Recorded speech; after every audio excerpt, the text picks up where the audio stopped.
wonderful Silverstone circuit here in Towcester in Middle England. This is a crucial round for many drivers and teams. They sit down and work out what is halfway to them in this championship. By the end of this round, there will be just 3 rounds remaining to score as many points as possible. For those at the top, they'll be incredibly happy with the progress they've done so far, but will look to try and push forward and get even more to consolidate their championships. For those who are a little bit further behind, they've got a lot to do to try and work forward and gain the time and the points needed to make their challenges known. My name is Jake Sperry. Alongside with me for the ride today is David Haynes to kick off your IVRA Endurance Series here. And of course, it is the full Vanessa Carlton and 2 lots of the Proclaimers here today. It is 1,000 miles that we'll be taking on in terms of this challenge. GT3 Pro qualifying is on screen right now, David. And the one thing that is worth keeping a note out here is look at that track. There's still those rooster tails around parts of the circuit. It's dry, but it'll only be dry for the next 15 minutes or so. There is a deluge of rain which is on the horizon, and that is going to completely change the context of this race in qualifying. Yeah, so it's make or break championship time. It's make or break on how you feel the weather is going, what you feel it's doing. There is a bit of a split in tyres out there, I think. It's rained, it stopped raining, and now there's going to be potentially some rain on the horizon again. Where's the track at its best? What's the best tyre to be on when the track's at its best? Who knows? Except that these Manizzi Racing Acuras are out in front exploring the conditions. If the track conditions get worse, they're in best place. But if the track conditions don't, maybe they're giving a lot of info to their rivals. Everyone's trying to get track position and tyre temperature because this might be it. One run in qualifying might be the best of the conditions right now. It very much could do. Casper Ummelen is there, and this is your format here for today's racing. So for the first 15 minutes of this qualifying session, we are going to be with GT3 Pro as they look to put their times together on the board. Once they've run through that, there's a 3-minute cooldown period before LMP2 come out to qualify, and again a 3-minute period before GTP qualifying brings itself into play. 3 minutes then turns over to the warm-up, which they'll have about 10 minutes for, and we're expecting a 3:15 UTC time green flag where 275 laps or 9 hours, whichever comes first, comes into play. Now, the championship stands as a 3-horse race at the moment in your GT3 Pro standings. Grid and Go's victory last time out helped them put their Acura on top, but Acertec were pretty much on the horizon, only hemorrhaged 14 points, and so still sit 8 points back. You'd still say in the range of Simify Esports with their Lamborghini after they didn't get the best of showings at the Circuit of the Americas, so they've got to bounce back here if they want to challenge. Yeah, all to play for, and in GT3 Pro, it's a really numerous class. There's over 27 cars, so when you have a bad day, you score no points at all. When you have a good day, you've got to be head and shoulders above a great number of other cars. This is a category where I think it can change very quickly between key rivals in that. And talking about the change, we just had that outlap, and 5 or 6 cars came into the pit lane to take off wet tyres and put on dry tyres. Everyone thinks this is either a dry tyre track now or it's about to become one. No one thinks that they are going to top the timing sheet on wet tyres, apparently. No, not at this stage. Track's drying out and there's no rain coming, so they might as well put on some dry tyres and charge as we focus with Casper Ummelen here for the Manatee Racing team. But that's a little bit of rain that we're starting to see, and there is the fall, and it is coming down heavy as a traditional April shower. A bucket comes down in. We talk about March Madness. We're into March the 1st now, and we're starting to see that rain. It's becoming really important as we see those first times coming in here, David. It's worth noting that the 277 car, the Williams Esports Academy, because they got 14 points total at the previous race at Circuit of the Americas, those would be their instant points they work with. They cannot turn up today, so in their place is the 236 Composite Performance team, so it'll be worth keeping in mind what they do. And also, don't expect XBD Racing to set a time today. They didn't serve their penalty at Circuit of the Americas last time out, so they've got to start from the pits in terms of their effort, so no qualifying work for them. First of the times come in, and it's Door Esports who've gone to the top. Impulse Racing just jumped into third. Taking a look at this beautiful big Ford Mustang that still has all of its body panels attached for the moment. Ryan Vandergrip will be looking for all of the Vandergrips that he can find in these conditions.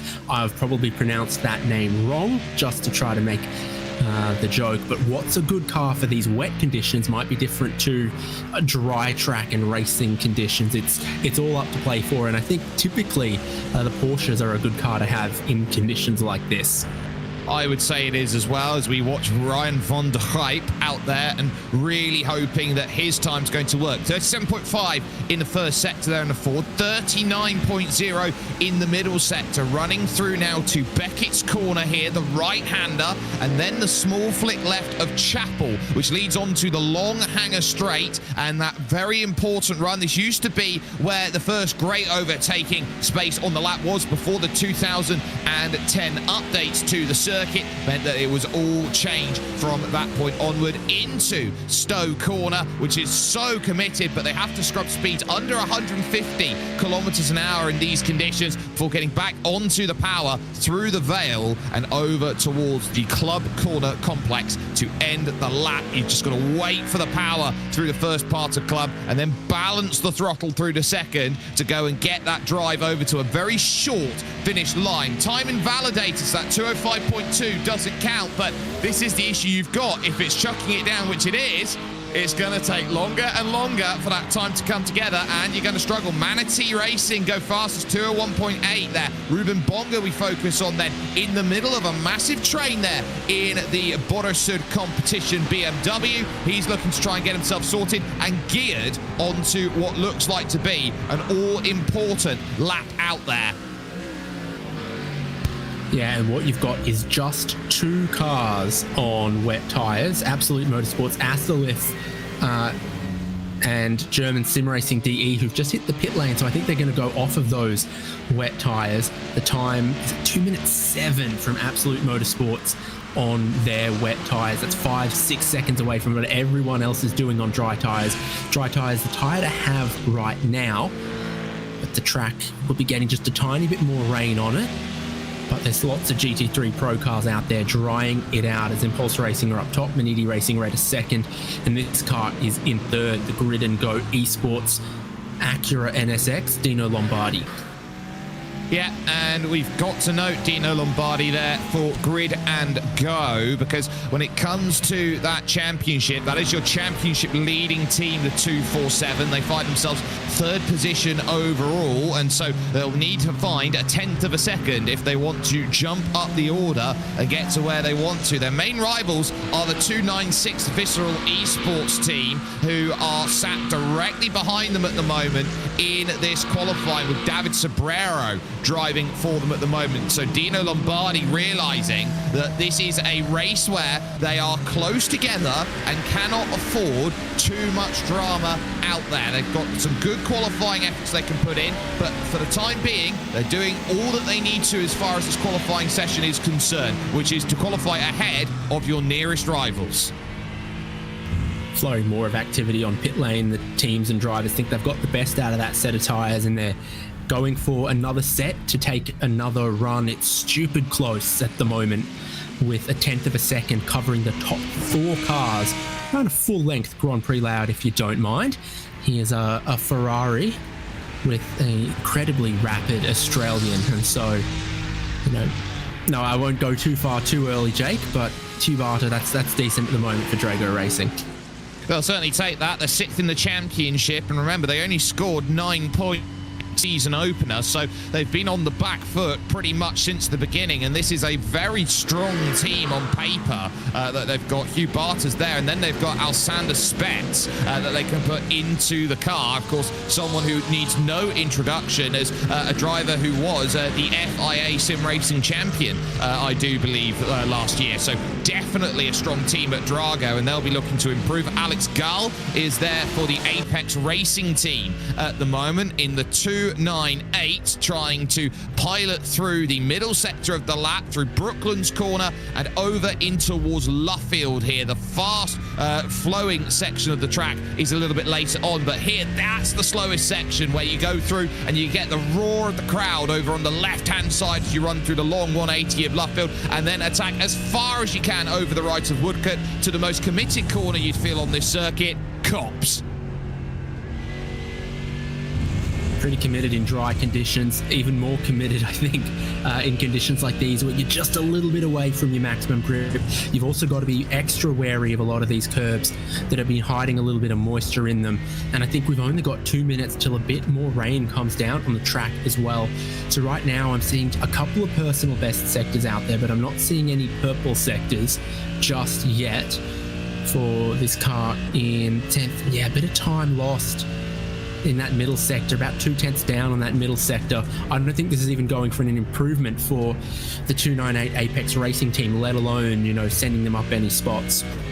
Well, here's the thing with the rain right now. It is going to be coming through thick and fast because we've got winds coming in from the southwest at 36 kilometers an hour gusting at the moment. It is going to be a case of any time that you see the weather coming through, it is going to be flying through rapidly, and so you're never truly going to be settled with what's there, and it does look a little bit patchy on the radar from what we can see at the moment. So that's what they'll be navigating through. 203 flat from Alex Gal there on that lap, so he's now looking to try and gear this up for the middle sector. Hugh Barter is now bringing himself into play for Drago Racing. We'll see whether there is about, I would say, 200ths of a second to leapfrog through, but that is a back off then to try and gear up for another attempt around in the Ferrari. So Hugh Barter looking for another chance. Sobrero currently out there for Visceral, 37 flat on the opening sector, and through these curves, this is about as good as the conditions are going to get. From this point onwards, they are going to be turning around at each other going, well, if we didn't put the best time on the board, we're going to have a lot to do in this race.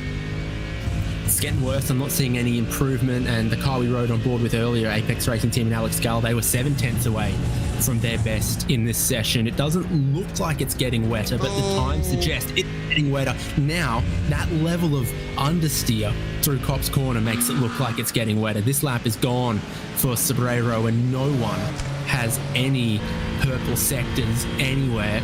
This track is slowing down. It might be locked in already.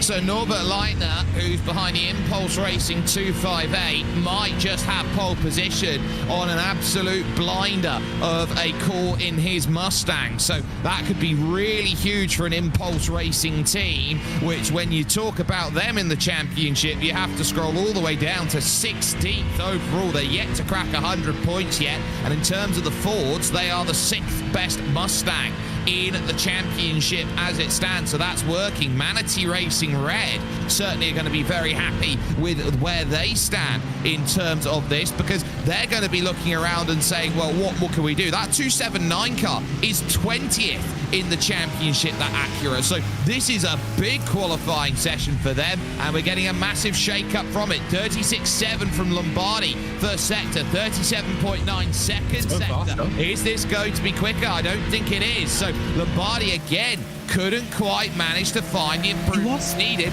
and the track's hurting. He was up, and then he lost like 3-4 tenths in the final sector. So that was the only car I've seen that looked like it could have improved on its previous lap. And Dino Lombardi, as you've seen from the timing, just 1/10 of a second short of improving when he was up 2/3 of the way around that lap, and then through Stowe, Vale, Club, lost a lot of the time. So easy to do, and when you're sitting down at this circuit, you're thinking, where can I find any which way to improve? And if you can get a great first sector and a second sector, you've got to deliver on the final laps, and that is where you start going, no, that's not quite what I wanted to see. But you do also have to know where the rain is coming from, because the wind's coming in from the southwest. There is one very important thing to know. If the rain comes, it comes at the back end of the circuit first. The final sector is where you first hit the rain. Yeah, there's now, according to the radar, it's gone from teal to almost dark green rainfall in that final sector. So you can see, of course, the wipers going for everyone. There's spray being kicked up off the road. It's in the air. It's falling on the windshield. But here, it's actually seriously raining on the track because it is a serious handful for Alexander Davidson, and he knows that's no improvement. And the checkered flag is a minute away from falling on GT3 Pro. And we're not seeing a whole lot of improvement. The best of the conditions were 2 or 3 minutes into that session. And it does tell that most of the drivers' times do come from about 2 or 3 minutes in. Even Dino Lombardi will dive into the pits, and I think Kaspar Umelen is also going to do the same, and will be followed by Keanu Bushman into the pits from Manatee Racing Green. So I think that's going to put a dampener, so to speak, here on this qualifying. So Impulse Racing might have just shocked the world and said, we are on pole. Norbert Leitner finds himself there, and that is a big qualifying effort. Rabier is going to come in for Team PGZ. Top 5 for them in qualifying. They'd say job well done. You're looking around at who's lost out in the qualifying. I'd say Simify Esports are the team that are well out of position. They're down in 19th in the 214 car with Lucas Perez. So they've really got it wrong in qualifying. Yeah, and then the 266 Absolute Motorsport Acilis wasted a couple of the best laps of the session on the wrong tyre, and then when they did get to the right tyre, the conditions had dropped away 1 or 2 seconds, and so they're down in 22nd when maybe they could have been a top 10 type of team, and we're seeing everyone go, nope, that's it, it's done. And now the green band of rain, like you say, that wind moving quickly at the ground level, moving quickly at the cloud level as well, has brought I'm going to call moderate rain, past spitting rain, but before, heavy or torrential, moderate rain over the whole circuit. And that moderate rain is something that we're going to be monitoring as this all continues. This is, of course, your IVRA Endurance Series and qualifying there. So results of GT3 Pro. Norbert Leitner for Impulse Racing puts the car on pole with a 2:01.857 with Kaspar Umelen for Manatee alongside. It's then the 2 championship leading cars, Dino Lombardi, Grid and Go.com VC Esports, and Ace Tech SimSport Viscerals 296, and David Sobrero 3rd and 4th. Team PGZ find themselves 5th with Drago Racing 6th, then it's Scherer Esports with Luca Alpert, Oscar Irene driving for the Borisov plus Turner team in 8th. 8 cars split by 0.3 of a second, then it's Jonas Rutten for Dürr Esports in 9th, and Alex Gall rounding out 10th for Apex. You look down the next page and the big striking teams out there. WSR Esports Butt Kicker in 13th. Jan Sinkowski there 14th. The second of the Ace Tech cars in 12th. You got Manatee Racing with Keanu Bushman in 11th. Looking down, Simify Esports, Lucas Perez, they're 19th only and a second off in qualifying. They will have a lot to do as they try and put a little bit more out there. And it was just the 26 out there. One didn't set a time in the end that was representative. That was GermanSimRacing.de by ACV, who were 9 seconds away. But you got the likes there of Skylar Davis in for this round, the 236 Composite Performance team, and all the way down to Dominic Push there for Volta Sim Racing in 25th position. LMP2 standings, it's a 2-horse race. Up at the top is Dullatra Automotive by Majors Garage, who are the team on top with Fiercely Forward just 7 points behind. Nix Esports trying to lead the charge behind that, but crucially for Dullatra, they haven't been able to convert to a race win this season. It's been a 2nd or 2 seconds, and a 3rd. That consistency is keeping them in this championship lead. And this is a category with a few less cars on track, typically a few less cars in the championship. We're going to see 12 in this qualifying. So everything I said about GT3 Pro is sort of reversed here. A bad day is still in the points in LMP2, and it's a bad day for Fiercely Forward Purple as they spin out on their outlap. There are everyone on wet tyres except Fiercely Forward Purple and Nix Esports, and those two look like they're regretting their decision. There is heavy rain falling on the track right now. It is a very wet track, and the teams on dry tyres can't even get around an outlap to start a flying one, let alone bite into the track with grit on a flying lap at the moment. Those are the cars I'd want to keep my eye on. 115 and 115 and 100. At the moment that you spin as well on dry tyres on a wet track, the tyres just get colder and it becomes exponentially harder to improve. So for Bartholomew Oldworth, who is out there at the moment in the 115 car for Fiercely Forward Purple, this is going to be a really tough challenge for them to go and make that happen. The only car in front of them with those dry tyres on is also Oscar Soltero, but they've both gone spearing off at Copse Corner. So I think they're going to dive back in and go, no, we're definitely on the wrong tyre. First car in line is your championship leaders. It's Remy Legrand driving for Dullatra Automotive by Majors Garage. So they're going to pull along Damien Hugenschmidt for the CRZ Simsport team, and then Morten Augerson, the Norwegian from Fiercely Forward Gold. So those are the three that are there at the moment at the front, looking to gear up. There's your tyre compounds on the left-hand side of your screen to work out who's on what, and it's wet tyres all around, except for those two who are struggling out on circuit. But let's go with Remy Legrand for a flying lap onto the Sir Lewis Hamilton straight, aptly named, as they head into the fast right-hander and gaining speed through the right of Abbey, running along through Farm and finding themselves with their first stop of the day, a very heavy braking zone into the village. And the two cars on the dry tyres, as indicated on the timing column, they're in. So this is the correct tyre. Everyone in agreement in the LMP2 field that the tyre Remy Legrand has got underneath him is the one that's going to give you the most performance in this situation. Still looks like we're mainly taking the normal racing line. They're not going way offline in search of grip.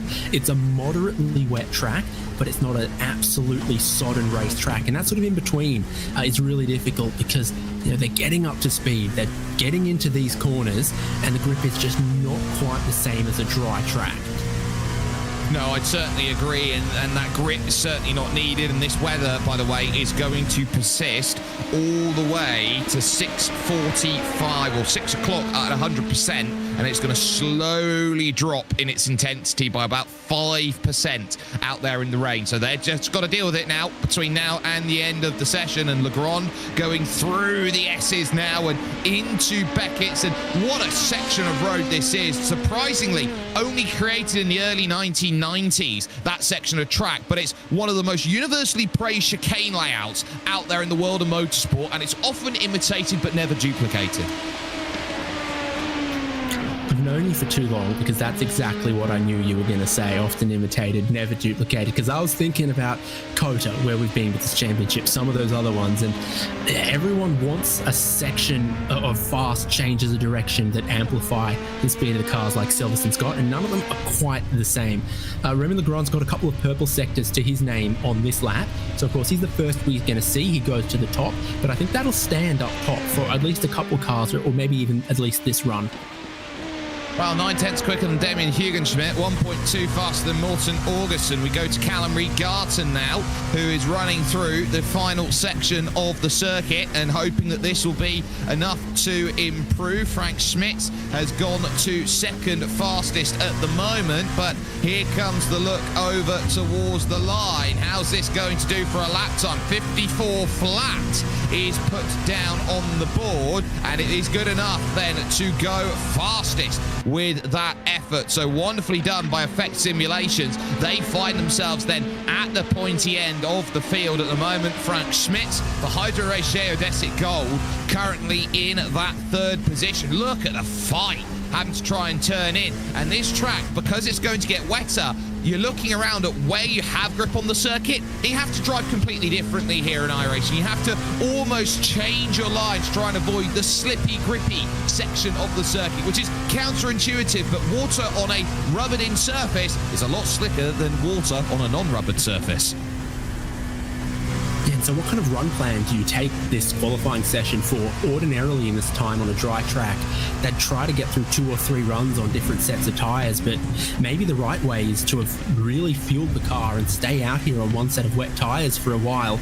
I wonder how many of them do 2 flying laps and then pit for a new set of wet tyres, or if everyone who started the session on wet tyres also started with a bit of fuel in and are just going to be out there and hope they're out there on a flying lap whenever the conditions are at their best. If there's a little break in the rain, which there is right now, but then it's going to be back in another 30 seconds. So a lot of them are going quicker on their next flying lap as well. Yeah, and they'll be looking at those breaks of rain which are coming in. It looks like there's a large break in the rain not too far on the horizon, maybe 15 minutes away by just a little look, and it looks like it's going to be quite sizable there as the improvements come in. Dulatrar to the top by 300ths of a second. Schmitz on a 54.4 goes full fastest with that time, and in fact will just about jump up then and stay in that 4th position. So they'll be looking around at that going, well, good job, we've been able to manage that the way that we want to here, but for the moment everybody is on their best behaviors here, trying to get those times in, as many as they can. 54.7 that last time from Morten Augerson for Fiercely Forward Gold, and they're still down by about 0.8 of a second, so they've really got to try and leapfrog up and say there's still more that they can find. But you're looking around at each and every corner. This is a dynamic situation for Fiercely Forward, who are hoping that with their team and with their effort right now, that the 113 machine is looking for what they can. They would have looked at last time out as well, seeing what the 115 team did, and that 115 team, worth keeping in mind, took maximum points away. So in theory, did dent any efforts in from Dulatrar, but made effectively, I would say, about a 5-point difference in the championship, and they're only back by 7. 2 cars that left pit lane on dry tyres at the start of this session, pitted to put wets on. They're the 2 that don't have any times in. The other Fiercely Forward car and Nix Esports, so they're soon to start some flying laps that might be the only opportunity that they get. Top of the pile for the moment, Delatraz Automotive are in for perhaps more fuel, definitely a new set of tyres, so I wonder if they've gone out on the track with a sort of dry qualifying mindset, so just 3 laps of fuel in the car, and that's up and that's done, and there's a few others pitting doing the same as well. Not shot, 55.7 there, and I think the best of the tyre is gone. Here is Oscar Soltero. Therefore, Nix Esports running through the middle sector of the lap. This is going to be an important gauge of how they go. Their qualifying session pretty much put on the back foot immediately, trying to go onto a dry tyre to start their session. Look at it as they go across. Look how big the rooster tail is behind and how much spray is kicked up because of that. So now rushing through at Stowe Corner and over through the Vale towards Club once again. Pick your braking point and commit to the corner. So you've got to make sure that through these sections in the Dalaras, that every single time you're on that power, you've got the confidence of the grip underneath you to go and make things work. And looking around, it's a 54.6 from Nix, and so that will put them 5th fastest in the qualifying session. So they'll have more to do, but I'd say that's not too bad as a position they find themselves with. Maradna's M Squad currently out on circuit. This is Adam Brockway. Fiercely Forward Purple also got a lap time in, so those 2 cars are no longer bottom of the table. The conditions are good enough out there if you've got the tyre cherry right, which Nix Esports obviously did. About Maradna's M Squad, this lap, it goes a bit wide there. Time lost, 2/10 through the first sector, 3/10 through that sector. This is down even on their best, so I don't think this lap's looking like any improvement. They are on their 3rd lap on this set of tyres as well, so they might soon abandon this, make it an in-lap. But there's not a whole lot of time left for them in this session. Pretty short, sharp qualifying sessions, pretty entertaining. But yeah, to be on the right tyre and have the tyre have good life in it and the best conditions of the track, that's the game, as no one knows exactly how to time these sessions when they're wet. No, you very much have to be an oracle out there in terms of how the rain is going to form and bring itself together, and you never truly know out there, especially when you're using forecast-based weather, which they're doing right now with iRacing's weather system. So basically, how good are you at reading the exact conditions which are going on here today in the United Kingdom over at Silverstone? So dealing with a lot of rain, they are through the middle, and I can actually confirm out of my my window that there is still a little bit of wetness out there from where I am based in the southwest of England. So it looks like there is going to be a little bit of that rain coming in. And of course, the rain would have come through me first and over and along. David Barraclough out there for the SRN TFR Alliance, moving over to the left-hand side of the circuit, allowing the Dullatra car to move through, which is on a flying lap. Down at the bottom of the times and almost a full second down on anybody else, so they've got more to do. Jake, do you know what it looks like out my window? Snow? Dark. Oh. But dry and about 25 degrees Celsius, so I've got no complaints. I could go racing, but probably not everyone else who's asleep. They'd probably complain. Fair enough. And I'm looking at these sectors. I've got timing screen up of all of the sort of 6 micro sectors, and if anyone looks like they're improving, it'll pop up and tell me. In all 12 cars, the answer is no right now, as there continues to be moderate rain covering the entire racetrack. You see it from this angle. You see it beginning to really soak into the racetrack, pool up against the curbs. The visual of the rain coming down out of the sky is not only heavier, but where you see it on the racing surface, it is noticeably different from the start of this session. The water's pooled in the little dips against the curbs, all of those places. This is a much slower racetrack than earlier, evidenced by the official rating, where they left pit lane. It was 33% wet. It is now 67% wetness on the track surface. So very soon it's going to be 100% wetness on this track, and there's not much they can do about it because there aren't many cars out there trying to clear the standing water. That much is very telling. The Dullatra car comes across the line. This will be to start a lap out there and hope there's times in. We were focusing with Hyperion Racing too, and the Alex Caruso entry there that was pushing forward in through what is known as the loop, and now this is the loop corner, turn number 4, looking to try and get the drive out to the exit, then making a way through entry corner as reference to the 1955 Formula 1 Grand Prix, and onto the very aptly named Wellington Straight, which is named after the Duke, who of course is not named after the Wellington boot, which I think you need if you're out there. Yes, certainly, particularly if you're going to traps through the paddock or the gravel traps or any of the spectator areas. And to give you an idea, the first sector of this lap down 0.6 on Remy Legrand's best. Then we're going to get the update for the second sector in a second. So I think the track's almost 2 or 3 seconds slower than it was when it was at its best. No one is improving in these conditions. There's a few cars in the pit lane that I think have just called it. They just said, what's the point? With that, Oscar Solterra's actually gone out on track, but there's very little time left in the session. There's no hint of the track drying up. And so this, if anything, is, well, if it's going to be wet for the start of the race, if it's going to be wet through the race, what can we learn about do the wet tyres go off? Where's the crossover point? What's our fuel consumption look like when it's wet? I think you're learning stuff about the race right now. What you are not doing is anything remotely looking like improving your qualifying position.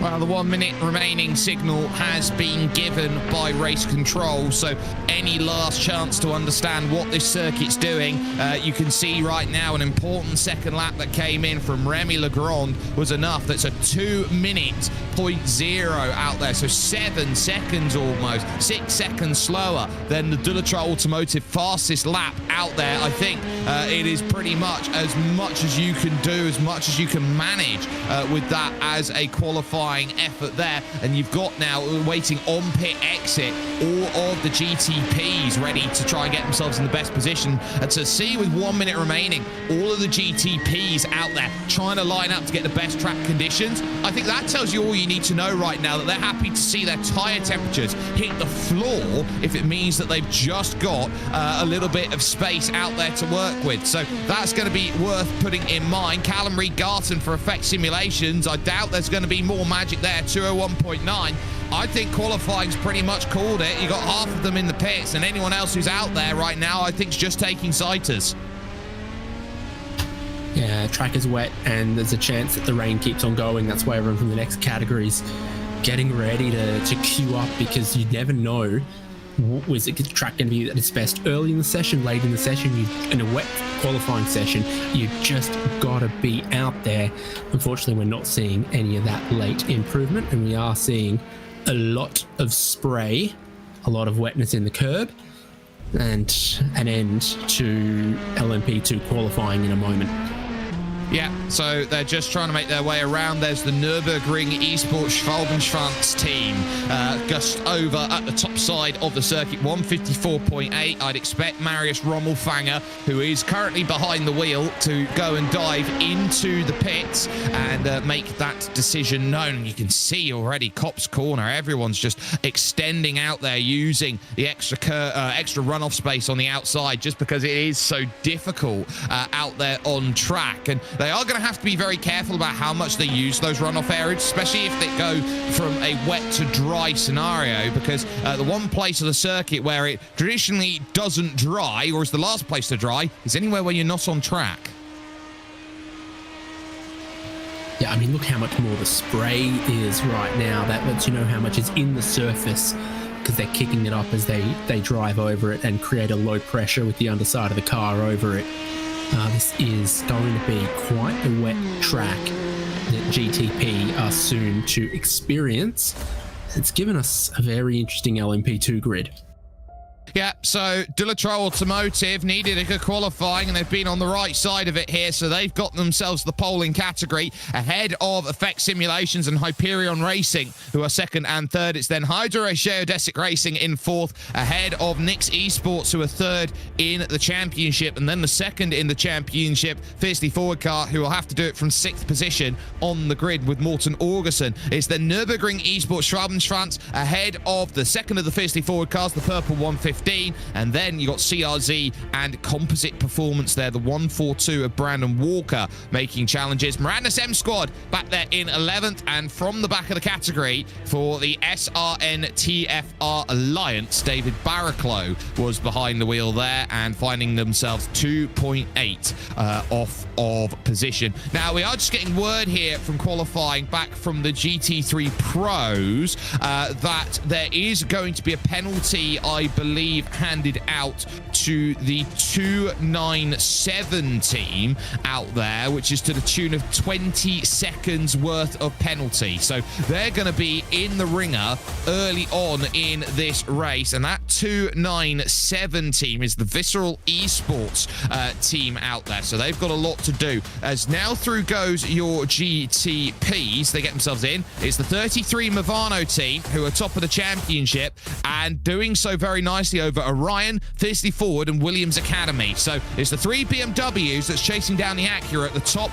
of your GTP standings. Yeah, exciting. And then just 1 point separating Manidi Racing from Hydro Race Geodesic Racing, and it's super close then through Orbit Drop Air, Movano, P1 Docs, and WSR Esports Butt Kicker. So all to play for amongst all of them. And certainly a wet race, you can't judge based on previous form of, oh, this model of GTP looks good, this one looks good. The wet changes it, particularly in GT3 Pro, but also in GTP, where they're on their outlap in qualifying and looking for grip and apparently not finding as much as they were expecting. No, it is one of those where you start looking around and you do have to be resourceful in these conditions. It's a different style of driving and it takes different skills to be quick in the rain than you do in the dry, and it's often so underrated how you find pace in the rain. And actually, it's the one category or characteristic I see out of drivers out there that quite simply in the last 25, 30 years, I think the mark of a true champion is how well do you drive in the rain.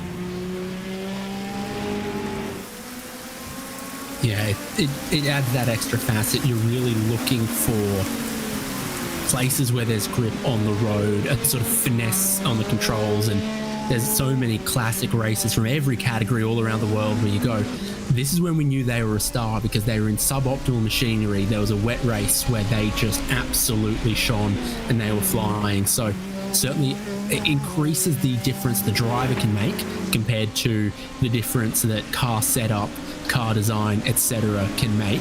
Really lets talented drivers compete more on a level footing.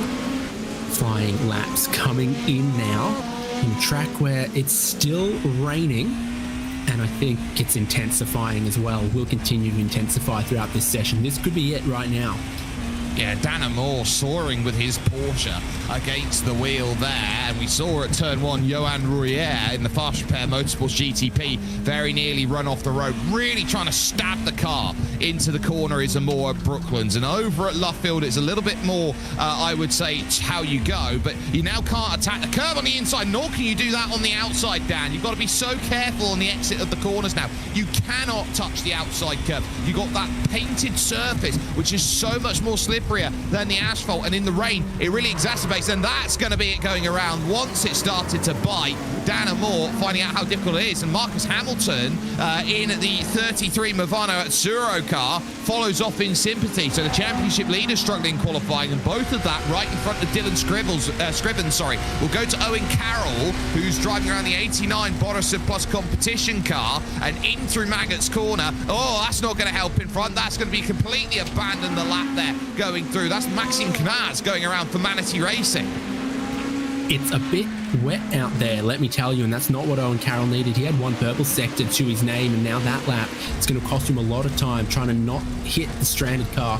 Fast Repair Motorsports 95 might be one of the cars that goes to the top at the end of this. We're about to get the first series of flying laps, and how much spray there is out there on the road as well. You can't follow another car closely because you won't be able to see the apex. You won't be able to see the track if you're right up in behind another car, let alone if they spin like we've seen, you might hit them because you can't see a damn thing in these conditions, let alone find where the grip is at.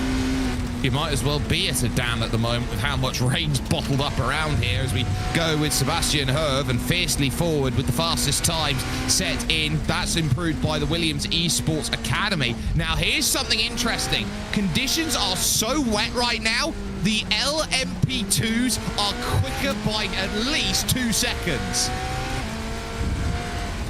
The LMP2's corner pretty decent, but what they're missing is about 150 to 200 horsepower on the GTP. Well, in these conditions right now on wet tyres, an extra 200 horsepower is not going to give you a whole lot other than getting you spun up and off the track quicker. So, yeah, with an increasingly wet track, it does level up the LMP2s a little bit. So it's almost contact there at the end of the Wellington straight. The track is so wet, so slippery, there's no grip, and they're tripping up all over each other.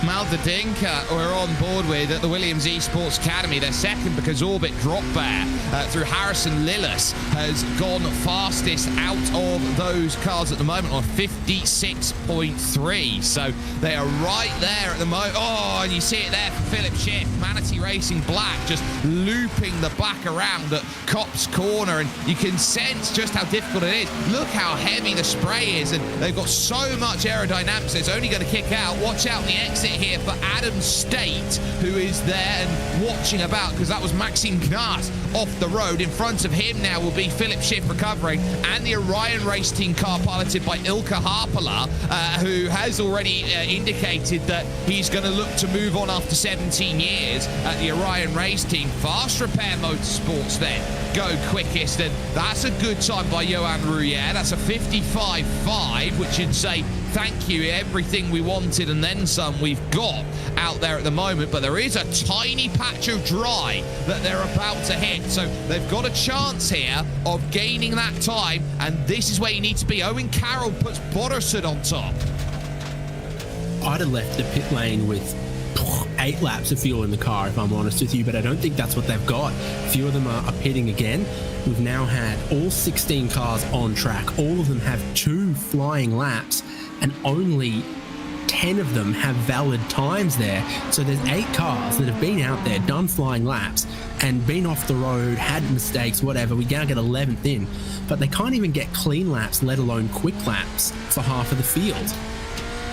No, those laps, I think, are going to be important. If you're starting to think that, oh, we've just gone through this small cell of rain, we've got another chance to go and attack, those who have filled their car up quite heavy to go out there, there's 2 caveats to actually how you go through. The heavier the car is, especially in these wet conditions, having a heavy car can sometimes be an advantage because you've got more weight in the car, and as such, you've got more downforce there, especially when you need it. When the car's light and fluffy and bouncing around on this track, it's so easy to loop. I think when it's slower, the weight penalty is less, and your ability to just keep going. And the wet tires ought to last relatively well. So the other great thing about this weather for a qualifying session is, deploy, charge, deploy laps with the hybrid, doesn't matter. You're looking for grip through the corners and exactly how much hybrid energy you have. It doesn't matter. Just go for it for a balanced mode. You don't need to really maximize that. You're just looking, where's the grip? How do I actually get to throttle to use any of the horsepower that I've got? We are seeing more improvements though, so if that rain holds off for another minute and you've got all these cars out here, big downforce on them, big speeds, a lot of spray, it could keep getting quicker. This will be all the way down to the final lap of this session, potentially. We were robbed of it from LMP2 because the rain came down heavier. Now the rain's not. It's giving us a really exciting GTP session. It's threatening down at Stowe Corner to maybe just drizzle a little bit. Outside of that, the entire track, there's no rain there. So they're certainly just having to navigate through what are pretty much April showers in March at the moment. Graham Sanders in the Cadillac is looking to improve. He's currently 6 seconds down in the Hydro Race Geodesic team, 2:01. That one didn't count. Marcus Hamilton did just improve up to 4th position for your championship leading Movano team. Dylan Scrivens as well, we saw up to 3rd for Fiercely Forward. Red, bye-bye, round on the curb. And how often do you see Marcus Hamilton loop it on a straight? Well, they'll have to rename it after him now instead, and we're still 1.5 seconds slower than the LMP2 pole time. Now, it will be gridding by class. The GTPs will be ahead of the LMP2s, but wouldn't it be funny if they weren't? Well, in terms of qualifying, that you'll say that Dulatro Automotive are going to be waving their hands going, hang on, we've got the fastest time here, we should be on pole. Adam State having to get a bucket going through the middle sector to try and gather up the steering wheel there. It was very much like watching a leak out of a pipe as he tried to go through. So he's really having to soar on the steering wheel. Look at the way he's going to have to make 3, 4, 5 different corrections through the corner there. That Cadillac, he is just dancing about, hoping there's some grip there. And there's the time that steals it away. Fiercely Forward Red had put a 53.2 down on the board, 2 seconds quicker than anyone. And faster than the LMP2 pole time. So they're finding so much speed out there, lap after lap after lap, just pulling sort of 1.5 to 2 seconds out of what they had on some of those previous laps. BS Competition have also gone ahead of the LMP2s, and you've got improvements from a whole heap of these others. I think a lot of them overstepped the mark of where the grip was. They were spinning out here. They were hitting curbs and puddles that they shouldn't. I think everyone's gone, oh, I can't drive like that. And as they've found the limit, they're putting clean laps in, and then they're incrementally improving on that now. We're finding a lot more speed and a lot more improvement. No rain that is looking like it's going to hit over the next few minutes. They've managed to find a break in the clouds here, and they've got a massive load of green heading towards yellow rain, which will be on the horizon that they're going to try and avoid. But at least for the moment, I think they're quite safe. In terms of the weather, I think they'll be looking around going, yeah, exactly what we want. Owen Carroll we're with at Bodderston here, hoping that his BS Plus Competition 89 car is going to continue to improve. And these sectors, 35 in the first, 35 in the second, this is looking good. This could be a chance to leapfrog Fiercely Forward and go to the top step and get that qualifying pole. This might just be a race here right now in qualifying for who's going to be the last one over the line before the checkered flag comes out. Of course, the last color of rain on the radar is purple, because you can't race in that. You can only dance in purple rain. I heard you can only go to the Super Bowl and listen in purple rain. Yeah, WSR Esports Bot Kicker have improved and they've gone to 3rd, but for a few of these cars, they're pitting, maybe they're running out of fuel, maybe they have seen the best of this set of tyres and they're going to go for another set of wets. Sebastian Hove comes out the final corner and he's, okay, we've gone to 3rd here. New Movano, Rosso, Simon Cullarts to the top. Simon Cowlarts to the point, going ahead of the championship leading 33 by a quarter of a tenth of a second. Fast Repair moved third ahead of P1 Docs, who had Sebastian Herve behind the wheel. So we're setting up this for what is a grandstand finish to qualifying here. Dana Moore goes fifth fastest for Apex then on a 53.2, 6/10 of a second off here in qualifying. And Owen Carroll's come out quickly on a fresh set of tyres, so has made the call, realising all I've got to do is get around, set a lap time in, and hope that the checkered flag falls for me. At the moment, this is a battle of who's going to have space on track, who's got time on track, and who's going to get a little bit of temperature in those tyres. I think you just got to go and go and go and hope that the checkered flag doesn't fall on you, and it will fall soon. Times are tumbling, purple sectors abound, particularly for the car that's already on top. Simon Cowlarts for Maxim Naz, he's down in 12th place at the moment with some personal bests through all of this. I don't think we've seen the Porsche 963 particularly shine just yet in these conditions, but I think it surely equalizes all of them, because a lot of it is going, where's the best line through Cops? What's the best line through Maggots, Beckett's? That's so complicated in the rain, because if you're going to stay off the regular racing line, then you're weaving extra all over the place. The game of finding the grip is absolute cat and mouse in these changing conditions. It is, and now they're starting to hope that it works. And again, there's a threatening cell on the south side of the circuit, and Marcus Hamilton goes another second quicker, but he is usurped by Movano Rosso, who goes 7/10 quicker than that. P1 Docs goes there. 1 minute remaining has been called. This is a scramble to get to the line. Keep an eye on Boderson if they can get to the line quickly, or if they've got time to do it. So they're going to be the team to keep a focus on. WSR Sports Butt Kicker goes fourth fastest. Where does Apex go? They go fourth now on a 51.7. There's Maldadinka, who is there going for Williams Esports Academy. Manatee have just moved up to 8th position. So this is an ever-evolving time that they start searching for. Remember, when that clock strikes 3 minutes, that is going to be that as far as qualifying's concerned. They will have that lap and that lap only. Absolute Motorsport Acelef can only manage 7th at best, but expect the rest of the field to now start to find that pressure point and gain that time.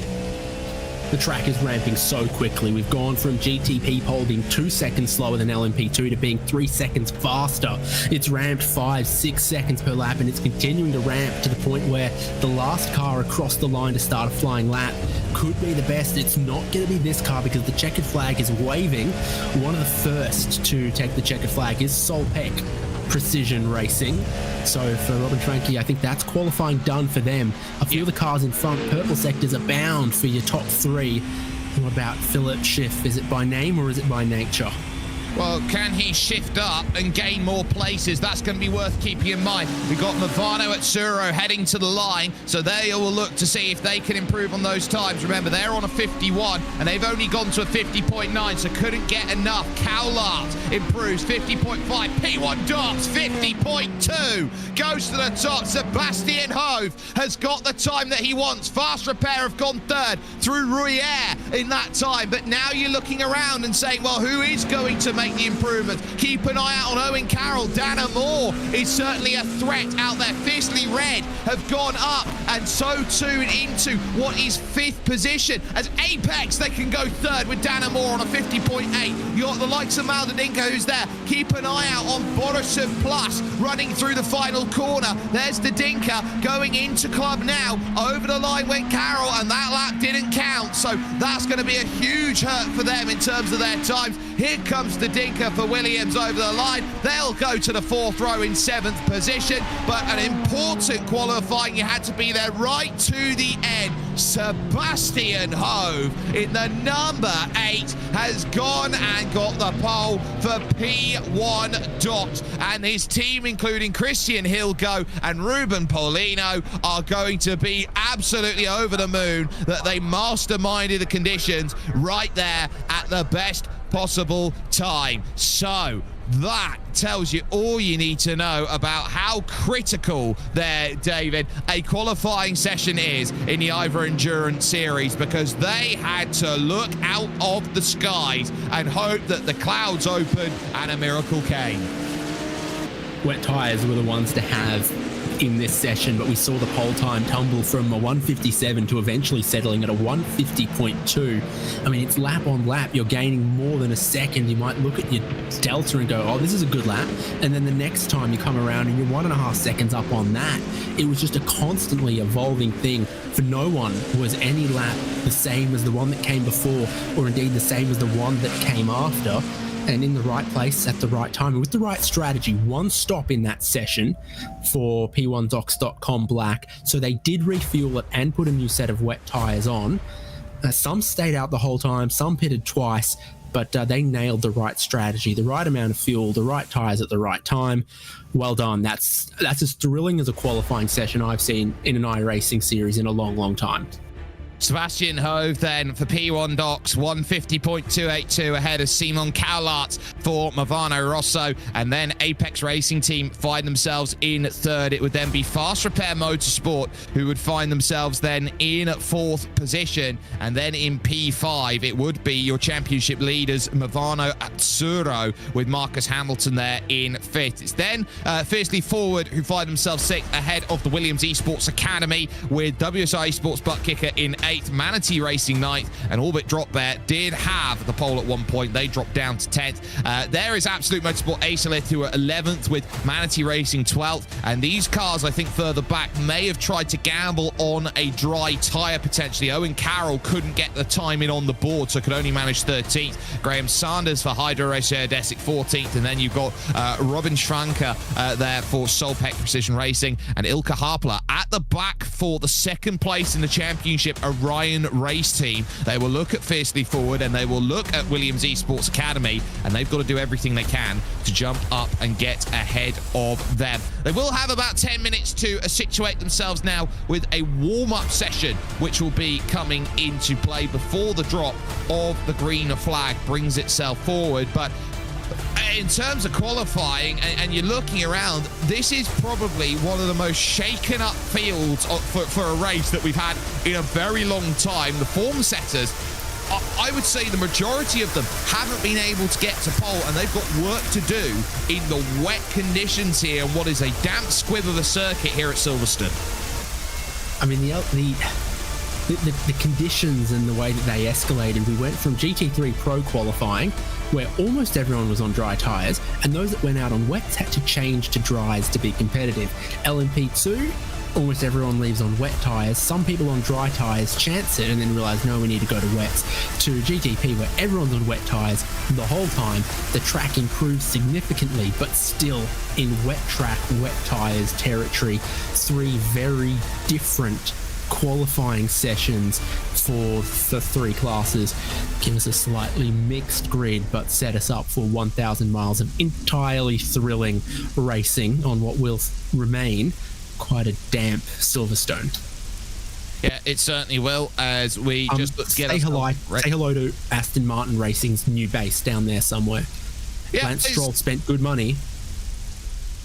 Very much did. It's not seen here in this sim, unfortunately. There'd be a little bit of a graphical update needed to bring that to reality, but there is a reason why this is one of the most important circuits out there in the world, from a Formula 1 perspective especially, because 7 of the 10 teams out there are based around the point. I know that there's an English base coming in for the brand new Cadillac team. I know as well that into Milton Keynes has also gone the V-Carb team, so very much a case of Silverstone as the nearest circuit as the most important circuit. This is the test track of all test tracks. This is the circuit if you want to try and ply your trade. I would say for an engineering capital, for a racing capital of the world, they said that Detroit's the Motor City, but in terms of high-end production of motorsport vehicles, I would say Middle England is your home. Oh, I prefer Donington Park. Yeah, I can understand that. Anyway, we find ourselves now here into practice, and an absolute deluge out there. This is the first real chance that they're going to have to understand how these cars all work around with each other. And the important thing in these wet conditions is to look for that rain light, which will be your indication to go through. When it's heavily raining and the spray's up, you can lose cars in these situations, and this is what makes the conditions so deadly out there for each and every single driver and team out there, is that you can so easily, in wet conditions, get run over. I mean, we saw some of the onboards in the GTP qualifying. You know, there'd be a whole bunch of spray of the car in front going into Cops Corner, and then you drive towards it and you realize that spray is coming off a car that's sideways on the racing line now. So yeah, when we get to, say, multi-class lapping, traffic and everything, it's going to be insane how poor the visibility can be if the track is very wet and there's a lot of spray. The good news is when there's a bit of wind, it does move the spray away. It moves tyre lockup smoke away when it's breezier. But all the cars on track together, that's a total of 55 race cars on what's looking very wet track on race day. The visibility is going to be as tough as the grip is.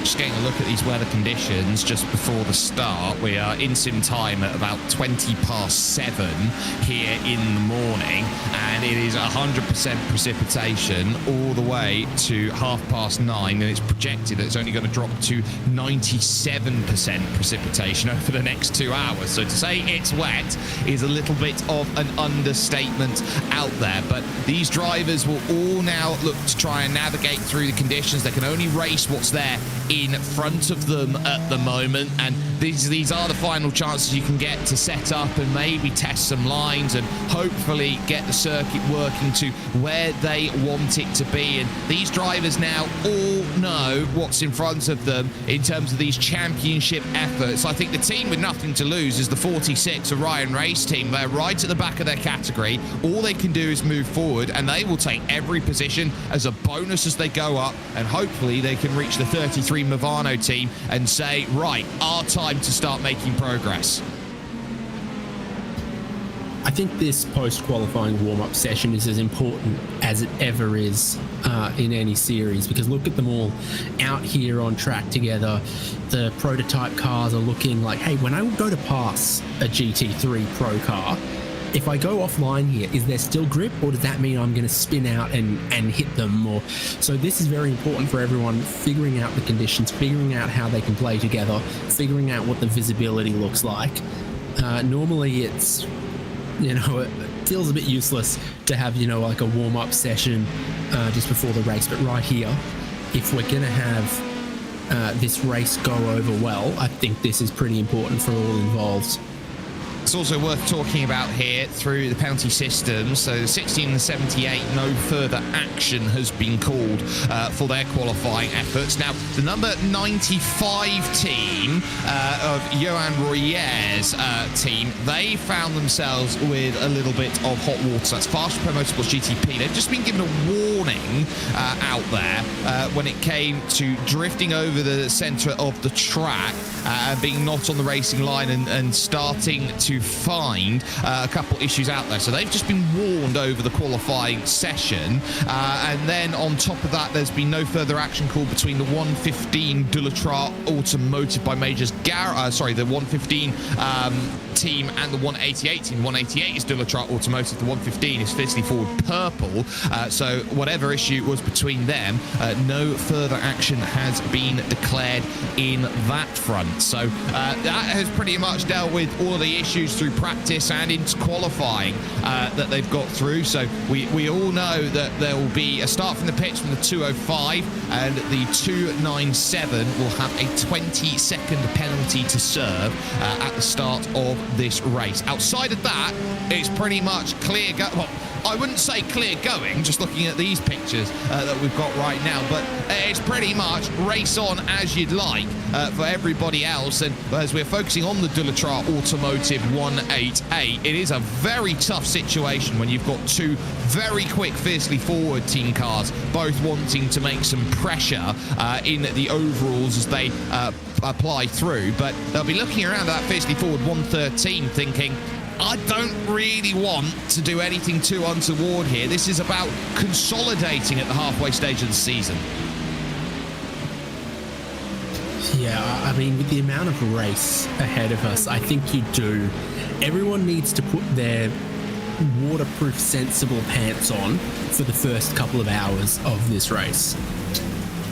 I'm looking at the lap times that we've had to this point in the session in the warm-up, and they are all 6-7 seconds away from the pole times, the qualifying times. So we're looking at a track that is even wetter now than at any point in GTP or LMP2 qualifying. Definitely wetter than GT3 Pro qualifying. Remember, pole was set on dry tyres, slick tyres in GT3 Pro, even with just a hint of sprinkle around the track. But then pole was set on wet tyres for LMP2 and GTP. Everyone's on wet tyres now, but they are quite a bit away from the pace that was set in the qualifying sessions of GTP or LMP2.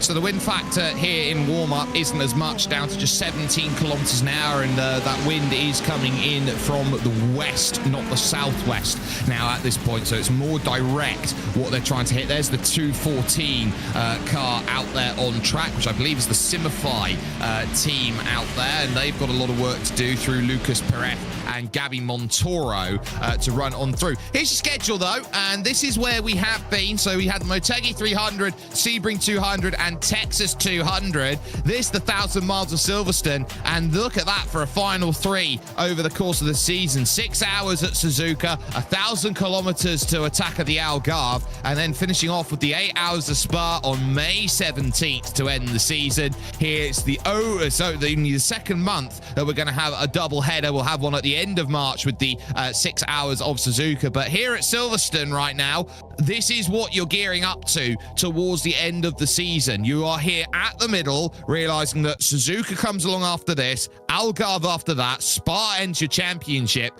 You're trying to look at Silverstone going, there is a large range of style of circuit here that we can work with, and I really would like it if Silverstone proved to be one of the best places where you could go score some points, set up the end of the season, build the form.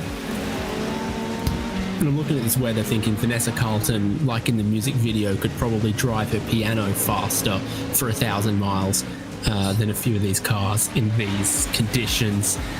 I mean, I'm excited, but I'm nervous for this race, because for some teams it does present such a massive opportunity to, qualify better than they might have otherwise, to race well in these conditions. But it just presents so much risk. Even our best drivers might struggle to keep it clean, to lap cleanly. And I mean, how many GTP is one of the highest strengths of fields in this series, 7,500 I rating, and they were thrown it off the racetrack in qualifying at the start of the session.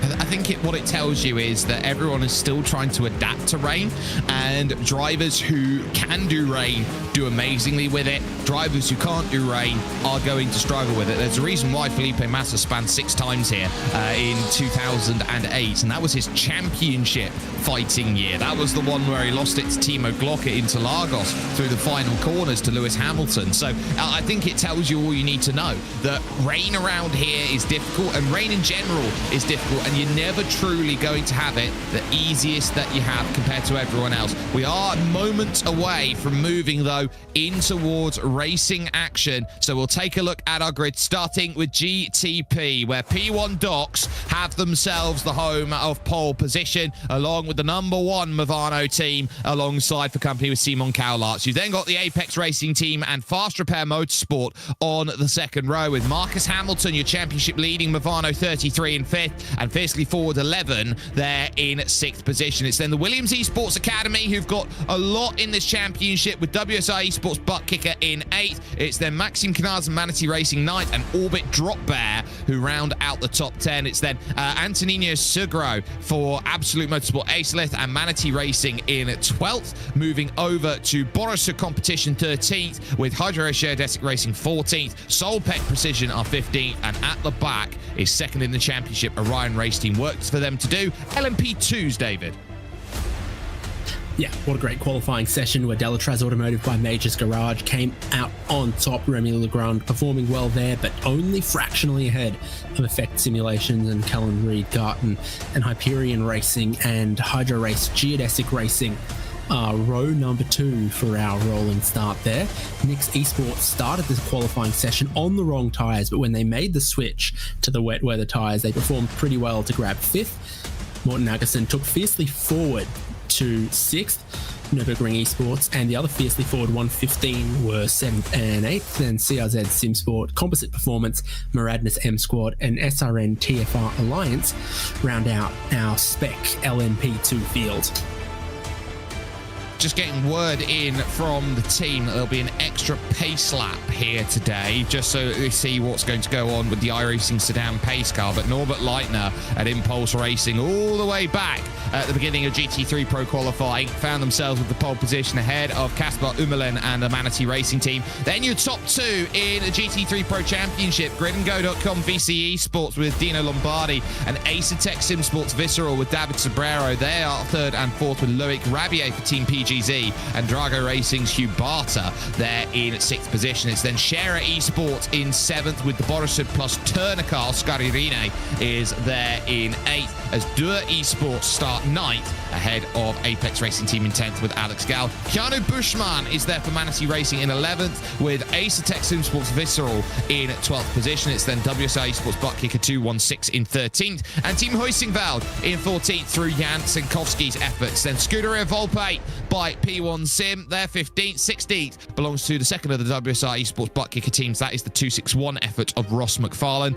with Borussia plus Competition there in 17th, and Adam Isaacson there for Sim RC. Simify Esports, lot to do for them down in 19th as they have Hydro Geodesic rounding out 20 with Composite Performance in for this one as a replacement for the Williams Academy, who picked up too many incidents at the Circuit of the Americas. And there is Ricardo Lamogli there for Absolute Motorsport Acelith. You then got Ryan van der Grijp at Delta Sport Sim Shop. Instinct Mechanic Racing is 24th with then Volta Sim Racing 25th. German Sim Racing.de with Dennis Brizic there in 26th, and then Roberto Frieser, no time set by the XBD Racing Team. They had to go all the way out to the back. So we are just getting word that there will be quite a few pace laps here just to situate with these conditions. We are in sim time at 8 o'clock, currently just gone over.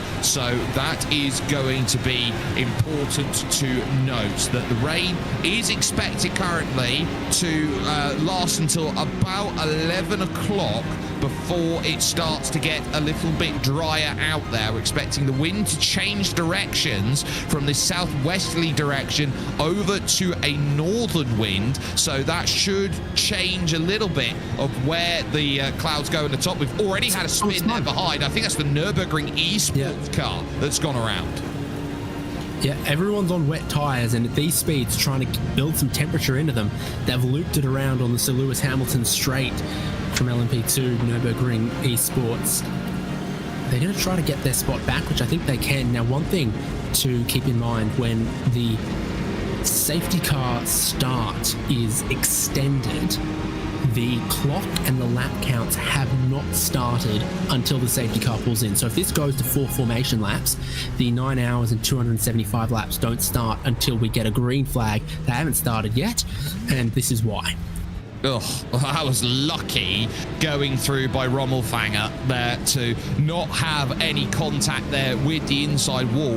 Now, one of the keys to remember is that he didn't actually leave the racing surface. That's why he would be allowed to go and reclaim his place back. If he went off the road and exited the white lines of the circuit, I don't think he would have been allowed to reclaim his place, because he would have gone off of the circuit, and therefore any cars that would pass him under formation or under safety car conditions, would have been allowed then to go and take that place and claim that place effectively. So for Rommel Fanger, I think he got away with one, having that happen on the Sir Lewis Hamilton straight, rather than having that issue maybe, say, going through Maggots and Beckett's and running off the road that way.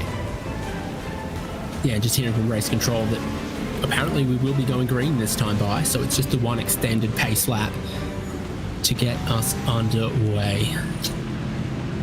Well, that's going to be important. I think that's going to be a really important thing, that these drivers now are looking at lining up, gaining the positions that they want, and you're already starting to see here that the groups are forming around where they need to be on circuit. So Norbert Leitner, for example, only just going through Woodcote. You got Remy Legrand just going through Copse Corner now, and you got your leaders overall. They're heading through Maggots and Beckett at this point in time. So there's a driver's eyes perspective for you in the Acura. Those are the conditions that they've got to try and deal with here, and look at how much space is being given by a number of these drivers here. They want to make sure that they are out of the spray, especially in these low speed conditions. Yeah, indeed. So, I mean, I think when you get racing, you're going to get temperature into your wet tires pretty quickly, but again, you don't want to be caught napping on that race start with no grip and then needing to take a lap or two to find your feet underneath you. Listening to race control instructing the LMP2 pole sitter to back up and leave more class gap between GTP and LMP2. This might be a single file race start.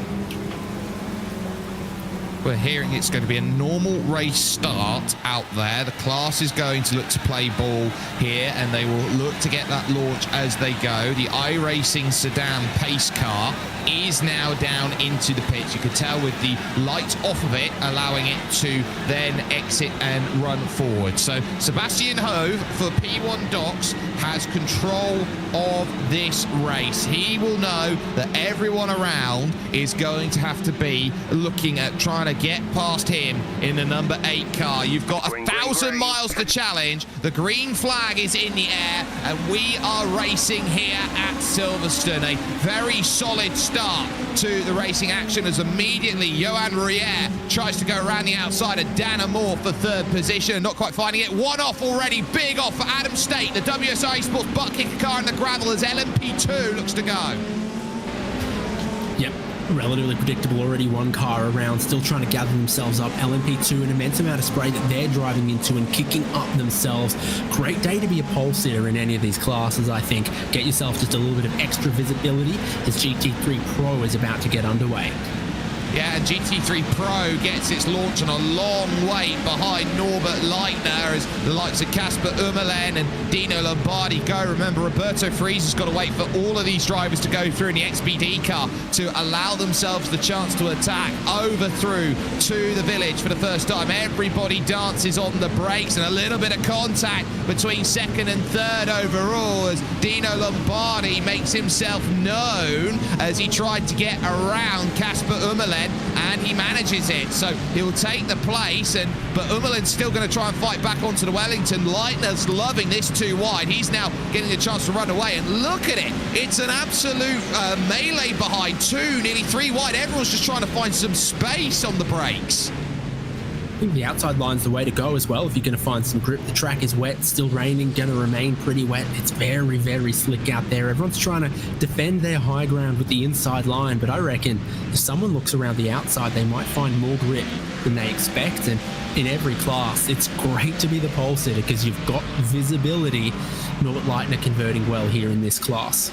Yeah, converting and doing a great job out there as he battles through. And there you're seeing Ummelen looking behind at the defence. That is going to be one off the road, which you don't necessarily want to be seeing early on. I think that's the PGZ car there of Loic Rabier, who's having to slow down and serve that slow down penalty on the first lap. Disastrous every time you have to go and deal with that. He served it, but he's now behind Oscari Rene for position. So Rabier back down to 8th in the Mustang with work to do to claw all of that back. But that is what you see going on to the hangar straight. How do you know where you are on track with that? Simply couldn't tell you. You noticed that there were also some slowdown penalties that got picked up by some LMP2 cars. So obviously, track limits, contact, all of that, very difficult when it's difficult to control your car in these wet conditions. We're going to see which GT3 mark is best with webbed feet and wet tyres on, with one lap completed for all. And with that lap completed, they all now start to look around and say, right, let's settle down in. We go on board here with Dana Moore, who's going through that section. I think went around. Race leader off in the barrier. Sebastian Hobbs put it in the wall at Copse Corner, all on his lonesome. My, oh my, we saw it barely from the onboard. You can hardly see a thing, but your pole sitter, your race leader, has bent it at Copse Corner on a wet track. And has taken the tow back to the pits. Simon Cowlart's lead for Movano, and it's just so unprompted, just the rear tyres decide to go. Caution flag comes out, so he only lasted about 4 minutes. Well, safety car deployed, and it's not the who or what I thought it would have been. I was thinking middle of the GT3 Pro field, but it's for this. This is your race leader, got about a second in hand, heading towards Copse Corner, looking to keep their advantage, and where does it go wrong? Just on turn in there, the car just didn't want to turn in initially. The back stepped out, tried to gather it, and there you could see just how much there that really hit back. And you know, that is as hefty of a shunt as it goes. You just got to make sure you try and keep yourself in play any way you can. But at that point, you know, all the runoff in the world wasn't going to save them, and the bit of gravel just meant sure that it was a compound fracture by it. Movano Rosso, your leader, Apex Racing Team second, and Johan Royer from Fast Repair Motorsport finds himself in third. A little bit of progress from Orion have put them up into 13th, and the Williams Esports Academy are now up into P6 through that effort. So some good work there that was done, at least in the early stages of that race. A lap and a bit was all that they could afford themselves, but we'll take a look. So this is Adam State's perspective then going through on the opening lap. So this is what happened, just catching a massive tank slapper and was all over that slippy racing line. Yes, of course, we saw the leader, but everyone else will have their own dramas. The LMP2s were picking up slowdown penalties like we mentioned, and here's, oh yeah, bit of Mustang versus Mustang contact.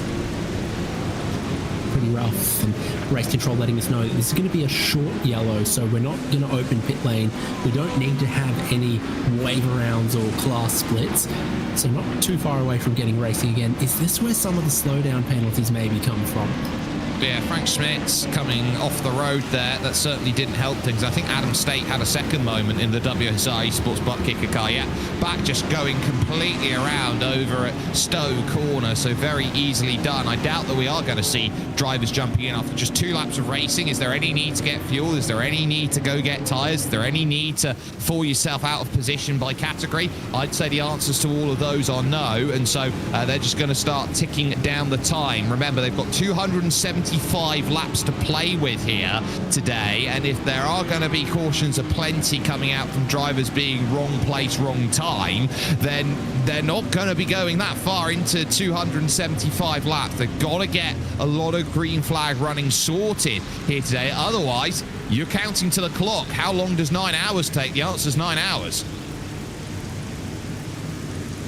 Or 540 minutes, depending on how you look at it. So, I mean, the only possible class split here is that after all of that, Adam State is just behind the LMP2 leader. He's splitting Delatraz Automotive and Effect Simulations. Fiercely Forward Purple gained a few spots on that race start. BS Competition in GTP gained a few. And I think he might be Adam State, but in the UK they call him Adam Shire. Adam Shire, yeah, maybe he does. Adam County, I think, as well. No, they've got counties in the US too. Although that is true, they do have counties in the US. So yeah, in Australia he'd be Adam Regional Council. That is true, but I would say in the way that you the Americans would define a state, like Nevada or Pennsylvania or something like that, he would be Adam County.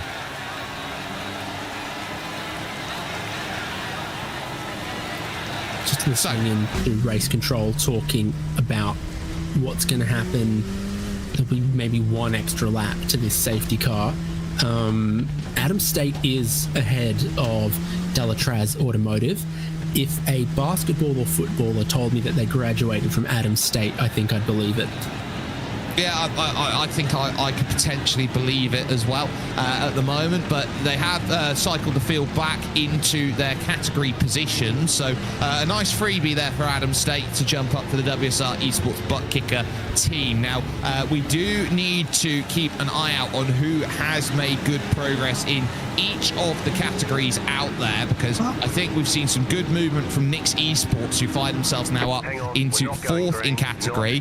So we are going to say that there is going to be an extra lap out there under caution that they have at the moment. So they're just making sure that everything is back to sorted before they go back into running. But at least for the time being, the fiercely forward cars have managed to conglomerate together. It was a good start by the purple team, who won last time out at Circuit of the Americas. So Bartholomew Oldworth making a good use of the get-go. I'm just looking around. Drago had a really nice start. They've moved themselves up to 3rd. So Hugh Barter had a really nice launch off of the start of this race. And the teams that maybe didn't have the best of starts are those who are just trying to cling on. I think that all of the incidents we saw in the GT3 Pro field were ones that basically sorted themselves out pretty quickly by comparison. I think the biggest losers out there were Scuderia Volpe and also WSI Esports Butt Kicker 261, who I think the pair of them came together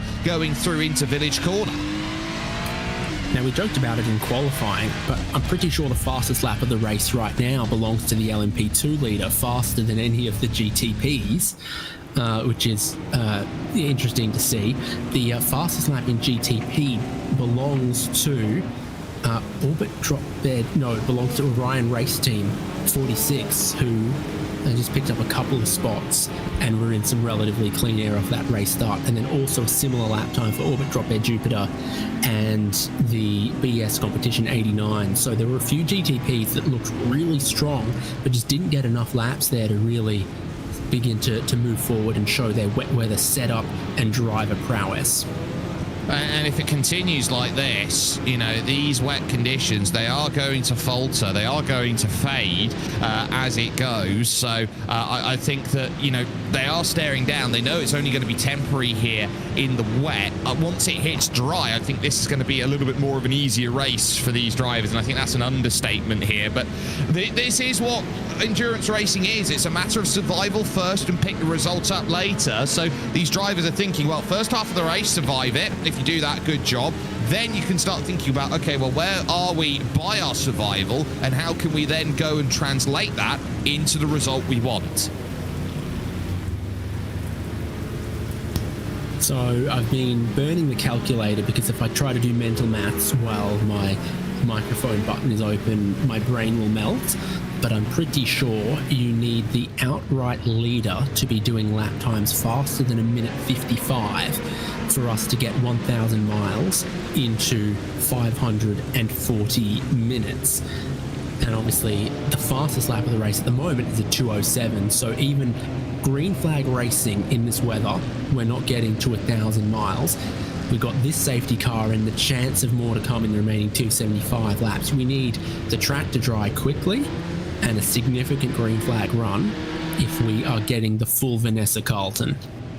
Well, we might be a little bit short. We might have to just skip on the ending of the song at this rate if it goes at this point in time with what they're doing. And they did a 4-minute lap, by the way, under pacing conditions. Not much that they can do about it, but we are going to green this time by Simon Cowlarts with control of the field, can decide when he wants to go and launch. We go on with Mal Dadinka then at the Williams Esports Academy, 6th position, and the way that you tell when they've gone is that there's a larger plume of spray that hangs up then as they launch. Going through now out of the Vale and through Club Corner, taking the big wide look and trying to get it as straight line as possible goes Cowlarts before he can attack off the exit, and we go back to green flag running here in the IVRA Endurance Series. Lap 5 of 275 here around this track, and immediately it is Johan Royer who's trying to angle for a move into second. A massive lunge down the inside, another one around Geodesic. And taking a look at the battle wheel to wheel as well through the loop here, and they're kicking up an immense amount of spray. And this is the time where you can gain a lot of positions, but you can lose a lot as well. Looking at the whole traffic go through for one of the Manini Racing Porsche 963s as well. It's still raining. It hasn't stopped raining. This track is pretty nasty at the moment. Yeah, it was Maxime Canards who found himself around there for Manatee, and Graham Sanders at Geodesic, so they're struggling early goings. Harpala off the road as well now, trying to recover, and Orion aren't really too comfortable in these wet conditions, but at least for the front of the field there is a little bit of stasis out there. Dana Moore, Johan Royer third and second, trying to chase Simon Cowlarts down, who leads this one in the number 1 Movano Rosso car out there at this stage. Big wiggle there for Marcus Hamilton, championship leading car out there, number 33, having a huge moment, and it allows Dylan Scrivens at Fiercely Forward Red, the 11, to jump on through. Even the best out there are struggling. Biggest competition, Owen Carroll's picked up a couple more though, so off the initial race start he grabbed some spots. Off this restart he's already grabbed a couple more spots. This is his vision, absolutely nothing. Cute little wiper blade going on, not helping. Oh, there we are. We're on the hangar straight. Well, we're just off of it at the moment, and that's a massive catch of oversteer through the middle of the corner for Maldadinka, so that's going to be where you chase. We've got side-by-side as well for the LMP2s as the likes of Hyperion looks behind. That's going to be Demian Hugenschmidt at CRZ having to deal with Fiercely Forward Gold and Morten Augerson, who's trying to move forward and gain one, but look out because Maxime Canards, who is faster in these conditions as the GTP, has to try and get through and does manage it. So that had to be the abandonment of any hopes of making that move. So Augerson has to roll back, and look at that, all the way to the right hand side, just trying to see what's going on in front. And speaking of movements in front, that's the Hyperion car losing out. Alex Caruso loses out. Bartholomew Oldworth is on an absolute rampage at the moment, and here comes Hugenschmidt now to attack. CRZ want through on Nix. Yeah, this is where you really can show your skills and maybe show the fact that you got gamma turned up on your monitor, because I can't see a damn thing on these onboards. The spray is absolutely immense, but some people are just starting to find their rhythm. They've fired up their tires better. They're finding the grip ball around there, and somehow they're finding some visibility too. Some positions being gained plentifully through the field. Yeah, and as they go, Impulse Racing back in your in your GT3 Pros had a pretty nice and decent start. It's been quite quiet actually in the GTs as they go. They've fallen into rank and file quite nicely. Top 5 have broken away from Ascari Rene at the Borisov plus Turner team 6th. So that's where the bridge is found at the moment. There's Dino Lombardi. Look how deep into the corner. You've got to go searching for grip to tack back off the exit, and the Acura just sits down and says, well, how am I going to find a chance on a rampaging Mustang? Mustang in the rain, you wouldn't necessarily think is going to be the quickest car out there in these sorts of conditions. You expect to maybe spin the wheels a little bit more. But Acura with that lower profile maybe has a bit more balance. The Ferrari behind of Drago in third, then it's Acura, then it is, of course, the AMG Mercedes. 4 manufacturers in 5 BMW of BS plus Turner makes it 5 in 6 and 6 in 7 if Luca Alpert's McLaren's anything to go by. It's completely even keel at the front of this field. On board with that Ferrari as he gets yet closer to picking off a couple more spots right underneath the leader, and so you can pull out and you can get great visibility down the hangar straight. But he's looking for the slipstream right now. How he knows when to brake, I'll be damned. But this is super competitive for GT3 Pro. Definitely a time where you appreciate having ABS and traction control. Yeah. LP2's got traction control, and I wonder if that's not helping them a little bit in these conditions. and that was Norbert Leitner going a little too deep into the corner, going through Maggots, and that just opened the door up, and thank you went both Dino Lombardi and Hugh Barter. So Leitner dropping the race lead and 2 places gone. He now finds himself in third. On with Casper Umelen here for Manatee in the Acura, hoping now to move on to the 3rd stage of the podium in the early goings right now. In the wet, searching about for an opportunity to make that pass going up into Village Corner Turn 3. It's only about 100 degrees of a right-hand bend, but everyone makes it feel like it is such a hairpin corner by how much you have to scrub off in terms of the top end. The previous corners are so fast, 1 and 2. They're almost flat out in dry conditions, which is obviously not what we've got now and won't have for quite some time. But yeah, it's the fact that you lead into a massive braking zone back into LMP2, which Delatraz are leading, pulling almost 2 seconds on Fiercely Forward, and that's where the racing comes thereafter. Fiercely Forward with effect, some delayed GTPs working their way through as well. So you'll see Maniti Racing try to pop through the spray here, and they got more straight line speed, but I'm not sure GTPs are cornering that much faster. They are about 6 seconds a lap faster now that they've found their stride though. Yeah, and that's the key for Manatee. They've got to get through this and then rejoin to the back of the group that they need to. Hydro Desk will be doing exactly the same thing. It was a great move earlier on in the lap from Marius Rommelfanger, who got by Morten Augerson in the Fiercely Forward Gold Car, having to really attack the narrowest of margins in through at Maggot. So certainly had work to do. No way of knowing if you're Damien Hugenschmidt. You just got to pray that you found the back of the car in front there, and this is how desperate you've got to try and make these moves. Alex Caruso covers off the inside. This is where a spotter is so invaluable. Again, trying to search for it. Oh, what a lunge down the inside. There's side-to-side contact, and that is as brute force as it gets from Damien Hugenschmidt, making the pass through for CRZ. Now here comes next with Oscar Soltero searching. Defensive line is being taken to the left, every little move in a box to the left, but you can't unbox it. In dry conditions, that's a dirty move by Hugenschmidt, but I think in the wet you say whoops, and you try to just kind of race on there between himself, Kellen Reed-Gart, and Alex Caruso. Oscar Soltero trying to pick up a couple more spots here, because that CRZ SimSport car and Fiercely Forward Purple, some of the biggest gainers in LMP2 since we've gone racing. They're around. Wow, and quickly, that just shows you how much it all changes on a dime as you go through sections. So around with the likes of Hyperion in that section of road, it goes to show you can't sit back. Nürburgring Esports back to 7th then, as Hugenschmidt falls back into 6th position.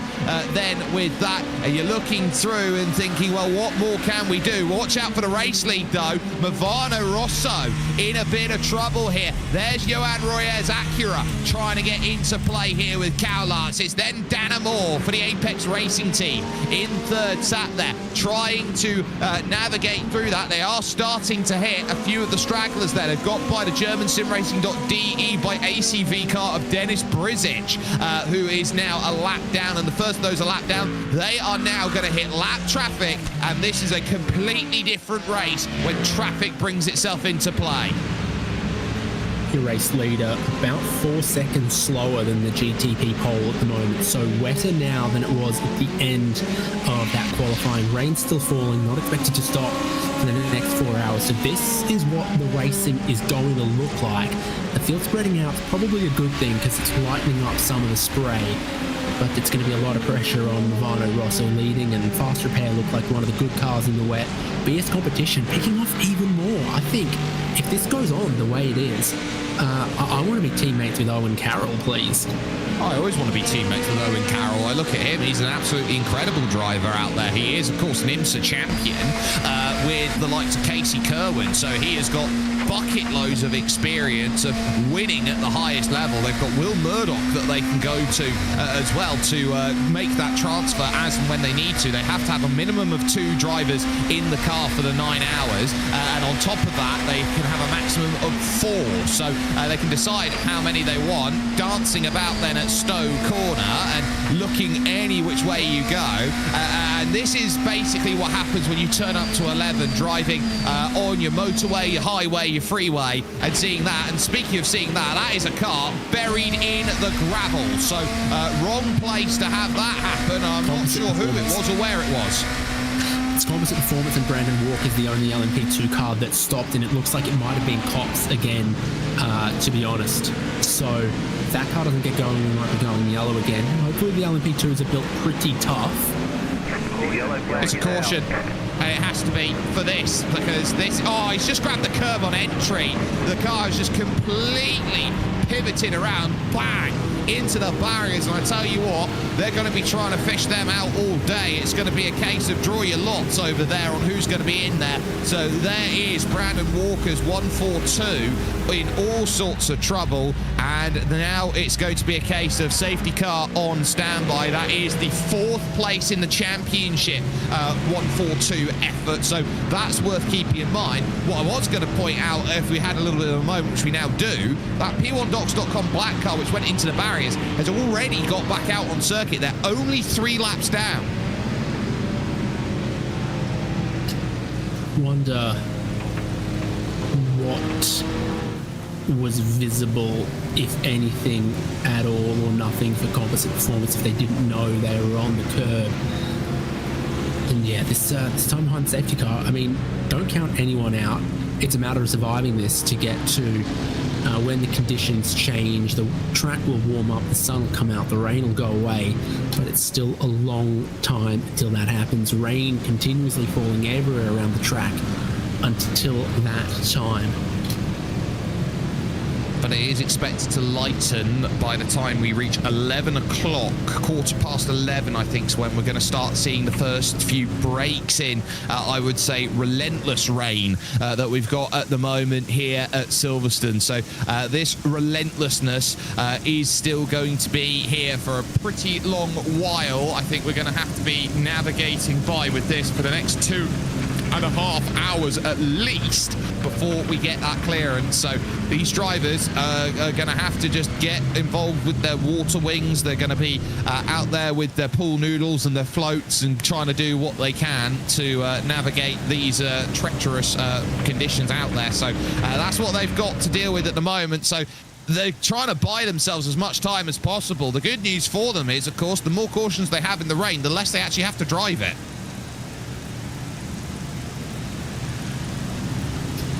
Now, my lap predictor currently has us doing 995 miles, but if it dries out, the pace could definitely pick up after that.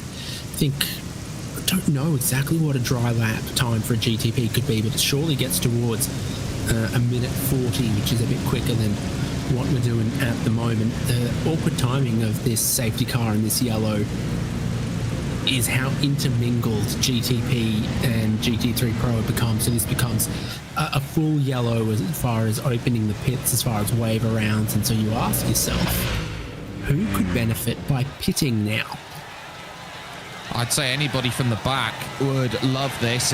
You're at the halfway stage of a stint, but it is extending out because of the fact that you've got these wetter conditions out here, that these drivers aren't burning as much fuel in these conditions. The tyres, I think, may be still manageable for certain drivers and teams, and they've just started the lapping process for the field out there. So at the moment, you've got about half the field in your GT3 Pro that's a lap down. The other half of the field is still on the lead lap. So I think the break comes in at Skylar Davis at Composite Performance 236. No, sorry, it's Absolute Motorsport Aetolith, so Ricardo Lamogli. So they're going to have to all chase out. And this is part of the system that's used here at the IVRA Endurance League, is that if you've got the category all a lap down or partially a lap down, any cars that are 1 lap down are given the license to unlap themselves to go back to the same lap as their category leader, you know, within reason. Yeah, so the safety car launches into action out of the pit lane and then picks up the race leader, which is Movano Rosso, number 1. Gonna need a check on the compound of tyre on that safety car. I hope it's a good tyre for these conditions. Could be a Continental Extreme Contact Could be something else like that. It's going to need to be something with some good grooves to pace this field. Well, we'll have a look here, and at the moment, I would say that the safety vehicle is doing what it can right now. It looks, at least from here, that I can't really see too much tread on it, but as it runs through the corner, that is as a stock tyre gets. Now, you might think wearing sunnies in these conditions is a bad idea, but actually, he's got polarized lenses in that helps him see through the spray. So that's a very well-equipped safety car driver for these conditions. Of course, safety car speed for Silverstone is 88 kilometers an hour. Pit lane speed is 80. Yeah, and you got to note that tiny difference which is out there, and you got to really be quite alert to where the pit lane line is. Oh, Johan Rier will feel very, very lucky then, because he very nearly got ran over by Roberto Friese, who was trying to unlap himself. I don't think he was expecting him and Dennis Brizic to go by, so Rier, lucky enough, he's not been run over there under safety car conditions from second position overall, so he'll breathe a sigh of relief. We do talk about this at Silverstone. It's one of the few elements that you have when you have a pit lane that's on the inside of the circuit and not the outside of the circuit. It is so easy for race car design to go, well, hang on a minute, it's quicker on the last lap just to dive into the pits, and because of the pit speed limit, I actually get a massive shortcut and I win. But that's where you look at iRacing and go, well, what mitigation can you do in order to avoid that from being a reality? One of the things you can do is bring that pit lane line further along than it has been at other places, just to avoid that reality coming into play. It also won't let you complete qualifying laps inside the pit lane, I think. I had a couple of weird final sectors come up on my timing that then sort of deleted themselves automatically. I was like, that's in laps. Where you can cut out a little bit, but the reality is, this is a track where the pit lane delta is quite minimal, particularly in slower cars, particularly in conditions like this. You can get into the lane. For example, if you just have to serve a drive-through penalty, some tracks that'll cost you 30 seconds. Here in the wet might only cost you 5 or 10. So that gives you all of the difference, and look at how they're all lining up. Do I want to go in? Do I not? Dummies being thrown in your GTPs, and nobody bites then as they look at where they go. Now I start questioning what LMP2 will now start to think, and they are very much in exactly the same boat. I'm not going to dive down into the pits. It's too early for me to think about that, so I'm going to continue the same way that it goes. And I think everybody here is going to be angling at it, with the exception of P1Docs.com Black, who have got nothing to lose by coming into the pits, remember, being 3 laps down, so they will take themselves with a little bit of off-kilter service, maybe get some of the optional repairs sorted by coming down into the pit, so that they're in a more prime position to attack later on.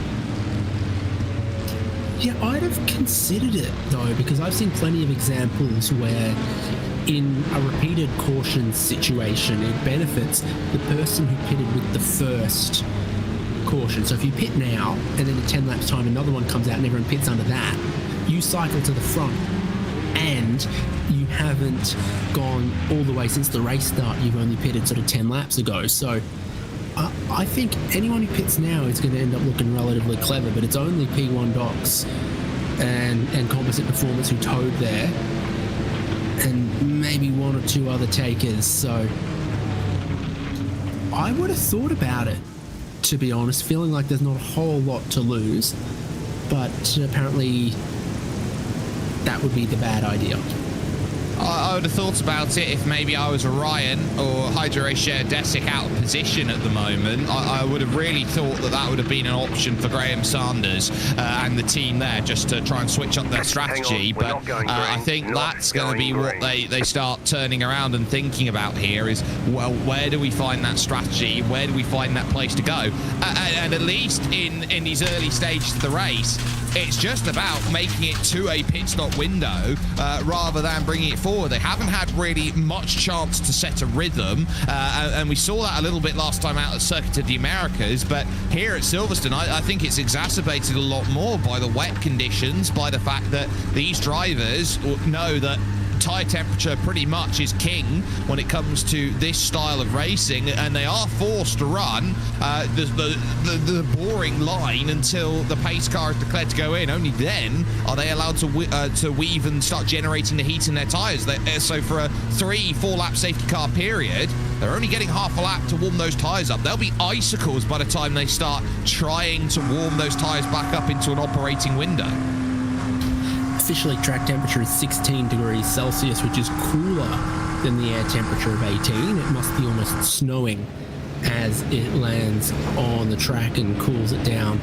I love the onboard view from Hyperion of that flag repeater inside the car. That sort of lets you know blue flags, lets you know yellow flags, lets you know we're safety car or full course yellow or whatever. So that's well replicated inside the LMP2. Just no excuses for having not seen the flag. No, absolutely no excuses there at all. They're all going to be looking here and saying, right, this is where we are. These conditions are, I would say, downright diabolical is the way that I would describe it right now. But there is hope on the horizon, and that will come at about the 3-hour mark into this race. 2.5 to 3 hours is when that rain should start easing, and these drivers who have had to deal with a very difficult and some would say monotonous first stint of this race are going to get that chance to really paddle back through. Biggest gainers, though, I think is important to note, and the two that come to mind, Borussen Plus Competition and Fiercely Forward, and as late as you like, Dana Moore. Oh, you can't get much later. In comes Marcus Hamilton, championship leading. Movano Azzurro 33 makes the call to dive into the pits, and a handful will follow in Adam State. Harrison Lillis at Orbit drop there. I think some have taken your advice here, David. Now, pit exit being closed is a great thing here because these guys will get around to be ahead of the pace car if you don't hold them. Having gone through the pit lane, they're all looking for where their pit crew is at, because for most of them, this is the first time they'll have driven into that pit stall in this race. So yeah, about half the field, and I think this is the way to go for them. LMP2, keep an eye across that. Calvary Carton comes in. A lot of the LMP2s have dived in here. I don't know if there's been an LMP2 that's decided to stay out. So that's going to be important here as they all look to try and navigate back forward. Now, this is interesting here on the exit because you got Adam State and Harrison Lillis. They've got out ahead when it's come to where they needed to on Marcus Hamilton. So Hamilton and Movano Azzurro took a long stint then. So I think they've put a lot more in the car for what they've dealt with. And they'll be waiting right at the back as a lot of teams then have decided to stay out. So Dulatra and Fiercely Forward stay out. Nix Esports, Hyperion and Fiercely Gold. So only 5 cars stayed out in LMP2. Now that is a big decision. Yeah, including the leader stays out. Fiercely Forward Purple staying out, like you said. So more than not from LMP2.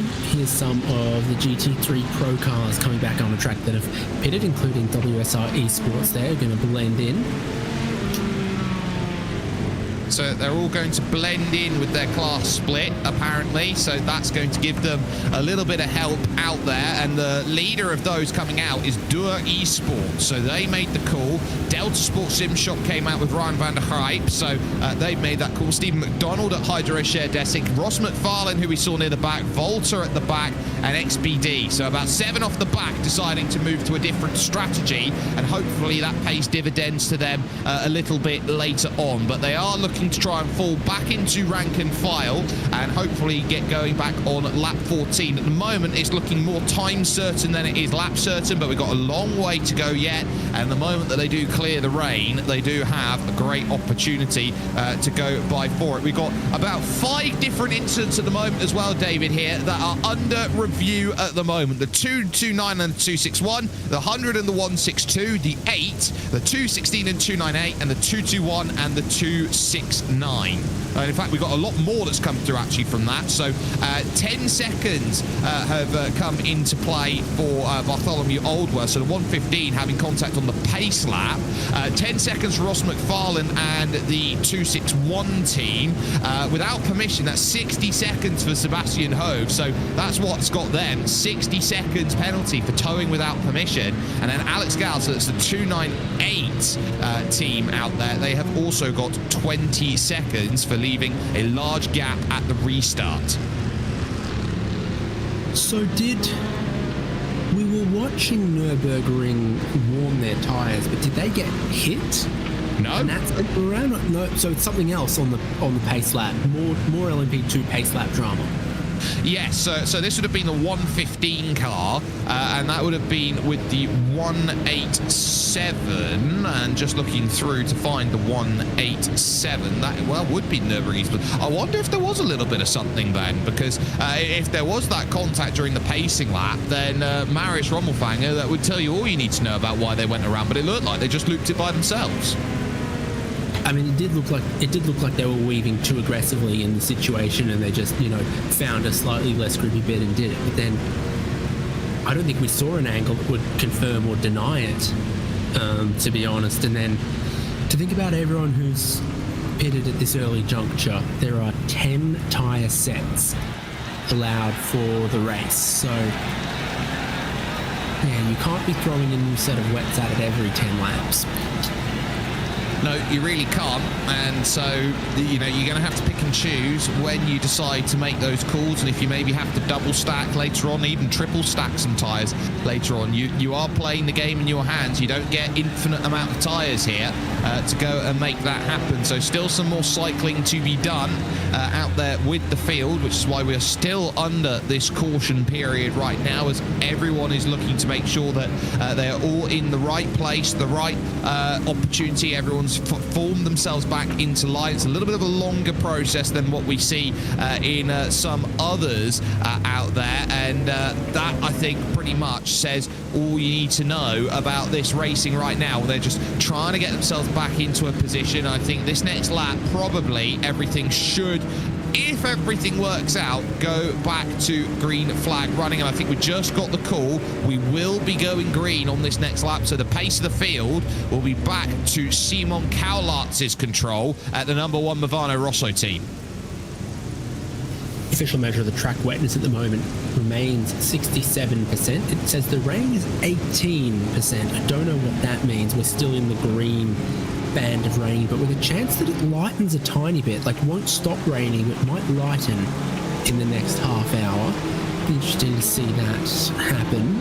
There's quite a few teams that I'm sure would love if the rain was just a little bit lighter and we could settle into clearing the track off a little bit, taking some more conventional racing lines and see what happens. But if anyone did take brand new wets, I wonder if those are a little bit sharper, a little bit grippier, if Effect Simulation's the best place, Effect, I think, with the best placed car on new wet tyres in LMP2, if they come away from this restart looking mega. Yeah, so they're looking like they've got themselves a chance to really leapfrog forward and do exactly what they need to. Not much then in terms of massive changes in GT3 Pro. A big 50-50 split in LMP2 for what they've got to deal with right now, but still the championship leading Dullatra Automotive by Majors Garage on the right side of that, and I think Fiercely Forward Gold as well also stayed out. So the two championship contenders on the same strategy there.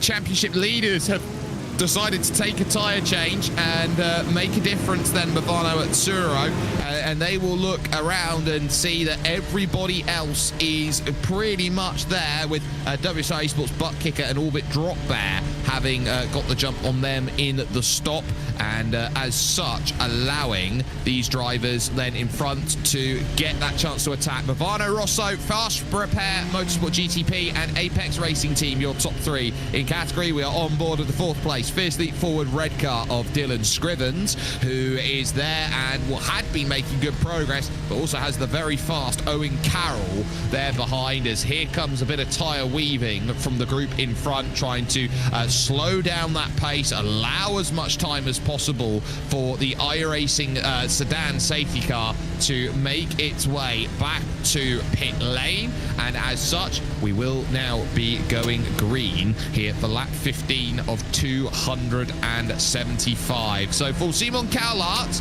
had a good launch going through the club corner. That was where the ultimate attack was going to be, and the one that we saw that did a little bit of damage to open up the gap to the likes of the Apex Racing Team and co. So that certainly worked on that first go around. The question will be, will this go as well on the second time round? Because this time it's a little bit earlier on that launch, and again this time it catches Johan Riera out. Green flag back out. We're racing once more. Owen Carroll, definitely one of my ones to watch off this restart. You can see them get a little too wide back there. Your top 2, top 3 cars got away really well from GTP. Fiercely forward red not getting away so well in 4th, so a lot of pressure on them on this GTP restart. LMP2 and GT3 Pro to follow. Yeah, and they're just making their progress now, and Dulatrat have lost out the race lead immediately. So Bartholomew Oldworth, who of course has the 10 seconds to serve, is there. And, oh, that's a big one around there in the middle of the infield, just about staving off. I think that's the Hyperion. No, it's the CRZ of Demian Hugenschmidt, who found himself turned around. Wrong place, wrong time. Grid and Go got a nice launch as well. Their pass with Drago Racing along with them, and then Manatee finds himself in P3. What's been dramatic every single lap, there's someone rejoining back onto the Wellington straight. That's the way to use all of the runoff, and just don't try to keep the car on the track if the car doesn't want to stay on the track. Use the runoff if you've got to, because what you don't want to do is be one of those cars that's been into the wall and absolutely written themselves off. Stay in this race. It's going to be a long one, 1,000 miles or 9 hours, whichever one comes first. The weather will change. What you need to do is not be doing this, Orion. That's never any good. Car 46, Ilka Harpala off the road, and as easy as that happens, there's more dramas out there in the category. So Harpala tried everything to keep it out of the wall and ended up in it, and I think the other car that was off the road there would have been Antonio Sugo for Absolute Motorsports Acelith. So they were just able to manage themselves to get back out on circuit. Here's a look though for your race lead round the outside. Johan Royer gets it done, trying to dance over to the inside is Simon Cowlart, but ultimately that is as clear cut as you like. Fast Repair Motorsports now take the race lead with a great bit of looking down in towards Stowe and on the exit. 4th on the grid, they've passed P1 Doc, they've passed Apex Racing Team, they've passed Movano Rosso, and Johan Royer takes himself to the lead of the race. Oh, back down the inside at 3. Now looking for it on the loop at turn 4. That long line could work, but it's going to try and get shuffled out, boxed out. There, Movano Rosso tries to. So not much there that can be done. Oh, having to abandon ship there. How does Dana Moore keep it on the road? Very much just caught a puddle and was pulled over to the right-hand side, and it staves off the challenge. But now, watch out behind, because that Porsche's going to have to deal with Owen Carroll's Borisov car. Meanwhile, I'm keeping my eye on who's got a slowdown penalty. At the moment, there's none, but there's plenty of cars you've seen, go off the road, and if you're cutting a corner, then you'll have a slowdown, and it could cost you many, many positions in this densely packed restart situation. We're all clear for the moment. Yeah, only for the moment, though, it's safe, but we'll see whether there's... Oh, that's a big off there at Copse Corner. That's a huge one. That's Movano Rosso off the road, and I think they've taken the fiercely forward car with them. That is mega. Movano Rosso with a meatball flag. Somehow there's not one on this fiercely forward BMW, but it is in a bad way. The two of them have gone off. Now fiercely forward red has a meatball as they shed more parts. That's two separate incidents. They've both gone in, same corner, but they've done it completely independently of each each other. This is Cowlart into Cops, which has been the trouble corner. He's just completely overcooked it in. The rears lock up, and then bang, into the wall they go. And watch out for Dylan Scrivens. He just joins it. Happens like that sometimes, doesn't it? You know, you're in the danger zone and then someone else makes the same mistake and you're right in the line of fire as well, taking... Yes, oh, look at that again. It's just so wet on the way into Cops. Well, it is the toughest place on the circuit. It's the one we expect to dry out the latest out there. LMP2 leader's pitting. Why is the LMP2 leader pitting? Well, that would be fiercely forward purple, and I would assume that's to serve their 10 seconds. They've got a penalty that they got applied for what happened on the pace lap. So they took their 10 seconds, and they thought, well, we've built a little bit of a gap. We'll bite the bullet now. And they weren't the leader when they came into the lane. I think it would be for the number 1 Movano Rosso car, which was off the road, and they've officially decided that they can't get it back out on circuit again safely. They've beached it in the gravel, and as such, they have to take the tow. So a third caution brings itself in. We're not getting much green flag racing here today from Silverstone. It has been a tough start to this race. This opening hour's worth of work. We're struggling to get times here, which are going about 2.5 minutes per lap at this stage. So it really has been a long amount of toil and trouble to go and get what they want. So now it's a chance to bring everyone back in. Fast Repair now with control of the field. Dulatro Automotive regain their place at the front. And you look around and see, well, who else has done pretty okay. Visceral's made some good progress then as they now find themselves back up to third with David Sobrero. So they've also done well in their categories and hoping that their movement certainly worked. But caution flag out there again. Well, if you didn't pit in this one, surely you got to pit in now. Yeah, and then if everyone else does pit, it benefits those who pitted in the previous one. It's short yellow though. Here in short yellow.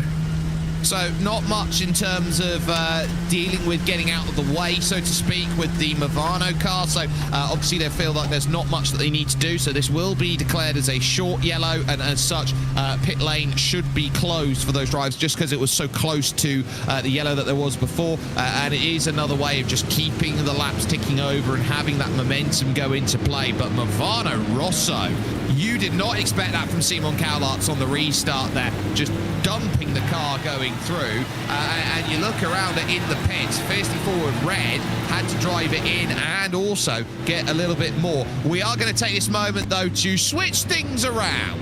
At this point in time, we found the right place to do it. David Haynes is going to jump aside. Joining me in now for the next phase is going to be Brad Dalton here along with me. Brad, you join at a time where it's been possibly one of the toughest starts to an IVRA endurance race we've seen in a very long time. Yeah, good morning, good afternoon, good evening, everyone. Jake, I have my rain boots on. I've been doing some dances, and very clearly I am enjoying the rain more than I think anyone else is on track. This has been easily, as you said, the most challenging race start here in IVRA that I can think of in the series history in terms of anything I've seen really in iRacing. Of course, you know, with Bathurst, there was some rain in Bathurst and we saw some challenges there, but those were only GT3s, and the GTPs are genuinely not having a good day. I think I said that in YouTube chat. They are not having a good day. Don't know exactly what it is though. That's the thing is, you know, it's Silverstone. I don't know if it's just the intensity of the rain or what it is. It's kind of catching people off guard here, Jake, but yeah, some drivers are really not enjoying it. Let me phrase it a slightly different way so that we can actually look at this and delve into this sort of moment that we've got. What you normally see out there on the iRacing sphere is you don't normally get roadside caution periods. This is something that IVRA Endurance brings in and uses to basically enhance the racing product to say, well, anything can happen if you have too much of an incident, you're going to need it. But in these wet conditions, drivers are more susceptible to having incidents out there. and as such, you're more likely to see a safety car be dragged out into conditions like these. So do you think that these challenging conditions aren't necessarily a fact of the drivers are struggling any more or any less than what they would do normally in these conditions, but due to the fact that if you just get yourself caught up into a meatball incident, you have to tow the car? Do you think we're just seeing more of that in comparison to what we normally would?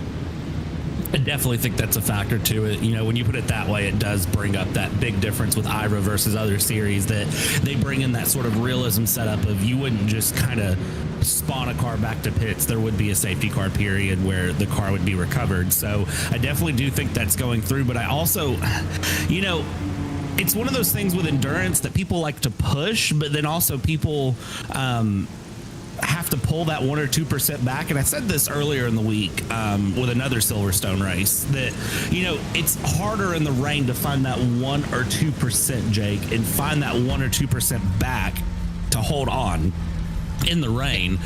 And I don't think drivers practice as much in the rain too. I will say that.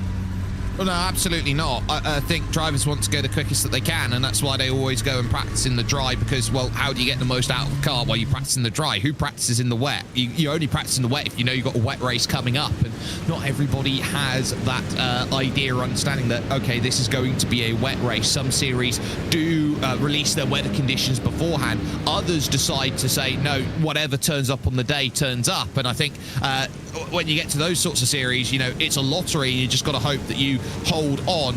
We have seen some great moves through the field. We have seen some teams that are looking around and thinking, well, where is it that we've got to go and gain our advantages out there? We did just have a couple cars jump in before the pits. So 54 with Purple was one of those teams that jumped into the pits just before the safety car came out. They've gone right to the back now of the LMP2 field, but they had enough pace to get themselves up to the front of the LMP2 field from their middling grid position. So I think that Purple car looks really, really good in the rain here. Yeah, Fiercely Forward Purple has impressed me quite a bit. Them pitting in when they did, it was a little curious there, but of course they had that penalty to serve. So now that they are in that position, I think they're just going to be head down and moving, and it's not going to take them a lot of time to get things going. I believe it'll just be a case of can they pick their way carefully through the traffic and get their way forward and keep the car in one piece, not get caught out in any incidents. We've seen a lot of drivers, you know, into the big braking zones here around Silverstone that have had their moments into Brooklands and down into Maggots, through down into Stowe. We've seen a lot of side-by-side bumps that have happened, and I believe that it was said really well before that you wouldn't necessarily see those in the dry, but in the wet, you kind of just throw your hand up and keep going. Yeah, you did the old Mika Hakkinen out there whenever he sees a yellow flag. Yeah, I've acknowledged it, but I'm going to continue on anyway and try and go forward with it. That's the sort of scenario we've got. Lights off on top of the iRacing sedan safety car. I'd assume then that we will be going back to green flag running on lap 20 here of 275. But there is hope on that horizon, which is that we are expecting the clouds to part, so to speak. And by about 12:15, no rain to hit. So that will bring the lights back on, so we will not be going green then on this lap. But this does bring actually an important point. Those drivers who are doing really well in the wet compared to where they are now, how much of that will be on the fact that they've got a wet setup on the car rather than a dry setup, knowing that it's going to dry? They only get about a 4-hour window to understand what's coming along next. Do you gamble on a dry setup here on a wet track, which is why we're seeing some teams out there like Orion, for example, really struggle because they're looking for the dry conditions? Well, here's how I'll counter that. It's Silverstone, it's Britain, it's spring. I'll leave it at that.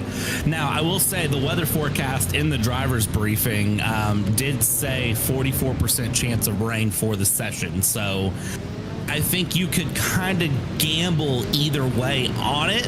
And, you know, we're right at that 50-50 point. You could go for the wet setup. You could go for the dry setup. You could go for a hybrid sort of setup. I think personally for me, the wet conditions are more challenging. You're going to lose pace in the dry a little bit if you set up for the wet. But if you survive the wet, that doesn't matter as much. If you don't survive the wet, then the dry conditions don't matter. That's sort of it kind of falls into that saying, Jake, if to finish first you have to finish. In order to get to the dry conditions to run your car, you have to survive the rain. So I always am a more cautious driver than others, and I set up for the worst situation. So if I know rain is coming, I'm going to run a wet setup, maybe tune it a little bit, just depending on how long the rain's going to last, et cetera, et cetera. But I do think that some of what we're seeing here today is drivers treating Silverstone as Silverstone, is a track that's going to have some rain. The rain is going to be very dominant in this race, and you just kind of have to accept it and be prepared for it. Yeah, so now there's the space behind the safety car being built up at the moment. Johan Royer has been in the car from the very beginning here, and they are still on their initial stints, the majority of drivers in. Just getting word, though, of a couple penalties that have gone through. So car 298 of Alex Gall's got a 20-second penalty. So that's the Apex GT, and there is 5 seconds out there for Hugh Barter, who is second place overall at Drago. So that was a push with the 269 car out there. So that's not great for them with car 221. So that would have been Team PGZ who would come with that. So 5 seconds there and 10 seconds for Owen Carroll and the 89 Bodo Sud team. So they've also got a penalty, but the launch going early from Fast Repair Motorsports, and why not catch them all on the back foot. Dana Moore really has a response. He's gone! He's turned around immediately. A spin going on to the restart. Johan Royer spins it. Apex lead. Oh my goodness, there's the Muradness LMP2 going around. That is not at all what I expected on the race start. Going early, I was going to say, I think that's a beautiful decision there, going on to the straightaway here to get this race going. I think going early, catching people off guard, it's a good way to build some gap. If you're the leader, you have no spray, no problem. Here's the problem, though, with it is if you go early, you're going into a chicane, into a right-hander, and it's pouring the rain, and you have ice-cold tires. None of that works in your favor at all, and we see the end result. It's Apex Racing Team's number 99 with PS competition of the number 89, and I believe we're right back under caution. Well, I think we are. So it's still there yellow, and they will have to fall back into file, it seems, by the looks of it. So that a dramatic moment. They're still going at full speed, as you'd expect, but at the moment, wow, that was massive in terms of the context of what they were trying to navigate through, what they were trying to battle with. So at least for the time being, when you have an issue like that, you've got to try and navigate the way around. And I wonder here whether there's been a little something on that restart which has thrown something up in iRacing. I'm not too sure at the moment, but there are still battles going on pretty much everywhere at this point in time. Everyone's looking to try and cycle themselves back out into positions, but a very scary moment on the restarts as they all had to go on by. But at least right now, I would say Apex Racing Team got exactly what they wanted on that restart. So easy to have a spin like that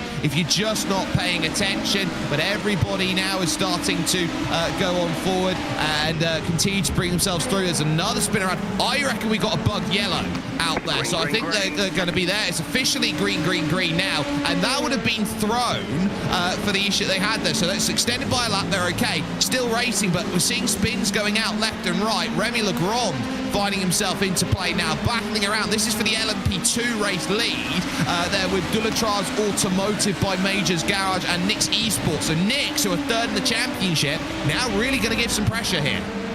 Yeah, Nix Esports, if it just stick behind there, stick a little bit offset so you can see through the spray, but just stick there and keep the pressure up, and you're going to be in a pretty good position there with Delatraz if you can just keep that moving. With that iRacing moment there, with the caution, with the green, with the caution, I think what happened there is because that spin happened before we officially took the green flag in sim, I think the sim registered that as an incident that it needed to extend by a lap. You'll see that happen sometimes, especially in oval racing, if people tend to line up the rears and bin it before the green is thrown. Here's the replay of what happened to the number 95. Just on the white line. Thankfully out of the wall.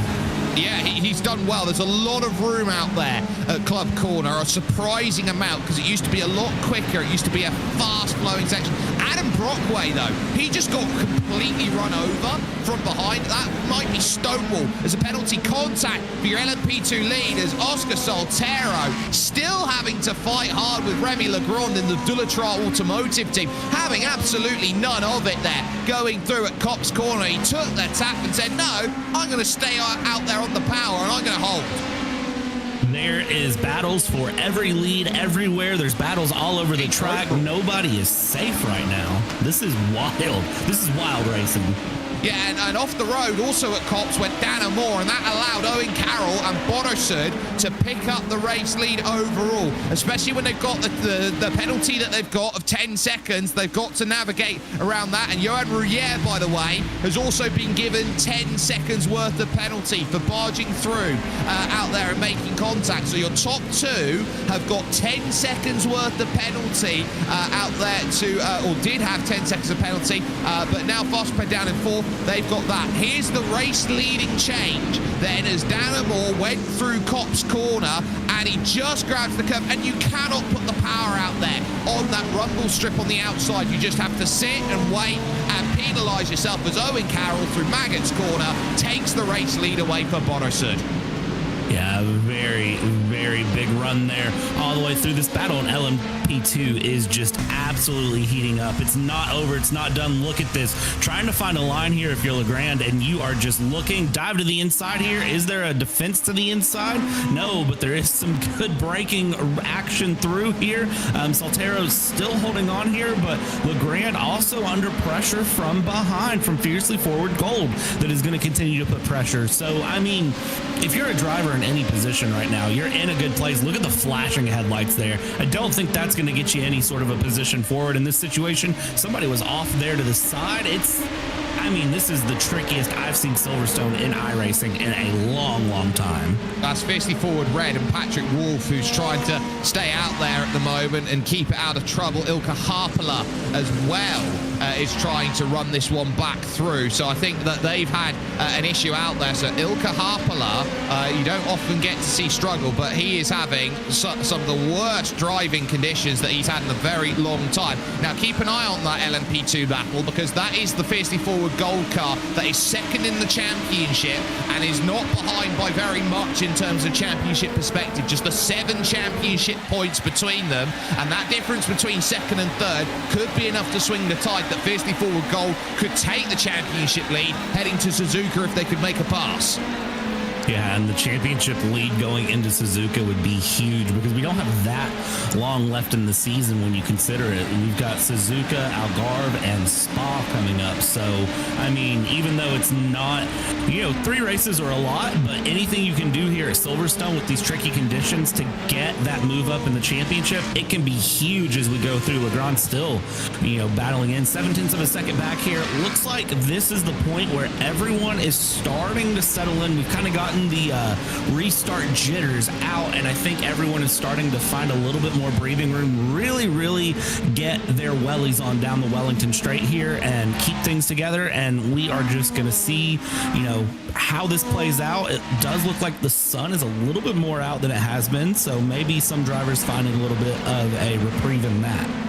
And we're just getting word that car 188 failed to hold a consistent speed at the restart, and they have been dinged for 20 seconds worth of penalty. So Dulatrar Automotive here have now got to find an extra 20 seconds in this race to try and get themselves back in. Williams Esports Academy find themselves in 4th position right now, and that's the battle on behind them. So Maldadinka's got Phil Schiff there behind, so Philip Schiff for Manatee Racing Black, and then Adam State for WSI Esports Butt Kicker. That is an Adam State that was turned around lap 1, turn 1, now looking at a top 5.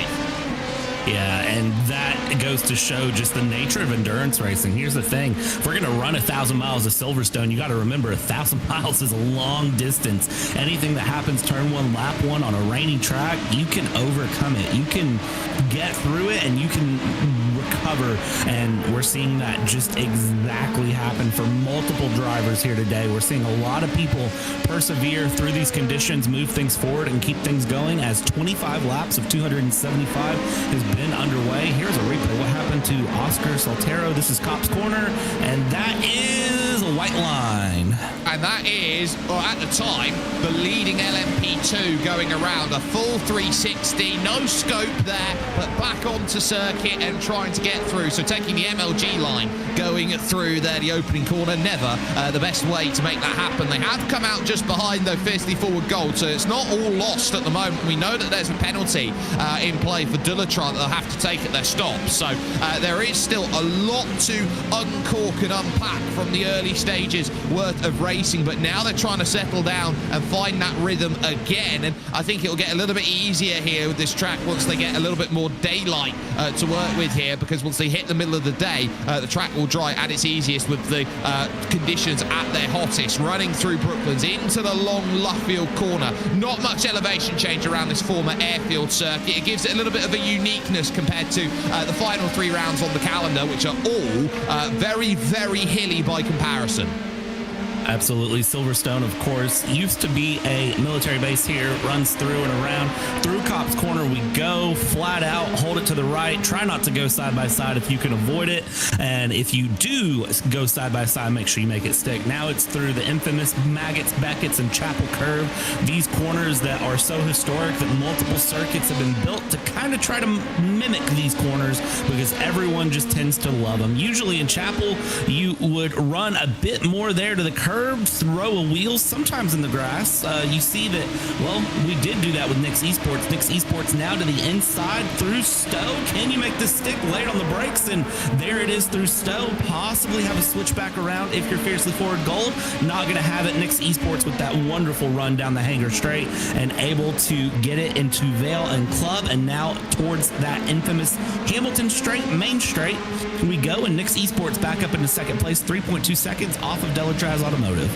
Well, they'll take that. We are in lapping process at the moment. So for the likes of Borisud, Apex, Fast Repair, they're all trying to navigate through a very tight midfield, which currently sits at the moment. Side by side, though, goes the Nürburgring Esports Schwalbenschwanz team, and Rommel Fanger gets by Frank Schmitz then, or holds off Frank Schmitz, I should say, for that play. So well defended, going through Abbey, and then over the top going in towards the likes of turn 2 at Farm, and then over at the Village. It worked well. Back onto the Wellington Straight, and through goes Patrick Wolf, trying to gain laps back in this race there in the GTP, sorry, of course, and that one went off under the tutelage of Dylan Scrivens. But we are fully in display and on for the race lead overall, because Borisud haven't been able to be as lightning through there has the Zebra, then the likes of the Apex Racing team, who have been able to hold on. That's Dino Lombardi, leader in category, that they've got to get by, and for the first time he's put a lap down. It's taken an hour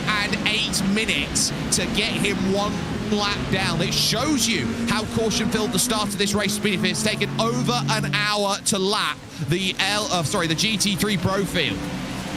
Yeah, it's just been such a wild race start here. Now we found that rhythm, we found the ride. Come on now, it's endurance racing time here at Silverstone. We've gotten to the point where the drivers have been able to just really get in that rhythm and routine, which is hard to do sometimes on a good day, even harder to do in the wet and conditions like this. I mean, there's so much spray that there's points where we can't even see the cars if it wasn't for the headlights. It's a significant amount of spray and water on the track.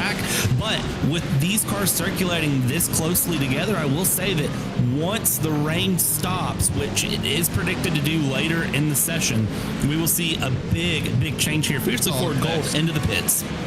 Yeah, so we got cars in the pits, but look at how they're trying to navigate around here. It's just pick a lane and just pray that it works. This is about as nightmarish as you get on the back stretch here at the Wellington Straight of Silverstone. You got the likes of Manatee in there, Drop Bears in there. You got Hydro Rocher Odesic in there, Mavano Atsuro's there. Round goes Ilka Harpala again, as he's again struggling with these wet conditions, not getting to grips with it at this point. Now trying to navigate outside and inside off the exit of Luffield corner. You got cars laps down, not laps down, all there trying to go through. You got the likes of Acelith versus WSR going on for 6th position right now. That's the focus going into Copse corner, and be very cautious as you hit the exit. Abandon ship, why not to the left-hand side for the likes of Alex Gal, for example, who goes off the road. Antonino Sugro goes off there, the Italian for Acelith. So everyone is just trying to dance their way through traffic, and this is the toughest section we've had, and we've waited an hour for it.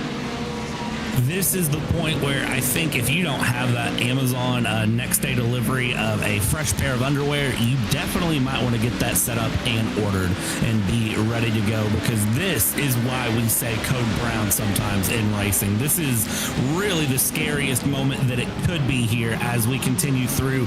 It's such a dance, and you have to trust the drivers around you and trust nobody at the same time. If you're a GT3 Pro driver, you trust nobody, and you hold your racing line and you say, you know what, you want to get around me, you get around me. If you're an LMP2, you're trusting no one and everyone. You've got to trust those GTPs to give you room and the GT3s to give you room as well. And then if you're the GTP, you are the fast car. You are just snaking around left, right, and center all the way through as that number 100 there of Nick's Esports into the pit lane here. Yeah, and so too Dulatrat, who have to go over to the penalty zone and take their 20 before they go. So that's going to be a change, and they're pretty much in the window now. Those, of course, who have pitted compared to those who didn't. The likes of the Fiercely Forward car went in a lap before. This car hasn't, though. Bartholomew Oldworth now starting to attack. This trying to go through to get by Hyperion Racing 2 and Alex Caruso. The long way around at turn 3 of Village. Not going to find it. Is there a search back at the loop? No, there isn't. Has to fall once more back into position. But again, we're seeing Bartholomew Oldworth here be one of those drivers from Club Canada who can always seem to make the move. They've got Aidan Matthias that they can go to from Club Texas when they make their stop. Yeah, it's going to be amazing to see how drivers switch in, because here's the thing. Whoa, if you're the Mustang, just hold on there. That's WSR Esports Butt Kicker Mustang. Just hold on there. And again, that's the case of trust people and go through. Alexander Davidson having a scary moment there. If I'm him, that is not where you want to be in position here. Look at the traffic. It's still not sorted itself out. There's one off. Oh, Rommel no. Fanger, I think it is. So that's going to be a huge one off as into the barriers goes Rommel Fanger. I think he can drive that out of there, but that was just, I think he's just avoided it, but a massive moment in through Copse. Copse has got everyone out today, it seems. Yeah, Copse is just it's very dangerous, and you see there, that's, again, a little bit too much curb there, trying to cut in, a little dab of the brakes, and it sends you on through and around there for Rommel Fanger. The thing with it there is that with Copse Corner, you want to use the curb, you want to use the white line, you want to swing that out and cut as far out to back in as possible, but you can't do that in the wet. And also, the racing line is very hard to stay on in the wet, believe it or not. You don't run the traditional racing line all the time in the wet in certain areas, because those high-speed corners that are rubbered down are gonna be slippery. So sometimes you have to set up just a little bit offline one way or the other. And Jake, that catches people off guard, because we are creatures of habit as racing drivers. You get very used to the routine of, here's the racing line, here's how I swing this corner, here's my entry point. Oh, never mind, that one time the entry point sends me off into the wall because it's wet. Hyperion then have just come into the pits, and this is still your race lead battle. Top 3 split by 2 seconds, but I actually want to point something out here. Last lap, Owen Carroll did a 152 flat out there. Williams Esports Academy, Maldadinka, 154.1. Somehow, in all of that, they are half a minute clear of the rest of the field, your front 3. I think it's the front 3 are just getting the preference of traffic, honestly. I think they are just catching traffic in the right way at the right time, making the right moves in the right places. I think it's luck here as we go side by side with someone behind Owen Carroll. As soon as I said was having a good day with traffic, let me go ahead and say that might have been a little bit too much of a lie here. And now Dana Moore in that number 99 in second place, just right there behind as we head down towards the Wellington Straight, and we keep things going. Let's head out of Aintree down the Wellington Straight. A little bit of a draft here, a lot of spray. Is there going to be a pass? I don't know. If I'd look for one into Brooklands, maybe just follow through for a little bit, see what you can find. That was so telling by Dana Moore, the way he actually held half a car width over to the left-hand side, tried to get out of the rooster tails that were being formed as they hit LMP2 traffic. He's not wanting to make the move, knew he couldn't make the move, but was just deciding, I'm going to follow. Big wiggle over the puddle there, potentially. Comes through from Owen Carroll. This opens up the door then for a Moore. If he can now look at that Apex Racing Team car and say, where can I go? They've got GT traffic now. Are they going to try and think about splitting either side? That's not a wise decision from Dana Moore, who has to back out of it quite a while here to avoid Brizic, who was there. Actually, Dennis Brizic for GermanSimRacing.de by ACV. 3 go through. This is Adam State. Oh, he's had a big one. That's coming through a Maggot's corner. And has he avoided the barriers? No, he's clapped them. Yeah, Adam State able to get back on track there after that little tank slapper into the barriers. I think might be okay. I'm trying to look. That WSR Esports butt kicker GTP down at 11th place in class, holding on there. I think was able to get away with it. This battle for the lead is not going to let up though, because look at this. They continue to go along and on and go through. The rain is still coming down consistently. It's still there. It's still running through. And I like what these GT3 Pro drivers are doing. They are just getting out of the way of the faster cars approaching. They are not even trying to hold the racing line. If they have to take an off track, it looks like they're picking to take the off track and live to fight another day. The troubles for the Delta Sport Sim Shop 203 on this lap. They're down in the pits, and also in the pits is Jan Senkowski of Team Huisingveld. So 2 cars currently in the pits from your GT3 Pros and struggling there. There's the move done for second. So you've got Johan Rurier now, who's moved on by Dana Moore, has decided I can't afford to wait. He got that done into turn 3 and made the move sorted. So turn 3 looks like it's going to be a great place for moves here today. There's one of the composite cars, and they catch the back of the train once again. Difference being here, 153s compared to 215s being done right now by GT3 Pro at the back. So you put that into a comparison here, Brad. You're talking about being, what, 25, 27 seconds slower over a course of a lap? That's 10 laps. You're caught again. Yep. It is a big pace difference in the rain. And, you know, we call rain the great equalizer for a very valid reason. Mind the Lamborghini there around the outside. Very clean move. That Lamborghini in a dangerous position there. But Fast Repair Motorsport trying to put some pressure on BS Competition as we go through. Rain is the great equalizer. And the thing with rain is that it adds the most difference in pace. I mean, we can see lap times go a dozen plus seconds to the negative in certain conditions in the rain versus the dry on certain tracks. So, I mean, you're gonna have that big pace difference that hits that you just kind of have to get used to. And what do you do in this situation if you're the race leader trying to cut through the traffic and you've got Fast Repair Motorsport right on your rear bumper? We're now out through Club, down the Hamilton Straight we go. What do you do here? I think this is just cross your fingers and pray. Maximilian Renner for Instinct X Mechanic Racing, very nearly finding himself with a door full of Dana Moore over at Apex. Caution flag comes out, so let's bring all that to a close immediately. There's a car off somewhere. It's a big one. It's Maldadinka from Williams Esports Academy, 4th in category at the time, and he's done it on the straight. BS Competition just got cut a big break. Let's look at this replay from Maldadinka. Is this no, that's down the straight. That's with somebody. And is that Dulatron? Was that a championship leading Dulatron car that they caught? I believe it was. Let's see here. This is through their spray. It looks like that was a wiggle from the LMP2 that just sends the Dinka. Oh, that is such a hard hit into the barrier and right back out onto the racetrack. Nothing, no control there. Whew, that GTP is absolutely totaled. And that is, of course, the Williams Esports Academy team, the number 77. They're 4th in the championship. They're just 40 points behind the championship leaders of Movano at Tsuro, number 33. And so that is a hefty hit that puts them on the back foot. Orion are nowhere at the moment in this race. Fiercely Forward will be looking around at this saying, well, this is going to be good for us. But the number 11 car's also been involved. It's a day of stay out of trouble, really, for the championship. Movano have been that team who have done it. Absolutely. Delatraz Automotive there. Remy Legrand is the LMP2 that spun in front and was mostly able to get back going, but you could see from that first onboard shot we had, that wheel was cranked all the way to the right still, so some significant damage from taking the hit there from Williams Esports Dodinka. And here we go, another caution in.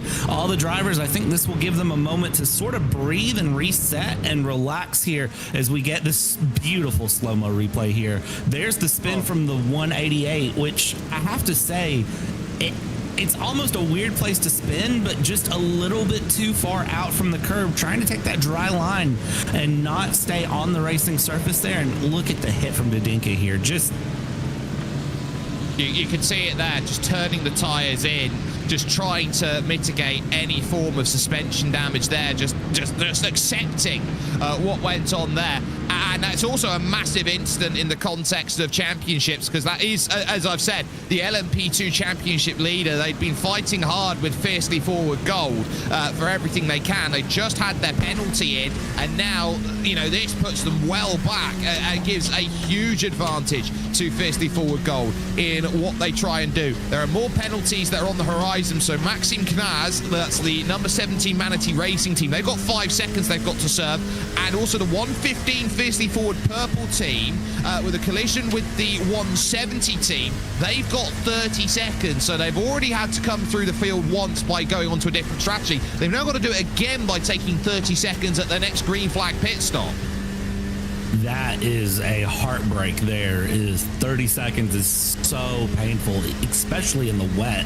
It's so much more to it, but that goes to show if you can keep your nose clean and really keep yourself out of incidents here, you can survive. And Jake, I think survival is going to be the name of the game here. If we talk to the drivers at the end of the race and we say, you know, what was your key here in the race? What really got you through this? I think it's just keeping the nose clean, surviving, making it through. They're doing a good job, a lot of them. The GT3 Pros are really impressing me with how well they've been able to sort of keep themselves out of accidents with the faster cars that have been approaching all the time. Well, I do want to try and find out what happened to Team Huizenveld and what also happened to the likes of Delta Sport Sim Shop 203, because they had their own separate issue, which brought them back down into the pits. So I would like to understand what's happened to them just before all that happened. It does mean, though, that Bono should lead from Fast Prepare from Apex in your GTP category. It is then, of course, in fourth, Manatee Racing Black, and then Absolute Motorsport Ace Lift. So this is Jan Senkowski here in the 248, who, he goes for a helter-skelter. He gets turned around in the middle, and ultimately, not much he can do. You're in the middle of a chain reaction, as Diana Ross would say. Yeah, and for the 248 there, the Mustang just kind of doing Mustang things. The back of the Mustang becoming the front of the Mustang. Typically, those Mustang GT3s are good in the rain, but even then, you know, you can only overcome so much water. And to a degree, you know, some of it is down to the tires, the setup, but a lot of it does also come down to the driver and the position you find yourself in. Here is David Baraclough, the 174. That was a just on the paint again moment, but looks like able to get back going, and thankfully nothing too major happening here. Lots of moments are happening all around the track. That was no good for the GT there that got caught up in all of that, though, for David Baraclough. Of course, the team dynamic there of SRN and Jason Gerard's lot, and then also with David Baraclough. This is Ricardo Lamogli, 266. This is big. This is right now underneath the lapping process. He just caught out at the curb. He's tagged one of the LMPs out there, lost the rear wing. That is bizarre out there. Surely you got to try and keep it away from the curbs because everyone's pushing to try and get back around. But to lose it like that, Lamogli, wow. That's just one of those mistakes that I think you make in the moment, just not... I don't want to say just your brain's not engaged, but I think that is you know you need to get going forward. You need to get past the pace car. You're in this lapping process to get things going, and I think it's just wow. You don't normally see that from drivers, and that is going to be just a heartbreaking moment for that 266 Absolute Motorsport team. I don't know what you say to that if you're Lamogli. Just all you can really say to the drivers, I'm sorry. Well, I'm just trying to find out who had to get well out of the way there of Riccardo Lamogli as he just caught the curb. He'd only just caught the back of the group. I think it was Robin Schranker for the Solpec Precision Racing 60 that had to abandon over to the left there, but dramatic to say the least. What has been a fraught caution-filled start to this race. We've had 4 cautions through the first 30 laps worth of racing here, and we are now starting to take a look at the weather, and we are starting to see about somewhere around Buckingham and somewhere a little bit north about Daventry, a few little bit of light patches starting to come in. Nothing that's hitting Toaster here in Silverstone, but at least for the moment, it is now starting to go there, and we're expecting that rain to start easing off in the next half an hour. That is music to every team's ears. Rain easing off in the next half an hour. That's what they want to hear. They want to get to a position where they're not fighting spray. They're not struggling for grip. They want to get into a solid position here. But here's the thing. That's a mental reset that I don't know that these drivers are prepared for, to be honest, because that is going to be a very dangerous moment there. Once that spray is gone, once that rain is gone, they've all adjusted so well to driving in these conditions at this point that once you tell them, hey, now the track's dry, now we're going to transition into a dry track, you might see some of these drivers just completely go to default settings and almost seem like they forget how to race. But that's because the mind shift between a dry track, a transitioning track, and a wet track, and then the inverse is so hard to do. It takes a lot. And remember, rain is the newest addition to iRacing, and it's a fundamental ground-changing addition. It is completely different to anything you're used to if you've been racing in iRacing for a long time. Let's talk GT3 Pro and what's going on down there at the bottom. Grid&Go.com currently leading, and as championship leaders, their main rivals are third, Visceral Esports, IVRA Endurance, and they've got David Sobrero there. So they're looking around, and they've done very well, I think, in the opening of this, and I think it's telling that they haven't had a pit stop in an hour and a half's worth of driving around. So they've certainly had to be very choice in terms of economical saving of the fuel, and certainly extending out their stints and working out fair share and the like. But I think they've done very well in this position, have Grid and Go, qualified the car in third, got themselves up to the lead early, and there's a reason why you put Dino Lombardi in the car, Pro Stripe, 10,000 I rating. He's pretty much the dream for any team. Absolutely, he is. I do want to point out with the GT Pro, the top 14 have not been in the pits yet. Or correction, the top 12, and then a couple other drivers. So you've got 14 GT3 Pro drivers that have not pit yet, which, with the amount of cautions we've had, we're only 33 laps into this endurance event. It doesn't surprise me, honestly, because they should be able to go a bit longer on their fuel run where they're at. They're probably going to pit under this caution cycle once pit lane opens, but realistically, 30-ish laps is what I would expect from them. And I think under a normal situation, you'd see about once an hour they'd make a pit stop. But with the cautions we've had here, with sort of the pushed, delayed running we've had, it makes sense for me to kind of see a lot of them still out there.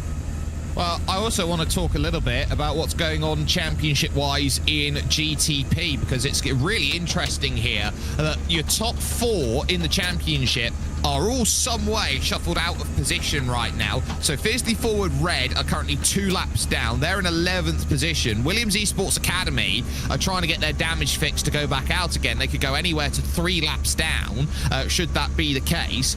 You've got Orion, who are absolutely nowhere in this rainy condition at the moment. Ilka Harpala right now is like watching Bambi on ice, trying to skate his way around this track. He's down there at the back of the field for those on the leading lap. And Movano Atsuro came in, took a set of tyres, and haven't made any progress since with Marcus Hamilton, and they're only in 9th place. So they are in the wrong place, wrong time. Nobody's really taking much advantage, but for Orion, their chance to get back into this race, they're only 3 places back of Movano Atsuro. They're praying for dry. I think they're a team that works a lot better in the dry. they definitely do seem like a team that does so much better in the dry. It doesn't surprise me either. Again, as you described them, Bambi on ice, that's, I think, the perfect way to describe them there for how they're doing. Pit lane is open. Look at the cars all peeling into the pits here. There is a lot of drivers that are going to go ahead, probably get a fresh set of wet tires. They have to mind how many tires they have to get through the day, as they only have, I think, 7 sets of tires if you are the GT3 and 9 changes for GTP and LMP2. And then some penalties being served, but this is a busy pit lane to get us through the rest of this race. Oh, what a call from Drago. Drago has stayed out here compared to everybody else, and they're a team that hadn't had any pit stops yet. So Drago are gambling to go, well, we'll go one more on a caution, because clearly we're not getting much love here from getting long running. We can go a long way further and go get our caution and pit in when we've got absolutely no fuel. So they feel comfortable there. P1 Docks, of course, is a few laps down, but this is as pit party as it gets. Now look at this absolute busy pit lane. It is insane to see this many cars through. Everyone going up on jacks, everyone taking fuel, everyone taking one of their sets of wet tires off, putting a fresh set on, and then right back out into the lane you go, get it right back out, and now we just have to wait on that pit lane to reopen, which should be right now, because only like 5 cars stayed on track there. So plenty of cars coming through. Almost a big bottleneck there on the pit lane exit, though. Look at that. Drivers taking avoiding action coming up the hill there. Yeah, they've got to be careful when they all go through, because they've all got to use this one track lane pit exit and fall into line. The jump in the stops, it is now going to be Orbit Drop Bear Jupiter that leads this race. Can you believe that? I mean, here's the thing with rain, I can believe anything, but even then, I still kind of have to do a double take. You said it, and I still had to do a double take and say, wait a minute, are you sure that that's right? But no, that is indeed correct. A little bit crazier in the situation. Hydro Race Geodesics, Graham Sanders in second. I mean, it's amazing to me to kind of see how much that pit stop cycle can mix things up. This is turning out to be an amazing race. And we're only 34 laps in. And this is why, because these are all the cars that pitted in earlier that now have themselves the position. So you look around, Hydro Race Geodesic second with Graham Sanders. Robin Schwanker is there for Solpec. They're now third. Loic Marchand now puts in for Movano at Zero up to fourth. And then, only then, it's Johan Rouillet for Fast Repair Motorsport, who's there in P5. So it's a complete role reversal and change around from where they were to where they are now. You look around at LMP2, for example. Your new leader in LMP2 is Morten Augustsson, then for out there for one of the Fiercely Forward cars. There, Fiercely Forward Gold, I believe it is. Yeah, Fiercely Forward Gold it is, and again, it just goes to show just an endurance race where anything can happen. 1,000 miles. I've already said this once. I know I'm going to say it at least once an hour for the remainder of this race. It's such a long race. You just have to kind of buckle in, play your cards right, play to the strategy, and trust in yourself and your team, and anything can happen. And if you do that right, a little bit of luck, you're gonna be in a great position by the end of this race. And honestly, if you're Fiercely Forward Gold, you're probably fist pumping and really happy. Nix Esports in second place, Hyperion Racing 2 and third there in that LMP2 category. Orbit Drop Bear Jupiter, though, up in first place in that GTP situation. And Drago Racing still haven't pit. They are really gambling on strategy. If you're Hugh Barter, you are really, really gambling the strategy.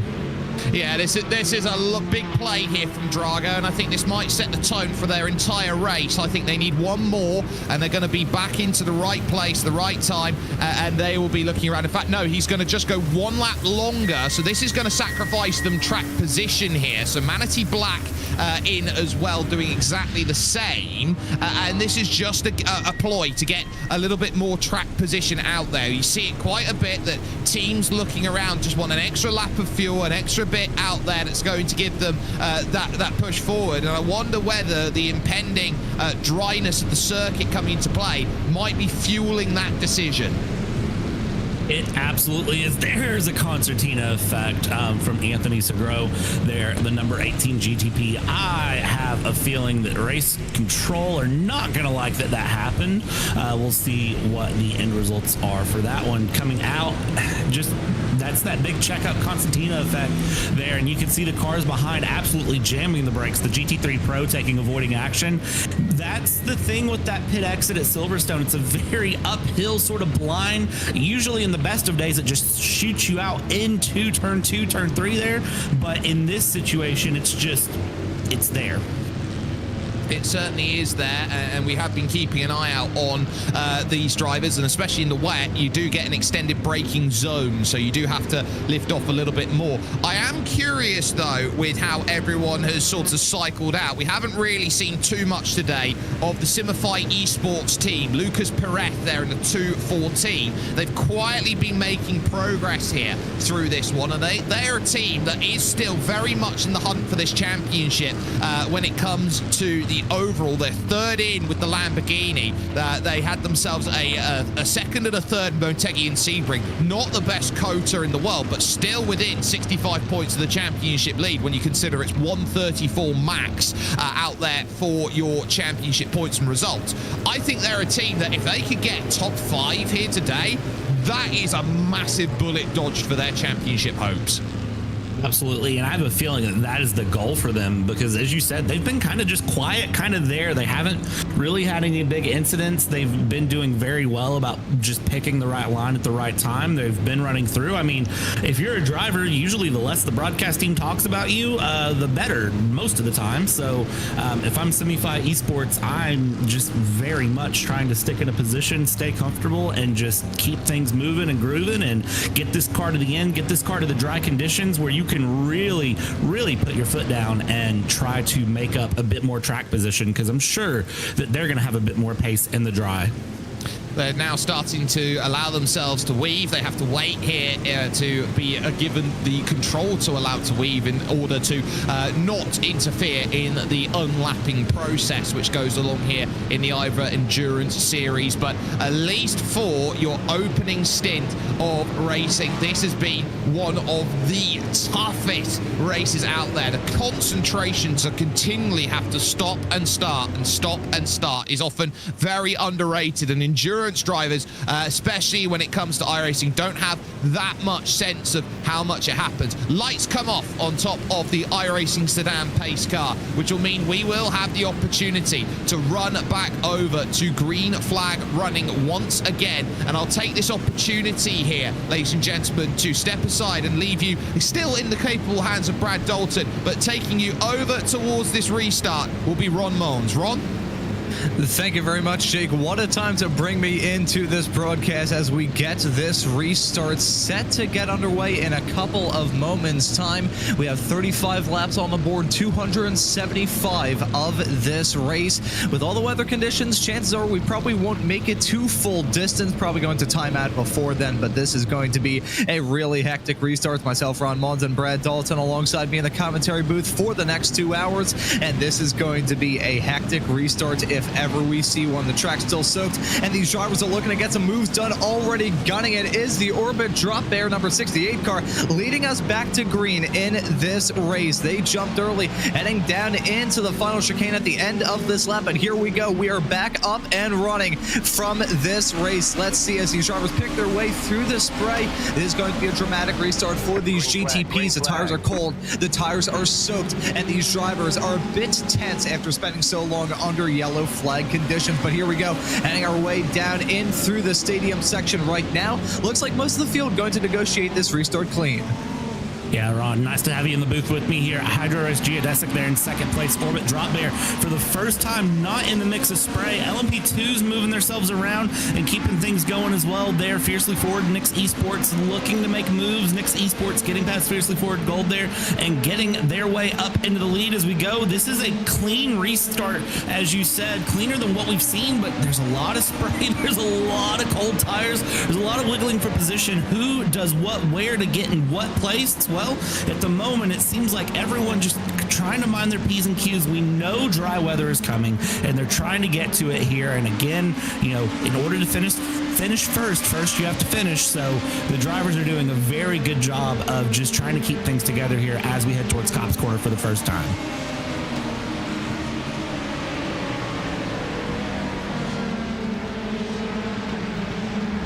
And everybody's through Copse Corner here. Looks like everyone keeping it nice and tidy here. LMP2 looking fiercely for gold, and Nick's Esports still continuing to battle here and trying to just find positions where they can.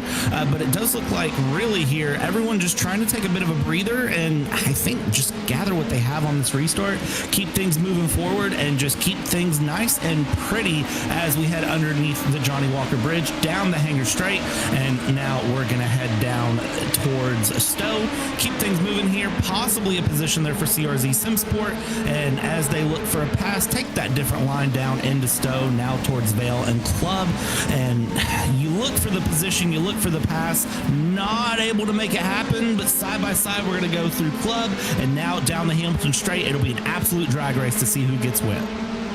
And Brad, you brought up a very good point a couple of moments ago, talking about the fact that to finish first you have to finish. These drivers just need to be there at the end of this race. Don't go for the gutsy moves, although as we say that we saw a gutsy move heading off into turn number 1. These drivers risking it already, going for some gutsy moves in the rain, and that's a spin heading down into turn number 3, spinning wildly out of control. There we go. That is Frank Smith in that Hydro race car. There you can see hydroplaning his way off the circuit into Village of turn number 3 as we take a look at the GT3s and see them running nose to tail as it stands at the present moment. Got some prototypes coming out of the pits, though. This may disrupt this GT3 battle a teeny tiny bit. It's so sketchy dealing with these lap traffic encounters with the GTPs coming out of the pits on cold tires and the GT3s running at their throw. Weather into the picture as well, and you've got a really terrifying combination. Yeah, still plenty of penalties being handed out here as it goes. So we're seeing a lot of penalties being handed out to different prototypes in different situations. It looks like possibly those are what's getting served here at the moment. We've had every car into the pits here somewhere. Unfortunately for that BS competition team, for Door Esports, they've had to pit out of the race lead in GT3 Pro. That is fiercely forward gold in the 115 in the LMP2 category that has spun, is dropped back. Pretty significant. What has happened to them? I'm going to go ahead and take a guess. Wet weather and a curb had to do with this. Yeah, wet weather and some painted curbs go together like peanut butter and tuna. That is not a good combination at all. Doubly so if anyone's tuning into this broadcast while eating. I apologize for that comment a couple of moments ago as we see a replay of the 115. That is, yep, hit the curb and loops it around with the blink of an eye. The 115 car spinning and coming out of Copse. Brad, you called it right there. The painted curbs and the weather, not a good combination for any of these racers.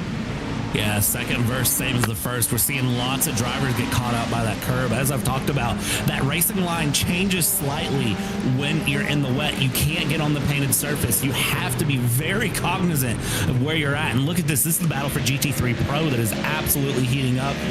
Scooter Area Volpe by P1 Sim in the lead there. They've got a couple tenths of a second back to Apex Racing Team. And then Grid and Go VC Esports right there in the mix as well as they continue to battle. This is just going to keep heating up and heating up here. The car in front of them is a lap down there. That Mustang, that is Huskenveld's Mustang, that is bearing down in actually 2 laps down in 24th place after an incident they had early on in this race. And they are there, but the leaders are following behind. Look at this battle for the lead in GTP Pro. I tell you what, Ron, you picked a good time to jump in the booth because there's action everywhere. I'll tell you what, getting into the commentary booth right before that restart gave me about 15 to 25 seconds to try and get the juices flowing enough working on this broadcast to be able to call that restart and call the action that we see right now. You can just see the headlights, and that's about it, heading down that Hanger straightaway off into turn number 15 of Stowe. These drivers, you can see them dancing around the track, and that's really risky from Graham Sanders in the number 62 car, running off into the curb on the exit of that 15th turn down into Vale.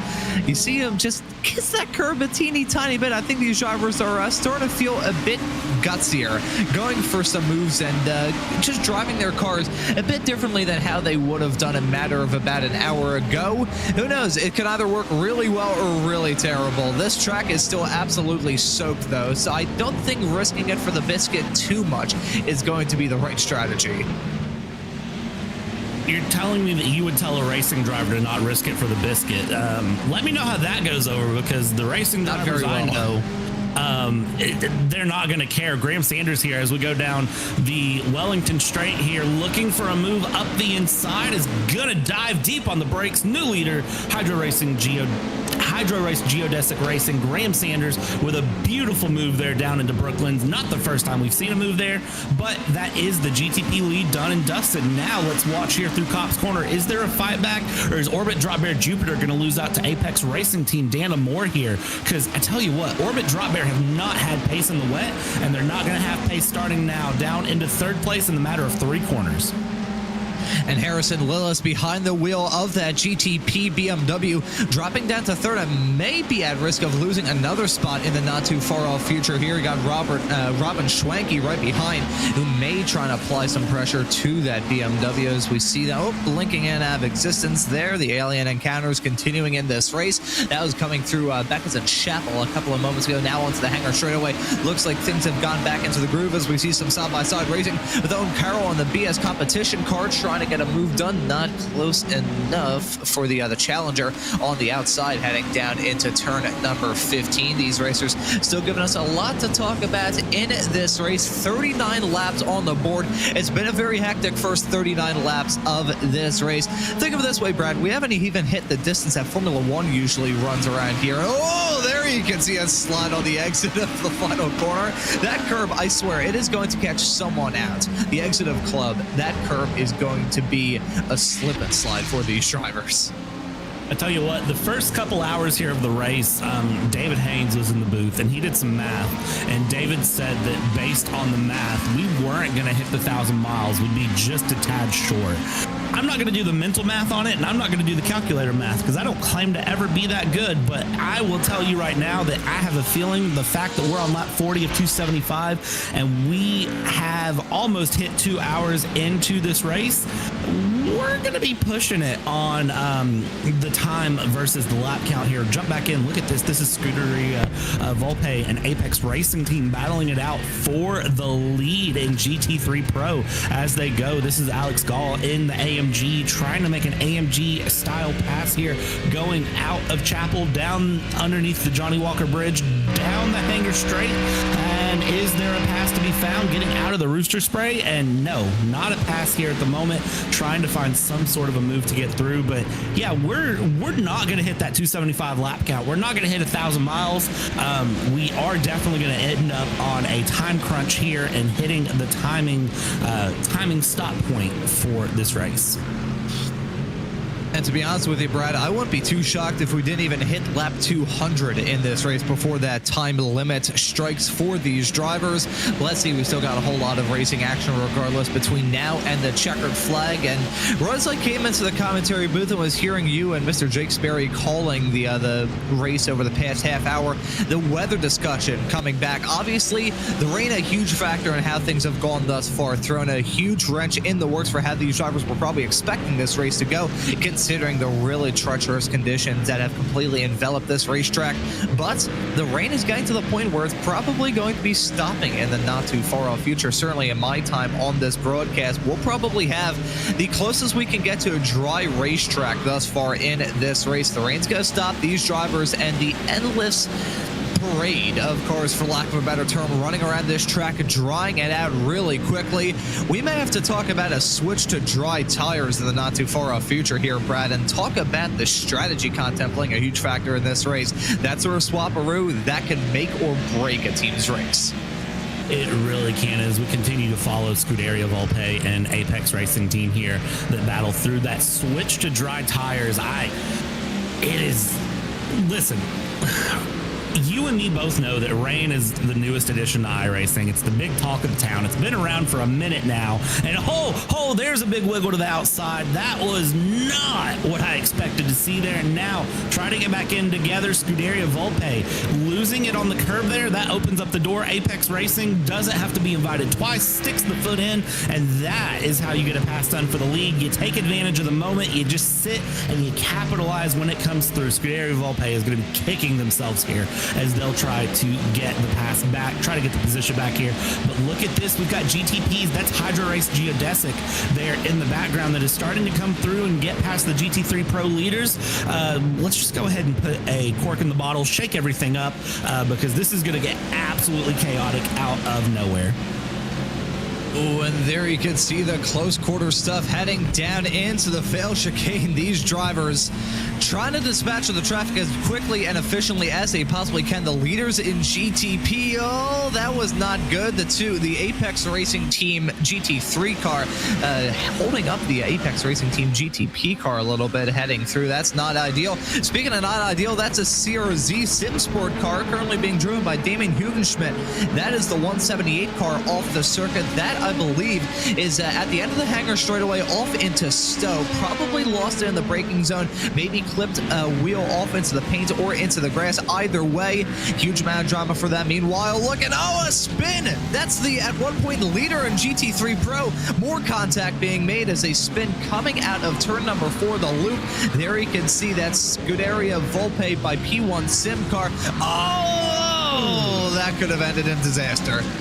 I was going to say, that's a GTP or LMP2 rear wing sitting off to the side, and that was a GTP or LMP2 just absolutely flying off the track to the side. Here is a Damien Hugenschmidt that, yeah, there's hard on the brakes through the gravel. Is there a wall tap? Thankfully, no. The kitty witter, as they call it in Britain, able to catch him out there, slow him down. This is Luca Nadeo, and this is where that started through. There's the tap, and there's the tap on the return. Actually, not really a tap, maybe just losing some, and there's GTPs running wide, everyone inside. I can't tell who that is. That is a GTP that lost their rear wing, but I just can't tell who it was. But lots of damage, lots of moments. That is how dangerous the loop can be, though. You end up there, you've got cars going 3 wide trying to carve through traffic, and it's game over. Nothing you can do. As we see some battling involving Morna Agassian in the fiercely forward 113 car, currently running third of the LMP2 runners as it stands at the present moment.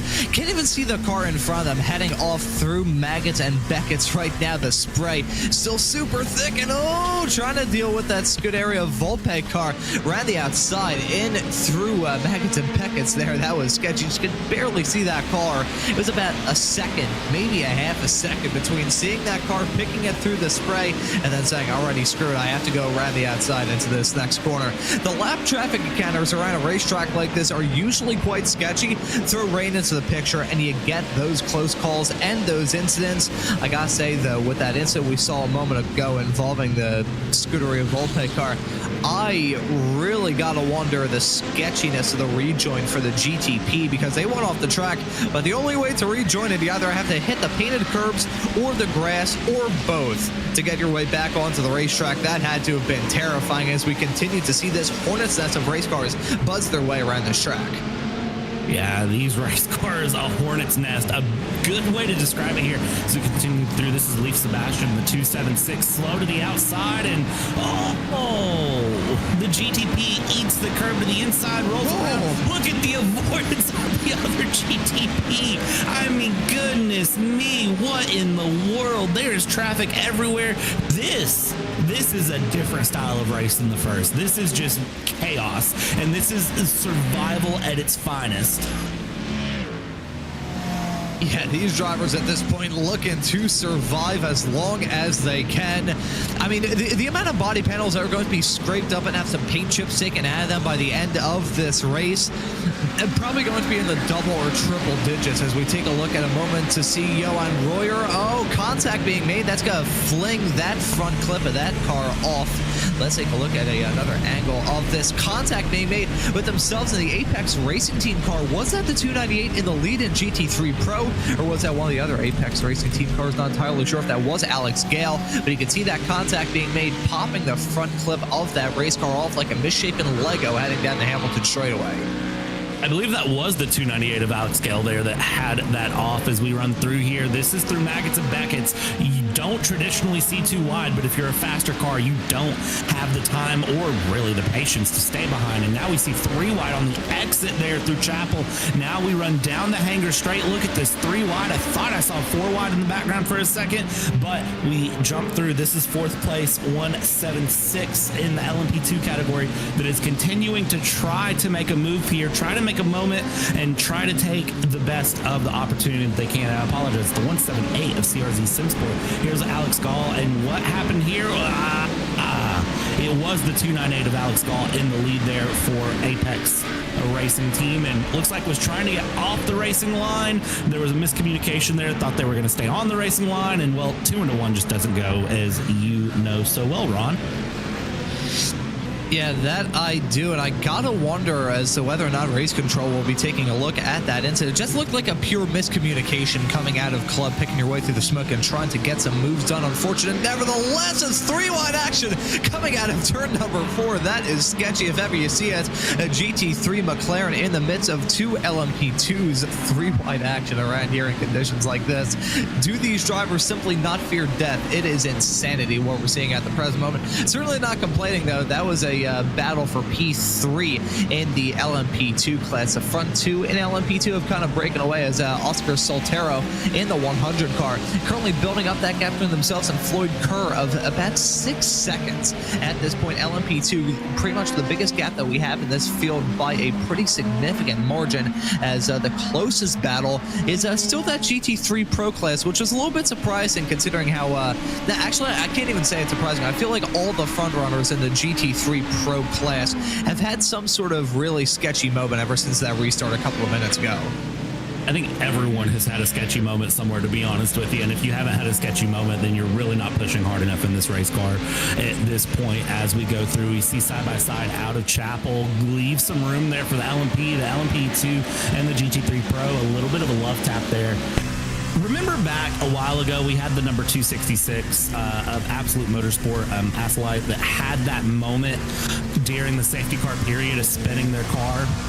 They were given a 60-second penalty for that, by the way, by Race Control. Race Control is still working through a lot of penalties that have been reported that are under review. There's a lot of things going on. I don't envy Race Control at the moment because they've had a busy time. I think all of us have had a busy time here trying to just keep up, but they are having an extra busy time. Lots of moments for them to look at, lots of things going on as we go through. This is going to be a battle in GTP that continues on, is going to continue on side by side through Chapel, because why would, or through Cops, because why would we not? Now into Maggots and Beckett's we go, and well, we are going to continue along nice and pretty and keep these GTPs together in one piece, I hope, because Orbit Drop Bear Jupiters found their way back up into 3rd place. BS competition going to be looking for a pass when they can find one, possibly at the end of the straight. Yeah, and here we go. These 2 BMWs going to brawl, heading down at the end of the hangar straight away. Look at that, the dive from Carroll, and that's going to work out, slipping their way up another spot. That was a slick move at the end of that hangar straight away, off into Stowe of turn number 15. Stowe in the back and getting that move done on the inside, off into the corner. That was terrible. I apologize, but that was still a very, it seems like a textbook move, but considering these conditions, any sort of move, as that was a spinner a little bit farther in the back, not sure who that was spinning coming out of the final corner. They took a one-way trip into the outside tire barrier. That is for sure. I believe it may have been an LMP2 runner. Not entirely sure of anything outside of that, but getting back to the point I was going to mention with that move from Owen Carroll, it may not seem like a fantastically sketchy move, but in conditions like this, anything can happen, as we see an off-track moment for the 258 Mustang heading into Maggots and Beckett's. Yeah, that 258 Mustang there, that's Impulse Racing just absolutely getting shoulder checked there by a faster car. This is going to be the 213. That's a wheel on the on the paint, why could I not think of what that is? That's Volta Sim Racing's 213 going around. Here is Patrick Wolf in the number 11, Fiercely Forward Red, that is going to bring it through. And I have a feeling that this is also a little bit too much on the paint. Car spins, and well, the back becomes the front. Do you keep it out of the wall? No, that's a tap to the tire barrier.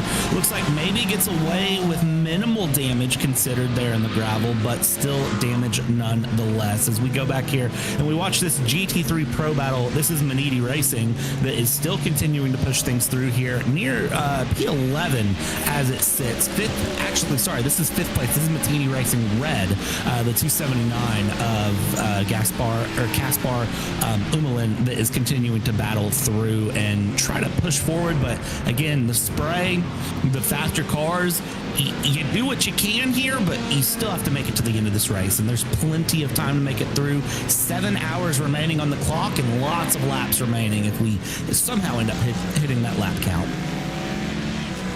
Yeah, I think the chances of us getting all the way to the end of this 275 lap long race without the time constraints playing a factor, about as slim as me being able to complete a marathon without weaseling like a dog that's been locked in a hot car in the middle of summer. But with that stark mental image notwithstanding, let's get back to the racing action and talk about more lap traffic conundrums. I can't feel bad for these GTP cars because with how spread out this field is, with how many cars we have in this field, I feel like these GTP cars have not had a moment on their own in quite some time. They're always having to deal with something. Outside those first couple of laps after the restart when they're battling with the cold tires, then they got involved with the lap traffic, and after that it feels like this race just completely flashes by for some of these racers. Yet at the same time it also feels like it drags on for a million years. It's like, okay, here's another lap and I have to deal with 7 more GT3 cars. I mean, it's kind of what you sign up for, though, whenever you run GT3. You sort of are just aware of the situation you'll find yourself in. You're the slowest car on the track.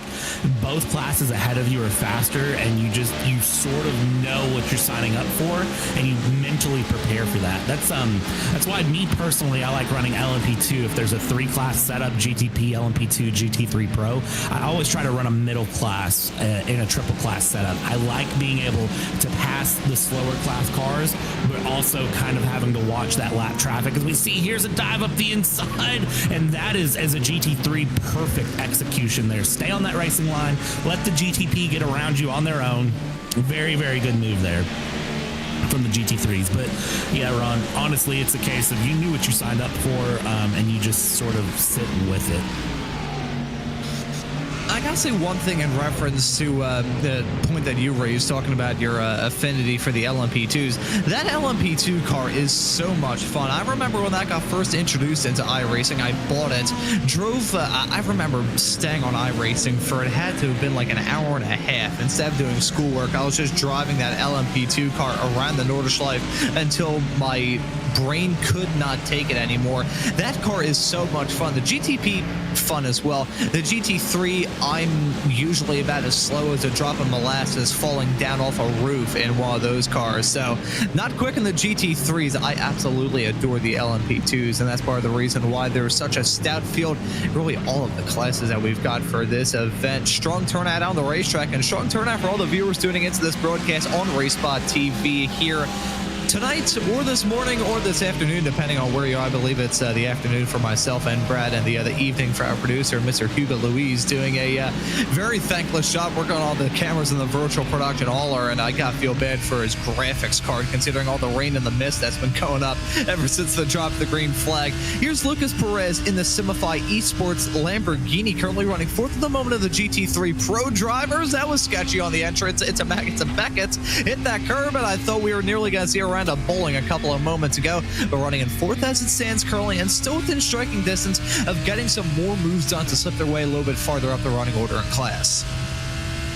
Yeah, we talked about Simify earlier at the top of the broadcast. They're in a very good position. They're currently 3rd in points in that Lamborghini, down 56 points on the gridandgo.com VC Esports Acura as it stands. And as it sits, they're currently running fourth, and Grid and Go is running second. So they're in a very good position, honestly, for where they need to be. They're looking for a strong points haul today, and they are putting every tire right. They're putting every braking point right, every throttle application. They're doing everything they can to really keep that car in a good position. They're looking for a strong points haul, because with 3 rounds left in this season, if they can come out of today in a good spot, they still have a chance for the championship here in IVRA, and they're in a very good position to find it here.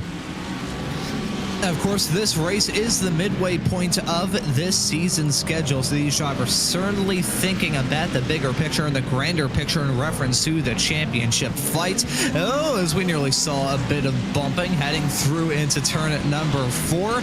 Nearly saw some bumping with the GT3s, nearly saw some bumping as a GTP car got involved in all of that action as well. Just look at the spray heading through there, and I gotta say one thing, Brad. One thing. I'll say something else as well. The rain, I think it's starting to taper off a little bit. It's still coming down. Don't get me wrong. You can see it on the screen quite visibly. But I think the rain is maybe starting to ease up a teeny tiny bit. Maybe it's just placebo, but I think the rain is starting to gradually taper off.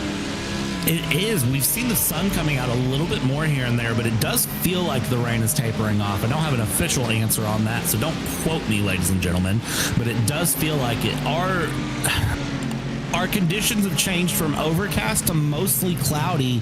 Air temp 18C, track temp 17C, so we're in a pretty good position. I have to say, I do think we're starting to see a little bit less spray.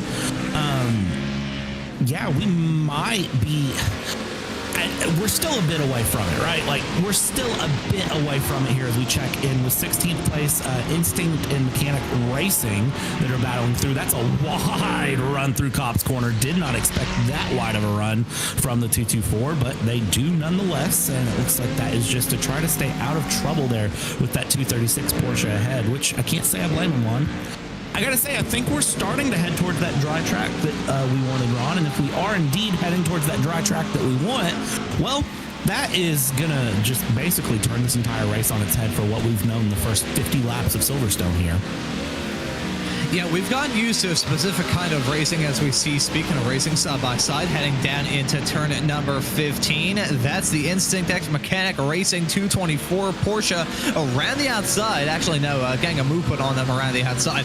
Heading off into turn number 15 at the roles reverse there a couple of moments ago. But I think, honestly, we're getting to the point of this race where these drivers may need to start rewiring their brains a little bit. The track conditions in the not too far off future are going to begin to improve. There we go. That's running wide out of turn 18. Every single time I see a driver run wide coming out of club and they hit that curb, I can feel the skidding. It reminds me of my karting days. One of the tracks they used to run at was on an old disused airfield used by the U.S. military, and there used to be a big metal strip running across the old runway that we used to drive on.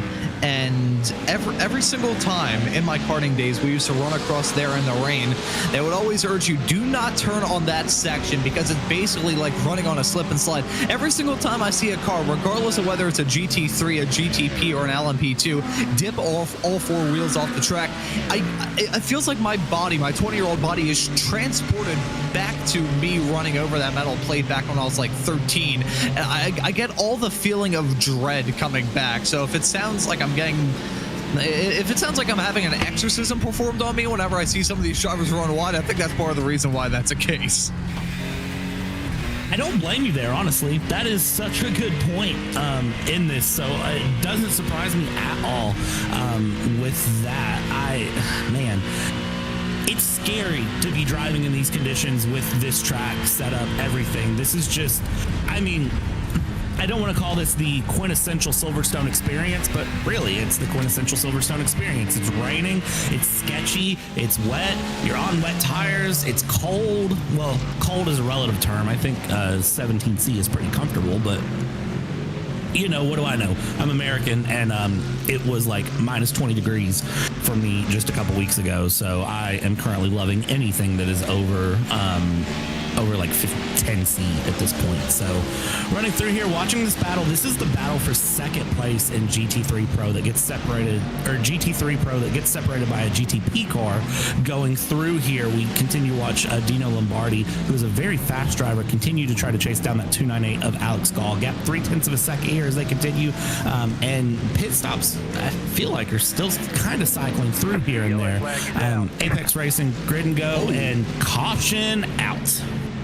Caution is back out on the track. I was just going to mention in reference to the context of this GT3 Pro battle that the Apex Racing Team 298 car is actually missing its rear bumper. If we can get a shot of that heading through into Brooklyn to turn number 6.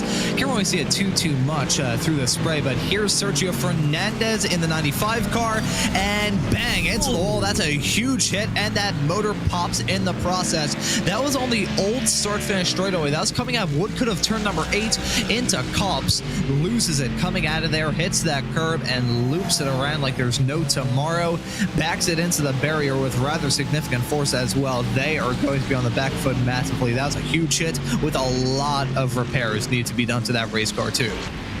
Yeah, that was Fast Repair Motorsport, and I hate to say it, Sergio Fernandez, I don't know that a Fast Repair is going to be your friend for a hit like that.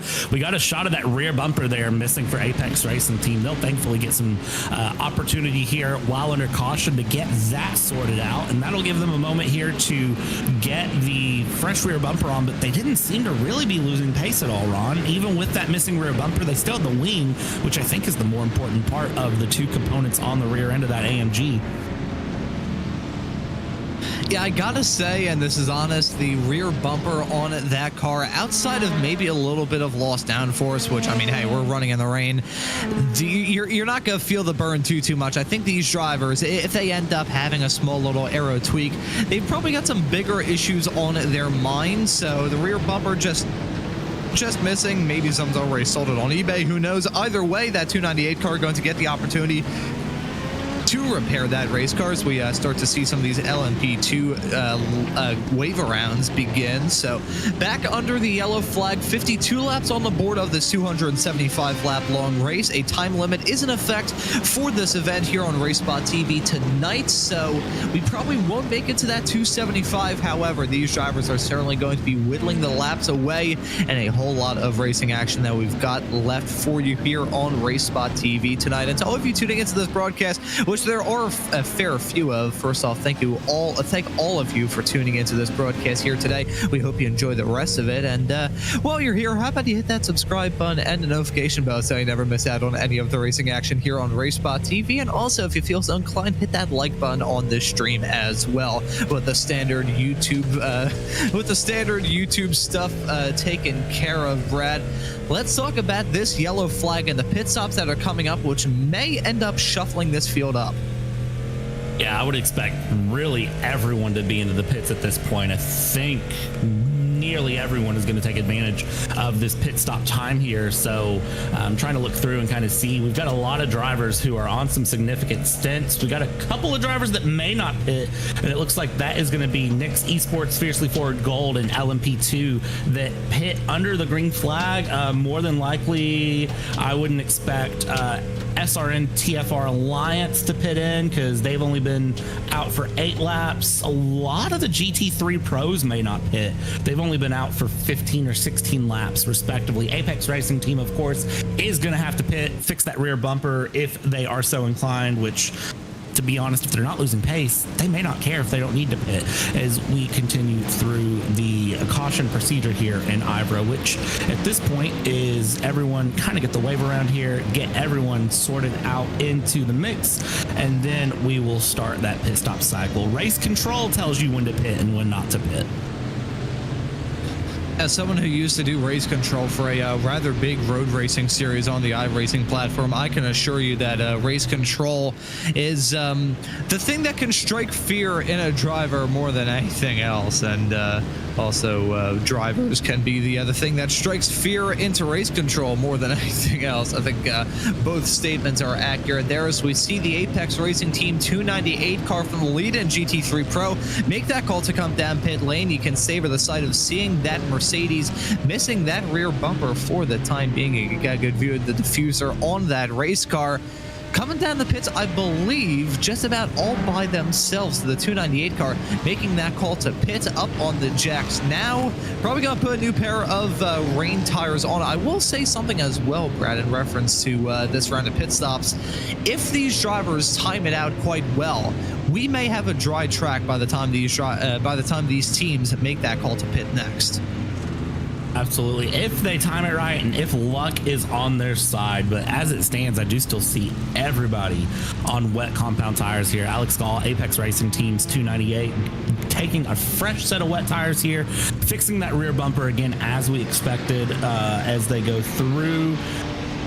The dry track is coming, that's the thing, but this is where the art of the teams comes in. When do you call it to switch over? We're definitely still too damp, but you know that the drivers are going to be trying to do the math on when that transition period is. And as it stands on lap times, well, I don't know that lap times are getting to a point that we should transition yet, but we are seeing drivers look very comfortable with the weather right now, and look very comfortable where we're at, as it's less damp than it has been. The sun's out. I don't know. The transition point is coming in the near future, soon-ish.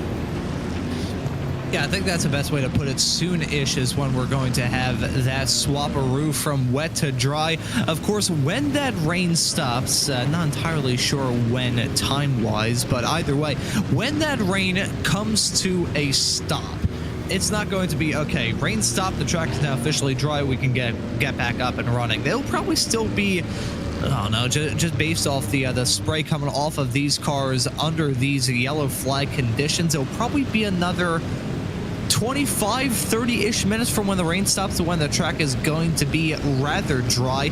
Certainly going to see some drivers make that call to swap over to the slicks a little bit earlier than that, though. I mean, everyone's always going to be experimental when it comes to what strategies to go with and what strategies to not even touch with a 10-foot pole.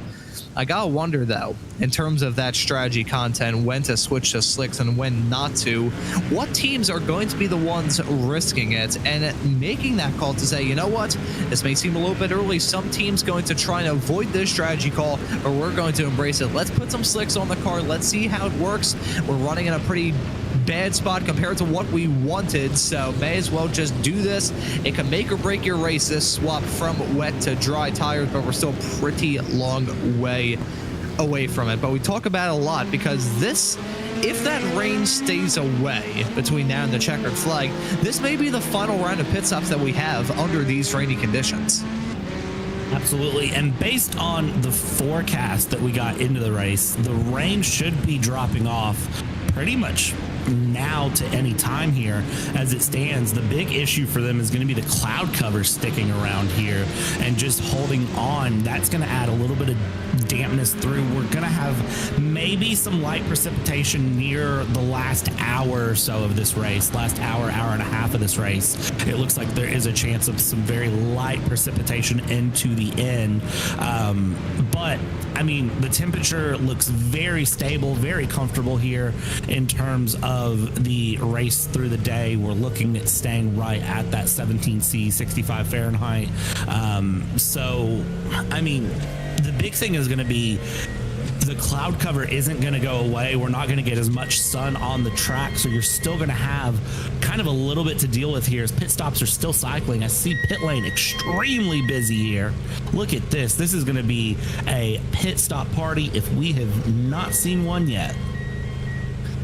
And let's see the mass of these drivers coming down into the pits, trying to hit their marks as best as they possibly can. They have some driver swaps going on as well. It's the time to do it with 54 laps on the board of this 275-lap scheduled distance race. Of course, the time constraints may be going to limit that a little bit more, but considering we're over 2 hours into this race time-wise, getting to the point where these drivers are deciding to get out of their car and hand the keys off to someone else. You can see LMP2s, GT3s and GTPs all in the pits right now. There you can see them out on the way in the fast lane, trying to get their way out of the pits as quickly as they can. I believe it's going to be Daniel Ferguson, the first of the GTPs to exit out of pit lane. Owen Carroll in the 89 car. Not entirely sure if that 89 car made their way into the pits or what.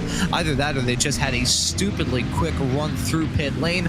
Either way, though, that's how the field is shaking out, heading their way out of the pits. Still some drivers still stopped in the box. Yeah, still stopped there. Definitely going to be going full of fuel, taking a little bit of extra time to repair any damage that might be on that car. You might as well do that under caution now while you can. It does look like that everyone getting out of pits in mostly one piece, which is better than the last pit stop cycle we had, where that pit exit, when it was closed, we saw a lot of checkups, a lot of scary moments happen there. But it looks like everyone out pretty as they please in one piece here, pacing through, going down the Wellington Straight into Brooklands and just trying to keep things together here behind that iRacing safety car. If I'm a driver right now and I am just really trying to feel out how these tires act, I'm trying to watch my lap times once we go back green, and I am really just waiting on that big transition period to hit. Again, we know it's coming. The rain is gone for a while-ish in terms of its intensity. You can sometimes end up in a weird situation where the track is, there's still just a little bit of rain, but it's not enough to cause any issues, and you can kind of go early on dry tires. I don't think we're going to see that here either, but some drivers, somebody somewhere is going to risk it, and the matter is when. Yeah, I think just based off the law of averages and all that stuff, I don't know, I didn't really pay attention too much to math class, but I will say, I think just based off the size of this field, there's got to be one team that's going to decide to say, you know what, screw it, we're going to go for the gutsy call, we're going to put slick tires on this car, even though the track is still moderately damp with a dry line just barely starting to form. A dry line which is probably like 2 or 3 feet wide around most of the racetrack whenever that time does arrive. Just small little tire tracks that you have to run on all throughout the racetrack to try and keep it going in a straight line without spearing off the track. And the other thing as well is we're still at the point of the race where if these drivers on wet tires go off the track, end up in either the grass, the paint, or the curbs, they're probably going to take a one-way trip into the tire barrier. So even though the dry tires are definitely something that these teams are starting to think of as we get to the end of this rain shower, we're still at the point of this race where even the wet tires are a bit terrifying. Couldn't have said it better myself. Wet tires are terrifying. Definitely. You're hitting this point where it's just anything goes really here in the race, and you're racing more by feel than I think you are by known strategy, known thoughts, Ron, and that's about all you can do in this situation. Looks like we are still going to be under caution. That's another GTP diving into the pits there as we go through and continue along.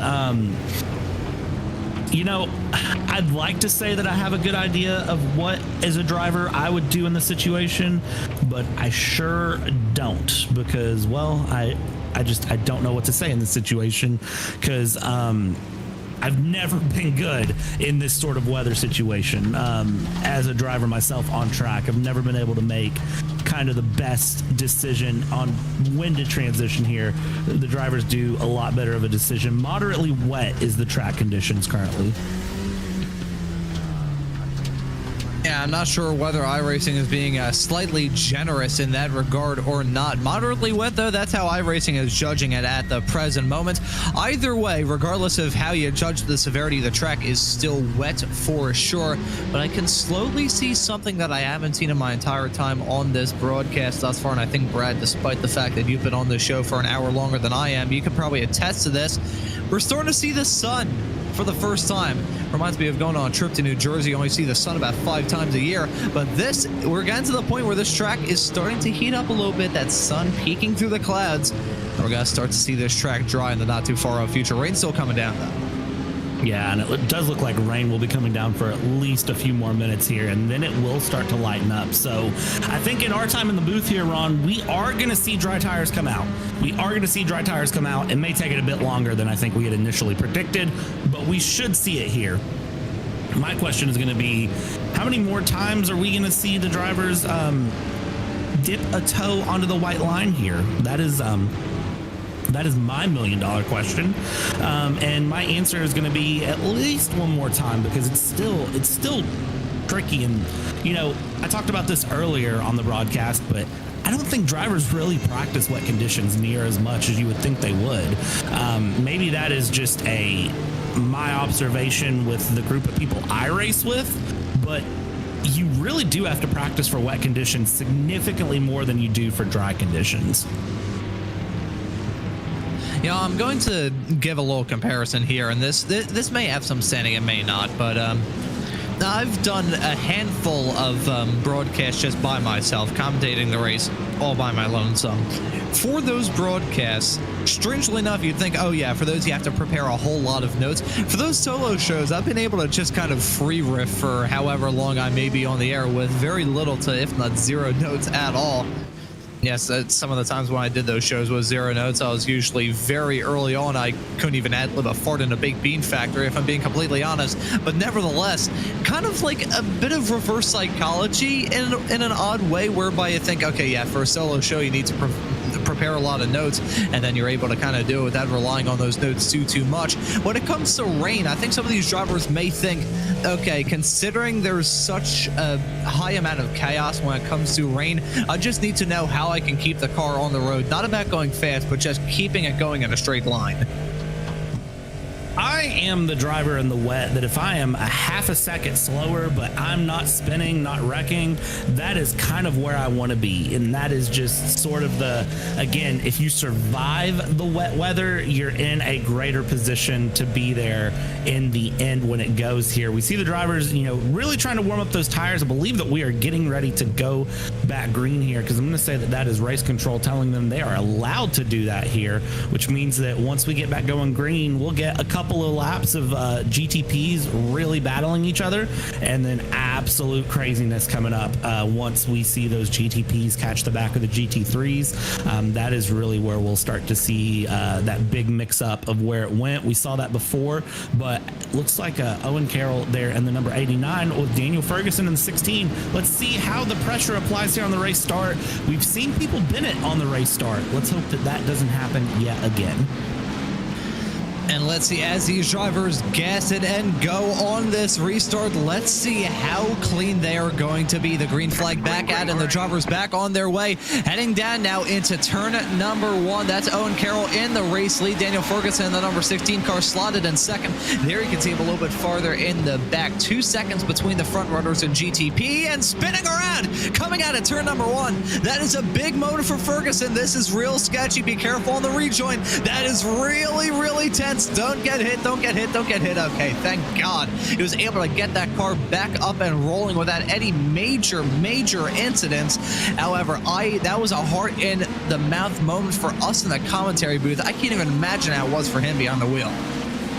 Ice cold tires on a wet Silverstone track do not go well together. Again, you have the rules here through that you have to be very on your P's and Q's through the safety car period. So drivers with some colder tires than they'd want here on the restart as we go through. Look at this. GTPs trying to mix their way through with LMP2s, work their way back forward. This is also the LMP2 battles happening at the same time. So we're seeing a little bit of the mix there of those GTPs trying to get their laps back and move through the LMP2 field if they can, while they can, as they get through. We're lap 56 at 275 here for this 1,000 miles of Silverstone that, well, is going to fall short of 1,000 miles, but it's not going to fall short of action. There's 2 separate spins.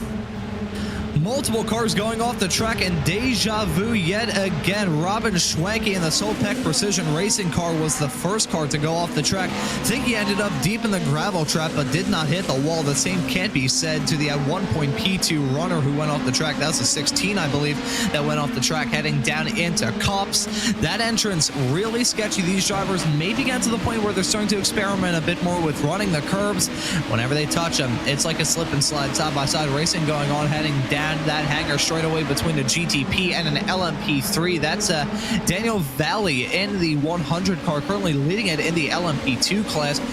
Alex Noj, I believe is the correct pronunciation of the driver of the 113 car, finds himself running in P2 as it stands at the present moment. That P2 class looking intense. Same can be said as well in the GT3 Pro category. Dino Lombardi finds himself in the race lead. Lucas Perez slotted in P2 in the 214, about half a second between the front two in that class. The only class as it stands currently that's a bit spread out is GTP, with Owen Carroll finding himself in the race lead there now, 7.5 seconds in front of Harrison Lillis. And that is really where you want to be there, that 7 seconds there.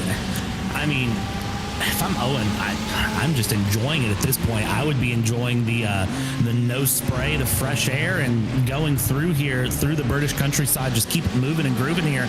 We've got Dino Lombardi. You can see a slightly different line there heading towards the loop here and trying to just keep things going through Village, the loop. And Lucas Perez just right on that rear bumper as they go. Look at this battle back in the background going side by side. This is the Instinct mechanic, Maximilian Renner, that runs very wide, has to slow it way down to get back onto the track there. Is going to lose some time, some positions there, drop back, but very, very tight. Never mind, I spoke too soon. And it was too tight coming out of turn at number 4. Spearing off the track is Maxime Renner. And let's see if he can try and get a rejoin. There we go. I thought he was about to spin yet again as he was running through the grass on the inside of turn number 4. Got cost him a heck of a lot of time in the process, so still not ideal at all. As we go back a little bit farther up towards the front in the GT3 Pro category and see side by side between McLaren and Mustang heading through Luffield at turn number 7. These drivers giving us battles to talk about left, right, and center. Yeah, and as they continue with these battles left, right, and center, I mean, I'm almost having that moment where I want to cover my eyes, but then I want to peek through my fingers to watch what's happening. There's lots of good battles everywhere, all over the place, that just keep going. That GT3 Pro battle's still continuing up front. We've still got battles for LMP2 of Nick's Esports and Fiercely Forward that continue to battle, and they keep the run through, but 8.6 seconds the gap between BS Competition, Orbit, Drop Bear, as they sit. Orbit, Drop Bear, at one point, they were very, very down in that GTP category, and they found their way back up in the second. They're holding on comfortably. They're having a very, very good run of things right now here as we continue to just watch these GT3 pros just right there, all with each other, side by side. We go into the corner of Stowe. Who comes out ahead of this? Well, at the moment, I will tell you who comes out ahead of that is going to be Chris Shorter of Sure Esports getting through. Is there going to be a look for a pass, though, down into Club? It doesn't look like it. Yeah, these drivers not really going for the moves off into the Club chicane as I would probably expect them to. I'm not sure about you, Brad, in terms of going for some moves into that turn 16 and 17 chicane at the end of this lap.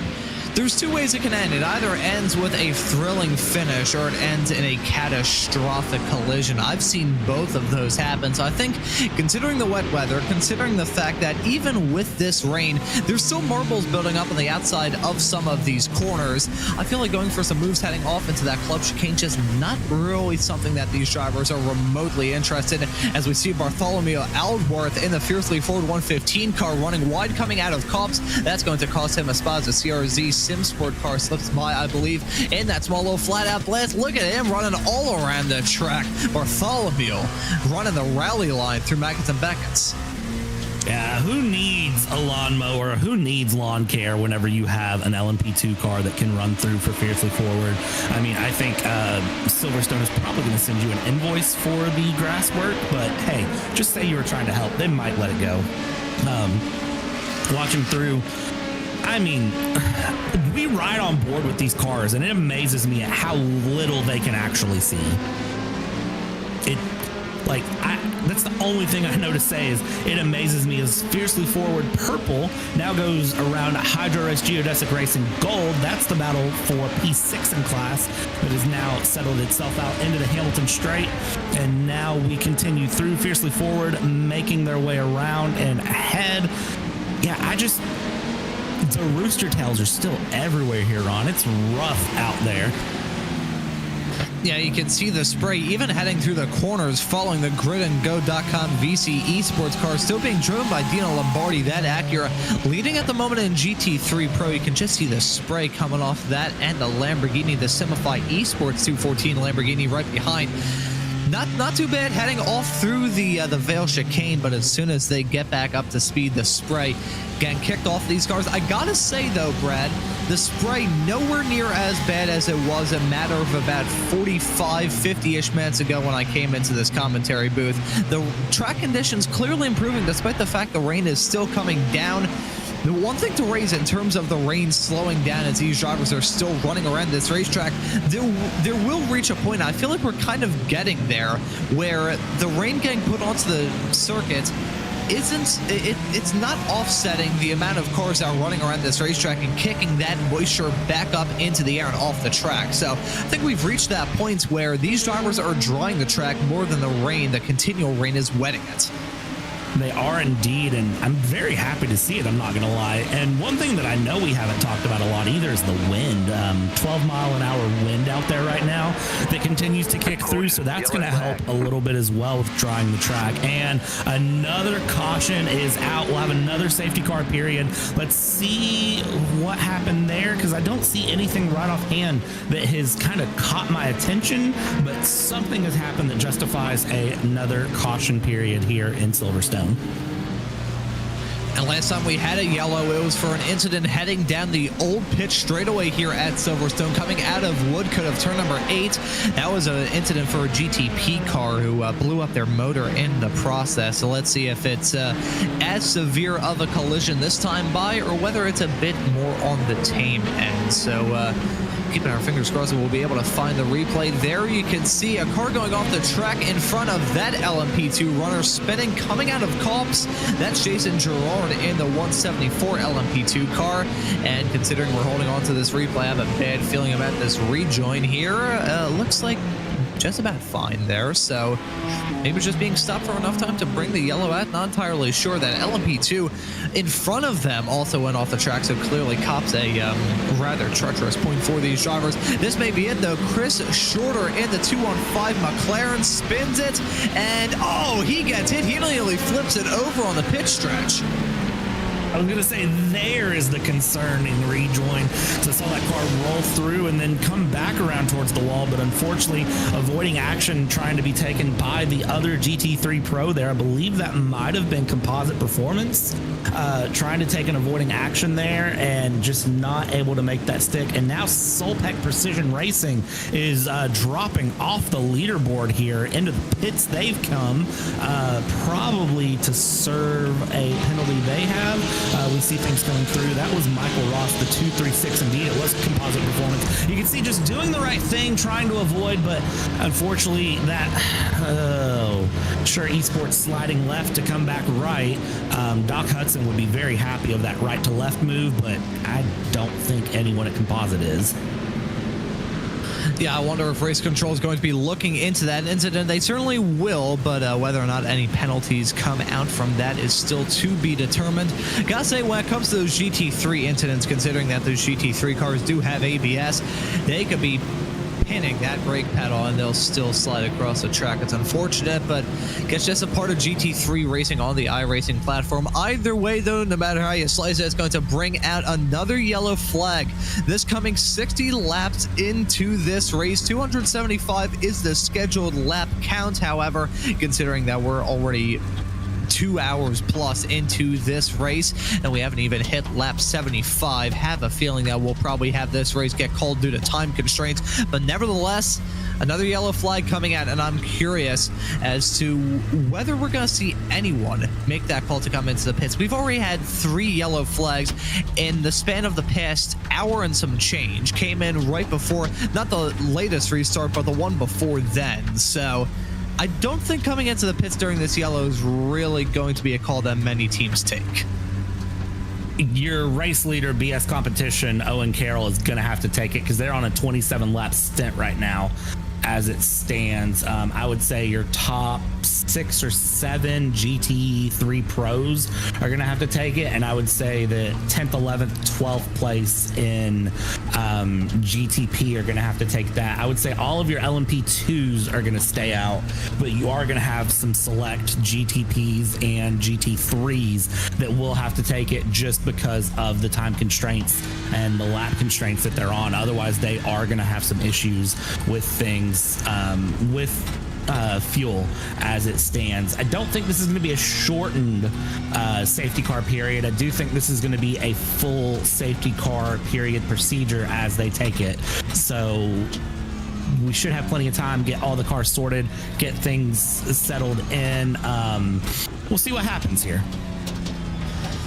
And let's see how things are going to shake out through this yellow flag cycle. Not the first of this race, certainly won't be the last either. We welcome to all of you tuning into this broadcast on RaceSpotTV tonight of the IVRA Endurance Series. This is round number 4, the 1,000 miles of Silverstone. There's been enough jokes made about the race distance. I will not add on to them anymore, but still, it's a long one for these drivers, an endurance race in its own form, and these drivers are giving us a good battle to talk about as they continue to pace around this racetrack under this yellow flag period. They've been giving us some good battles to talk about, though, ever since the drop of the green flag. As it stands currently, albeit we do have some pit stops that are coming up for your GTP leader of Owen Carroll. He's your current leader in GTP. We'll go through the other two classes. It's Daniel Valley in the 100 car, your current leader in the LMP2 class. And in GT3 Pro, it is Dino Lombardi in the 247 car, leading it as it stands at the present moment. Those are your current class leaders. Harrison Lillis in the 68 car. Would he inherit the race lead as a result of this upcoming round of pit stops, or does the 68 have to come into? I believe he would be retaking it. I believe he is going to retake it there. It looks like most of your GTPs are on 7-lap stints right now. So with the exception of Owen Carroll, who is on a 27-lap stint. We'll see when that call comes in here. Here's the thing, though. With the situation we found ourselves in, we're running on that time constraint, not the lap constraint. So I think most of the teams going into this, they would have known, okay, 275 laps, we're going to look at this, we're going to do this, pit on this time, take this much fuel, change tires on these stints, etc., etc., etc., right? Here's the thing. I think every bit of that is kind of just tossed off of the bridge as soon as we go to a point where it's like, okay, I don't necessarily think that the lap count matters. We're actually going to be running up on an hour mark, and you have to kind of change your strategy entirely. That's part of the fun for me for endurance racing, is you hit that point and any strategy you had, you're well past plans A, B, C, D, E, F, and G right now. You're probably on plan H at this point as it stands. Yeah, at this point, these teams have had to completely chuck everything out the window so many times in terms of what they're expecting this race to be. Then, okay, it gets changed. Let's refresh this. Let's refresh it again. It's like going onto YouTube and a video just not loading up for you. You just have to click refresh 1,000 times. Try turning it off and on again. That's probably not a good strategy for some of these drivers in this race, but still, the amount of refreshes and resets that these teams and drivers have had to deal with in all three of the classes today, it really brings in the discussion talking about the being in the right frame of mind for an event like that. For a driver, if there's a lot of different strategy swaps that you have to deal with while you're still in that car, it can take a toll. The team as well, all the strategists and everyone crunching the numbers behind the scenes for these teams that are competing in this event, you got to start to wonder how they're thinking as well. There's a lot of stuff that goes on in endurance racing, even in the sim racing world. As much as endurance racing was originally brought into real life to try and test the strength and ability of drivers and cars, in sim racing, it tests the strength and the mental aptitude for these drivers and teams. Just because it's in the virtual world doesn't mean it's any less stressful. I 100% agree with that. As someone who has been on the strategy board, I've been a crew chief for an oval race, I've been a driver for an 8-hour Barcelona event. It's stressful for everyone, but one of the things that you have to do when you're in the seat is remember that you're not the only person competing right now, and remember that your entire team is behind you. You're all in for the same goal, and you kind of just have to you have to take all of that calculation, that strategy off of your shoulders. Even though, you know, we're not physically in a race car at Silverstone racing, you kind of need to treat it like that. You can't take the time and do the mental math of, well, where am I at with this? You have to trust everyone around you, your team, to kind of bear that weight for you. And even if you don't have a strategist, you have teammates, and your teammates are going to be the ones that can do that math and do that calculation for you and help figure out where you need to be, when you need to do it. And one of the other things too that sometimes I see with sim racers is they'll argue with their team and they'll be like, well, no, why would we do that? Let's do this instead. Just trust that they are not in the car. They have the mental bandwidth to really do all the math, and just lean it off onto them and let it go. It tends to work out a lot better that way. Trust me. Yeah, as it stands currently, there's so much running on these drivers and teams' minds. And hey, we haven't even hit the 75 lap mark of this race. Just clicking over on lap 62 as it stands currently. I believe we are now officially past F1 distance whenever Formula One runs a British Grand Prix here every single year. But we're still, it feels like, oh yeah, we've had a lot of racing action up to this point, which we certainly have, but we have so much more left to go. These teams are probably thinking, oh my God, thankfully we're coming up to the checkered flag. What do you mean we're not even close to the halfway mark? It's that sort of thing as well could definitely screw with the driver. It's like whenever you're, I'm trying to think of the best way I can really sum this up.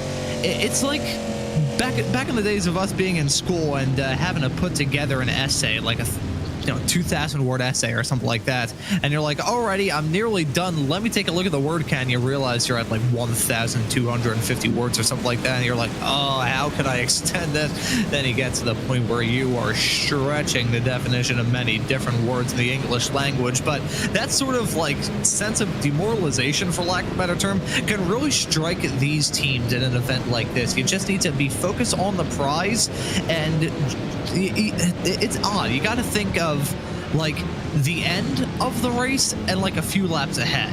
That's about all. Because if you start thinking, oh yeah, I'm still going to be in this race in like 2 hours, you get to the point where it's like, God, I'm gonna be here forever, aren't I? I'm not really sure if I'm verbalizing this the best way I can imagine, but I think you're picking up what I'm putting down, Brad, potentially. Yeah, I'm picking up what you're putting down as we pick up, it looks like, back on a green flag running here as we go.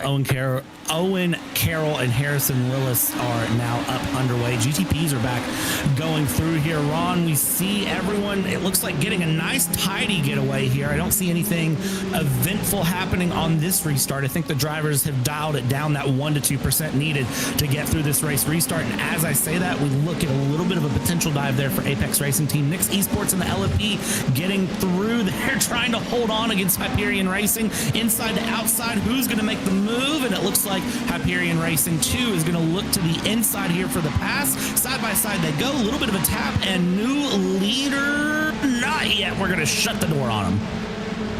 Yeah, they're still close, heading down the Wellington straightaway off into turn number 6 in a couple of moments' time. They're nearly going 3 wide a couple of moments ago. Holy cow, this is an intense battle at the front of LMP2. Daniel Valley in that 100 car and trying to hold his own around the outside through Brooklands, going to withstand that challenge for now. But look at that, fighting back on the inside is Floyd Kerr in the 104 car. They're side by side coming out of Luffield onto Woodcote, onto this old pitch straightaway around Silverstone. Let's see how these drivers do, heading their way off into the tricky corner of Cops in a couple of moments time. Let's see. They finally single filed out in P1 and P2 in the LMP3 class, but covered by nothing, and they both run wide and go off the track. That's a sketchy moment to be sure. It's still Valley holding on to the race lead, Floyd Kerr in second. However, I'm curious as whether or not they picked up a slowdown as a result of that off-track excursion. We'll note the slowdown is a little bit easier to serve in wet weather conditions, but still don't want to have an off-track moment like that every single lap, as Floyd Kerr still in the spray, still within striking distance. That's a couple of feet separating those two cars coming on to this hangar straightaway. Let's see Floyd Kerr look at the outside line, the 104 Hyperion car. Let's see, this may be a swapperoo for the lead in LMP2 around the outside into Stowe. Don't think he's going to be able to get that move done. Still holding his own though. Well done to Kerr. Now going to hold on to the inside line into the club chicane. Needs to get this move done with authority, otherwise he's going to get shuffled out. Still holding his own is a Valley in the 100 car side by side coming out of it, and they finally single file out Floyd Kerr in the 104 car, getting that move done finally. Yeah, it took him a whole lap to nail that in. Hyperion Racing 2 are going to be very, very happy with how that played out there as they go through. And now Valley is going to be looking to battle against the Nürburgring esports driver of Marius Rommelflanger behind in third place there, the 187. And for Floyd Kerr, Hyperion Racing 2, head down and just go. That's all you can do here.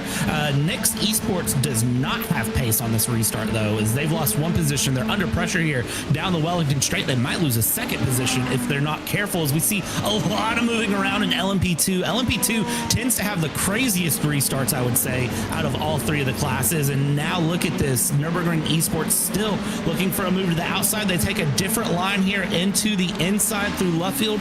Now towards Woodcote we go. Will they go for something into Copse Corner? Or are they going to have the pace into Copse Corner? It doesn't look like it here. Harrison, Lillis, and Shullum up in the GTP category. Orbit, Drop Bear, Jupiter getting passed by Apex Racing Team there into Maggots and Beckett's. Yeah, the number 99 car of Marcus Solom in that Apex Racing Team car, getting that move done to slip his way up into P2. Still about 7.5 seconds between themselves and Owen Carrolls. That's a spinner in the GTPs, heading off through Maggots and Beckett's. Not sure who that was that looped it, but that's a really sketchy moment to find themselves involved in. Thankfully, they've got more than enough real estate to get it spun back around and rejoin this race without any further incident. As you can see, this field is still heading down that hangar straight away. Let's see, Nathan Moore. It was a 77 car that spun. That was rather slick, I gotta say. Slick literally and metaphorically. Slick to cause the spin in the first place, but slick to actually get it back rolling a lot quicker than I was expecting. He didn't fully loop it. Would we count that as a full spin, or would we count that as just canceling itself out? I think it canceled itself out there. The William Esports driver doing a very good job there. William Esports Academy driver of Nathan Moore doing a very good job there to get that sorted out and really pull off a big save there in that GTP category. Already several laps down and able to keep the day from going bad to worse. Sunshine continuing to come out. We're continuing to see this radar. We really... I look at the radar a bit more here and there, and I still don't think that we're going to really see any sort of dry conditions anytime soon. And I think even if it does start to lighten up a bit, we're going to see a bit more come through as we continue here along. But seeing that little bit of sunshine is going to give some drivers just enough of a breath of fresh air to really kind of rejuvenate their race here, as we are in a dreary Silverstone. But just that little bit is all it can take to really make a driver sort of reawaken here and get going again. That small little bit of sunlight peeking through. It's like looking at the weather forecast when you want to go out for a picnic and you see that's a 75% chance of rain. You think, you don't immediately can it. You see that there's a 25% chance of it not raining, and you think, we may be able to make this work. So I think that's what these drivers are experiencing. They're seeing that sun peek through the clouds. It's a glimmer of hope for some of these drivers who have not had the pace in the rain. That's another thing to raise as well. These drivers can't wholeheartedly change their setups midway through. These teams had to stick with one and roll with it for the entirety of this race, as a BS competition car has come into the pits from the lead in GTP. That 89 car had to come in. Owen Carroll behind the wheel of that effort. That's going to relinquish the lead in GTP, as we see side-by-side racing in the GT3s between a BMW and a Ferrari. Heading onto the old pitch straight away right now. There's some close quarter stuff to be sure. The Apex Racing Team number 99 car slipping their way up into the race lead in GTP, and of course the race lead overall as a result. But that sun certainly making its appearance. This track doesn't look as dark and downright sad that it did a matter of about an hour ago. Kind of nice. I'm not gonna like it, or I'm not gonna lie, I like it. There we go, if I can say words. That was a car that was spun around there. I couldn't tell exactly who that was in the moment that it spun through. That's Bartholomew Aldworth. That's the 115. That's Fiercely Forward Purple, and that is just a little bit too much on the curb, and adios. The rear of the car became the front. Again, thankfully, the kitty litter, as we like to call it in the UK, able to keep things together. BS competition now out of the pits there, and the BMW exits out on the exit of turn 2, turn 3, and gets things through. I believe that was to serve a penalty. I believe that may have been the case. We'll get further word as to whether or not that was the case, but nevertheless, running through pit lanes, we jump back to live action and see a massive pack forming for a battle for 7th at the moment in GT3 Pro. This is real intense. We're following the 2nd place runner, the 8th place runner, the 2nd car of this pack, currently being led by one of the Apex Racing Team cars. I believe they're... Oh boy, worst time to get a burp on the air. My apologies for that, folks. But looking at this battle, these cars are...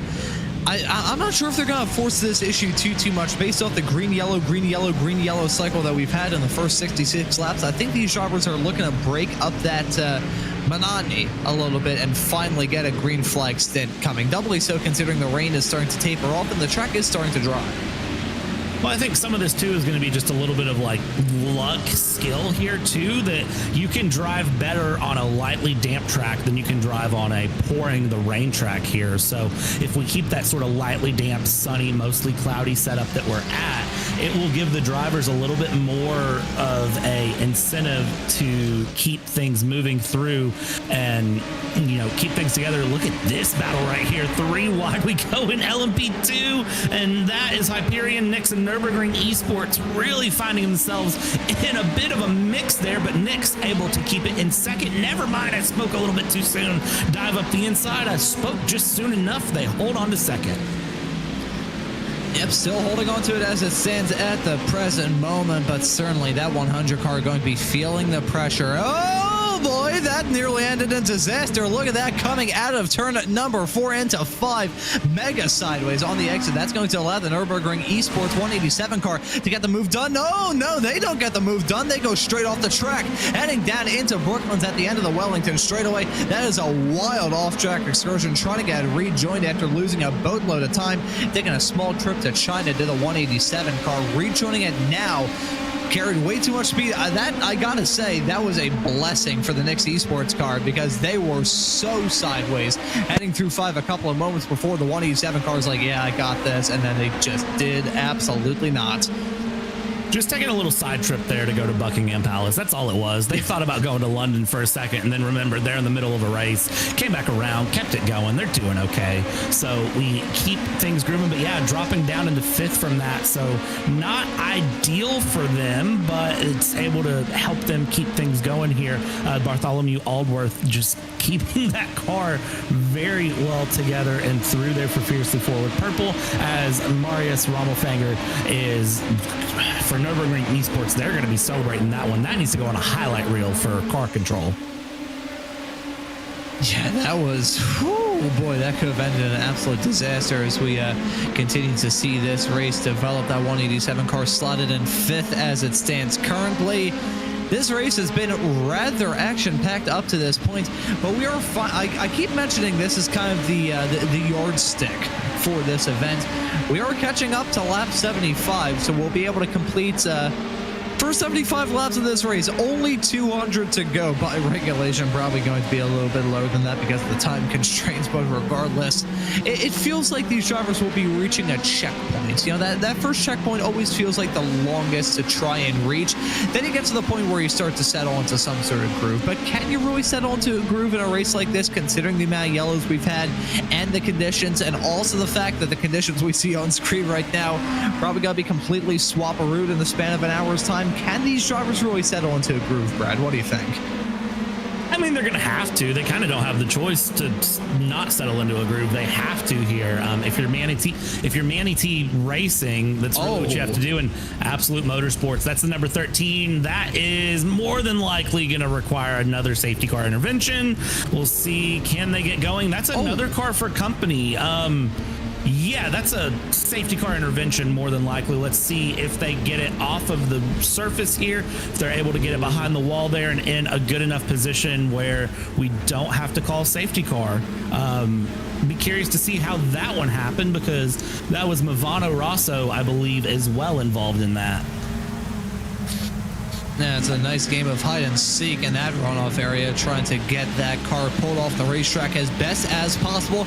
Yellow flag yet to come at, but those cars had some rather significant damage. You can see the worst for the wear. All that, we nearly just saw a car ballpark it, heading down into Cops. That was a huge crash. Not really sure what exactly kicked all of that out as we picked the other cars out through the smoke. Oh, that was bizarre. I think they made wheel-to-wheel contact exactly, and kind of picking the cars off in a rather, oh no, actually it was contact front to back with Antonio Seguro in the 18 car getting hit by the oncoming number 1 that could not pick that car out through the mist. That was a rather bizarre looking collision nevertheless, Brad. Yeah, for Movano, they're going to be very frustrated with that, and with Absolute Motorsport, they're not going to be thrilled. Here's the onboard. Oh, nothing you could do to avoid that. Too much spray. Wow, that was a hard hit. Yeah, that was a huge hit for the both of them. And oh, there you can see. I'm not sure who that was. That was so sideways coming out of turn number 8. That, I'm not sure if you saw that, Brad, but I sure did. I just saw a GTP car probably at like a 45-degree angle to the racetrack. I thought we were going to see a field clearing accident that was going to bring out yet another yellow in this race, just a tick short of 70 laps in. But they kept it going. I'm not sure how they did that, but they somehow did. We may need to load up a replay of that if at all possible, because holy Lord, that's looking through. I'm trying to figure out who that was in the green and black car. You could just barely see them in that Porsche, picking their way through the mist, heading down that hangar straight away off into turn number 15 of Stowe right now. But they were the ones who had that terrifying hard in the mouth moment a few moments ago coming out of turn 8. They hit the curb and they hit the green painted stuff on the outside of this track. And wow, I don't even know what sort of noise escaped my body when that happened. It probably was enough to cause some concern with my neighbors, but if they saw that, I don't think they'd be able to blame me. They don't know a lot about racing, but I think they would understand. I think that was the Manny T Racing number 17, if I had to guess.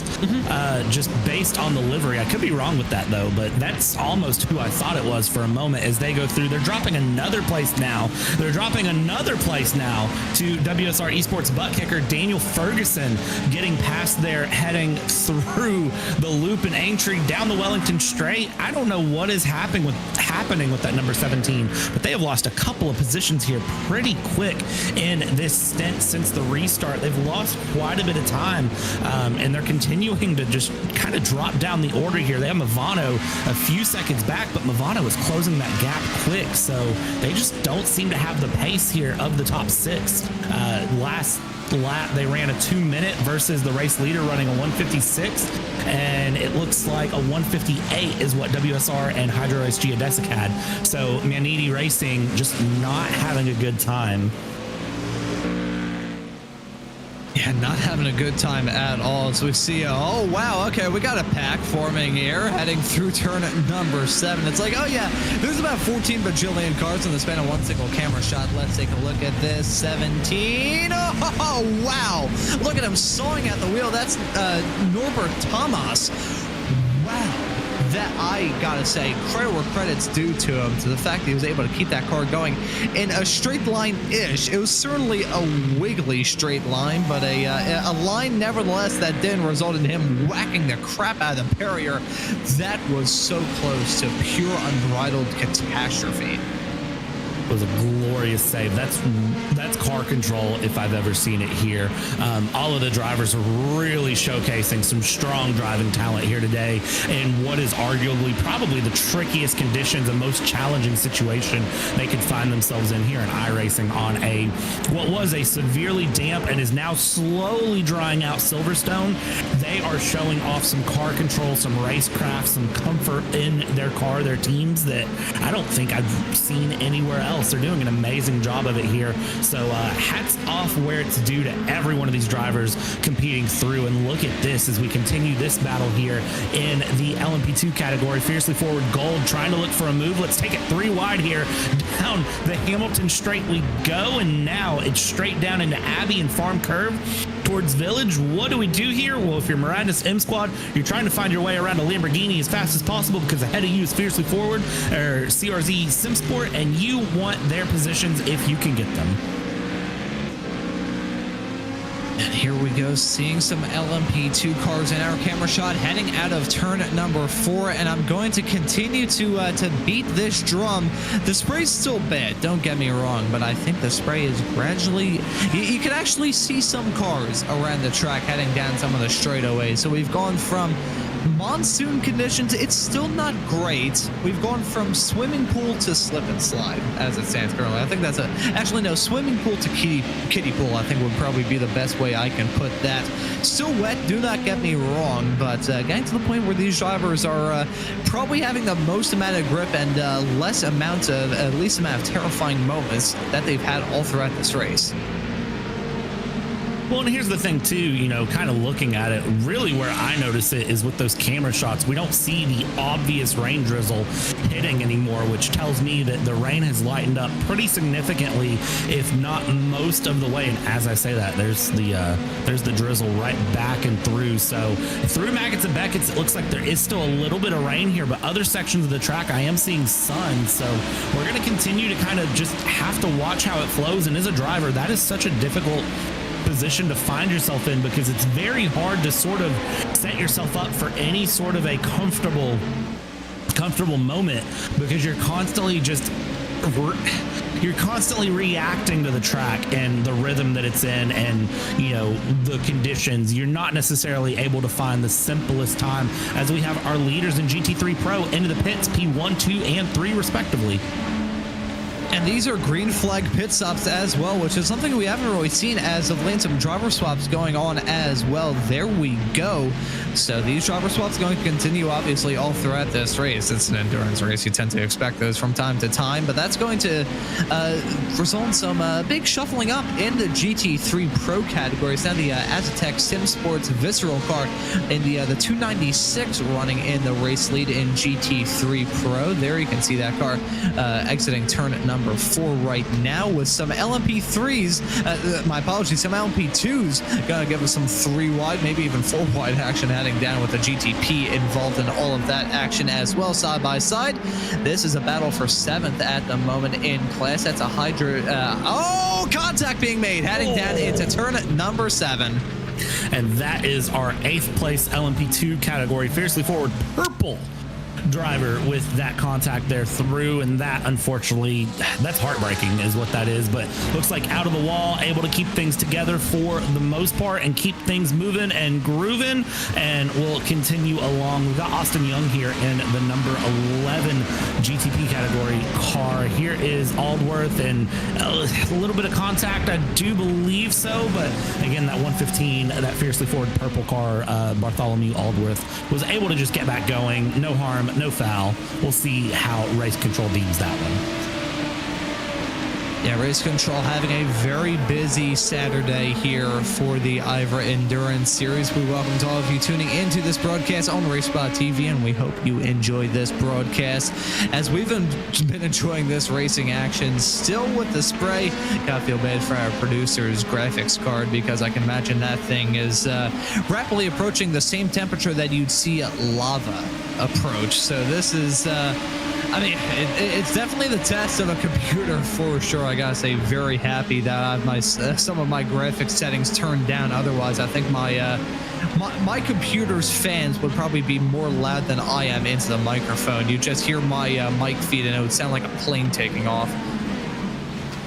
Been there, done that. Very much, I've been there, done that. It's not ideal, but it is one of the things that you kind of learn to balance out, and it gets easier with time, I'll say. So big shout out to everyone behind the scenes that makes this production possible and keeps this production moving and grooving here as we go through. We're on board with Alex Gall, Apex Racing Team.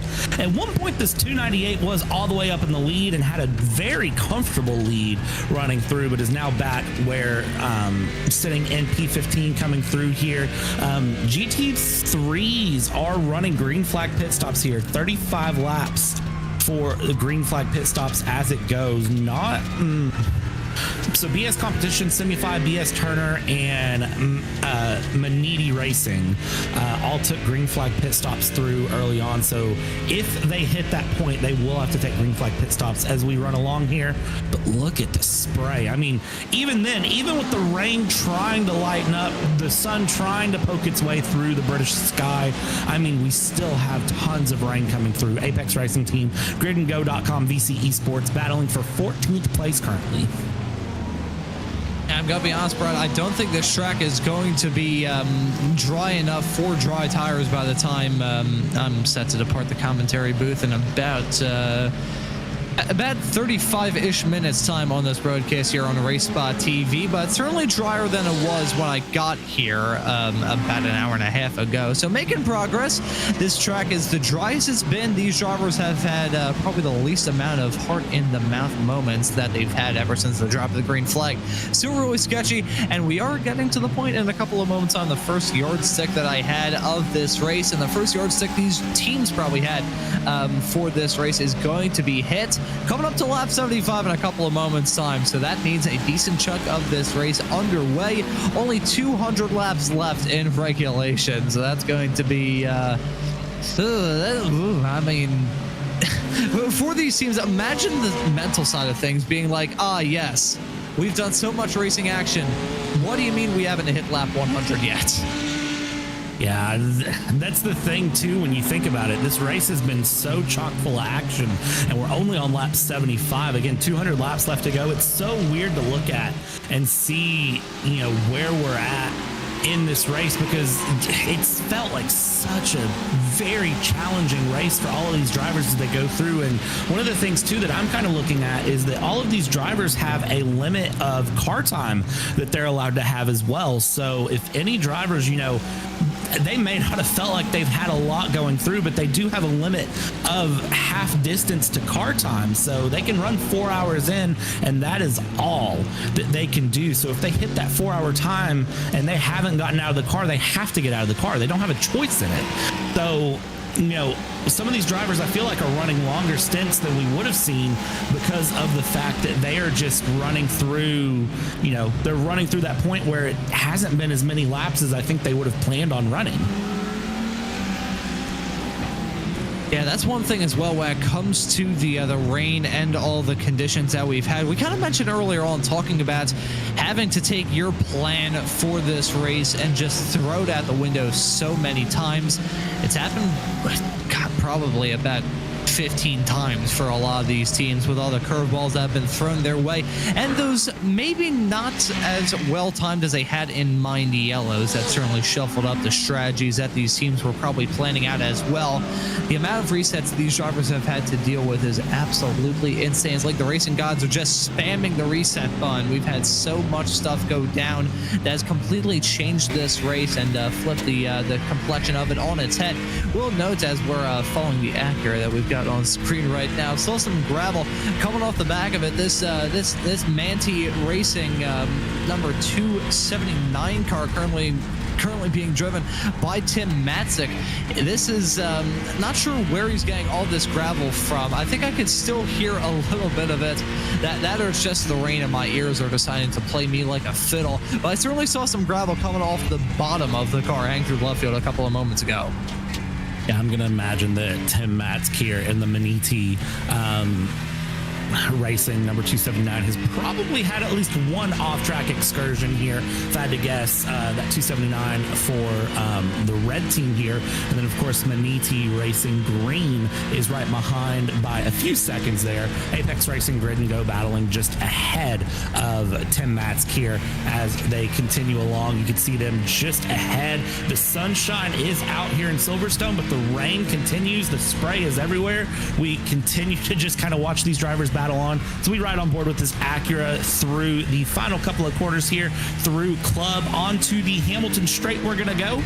What is going to happen here through the Hamilton Straight? Well, watch that inside curve, little wiggle there. Good catch of the car from Tim Matzik as we go down Hamilton Straight. Now let's head towards Abbey and Farm Curve, and a little hard on the brakes there. You see a little bit of wiggle. The car wants to step out as our LMP2 leaders are into the pits. Next Esports into the pits there. Hyperion Racing will inherit the lead. Fiercely Forward also into the pits from the LMP2 lead. So the leads will swap. We're seeing more and more and more green flag pit stops show up as these drivers continue. And as we see these stints run, we're not too far from GTP green flag pit stops.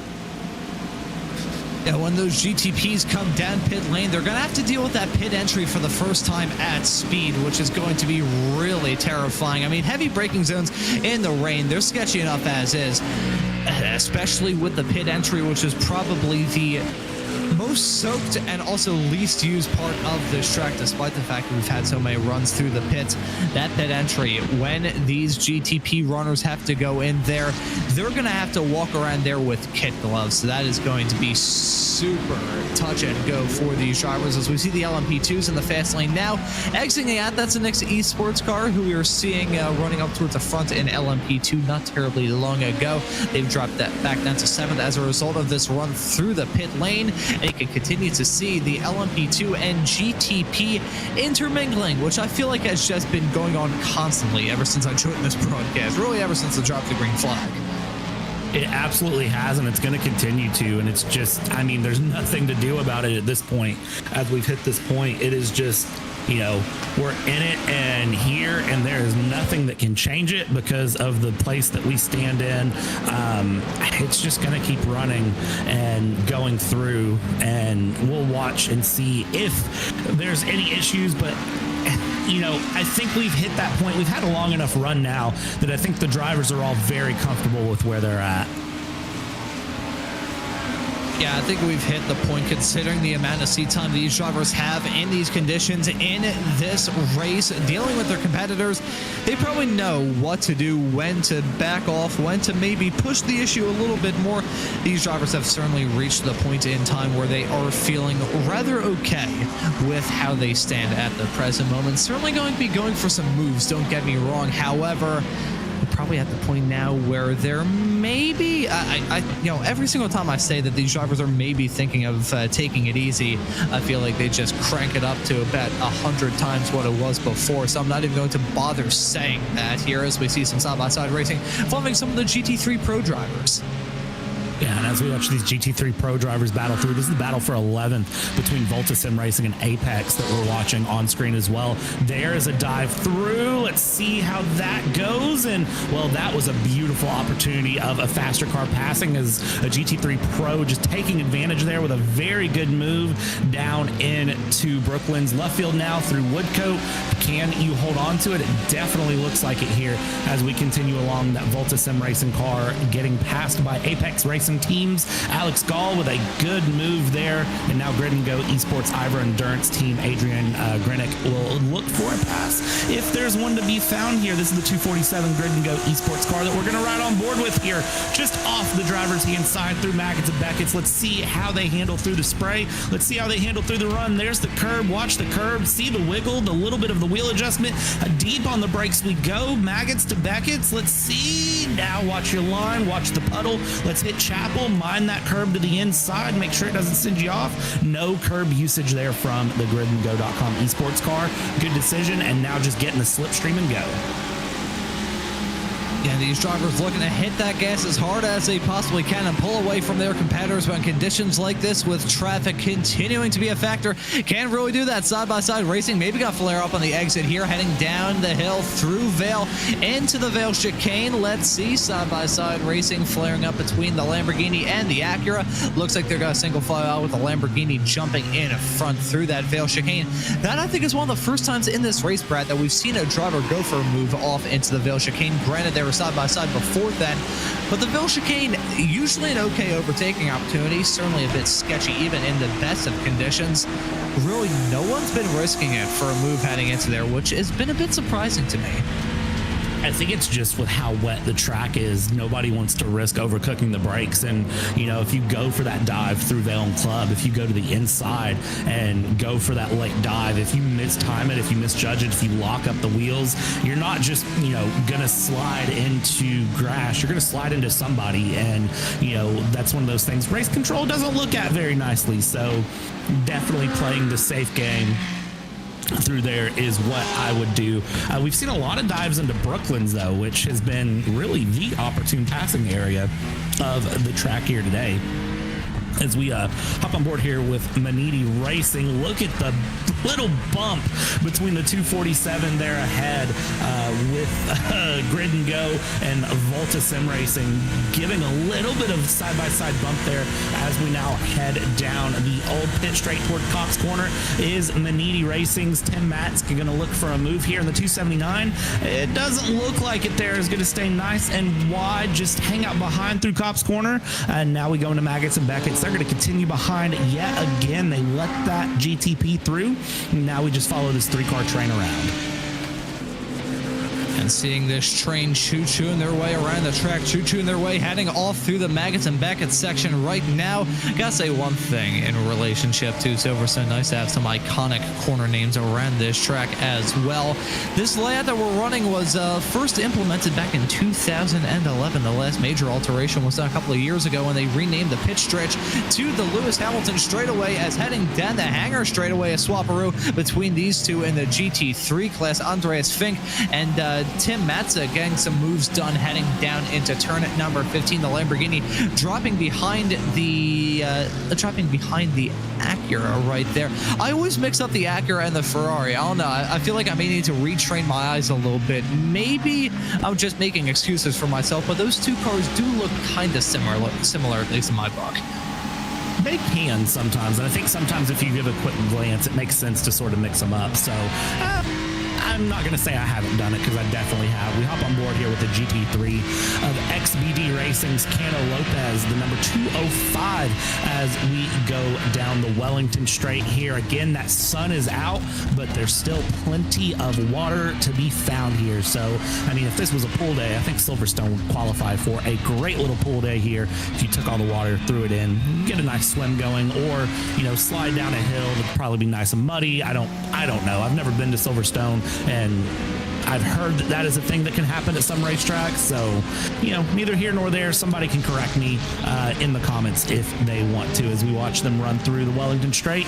Here, plenty of pace. We watch the cars go through. This is Turner Schroll in second place in the LMP2 category, 2.5 seconds off of Marius Rommelfenger, and continuing to try to just slowly eke the pace out of that car. We're seeing things kind of hit this transition period, not a transition between wet and dry, but just a transition in sort of overall weather conditions, that we're starting to see some drivers' pace really flip-flop to where it's been otherwise.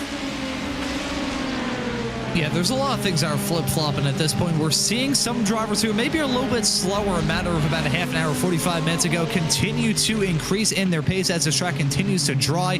Some of these drivers getting a bit more comfortable, and plus, and considering we've had a decent amount of this field swap their drivers, some of these drivers having to get used to these conditions, which have been oh so treacherous for the drivers that started this race. There's just been this race, and the entire complexion of it has been... It's not a complete, like, light switch flip. However, it is certainly twisting 180 degrees. You got new drivers in the same cars that have been battling up towards the front. Some teams that are maybe having their setup start to play into their hand rather than playing to their deficit. Mentioned this point earlier on in the broadcast, Brad, talking about the discrepancy of setups. Some of these teams opting for some dry setups, others opting for some wet. Here, though, we're getting to the point where those dry setups are maybe starting to feel a bit better, and those wet setups are feeling a bit more hospitable around this racetrack. I was looking through as we see these drivers. Now, maybe this is just with my settings on my monitor, Brad, but I think it's not a dry line yet. It's just a slightly less wet line, but we are starting to see a line form around here.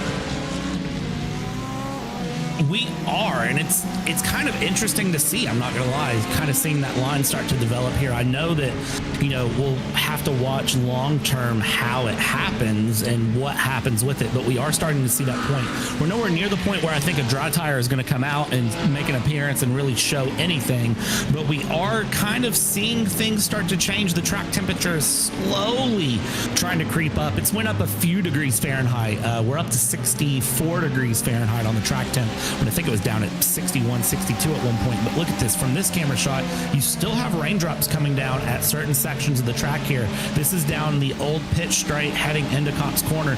Still a little bit of rain there on the corner of the circuit, and I would say that that rain is going to continue to transition its way through. Look at this as we go through. Goodness gracious me. What do you do if you're a GT3 in that situation? Well, I think you do exactly what that GT3 did. Hold the line, say your prayers, and just hope that the faster cars around you give you enough space to breathe.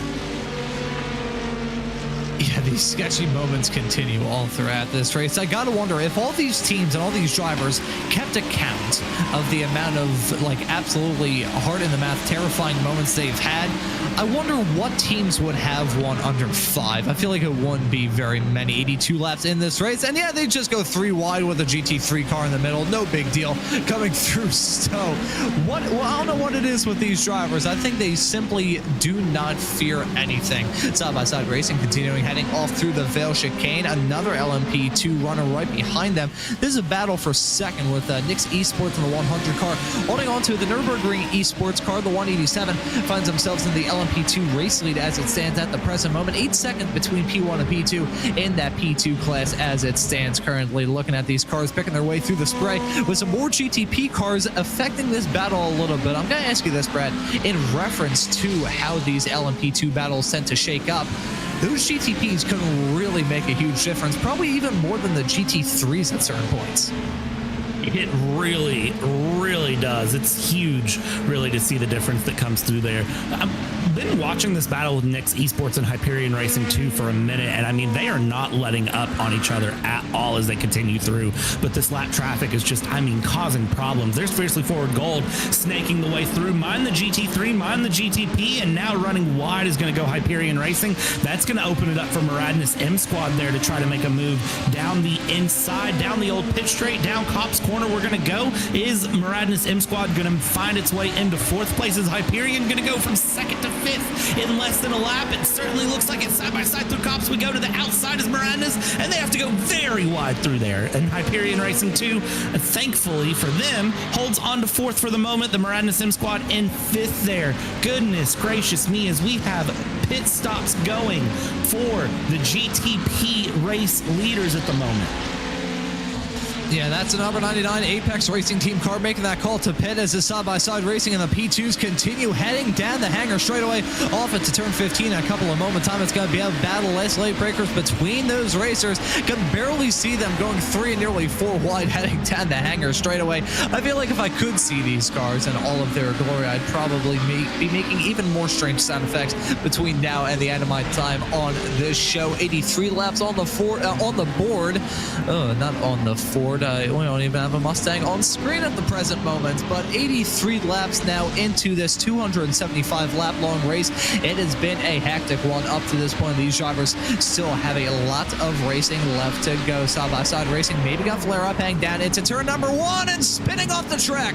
That right there, I think, may have been Alistair Kirk potentially going off the track in a rather dramatic fashion, heading down into Abbey of turn number 1. And I have to wonder if they got that car back going or not. That was a big spin off there as we continue through and keep this thing moving and grooving. The battles are really heating up here. I said that the sun was going to rejuvenate, and that was Alistair Kirk. There's the spin. There's the run. Doesn't hit the wall, thankfully, in the 107, and does get back going. Here we are with the onboard. I think it was just a little bit too much outside curb. Yeah, hit that curb. Yeah, hit that curb, and we mentioned this earlier on, Brad, talking about the fact the black and white painted curbs around this track, they function more as a slip and slide than a ripple strip in conditions like this. That they do. I mean, it's the same thing with if you're driving your road car down the highway. They always say, you know, watch out for the solid painted lines in heavy rain, you know, because that can cause some issues, or at least I've always been told that. I guess that kind of depends on your mileage, may vary, but I've always been told, you know, in super slippery conditions when it's raining really hard outside, you don't want to drift out of your lane and go onto, you know, the painted lines, because that is the easiest way to, you know, kind of hydroplane, spin out your road car, and it's more than true in racing. So 3 wide we go here. Look at that, 2 LMP2s along with a GT3 as they go along, and that GT3, excuse me, that's a horrible time to have that. It's going to run very wide there as they continue along, and now we just continue to follow. This is going to be Hydro Race Geodesic Racing Gold, Maximilian Fritz, that is continuing to push here in 6th place, looking to find some runs up the LMP2 leaderboard, and looks like may have Hyperion Racing 2 in their sights just ahead. I don't think it's a matter of if they catch them. I think it's a matter of when they pass them at this point. And let's see how this is going to work out. Heading down into turn number 3, side by side. And, got to fight back on the outside, though. Exiting the corner. Let's see. Side by side through into turn number 4. They finally single file out with a GTP car getting a piece of that action as well. I was fully expecting that car to just skid off the track as he went for the dive into Village at turn number 3. But holding on surprisingly well, I gotta say. I was fully expecting a very similar situation to what we had with the current LMP2 leader, the 187 car, when they tried to go for a move on the 100 heading down into Brooklyn that we just saw these racers go through a couple of moments ago. Did not see that, though. Just got that move done. It was certainly sketchy, don't get me wrong, but rather well executed. Absolutely, and well-executed moves are the best moves, sketchy or not. There was a little bit of an off-track moment there that we just caught. We go back here up front. This is with Fiercely Forward, gold in P3 in the LMP2 category, as we still have GTP's pit stop cycling at this point. 31 laps they've ran for the GTP, so we've been under green flag for a hot minute here. We're actually seeing these pit stops cycle through, which is pretty nice to see. I'm not gonna lie, it's been a minute since we've gotten a sustainable green flag run going through here, and now that we have that green flag run running through, Silverstone is doing what Silverstone does best. It's producing very, very close competitive racing here all the way up and down the field. If you are Fiercely Forward Gold right now, you're 3.2 seconds back to Nick's Esports, Daniel Valley there in 2nd place in that number 100, but you have a very, very hungry red Muradness M Squad, Nathan Olson, just about a second behind you, that's going to be looking to catch up very quick. Mind the GTP to the outside, and GT3s are now also starting to come into the pits here. Yeah, this slow trickle of drivers coming down in the pits is firmly underway.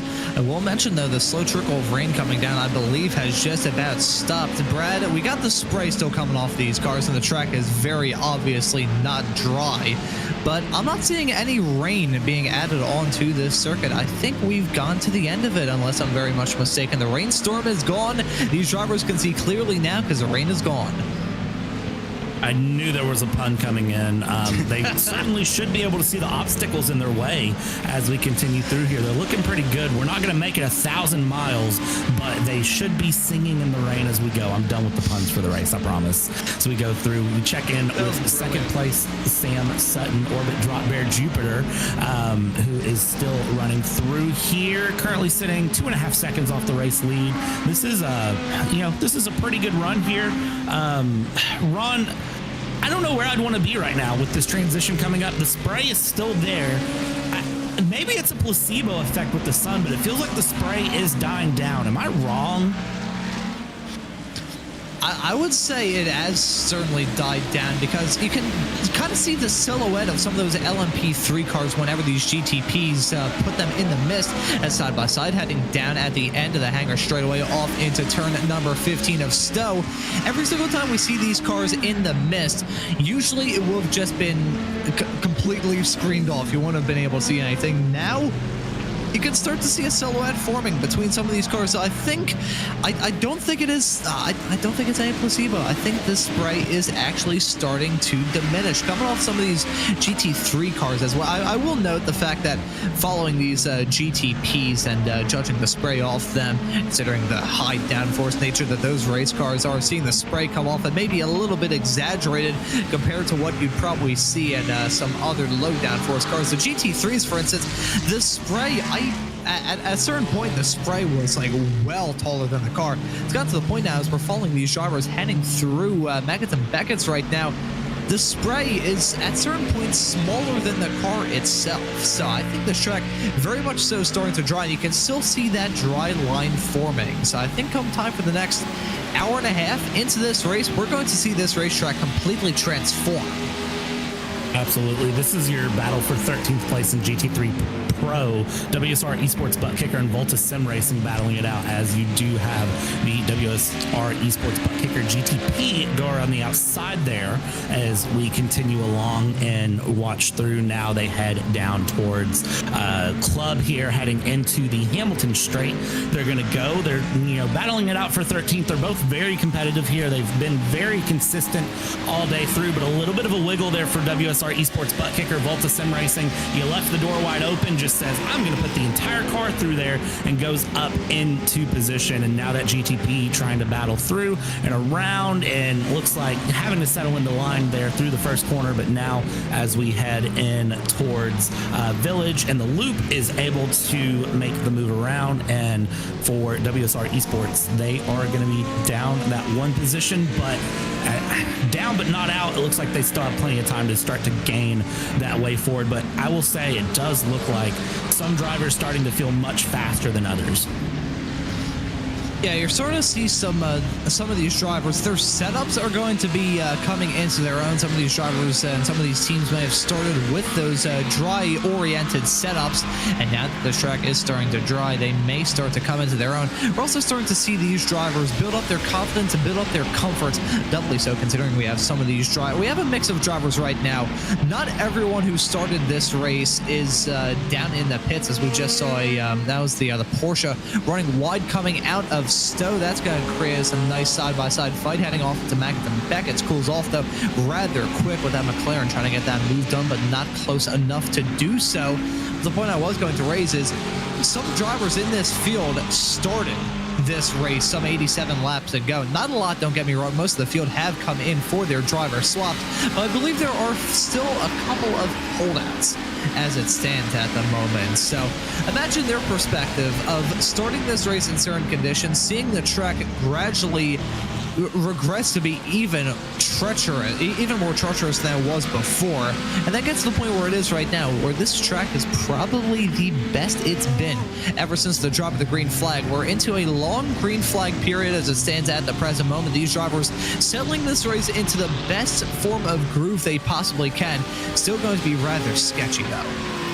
It absolutely is. I was just looking through at times. Our race leader is setting the fastest laps of this entire race right now, and multiple drivers throughout the entire field, their last laps have been their fastest laps of the entire race. Our race leader, Marcus Solholm and Apex Racing Team, last lap was a 151.457. Best lap is a 151.457. So definitely the track conditions are starting to swing into a good favor here for what the drivers want. We'll continue to watch to try to see that dry line form, try to see things improve here as it goes, but we're really sort of seeing the effects that rain has on a session and has on drivers and teams and cars and tracks. And again, if there's ever a track that I would practice for a rainy session on, it's probably going to be a British track, specifically Silverstone, because I would almost always expect rain to be here. Looks like the rain is gone. We are still on a mostly cloudy track. The track temp is again 63 degrees Fahrenheit as it stands, 17C. Air temp is 18C, 65 Fahrenheit. And as we run through Cops Corner here, continuing to follow along with Hydro Race Geodesic Racing Black that has XPD Racing GT3 for company in 8th place. Just continue to watch that spray go down little by little as they go, and continue to watch these cars find a little bit of time as they sit. BS Competitions, Rika here, the number 289, continuing to put pressure on XPD Racing. One thing I do also want to note, Ron, just while I'm thinking about it, XPD started in the pit lane. Ooh. Talk about a comeback drive. I mean, considering the chaos that we've seen thus far in this race, actually, I was going to say, considering the chaos in this race, it maybe takes that down a little bit. That's still a very impressive performance from them to start this race in the pits and be able to slowly whittle away at this race to find themselves in the position they do right now. That is impressive regardless of how you slice it. Lots of impressive drives forming all throughout this field. I gotta say, as it stands currently, considering my time in the commentary booth for this broadcast is coming up to an end in a couple of minutes time. I will note that Marcus Soholm, the current leader in GTP, that Apex Racing Team number 99 car has been very impressive thus far in my time on this broadcast. I would say in terms of some of the performance that we see right now, at least in GTP, they're probably the team that I'm going to be keeping my tabs on all throughout this race. Absolutely. I really have been watching Orbit Drop Bear Jupiter. They're up into 5th place now, or down into 5th place. At one point they were leading, at one point they were struggling, but Sam Sutton has that car up into 5th place in GTP. I will say, if you're looking for an LMP2 driver, any of them. I think any of them in the top 7 are in a very good position. Really, any of them in the top 11. We've seen all of them in the lead. We've seen all of them drop back somewhere. So any of the LMP2 cars are a good one. I think you'd have a fair shot of calling the race right, regardless of who you pick. Nürburgring Esports currently leading through on their 88th lap here around Nix Esports has been challenging, but we've also seen Hydra Race, Geodesic Racing Gold through. Fiercely Forward Gold has been in. Miranda's M Squad has been challenging, and Delatraz Automotive down in 11th place in LMP2. At one point, they were leading early on in this race, so they're ones you could put money on. If you're looking for a car to look at in the GT3 Pro, again, I think any of them in the top 10 could be a good option for you. I gotta say, as it stands at the present moment, looking at these teams running around this racetrack and still negotiating these conditions, one team that we should probably think about, we're just going to call them Mystery Team. When this track dries, we're going to see the pace of these cars completely swap. A team who is really fast and really comfortable in the wet conditions may find themselves being a lot slower compared to some of their competitors when this track starts to dry up and we get to the point where these drivers decide to switch over to dry tires. So we got to think about that as well. We may end up finding ourselves in a situation where the race winners in all 3 of the classes that we have in this race, come time for this very likely timed out race, that very highly we will be able to make it to that 275 lap total, considering the length of this race that we've already had. We haven't even hit lap 100 yet. I have a feeling that the team who is going to win at least one of the classes is one that we don't even see in the top 5 right now. We're still going to have a lot of racing action left in dry conditions, and that's going to create a big change of power in terms of what classes are shaking out in what ways and what teams are shaking out in certain ways as well. Couldn't have said it better myself, because that is one of the things, again, you know, when we talk about setups and we look at everything with these cars, with these teams, you're kind of looking at where things are at, who is where. And, you know, I said it very early on when I came into the booth earlier and took over from David, and I was here with Jake. You know, some of these cars are just going to be here to survive that wet stint and try to get to the end. They're not necessarily going to be thinking about the, you know, the wet run setup, the wet run pace. They're just looking at wet run survival. As we ride on board here with Orbit Drop Bear Jupiter, Sam Sutton, you know, this car kind of gives me that little bit of vibe of, hey, we just wanted to get through the wet weather and get this car closer to the end of the race, and then we're really going to look for it.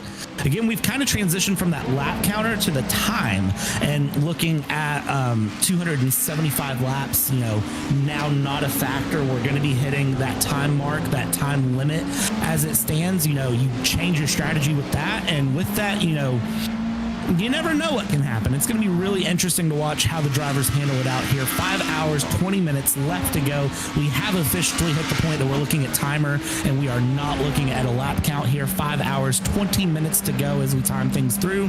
This is going to be an interesting one, and, you know, I couldn't have said it better, Ron. Somebody's going to surprise us. It's just a question of who. Yeah, there is going to be some shock result. There's going to be some team that Kicks on the Hyperjets, kicks on the Cuisinarts, if you want to invoke a little bit of Spaceballs terminology on this broadcast. They're going to find that extra gear come time for this track to dry. There's a lot of stuff left to go. Look at Nathan Olson in the Maradness M Squad 170 car sawing at the wheel, coming out of the club chicane, hitting that curb on the outside. Even though this track is certainly a lot drier than it was before, those curbs still really sketchy. Even deep into the stint that these drivers are going to be running on dry tires, we're going to find ourselves in a scenario in which those curbs are still incredibly slick. Yeah, it's going to take... Here's the thing. You have cars running the racing line. The racing line is always going to dry out the fastest, right? Here's the thing, though, is the rest of the track is going to take longer to dry out. And I think we're even starting to see that now as we kind of got that sort of offside shot. You can see just the slight difference in the pavement color here for how it looks, you know, with the cars down the straightaway, specifically there down the Wellington Straight. You can see that dry line that's trying to develop little by little here, but then everywhere else on the track is wet, and I don't think we're going to see dry tires come out for a while, because the thing is with that, if you have dry tires, with the difference in class pace, there's still so much side-by-side racing that's happening that if you're not careful about it, I mean, you can just absolutely bend the car for the sake of trying to get past someone, and you can kind of regress your race into the same way it was whenever it was an absolute downpour at the top of the race. Yeah, it's that risk versus reward game that a lot of these drivers have to play and have to think of in their head as this race continues to go on.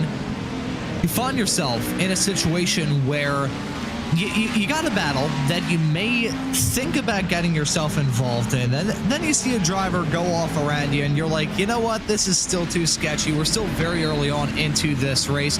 There's a heck of a lot that can happen between now and the checkered flag, so why even risk it at this point? So I think that's a very good point that you raised there, Brad. And also talking about these drivers looking to just survive this point of the race, be there at the end of the rain, and if you're there at the end of the rain, you have a very good shot of being there at the end of the race. Looking as it stands, currently we've got a battle for P2 forming in the GTP class. WSR Esports butt kicker in the number 16 car currently holding on to that spot, but they lose it heading through Stowe, and that's going to allow the BS competition car to slip up into second in the 89 machine.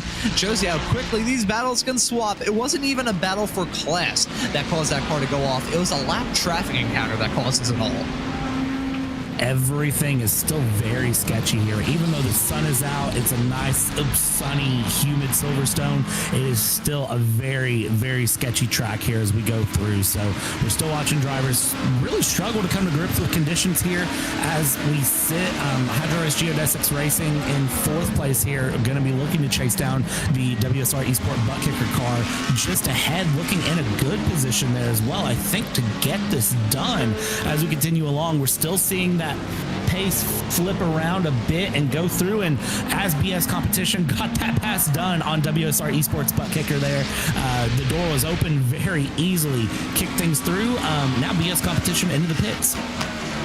Yeah, BS competition making that call to come down pit lane from one of the front-running positions in GTP. These pit stops still going to be a huge factor between now and the end of this race. Still a lot of time left to go. 5 hours, 16 minutes, and 35 seconds left to go in this race, and there's still so much left to be decided. We have the track that may start drying here in a couple of moments.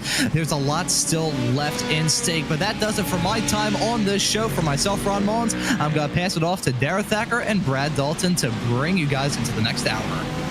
Yeah, thank you, Ron. It was great to hear you on the broadcast. Looking forward to the next 5 hours and 16 minutes that we have left here at this Silverstone circuit. Brad, it's been a little bit too damp, I think, for some of our drivers, considering that already we're into a timed race scenario. Yeah, Dara, good evening to you. Thanks for joining me on here. Yeah, I think a little too damp is a very nice way to phrase it. I think a good way to phrase it is it was a great morning to be a duck if you had been here at Silverstone. It was very, very wet. Drivers were struggling to keep things on the track, keep it together. It was the trickiest conditions I've seen at Silverstone on a British track here. And now things are drying out. We're hitting that transition, and I think drivers are finding it easier I'll say, but it still looks like some drivers, trying to find the grit, find the run, find the positions, and, we're continuing to watch this race go through. Yeah, and the kind of weather that I know only too well over here in the UK. It's not the best of weather. It's difficult to really judge in these kind of conditions for all of the drivers, but clearly a few teams getting themselves cycling their ways to the front of fields and up the order through, all the pit stop cycles that we've seen under the cautions that we had in the first couple of hours in this race. We've been lucky of late to be, green flag running for a little while. It's allowed the likes of Marcus Soam in that Apex Racing Team 99 car to get away a bit at the front, as it has been at the front of the LMP2 for the 187 Nürburgring Esports team. So there's a lot of teams that I think feel like they're in a good position, but I don't think they're going to be under any illusion that it's going to be easy from here, right? Not at all. I think, too, some of the things, Ron mentioned with we're expecting the sort of transition period to hit, and we're going to see drivers really start to show pace, and things kind of turn upside down depending on who had what setup, who was expecting what for a race, is really going to start to show here. So even everything we have now, I kind of take it with a grain of salt as we continue through. And as I said just a few moments ago, I think any team is in a good position to win. I don't think for Apex Racing Team up in the lead there with Marcus Solholm, I don't think 10 seconds is anywhere near enough of a lead to have right now with 5 hours, 13 minutes to go to be comfortable.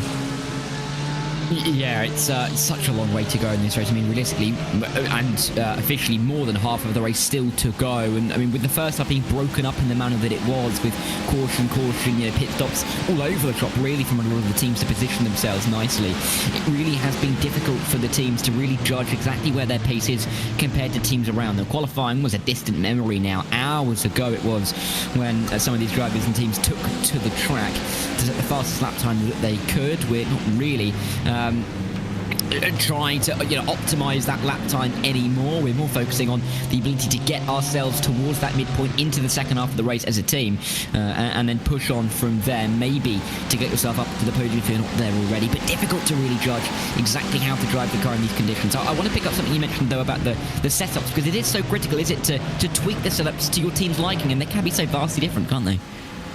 They absolutely can. And I think one of the things with setups, too, to remember is that you're running with teams, and every driver has sort of a preference on how they want their car. We hear it a lot in the F1 world as we watch the GTP get a wiggle there down onto the curb. I'm not sure which GTP that is, but that was a hard wiggle into the curb. Not what you want to do trying to get past lap traffic. And that is not a good time. We see everyone going very defensive here off of the exit of entry onto the Wellington Straight, and that is Austin Young, Hydro Racing Geodesic. Not at all what you want to do there, trying to pass lap traffic. But, in the terms of setups, one of the things that you do have to remember is this is a team game, and you kind of have to set up to the team, which means you're going to have to compromise something somewhere. This is Austin Young to the outside as they go through, and that's a big spin there. Oh, I missed that in the background.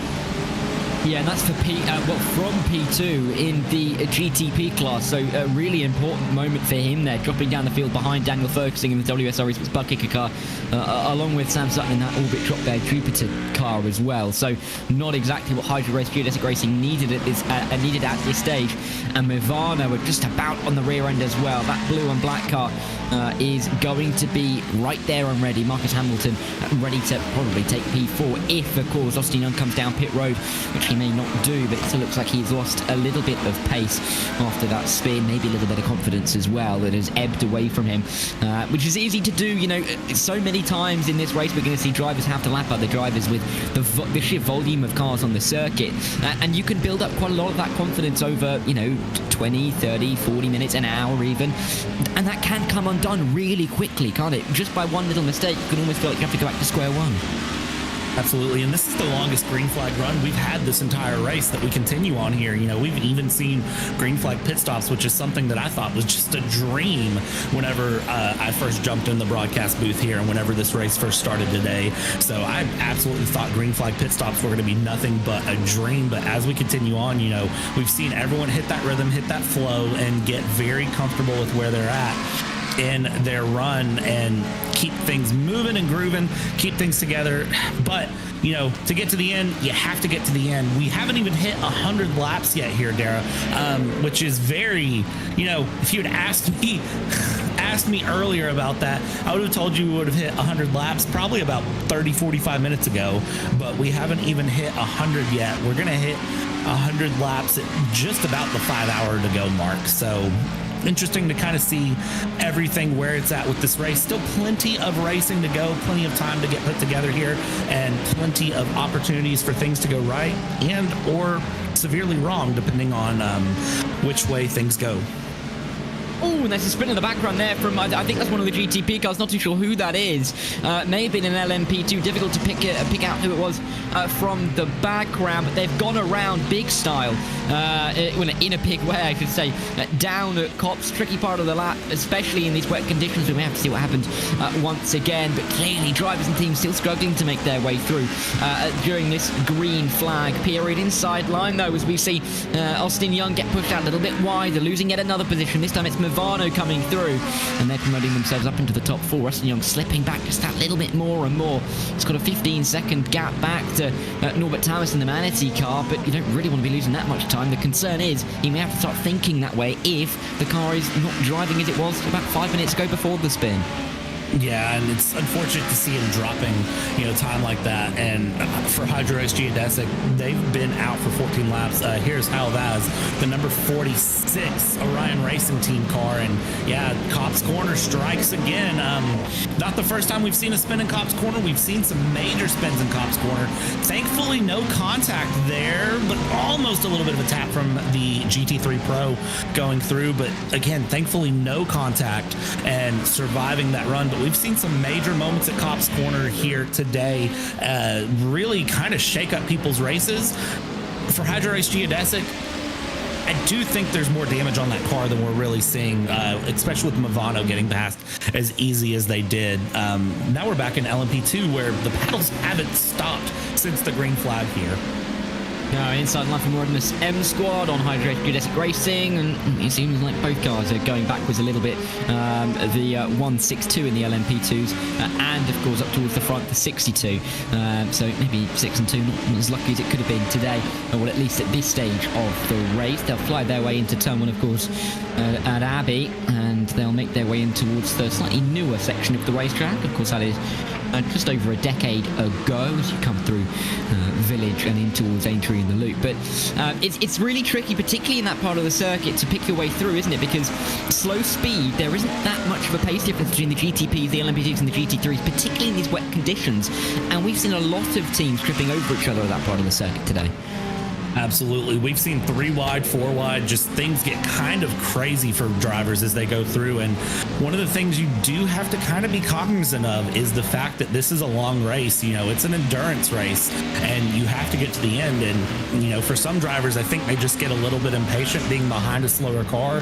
They kind of see the gap there on the timing screen and they go, oh no, I'm losing time. I have to get past them now. And they'll make riskier decisions in trickier conditions. And you can't always do that. This is the battle for 7th and LMP2. This is Hyperion Racing and Fiercely Forward Purple that are battling things out through as they come around through Woodcote. Now down the old pit straight we're going to go, and this will lead them in towards towards Copse Corner and then through Maggots and Beckett's Copse Corner. Everyone keeps it together here. They have to check up for the GT3, and this might open the door here, honestly, for Fiercely Forward Purple to try to get a pass done through Maggots and Beckett's, but it looks like not able to here at the moment. Hyperion Racing will hold on to the position. Yeah, good racing at the moment down here, a little bit wide it seemed as they ran their way in towards Chapel Curve. Little moments there as we see NIX come into the pit lane from P2 in the LMP2 class. Interesting to see them come down pit road a little bit earlier than some of their rivals. That is the 100 that will be but falling down the order, quite frankly, with the bunched nature that we have. Of course, we've been running green for some time, but not as long as we could have been, which is why we've got so many cars in such close proximity. Bartholomew Aldworth looking for this move still as they run their way through the final couple of corners at the at Club Corner. And across the start-finish line once again. It is intriguing, really, as we get in towards this. Well, actually, I'm going to wait that point because Alderweir's gone to the inside, and he's taken that position almost unaware of the risks that could behold itself. But really good move, effectively done, and important to make moves almost to surprise your competitors, as we saw there. Indeed, and there's a lot of trust that goes into making a move like that too, of trusting the car that you're passing isn't going to, cause you any issues there. Hyperion Racing 2, Fiercely Forward Purple, they, putting trust in each other there to make a move like that and attempt a move like that to make it stick. A very, very good run there as we go through. And now Fiercely Forward Purple kind of stuck in a weird position with GTP traffic there we saw on the run out of the Wellington straight down towards Brooklands and Luffield. Was in a weird position there, I'm not going to lie, as we jump back up. The battle for second in GTP, our race leader Marcus Solholm, 18 seconds up the road, but this battle is very, very close. Yeah, very much one that we're going to have to keep a keen eye on, because it's clearly one that is going to progress throughout this race, and also one that's going to be really critical when you think of championship pictures. Of course, not the longest of seasons. Car goes wide to the outside. It's not going to affect any position changes in class. But when you think of this championship not being as long as it could be, you want to get the points on the board in every single race. You can't really afford a bit of a slip up. And after a lot of the teams may be disappointed about results last time out, they need to make sure that they get those good results and also good pace and confidence going to the rest of the season here at Silverstone. These conditions haven't really been amicable to that kind of desire for some of the teams, but if you can get yourself into the top 5, maybe get yourself to a top 3, as Marcus Hamilton is looking to try and do in the next couple of laps, this could put Movano on a much better course towards the end of the season. Yeah, absolutely. If you do pull up the championship right now and you kind of look at where cars are at in position versus where they're at on the leaderboard, the only one that I really think is having a good day that's going to put them in a great position going into the final few rounds is the GT3 Pro of 214 Simulify Esports. They're really going to be happy with where they're at right now because they're setting themselves up for a very, very good points haul today. I don't really think many of our other drivers are in a good position. Of course, William Esports Academy all the way down in 14th place in class, 49th overall. Currently, they've had some moments. They're down 23 laps on the day. They really were hoping for a good points haul. Orbit Drop Bear, I think, might be in a very good position here as they currently run second. They're sitting 6th in the GTP battles. And then LMP2, again, that's kind of just it's a big toss-up here today. I think any of the LMP2 cars are going to be in a very good position, especially if we have another caution come out for any reason. It's going to mix things up again, just like it has. This has been a very mixed-up race that I don't think anyone really could have predicted.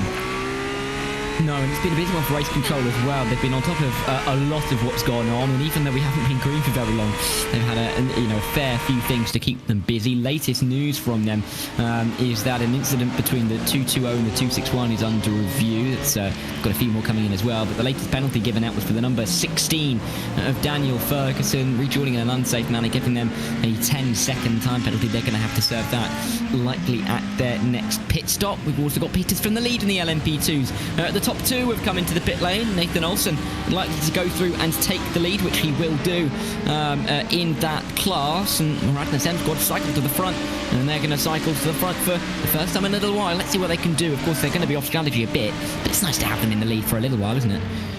That it is, and honestly, nobody is really on a consistent strategy cycle right now. That's one of the things too that the rain and the cautions and the extended caution periods kind of gave us, is that nobody is really on a similar cycle. If you look at the leaderboard right now, everyone's stints vary. Some people have just bit, some people have been out for 10 laps, some for 15, 20, 25. It is all over the place, and there's not really a good indicator of who is where. The only thing that is consistent is everybody is on the wet tire that I can see, but I think, if I'm not wrong, I might see a couple of drivers that have decided to chance it out on dries in the GT3 Pro. Am I seeing this right? Because if I am, that is a big decision. Yeah, that's quite a call to go on to dries now. The circuit very much, well, I wouldn't imagine drivers would decide to go for dries now. going to be so treacherous around this circuit. You know, in the real world, particularly here at Silverstone, there's a car goes wide off the road in towards Brooklands, and as they come into love field, that's not really the ideal line. Going back onto the road safely, there won't be any questions about that. But now, side by side into Woodcote, not exactly where you want to be, because it means it's going to set you up for a right-hander at Copse, where you could be locked into a battle, which could garner some unfortunate results. They'll settle it between them on the run down in towards Copse, down that national pit straight. But Ferguson getting himself back ahead of the Movano car, and also putting another car in between. Really has been a dramatic couple of minutes for this Movano car of Marcus Hamilton, up and down the field a little bit. WSR Esports butt kicker is right in the middle of these two. Absolutely. WSR Esports butt kicker just kind of finding themselves in a dangerous little sandwich. A little bit of a weave there from Hydro-Ice Geodesic Racing. I wonder if that's just them trying to see how the grip feels, how the track feels, maybe searching a little bit of water to cool off those wet tires. Again, as we go, those wet tires are going to get warm, especially if the track is drying as much as it seems like it might be, because it seems like some drivers have opted for those dry tires in GT3 Pro, if I'm seeing that correct. And as we watch, we'll just kind of see what their thoughts are. And the wet tires there from the GTPs, you can see them diving offline. They're not diving offline for grip. They're diving offline to find more water, cool the tires down, and make sure those tires stay in the proper operating window. All of your GT3 Pro leaders into the pits here. A large majority of the GT3 Pros into the pits.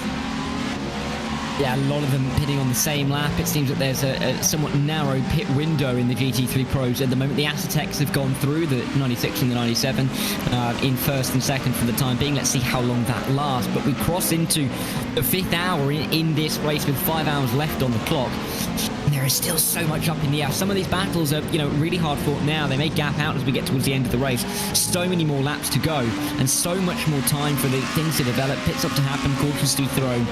And with the track consistently drying, cars are going to be getting a little bit faster, more into what they would have been doing a lot of practice in those dry conditions. And then I think we could see a little bit of a changing in the order, depending on which teams have been able to nail a setup works in the dry more than it works in the wet. So definitely a lot of things that teams that are going to be thinking about going into this stage. But the WSR was bucking off the road again through the Maggots and Beckett. They're not on the right line. I'm not sure what happened there. I think there could have been a little bit of contact. There's a big asterisk on that. We couldn't really see exactly what was happening from this angle. But either way, WSR off the road again, and clearly some unsettlement in that car. Absolutely. WSR Esports butt kicker Daniel Ferguson, that was a save and a half if there ever was one. And more drivers I see into the pits changing tires. A large majority of your GTP field or GT3 field is on dries. Marcus Hamilton, we ride on board here. This is a good view, and WSR Esports butt kicker just going through. Looks like more GTPs coming in. Hydro-Ice Geodesic Racing, WSR Esports butt kicker in the LMP2 effect simulations. CRZ SimSporter in.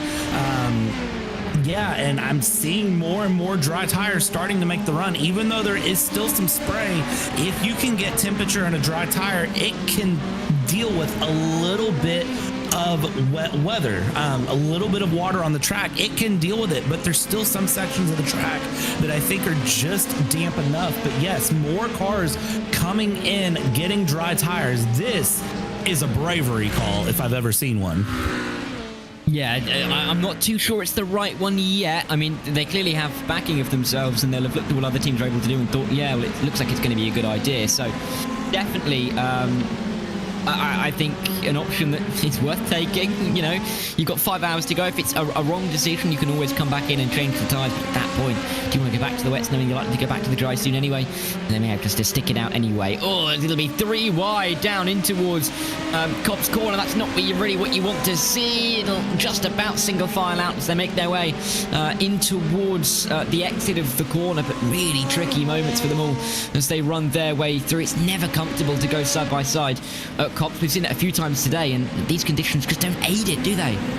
not at all. And especially now if we're going to start having drivers on slick tires on what is still a damp track in sections, I have a weird feeling of what's brewing, and I don't like it. I don't like it at all. I'm looking over and trying to just sort of watch lap times at this point, because here's the thing. Orbit Drop Bear Jupiter is now in the pits, but Hydro Race Geodesic Racing, the number 62 in GTP, and WSR Esports Butt Kicker, the number 16 in GTP, they pit in. They came out on dry tires. That's their 5th pit stop of the day. So I'm trying to look and see what their lap times are going to be on this lap, because this is going to be kind of their representative lap, honestly, to see where they're at and tell. Because the one thing that is really telling to me right now is if we watch these LMP2 cars that are still on wets, they're swerving on the straights to find that water and cool these tires. And the importance of cooling the tyres is so critical, isn't it? If they get overheated, that rear end's going to slide around a little bit more. The car becomes a little bit uncontrollable. And when you start to feel that slide, it's almost that exponential, what's the word I'm looking for? Degradation in the ability that you have to control the car on some of these exits. Really important to make sure that your tyre temperatures are under control. You don't often see it too much in slightly cooler conditions, particularly in the UK when you're racing. But when you're changing tyres from wets to dries, it doesn't really matter what temperature it is, ambient or on the track, there is always going to be that crossover in terms of when the car needs to get onto some dries, otherwise the wets are going to be basically unusable on the car. So whenever that point reaches for some of these teams, it's going to be when we see them in the box, but we're not seeing that point just yet. I think for some of the GT3s, there's a very big possibility that the requirement to have a pit stop meant that they were forced into a decision between the wets and the dries. And at this stage of the race, I mean, we can see the dry line forming through turn 1 here, Brad. It probably means that they didn't want to take that extra pit stop for the sake of getting onto the dries and maybe saving a couple of seconds on the track, because even if they lose a little bit of time on the dries initially, they won't have to make that extra pit stop, and then we'll gain back the time as we see ascending towards village. That's brave. A very brave run. That is Maniti Racing Red making the run there into 7th place in a round. I will say I think drives are the right decision. Looking at the GT3 times, and the GT3s are the ones that are less likely to run off the racing line just because of the nature of how you expect the passes and stuff to go.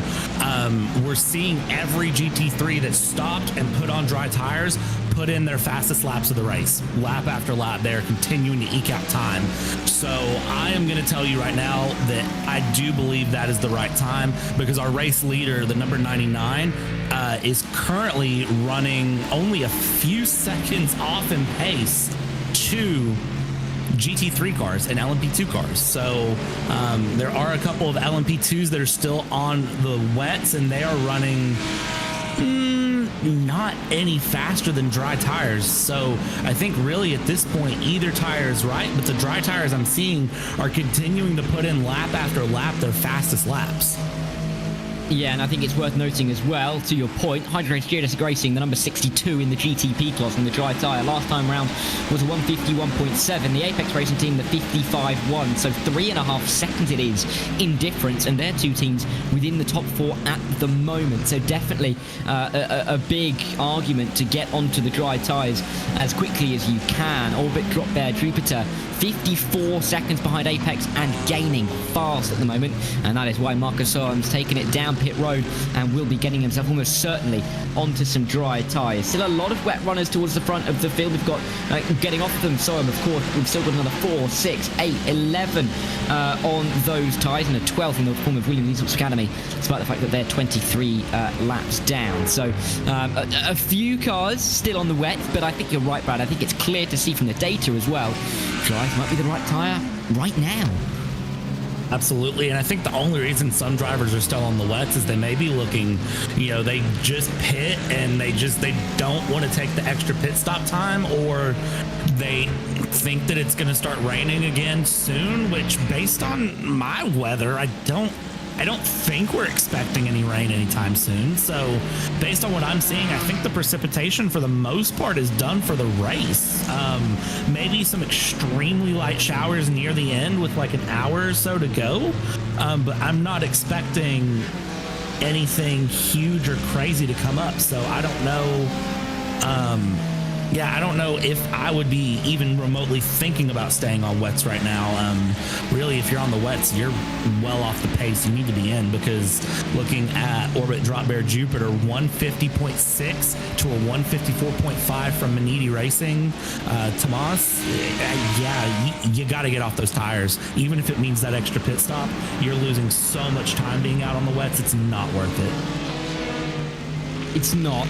Even if you feel like you're going along nicely still, it's just not really going to be the right call just yet. Maybe they're trying to go a little bit longer for a fuel strategy towards the end to make a little bit more sense of their pit strategy. We don't necessarily know, but what we do know for sure, I think we're both agreeing heavily, is that the dry tyre is that tyre to be on. CRZ Simsport with Hugen Schmidt just in third place in the LMP2s, 39 seconds behind, again, and gaining quickly on the back of our two leaders in the NIX and the Nürburgring Esports car. So definitely I think a shifting in the order. I think by the time we get to the end of this cycle and everybody gets to the dry tyres, we'll be able to kind of get a sense of who's been able to nail the call on the tyres, get their way up the order. But at the same time, Brad, there's always that question about when you go onto the dry tyres, that's going to then change how you look at the rest of the race in terms of strategy, because now everybody is going to have different ideas of how they're going to get themselves to the end of the race if we go green flag all the way.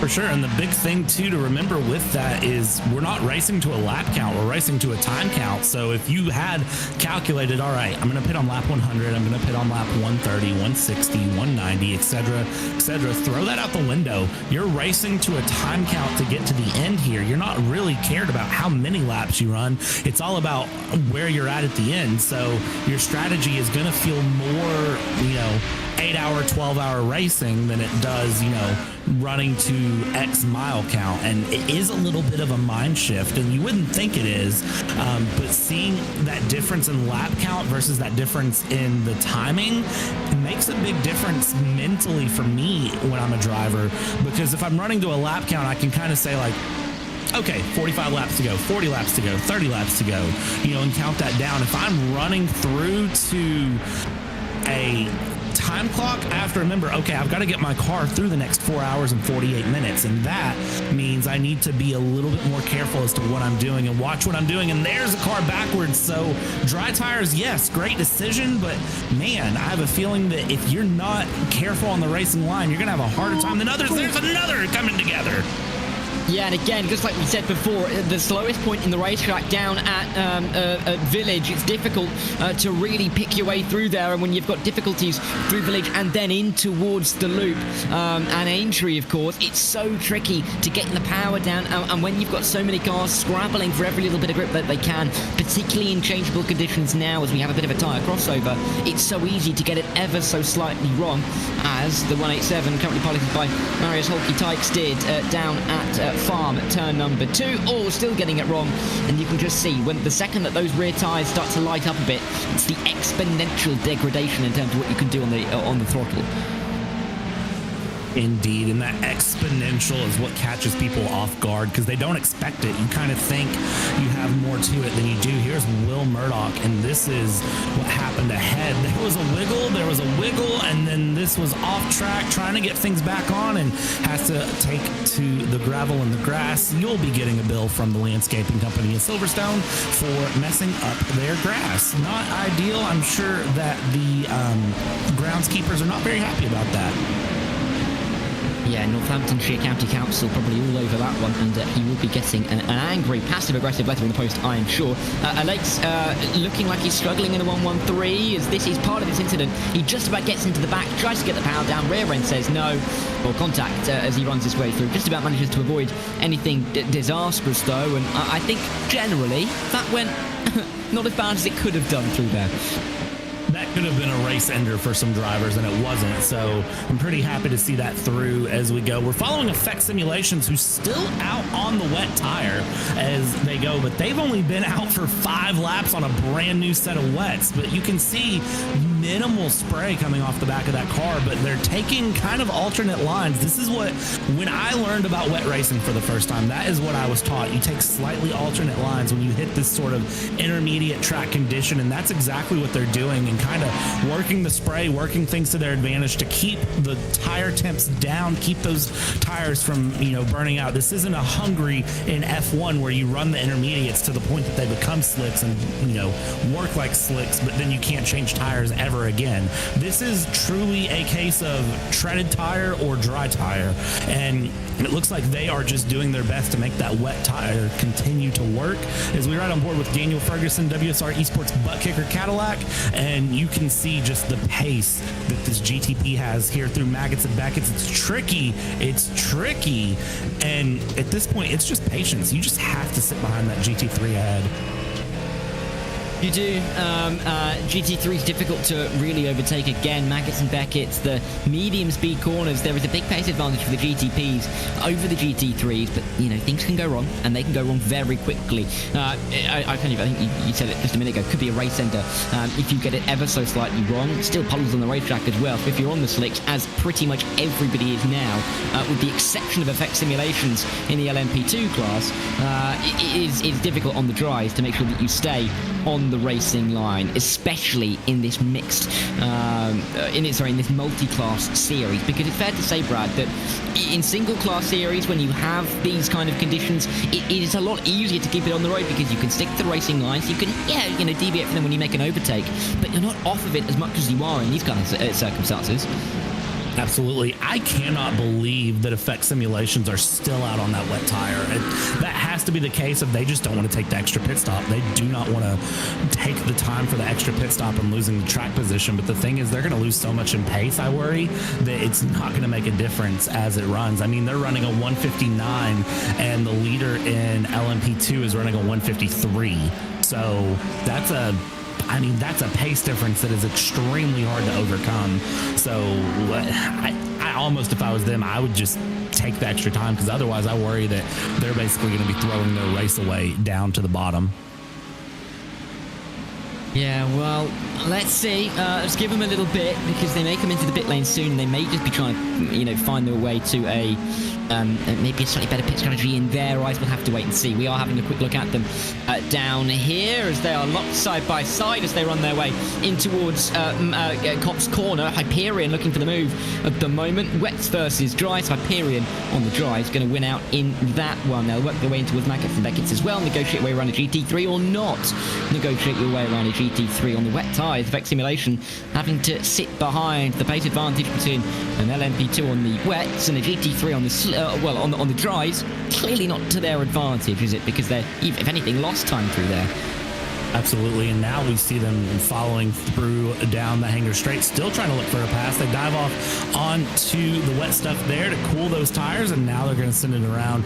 They get the pass done, but look at that. They're going to slide a little bit. The GT3 almost having pace on them there as it stands, which is crazy to see because the GT3s are running 203s currently as they go through, and again, we're at just about the 2-minute mark for the LMP2 on that wet tire still, so it'll be interesting to see where they go and how they continue along.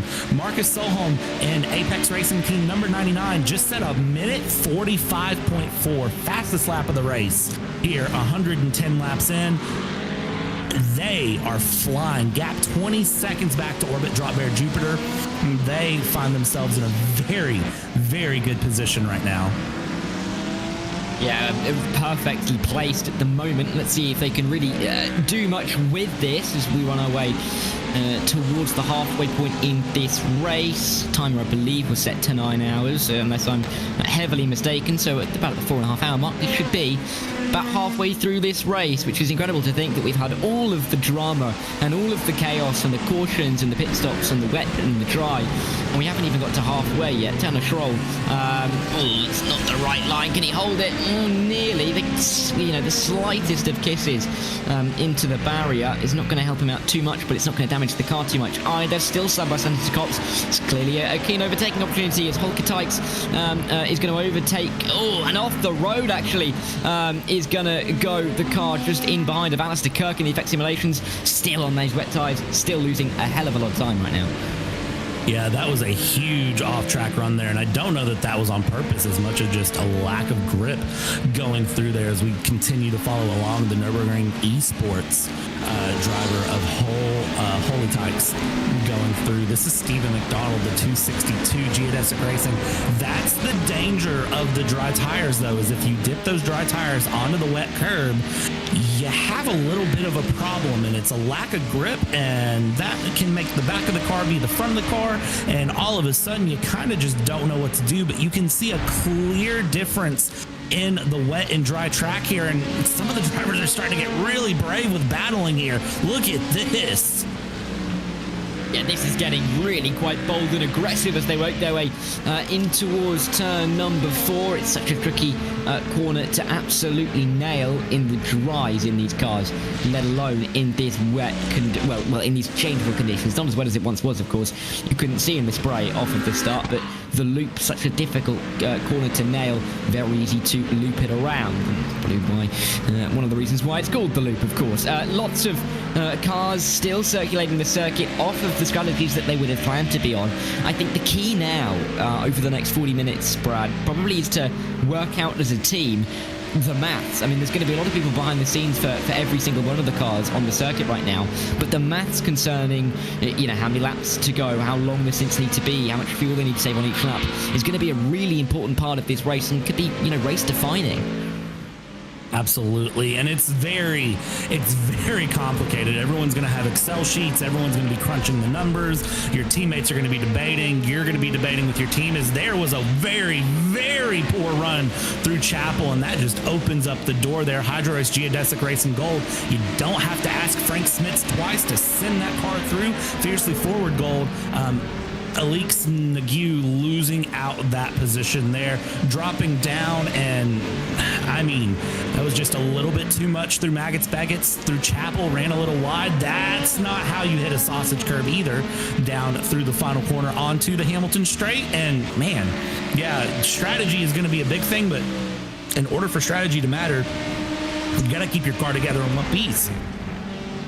And that's proving to be more difficult than I think a lot of the teams would have wanted to. Bit of a send to the inside at the Vale chicane. A bit too much of a slide. Oh dear, big slide in the background. That's Oscar Soltero, who's taken the short run through.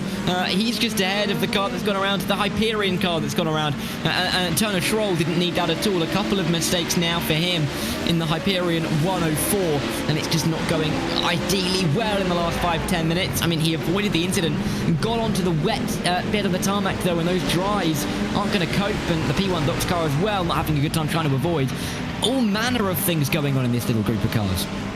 Absolutely it is, and nobody is on the wet tire still, but again, you still see a little bit of spray. There's still wet sections of the track, but those dry tires with temp in them can handle it. Usually, if you don't hit a puddle, if they have enough temperature, they can handle it. This is Bartholomew Aldworth, the number 115. Let's see what happened here with him.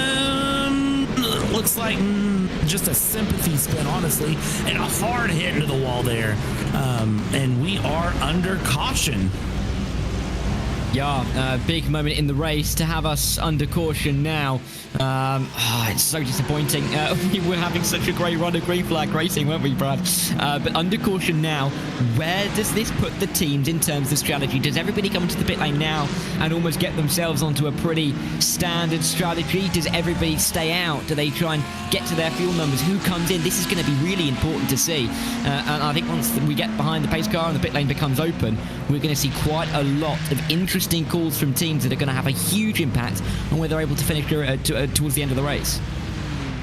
I have a strange feeling that everyone is going to pit at this point, even though we are at the point that really drivers have only been, the longest run I see on dry tires is 14 laps, it looks like, from Solpec Precision Racing 60, the GTP car in 9th place currently. I have a feeling that everyone's going to go ahead and pit, because even then, if you've only done 6, 7, 8 laps on these dry tires, you might as well take a fresh set potentially, but you do also only have limited sets to get through. So we may see drivers decide to not change tires and just pit in for fuel only, just to kind of top up and sort of set themselves, as you said it, just on that sort of regimented default pit strategy to get to the end. It'll sort of add a nice little reset number for them. And it'll also mean that with everybody bunched back up to the back of the pack, you know what they always say, cautions breed cautions. Could we see another bit of a run of yellow flag running? We'll have to wait and see, but a little bit more sedate than it was. Gives the track a little bit more time to drive the sun to beat down on it. And with everybody, it will come to a point where everybody is lapping the same part of the circuit at the same time. A lot of the water is likely to be able to be moved from the racing surface, which could be really important for those on the dry tyres to get up to speed quickly. Pit is already in the background as the Apex Racing team go through, likely in a minute to get picked up by that pace car. Oh, as drivers dive back out again, or back in again. Where are they going? Nobody knows. Something tells me that they weren't supposed to pit when they did, and then they did. So that is the number 8. That's the P1Docs.com black car of Ruben Polino. I have a feeling that some of these cars aren't supposed to be in the pits yet, and they did, and maybe race control won't like that. There's a couple things to note here as we talk about, the sun beating down and things going here.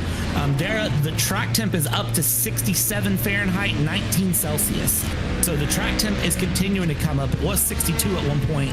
It's coming up. We're continuing along. So Ruben, you can't do that. I know what you tried to do, but you can't do that.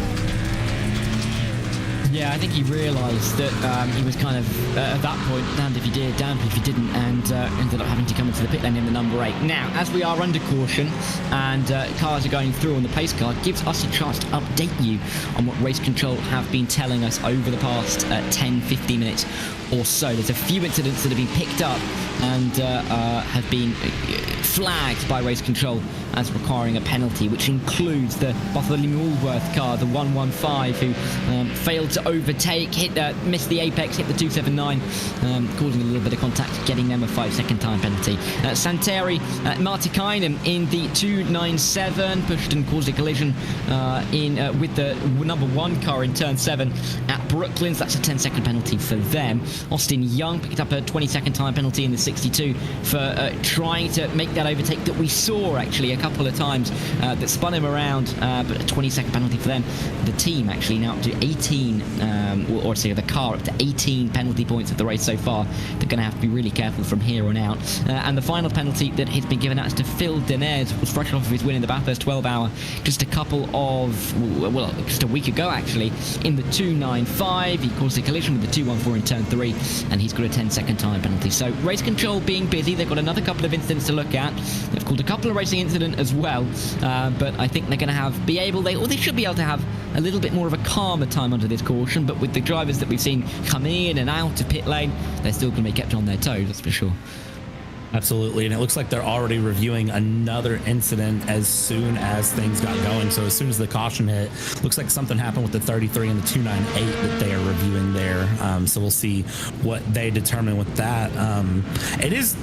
It's going to be nice for these drivers, since we've gotten through that transition period of dry or wet to dry to this sort of mixed intermediate condition. I think all the drivers are going to be very happy to kind of have this moment to sort of breathe and reset and relax.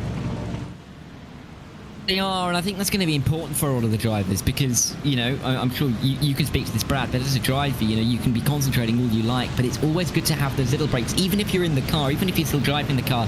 It's going to allow you to almost focus in, get, restarted in how much you're able to dial in to the rhythm and to the pace that you're going to need. And in changing conditions, that's really going to be really important when we get going again.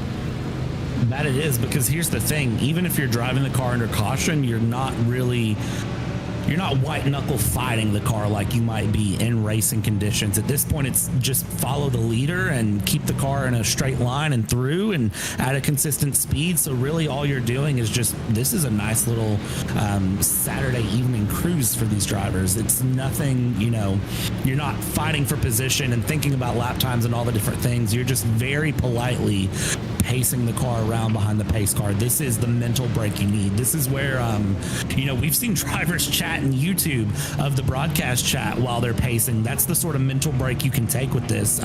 Some drivers might decide to check their phone. Some drivers, are going to grab something to drink or scarf down a granola bar really quick if they're still behind the wheel and have been for a substantial period. This is that mental break that you need, because otherwise these races can get very taxing, especially with as tricky as it's been since the race start. This is the point where you really just need some time to breathe. And I think it's also worth pointing out as well that there will be some drivers that are likely to hop out of the car soon. So this is maybe a little bit of a wind down time. And for other drivers coming in, maybe a bit of a wake up call. They have to be ready for situations like this. I think we're going to see a lot of drivers change in the not too distant future, getting them maybe into dry weather mode. 4.5 hours left of this race still to run. Still so many laps. And a lot of green flag time, we hope at least, to run this race through. Apex Racing Team, CRZ SimSport, Team PGZ, the leaders in all three classes. They've had a good half an hour, 45 minutes. They've done really well on the strategy when it comes to changing to the drives, and we have seen changes to the top two. Of course, we had the Nürburgring Esports team right up towards the front of the LMP2s. They've cycled back a little bit further. They're now P5. Yeah, we're continuing to sort of see those cycles go through, and that's just... Some teams were really ready for a wet race. Some teams were really ready for a dry race. And now we're kind of seeing that flip-flop where we didn't get as much green flag wet weather running as I think some of the teams would have wanted to really try to stretch their legs and take advantage of them being ready and comfortable with that wet weather run. And now that it's dried up, those teams that are really, really feeling the dry weather run are getting that chance to sort of... I guess, lack of better phrase, get their payback and kind of get themselves going back forward, get their run forward, and, really get that setup working in the conditions it was meant for. Get that car working in the conditions they were ready for. Yeah, it's what makes a really good team, isn't it? To have teams and to have drivers ready for all manner of situations, and really to have drivers with different strengths, because everybody's got to have a certain amount of time in the car, but when you're handed these different scenarios, it's good to have a driver that you feel like you can turn to in each of these scenarios. If it's wet, we know the driver to go to. If it's dry, we know the driver to go to. If it's a little bit damp, we know the driver to go to. It's a real strength of a team to be able to have all of those elements together. And with the strength of sim racing now, Brad, we had the biggest date under 24 hours, just over a month ago. So many people getting involved. The strength of driver is really increasing, isn't it, in particularly the iRacing world. And in IVRA, we're seeing so many teams deepen their squad season after season, and we're seeing a lot of the teams have those drivers with different strengths and be able to turn to different people in different situations. Yeah, absolutely. This isn't a case of where you just sort of show up and drive at the event. These teams put in practice, they put in time.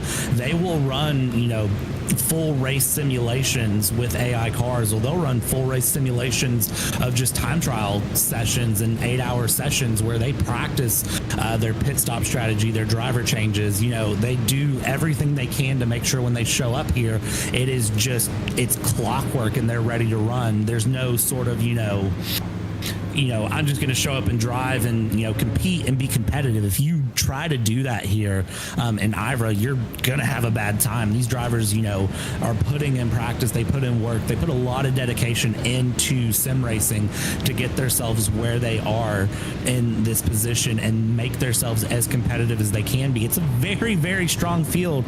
And, as you just said, every year, every week, every month, we see more and more people join iRacing. More and more people get competitive. More and more people practice and put time into it, and it just sort of goes to show the dedication and the seriousness I think that sim racing has become. People take sim racing very, very seriously. Pit stops are cycling through. Pit lane is open. Yeah, a lot of different strategies ongoing. Movano have come in. A lot of the GTPs have stayed out, though, it's fair to say. Movano and WSR Esports Buttkicker have come in. It means that Maniti will cycle to the top 4. BS Competition now to the top 3 in class. Hydro Race, Geodesic Gold have gone to the top in the LMP2s because pretty much everybody else is in pit lane. And I mean everybody. Effect simulations are going to go through. They've only just pit, remember. They stayed on the wet tyre for as long as they possibly could. They're cycling to the top 2. So in the end, Brad, that looks like, the pain that they took may have actually paid off in the 107. Yeah, actually, I think the caution kind of threw them a lifeline there, because otherwise I think they would have been in bigger trouble. And I think that might have been what they were thinking of, like, oh no, whether it was, a team error or, just an error in strategy, whatever it was that kind of caused them to put on those wet tires. It's not like the real world where if you come in and, your team has wet tires and then all of a sudden says put on dries, you sit for an extra 15 seconds in the box while they run in the garage, grab them and run back out. Whatever you put in and say I want is what you get here in iRacing. So, but yeah, effect simulations, I think they were thrown a massive lifeline here, and that 107 has worked just beautifully for them as they now find themselves, as you said, in second place. And we'll see once we go green, it'll be very, very interesting to see what they do. Absolutely. I think there's a lot of differing ideas out there at the moment in where to go on the field, particularly towards the end of this race. Of course, all 3 classes will have different lengths of stints, and so there's always going to be that variation there. But even within the classes, there is the variation, which is really intriguing to see, isn't it? To have so many different ideas at this stage of the race and so many different teams seemingly going different ways. I think it's fair to say that there's going to be a lot of teams right now who are looking around them and are really trying to assess what some of the others are doing, because it's really difficult to pick out exactly where everybody's going to go this far out still in the race. We're just passing that half race distance, but 4.5 hours to go still means it's difficult to judge exactly what other teams around you are going to do. By the time we get to that 2 hour mark, the 1.5 hour mark, you're going to have a much better idea, but still now people are going to be looking around and guessing, aren't they? Yeah, I mean, at this point, I don't even know that I'd be thinking to the end of the race, because, again, we still could have a little bit more rain coming in near the end. There is the chance for just light sprinkles here and there. I don't think it'll change what tires you're on, but you do have to sort of think about that going through. Again, we've went that transition from a lap race to a timed race, and that sort of mindset shift that has to come in. It's going to be very hard, I think, for anyone to know what other teams are doing, and I think it's very hard for teams to know what they're doing at this point, because a lot of this is very much flying by the seat of your pants, I feel, just trying to sort of figure out where you're going to be, what you're going to do in the end. And I don't think there's a clear-cut right or wrong answer at this point. I think it's really just going to be all about what team sort of finds himself in the best position to react to what's happening on track and get things right at the end. Yeah, and I think there's a lot of different thoughts from some of the drivers on which, how they're going to approach this race restart. It's still a little while to go. Pace car's still out. Those lights still on. Brad, I know that you've been here for a long time. You're going to be jumping out just before we get going on this restart. Where do you feel like this race is going to go? Still a long way left, but drying conditions. We're going to have a lot of differing strategies and teams hungry for those points. Absolutely. And the other thing that I'm kind of looking at too, and I know that this has been touched on here through my 4 hours on the air, but that championship, if you look at the championship standings compared to the positions that we find our teams in right now, everything is up on its head. There are teams that are down in the championship points that are up front. There are teams that are chasing the championship that are in positions. I mean, that is really what I think is going to spell out this race for these drivers. I think it's to be a case of just who can capitalize the best of getting to the end with how things are, so mixed up and so different here. I think this race is going to continue to be competitive. I don't think the cautions are through. I think we're going to just sort of see drivers hit, I don't want to call it a desperation point, but they're going to hit a point where if you're in the back and you should be further up front, you're going to start fighting a bit more to get things through. I believe the lights on the pace car are out here, so I think we're never mind, they're on. We have at least 2 more laps to green. So, this is going to be an interesting race, and if you stick around all the way to the end, again, someone's going to stand out, someone's going to have a heartbreak, and it's going to be interesting to see. Actually, I kind of think that we have our heartbreak of the day, really, with SMRC, Williams Esports Academy, Fast Repair Motorsports have had some big days here, and I think really the big winner for me is Orbit Drop Bear Jupiter. They find themselves in a very good position. If they can maintain it, they're going to be in a really good spot. Yeah, I think there's a lot of the teams that have almost just kind of been lurking there for quite some time, waiting for their opportunities to pounce, and they've been able to nail the strategy, not necessarily with the fastest race car beneath them, but definitely with a lot of confidence and a lot of happiness in how they can drive their car. Let's see if that translates to the dry running, because we realistically haven't seen any dry running in this race. You know, this caution period is allowing the track to dry even more. Do you think it's going to change around too much as we get in towards the dry conditions? Because the wet conditions have had their own race leaders, their own protagonists for the front of the fields, but do you think it's going to change when we get to that dry running and swap around a little bit? I don't, because the thing is, the drivers that you would expect to be fast, you know, and be up in the front here in the dry conditions have found themselves in the back. And, you know, one of my favorite 74 sayings I keep in my pocket for commentary is, it's one thing to catch, it's another to pass. And if you're down in positions and you're back in the field and you think you're going to just kind of whoop-de-doo and fly your way back forward, get a pass done, and magically end up in the lead, this field is so competitive, so challenging. It's not that easy. It is not that easy at all. It takes a lot more than just a, hey, I'm fast, to get your way through this field. So I think if you're up front right now in your class, you're feeling pretty confident, pretty comfortable, pretty well in a good position here.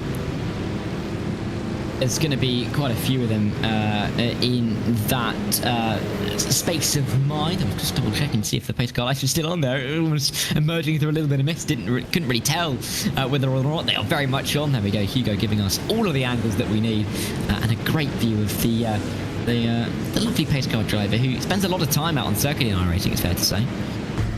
He's spent a lot of time out here at Silverstone. He's led a lot of laps today. I'd almost want to see the stats for the pace car today. I'd say he's probably led the most laps out of anyone here today as it goes. Lots of drivers getting handed out penalty here for failing to serve their penalty within their allotted time frame. They're getting handed additional penalties out. The 269, the 89, the 269 again, and the 266 and the 247, all failing to serve their penalties and getting handed additional penalties. Yeah, I mean, that's quite a jump around, isn't it, in terms of what we're seeing on the race control decision sheet. Loads of teams. I mean, Hubata, Owen Carroll, Hubata again. I mean, it's 2 for Hubata. That's not good at all. 30 seconds for that team is not what they need whatsoever. We've got at least this one more lap under pace car. With those penalties hanging over your head, it's never a good feeling, is it, going into a restart, because you know that with everybody bunched up, all of a sudden you're going to find yourself a long way off the back of the field the next time you come down pit road. It is, but with those penalties there, I mean, those were preventable. Those are just additional penalties because you didn't serve your penalty. And, you know, as a driver and a team, you have to be on your P's and Q's about serving the penalties that race control hands out. So those are ones that, I don't know, they're tough, and I mean, yes, you're going to lose a lot of positions, but you could have prevented it, and you didn't here. As we continue under this, you know, pacing around, I got to wonder when, you know, they're going to have to serve it here at some point soon and get that done. So we'll see when they choose to do that after we go green. At some point, you see the drivers all trying to get heat in those tires. This is going to be the dangerous point for me with them here, Dara, and it's the fact that, you know, the tires are going to cool down here, but you still have damp sections of track that those dry tires have to be able to handle. You do, and it's oh, hello, and in the background someone spun on a safety car. I'm not too sure who that is. There we go. It's the Movano car that's off the road. That is disaster for them, and spinning under safety car. I mean, it's so unfortunate, but the slightest lapse of concentration clearly befalling them. But in such awful circumstances, Wesley Caspers, just gone to a bit of a burnout. That rear end, a little bit of wet, a little bit of water onto the tyres, doing the shimmy, and it's just not worked out for the number one car. The number one already with a little bit of difficulty in this race. I don't think his teammates are going to be overly pleased with him. Not at all. And the thing is, too, that's going to he's going to lose the positions for that, too. He has to drop back to the back of the GTP field. You know, that's just unfortunate. It hurts, and there's nothing he can do about it. You know, at that point, that's just a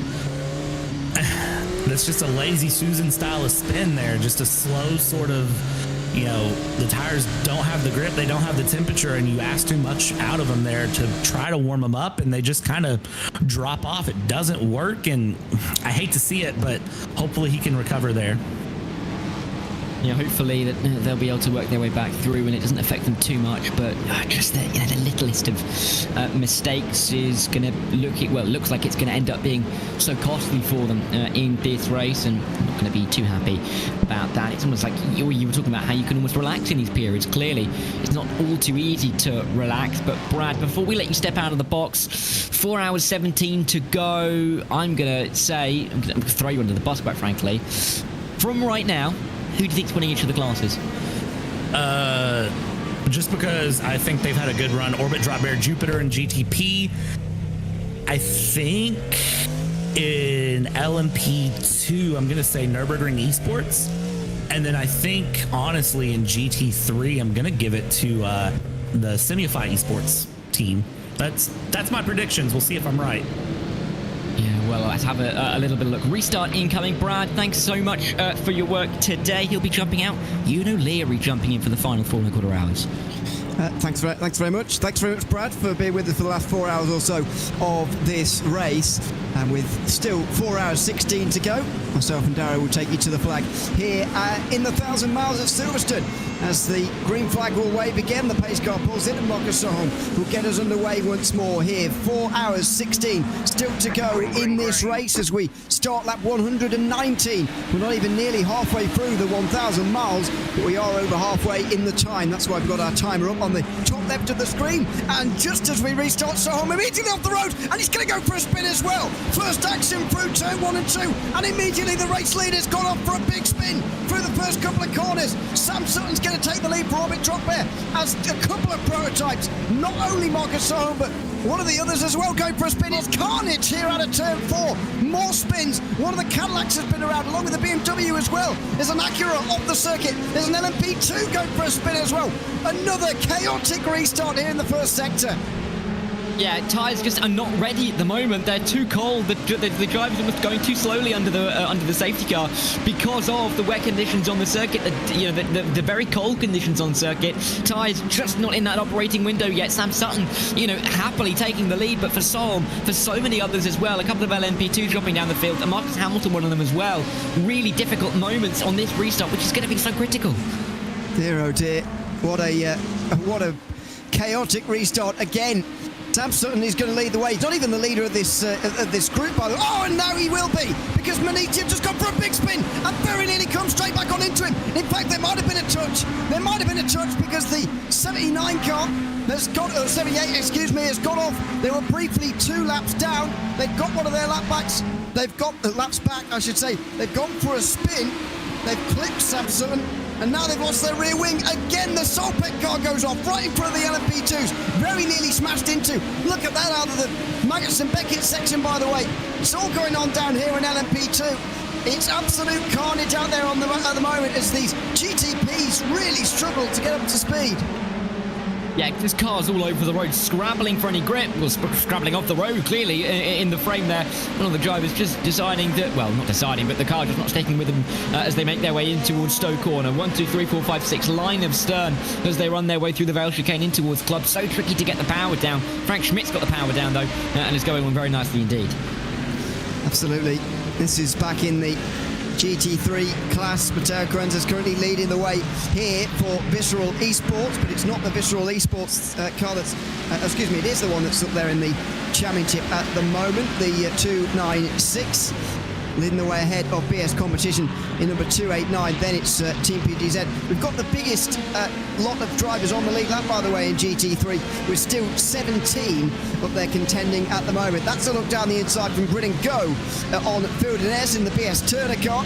They back out of that one, thankfully, and we continue racing. This is the battle for third place, by the way. They're not quite connected with the leaders, who have made certainly a cleaner start than these prototypes, who are working their way back through the GT3s all over again. And it's just rinse and repeat. So difficult for them to just start nailing the lapping and changing conditions again. They could have felt like they had it under control, but all of a sudden it's changed around once more, and they've got a little bit more work to do. So on there, you can see him spinning, getting himself onto those damp curbs and the car not sticking beneath him. Jesse Lyon, the Suffolk Precision car, whose rear end almost went around faster than he was going through the corner. Maldadinka as well. It's so tricky to nail the throttle in conditions like this. So tricky to have the confidence to put the power down, and we're just seeing it on this carousel of moments. As the Nürburgring Esports car going around for a spin, right in the same way that Solpeck did. And then Manuel Suda, who was leading the pack, having unlapped himself. I think it wasn't actually Suda at the time, but anyway, he went for a spin, got clipped and lost his rear wing. There's Jesse Lyon trying to work his way back through the LMP2s, very nearly off in front of some more of them, and nearly caused himself some more trouble. That's Callum Reed-Garton, I think, being hit by the fiercely forward car there and ended up in the gravel on the outside. There's the Movano car, spin under safety car, and now an off at Luffield on the restart as well. But oh dear, and a slide getting back going again as well. These conditions are so difficult, and you know, the dry tyres are the tyres to be on at the moment, but it's not making it easy, that's for sure. The conditions are certainly slippery, even on the racing line, to be honest. It's still pretty slippery. Yeah, treacherous at the moment to work your way through any part of this racetrack, especially when you're trying to fight for position. Phil Dinette, one of the drivers who's got another penalty for not serving a penalty, is right up behind P4. Really important battle for the BS Turner team. Grid and Go just up in front with Adrian Gareca in that car, but I think it's going to be tricky in the next 5-10 minutes for drivers to adjust, because of course we get so much drying over the course of that caution period. The track conditions are very different now compared to what they were before we got to the yellow flag, and I think drivers just getting caught out early on. We may start to see them settle in a little bit more over the coming laps, but really tricky to nail it immediately. It certainly is. We are approaching the halfway stage in the 1,000 miles, by the way, but we're not going to get to 1,000 miles, I wouldn't have thought, at this stage, but the points will be awarded in that case at the halfway lap. Nevertheless, number 33 is on the lead lap at the moment, and so we'll get a decent load of points, but number 46 Orion, currently 3 laps down. They're battling with quite a few other teams, actually, who are the same amount of laps down. Fiercely Forward, number 11, are way down at the moment as well. I actually can't see them in the race, maybe they're not here today. Williams have just gone for a spin on this most recent restart, and they're still running at the moment in 49th overall. They're 24 laps down, and so they're going to be scoring very little halfway points, and so the championship leaders are possibly putting themselves into a great position here, with still remembering there is a very long way to go, even quite a long way until we get to the halfway points, to be honest, in this race. So we'll comment on those when we get there. Looks like things have slightly calmed down now. I think, as you were saying at the time, it probably was just cold tyres that everyone was suffering with early on. Yeah, and warming up now as the sun beats down on the Silverstone track. Not something you often see here at Silverstone. It's more likely to see the rain, but hey, we're getting the drying conditions, and even though we've still got a little bit of spray, the tyres will be warming up, getting a little bit more contact with the tarmac rather than with any water that is left on the track. Dryline very much formed at this point, isn't it? You can clearly see it, particularly as they run their way out of Aintree and on towards the Wellington Straight. There you can see the clear difference in colour, really, between the damp left-hand side of the circuit and the racing on the right-hand side. Really goes to show how noticeable it can be when conditions are drying, but also how tricky it is to nail when the changeover in tyres is, exactly, because it's not always that obvious. We are getting some fastest laps in, as you might expect. Orbit Drop Air initially getting it, and then PS Competition taking it away. That's Will Murdoch taking it away from Sam Sutton by quite some margin, actually, half a second last time round. And they're on to the back of the GT3s, or at least those who are disconnected from the rest of the field. The Visceral Esports number 297 has been caught at the moment, although they are 5 laps down on the leaders of the class up here. They are going to be passed first by those prototypes. Here comes the PS Competition 89 car here in GT3. This is Elias Reichert trying to work his way through now in towards Stowe Corner. He's pretty close in behind that Mercedes at the moment, and might even have a look down the inside, possibly in towards the fast right-hander. Here he is, just about on the inside, given, only just about the right amount of room, and off goes Krenter. as he tries to hold on to the place. He drops behind, he drops back, and BS Competition now do lead. Riker now the one to be setting the pace. Is it Karkinen looking for a move as well, just in behind the Team BGZ driver, looking to also get through on Kunzer if he can, and the 296 is all kicking off at the front of the field, and Visceral with a little bit more work to do than I think they'd want as they work their way through Abbey, through Farm. Is there ascent into Village? Often an inside line can work out, but it's going to be the outside line that's selected by Oscar Karkinen. It's not going to work out right for him, and Oscari's going to have to wait, maybe look for it in towards Brooklands and Luffield, but there's a bunching up now of these cars between 2nd and 7th. There is a bunching up, and previously it was just for 3rd place, so yeah, this is not good news for Visceral. Meanwhile, Will Murdoch's on the right charge at the moment. Another fastest lap of the race last time round. It was only marginally quicker than the last one, but it was a lot quicker than what Sam Sutton was able to do. And now that they're properly into the GT3 traffic, this is going to be very, very important for the overall lead of this race, as the battle between Norbert Dropbear and BS Competition will commence.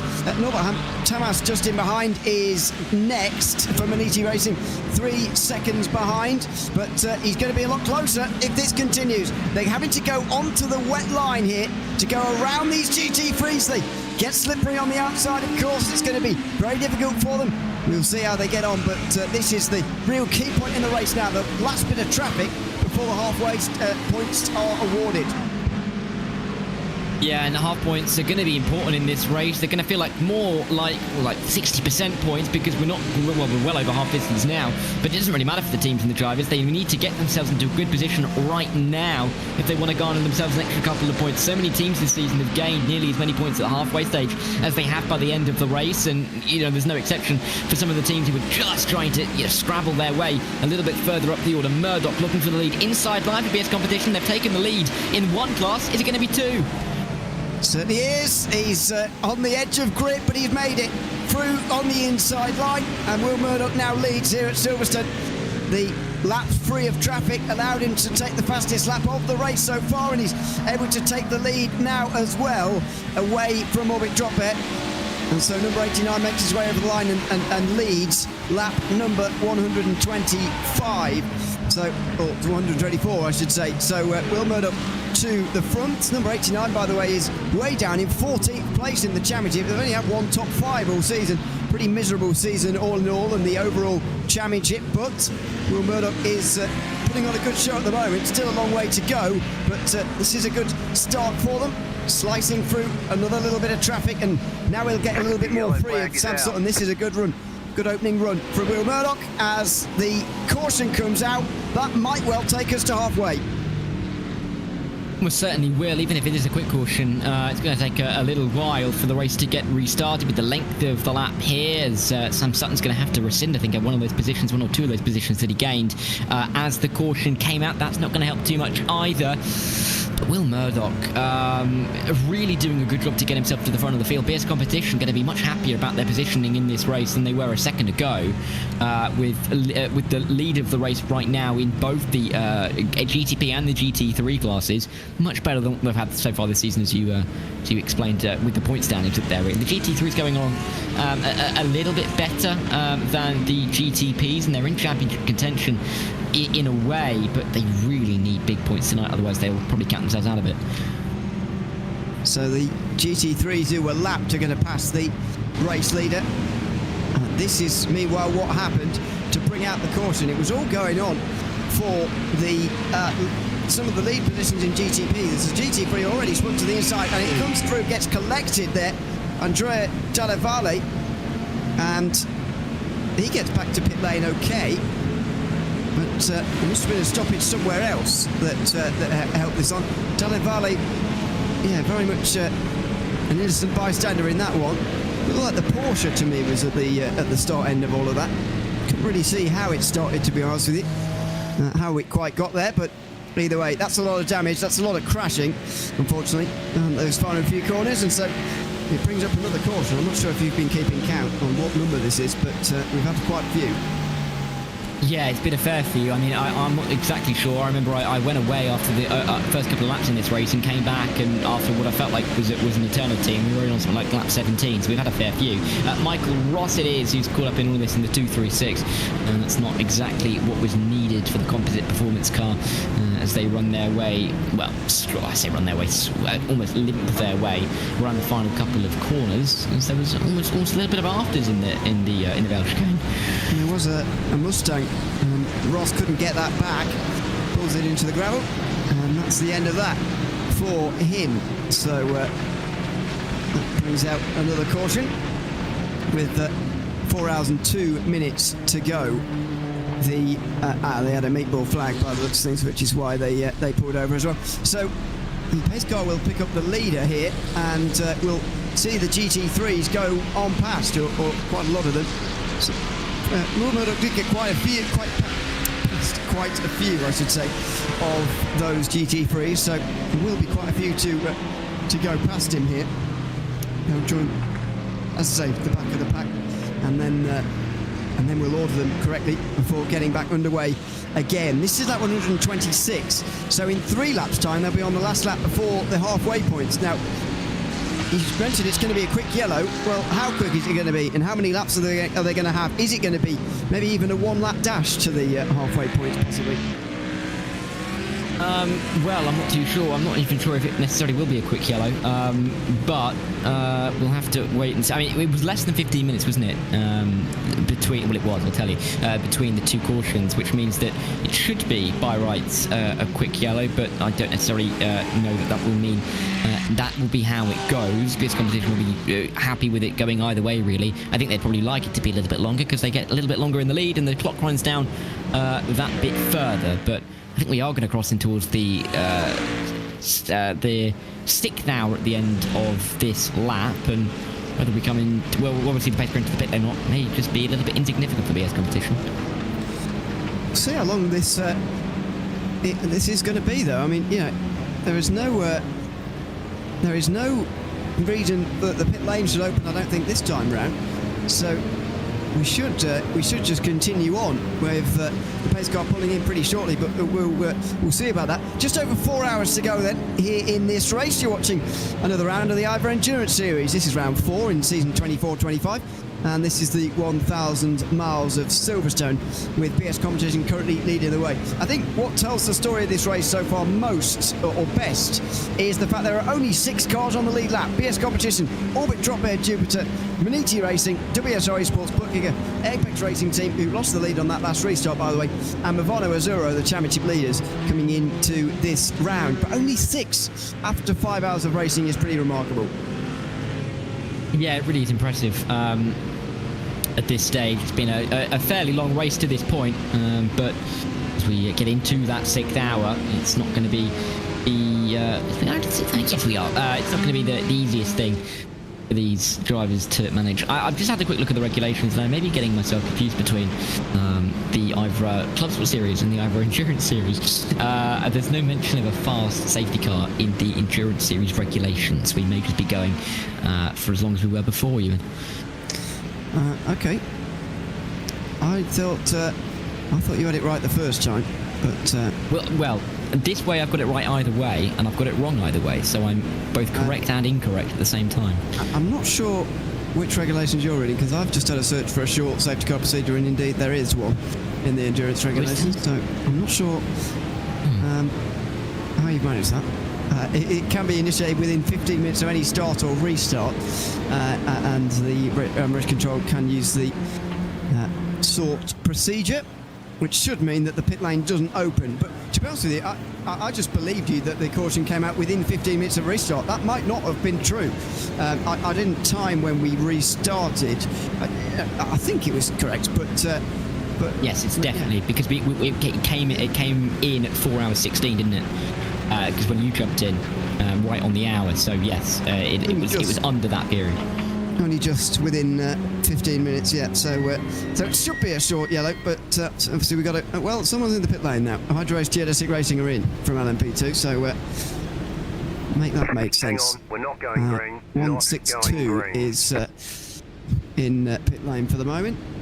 Now, why, first of all, is my first question. They've been out there for 25 laps, so that probably is why. They might have been running out of fuel, but they're up on the jacks now. It's not exactly emergency service, and there's someone else in the background coming in as well from GT3. So I'm not sure whether this is even allowed, to be honest with you, for geodesic, but they're taking on a full service now. That may just be because the pit lane hasn't been opened. I've realised, by the way, that you are right. I just didn't look into the appendix of the regulations, which is where it talks about where it talks about the short safety cuts. You are right. I was right the first time, but I think this is probably less of a planned stop, more of a repair stop for Hydra Race. Although they are out pretty quickly, which is interesting in itself. Yeah, a GT3 didn't come in. In fact, it was that Porsche there that was still stuck at the end of pit lane, repairing its car. I'm not even sure the pit lane would have been open there either. The exit would have been open. He's come out straight in the path of a load of GT3s here. I'm not sure this car is going to be impressing race control particularly in these next few moments, but I'll let them deal with that. There's plenty of investigations currently ongoing for race control, by the way. Another one for failing to serve the penalty within the time frame for Dino Lombardi in the grid and go-kart. They're currently running in 4th place, so that's going to be a big one for them. 20 seconds for number 162 for entering turn 1 too fast for the circumstances and hitting car 107 in the process, spinning them both out. So that is number 162 getting a penalty for contact. Excuse me, and that'll be 20 seconds. But it's so hard to serve these penalties when we're under yellow so much and we don't have many green flag pit stops, which is where you'd normally serve your penalty. Yeah, and it's just going to start pushing them back and back and back. We saw a lot of penalties served, didn't we, in that green flag period of running that we had before caution was called about 30 minutes ago. So, yeah, I think a lot of the teams may find themselves in a similar scenario as some LMP2s. I mean, almost missile themselves to the back of the field, arrived so quickly through Woodcut. Surprised that there wasn't any contact down there, but difficult to know exactly when drivers are going to be pitting to serve those penalties. They are going to start stacking up on each other, and that won't be terribly helpful. We could see a couple of teams that are running quite competitively drop down the order quite quickly. You know, for example, I've noticed that the 248 is listed in the next 4 reports that these streamers are going to be looking at, so they could have quite a long a lot of things to try and run their way through when we go green again. Yes, perhaps they will. Yeah, 248 is the I can't find them. I'm too blind for this job. Team Heisenfeld. Yeah, they're probably there somewhere, but I need glasses, so you know, I can't see. But yeah, they'll be. I'd imagine not avoiding penalty in all of them, unless they've been really aggrieved by loads of different people. In which case, they'll be feeling very vindicated afterwards, after they've been hit by everyone. I'm not sure whether that has actually happened or not. Oh, there you go. I found Heisenfeld now. They're 18th. They're in 3 laps down. Just as it doesn't matter anymore, I've managed to find them. It looks like we're going to go green again this time round, unless everybody's just weaving around to keep the tyre temperature anyway, which is possible because the track will be pretty cold at the moment, but we are punching up for another restart. The pace car pulls in and indeed away from the rest of the field, and Will Murdoch now is in control of the field. Marcus Sohn got off to quite a quick restart last time and got quite an early one, and Will Murdoch's going to do the same. So will he hang it on through turn number 1 and 2, unlike Sohn in the last restart where he went for a spin through the first couple of corners, or are we going to see a lead retained by the BS competition driver? Let's see as we get the green flag waving again in towards turn number 1. It is Will Murdoch who leads pretty well, actually, and comfortably over Sam Sutton. In LMP2, Thomas Imburg leading well over the next place cars, because there's some lap cars involved down here in the second biggest class. This is Adam Brockway trying to work his way through, but can't do it for the moment. And Phil Denetz has come in the BS Turner car, so that's 25 laps of a stint done for him, and he's had to come into pit lane. Because we've had so many weird yellows and whatever, some of these drivers up front are really close to pit stops, including BS Competition, who have currently done 25 laps on this stint, and they've got LMP2 traffic now as well, loads of them off the road. Yeah, I think the race leaders in the LMP2 have dropped down the field. They have been tumbling down the order in the last couple of seconds. Thomas Imborg, Oscar Soltero were in the top two. They're not anymore. They're a lot further down in the order. Oscar Soltero now 8th in class. Imborg now 9th in the Delatraz car. They have had an awful restart. We're going to have to see what happened to them. But it's a lap forward to called Adam Brockway, who's a very, very handy driver in an LMP2 to the front of the field. Stephen McGarvey's going to have to try and keep him company. Oh, look at the weaving around. They've still not got their tyres up to temperature. And you can see that from the... Oh, dear, that's immediately off the road through Cobb's Corner. If you're out wide, down in the wet stuff out there, you're in trouble. Number 16's gone off here. The WSR car has gone off through Cobb's Corner as well. That's one of our lead lap cars. Daniel Ferguson... excuse me, Daniel Ferguson has gone off the road. And he's going through the gravel as well. It looks like he might have damage here. He's certainly gone off the road. He's back on again now. What is the damage like? Will we be down to 5 on the lead lap here? It very well could be. It's a little bit of ducking and diving. Which way are we going to go? We're not too sure as we get in towards Stoke Corner with this 3-car battle in the LMP2s. Nico Schiffer behind Morten Argerson and just ahead, of course, of Marius Holder Tights, the Nürburgring Esports car. That's what happened to Thomas Imborg from the lead of the LMP2s. And first time in the last half an hour that we've seen a leader spin away out of the lead on the first couple of corners on a restart. And here's Daniel Ferguson out of Cobb's Corner. He's wide, he's in the wet stuff, he's trying to get back on the power, he slips and slides his way off the road. Does he grab the wall or does he stop himself? He is going to stop himself, just about, so he gets away with that one. But that was a big moment there. This is Alex Caruso, 104 in towards the Magnussen Beckett section. Already going a little bit wrong, then really wrong through the last bit there. He goes for a big spin around onto the tarmac. Straight back into the battles though. I think this is the same car, side by side down the hill towards Brookland. And indeed, it's not the same car, but it is through CRZ. And there's contact. There's more. Oh, that's fiercely forward. Second place in the championship. They were going to be gaining points on Delatraz, but on the last lap before the halfway points, they have dropped down behind them now, so they'll lose points at the end of these. At the end of this lap, as the halfway points are awarded. Number 100, meanwhile, goes around for a big spin as well on this another chaotic restart. NIX going around. This is Augustin going into the corner. That car was blinking on the inside. I think the contact there was invisible because there was blinking.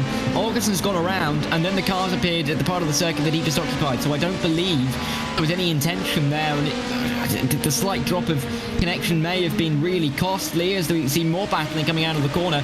That's a bit of a move coming on for the Nürburgring Esports team as they run their way in towards Stowe. Delatraz were involved in this as well. Really tight racing in towards such a difficult corner to nail. Somehow they just about make it through. They do, and here are the points at the end of the lap here in LMP2. Side by side, Delatraz looking for a couple of more points right at the very end here. Slip through on the inside line, and they've got them. So 5th place for Delatraz. They're going to get there at 22 points at the end of the first half of the race. Fiercely forward and going to get 16. So there's a nice 6-point gain, all manufactured effectively in the final minutes of this first half of the race.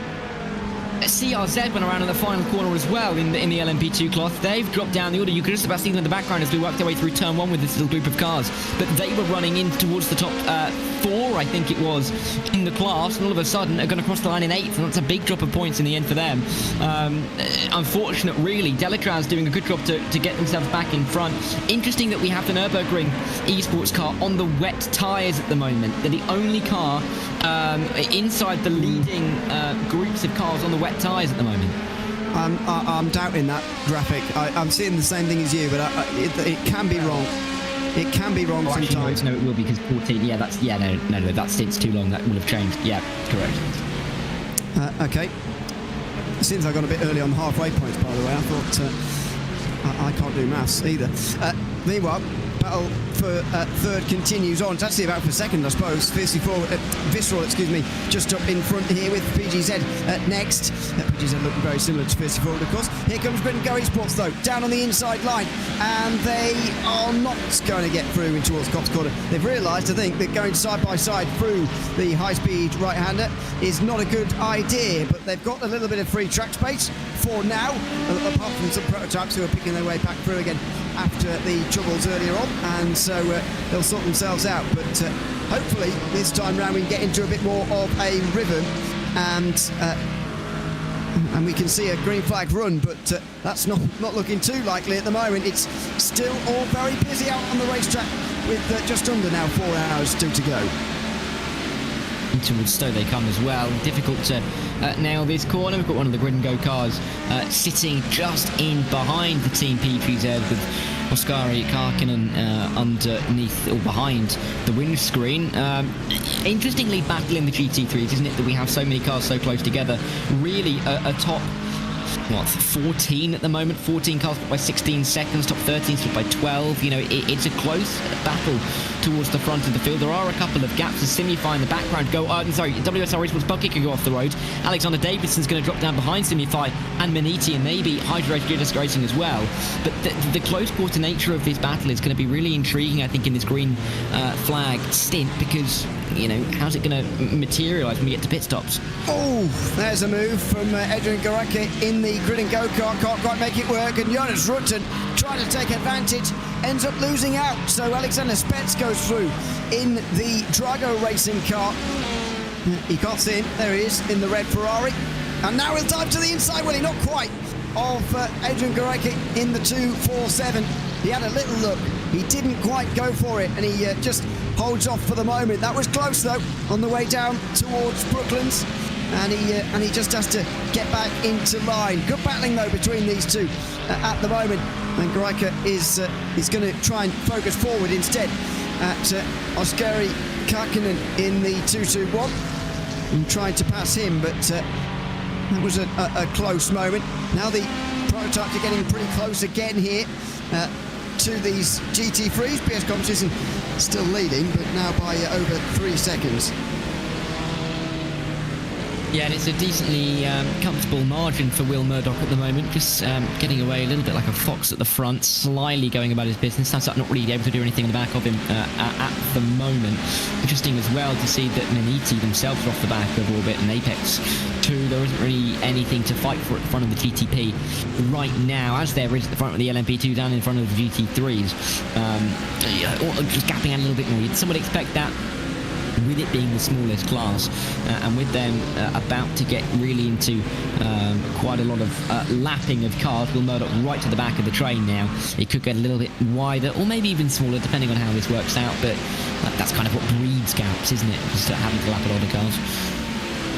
It certainly can help creating them sometimes. So we go on board with Alexander Specs here, still a relatively new Drago Racing driver.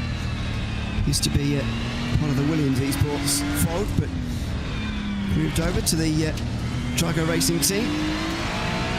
Still missed out on Bathurst 12-hour victory. That was last weekend, I think it was. Yeah, and in the end, providing the runners-up spot of the closest ever finish of that race.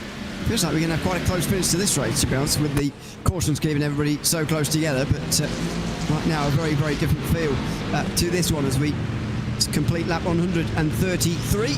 You will see some of the GTPs coming right up to them again here, and surely you're going to see some GT3s into pit lane pretty shortly. 30 laps now done by Oskari Karkinen. I guess it just shows how many laps you can do if there's a lot of cautions. Yeah, of course, you won't be using as much fuel under the cautions. You can lift and coast a hell of a lot more, and really just save the tyres underneath you as well. So interesting to see that Sints are eking out that little bit longer, but if they've done 30 laps, you'd expect them in the next lap or two at least. I mean, you're going to expect them in increasingly with every passing lap, feeling like they may not even be able to go much further than they already have. So it'll be interesting to see if they come down pit road. I think this 115's in the pit lane, and this could be why. Oh, ouch. That's a big crash. And it looks like, oh, it was just about avoided as well. Thankfully, we got away without a caution here. Ilkka Happala, meanwhile, has got off their second place in the championship, by the way, of the Orion race team. And that is off the road for Happala. He will have lost a place with that. There's actually 4 teams, I should say, who are 3 laps down at the moment. Those points as they get towards the halfway stage here. And that's some points lost there by the Orion race team. In LMP2, we have still got 9 on the lead lap. No longer number 115, as we've just seen. And I'm not sure they were on the lead lap anyway at that stage of the crash, but plenty on the lead lap here in LMP2. Good to see Adam Brockway, the leader of them, after a mistake from the previous race leader. Still working their way past some GT3s who are struggling off the pack. This is Jesse Lyon. This is why he's so far behind the others 3 laps down, or part of the reason anyway. And he has hit the wall pretty hard there in number 60. Yeah, hefty shunt, not really what you need at all. And I mean, when you're already having a bit of a difficult day, as Jesse Lyon is 3 laps down to the cars that he's going to be racing, he doesn't really need for the 60 to be hitting the wall in such a manner. I think there's a pillar in the GT3, so I was just seeing things. Maybe I can see too well that I can't, quite frankly. But there's no pillars in the GT3s. I was seeing things. Adam Brockway's not pitting either. It looks like we're kind of settling in a little bit more at the moment, because things seem to have settled down compared to what they were on the restart. And I think a lot of the teams will be hoping to get themselves into a rhythm. You can't get into a rhythm when you're crabbing like that, though. Goodness me. Well, oh, he's just going to hit the wall again, is he? Not quite. Dear, oh dear.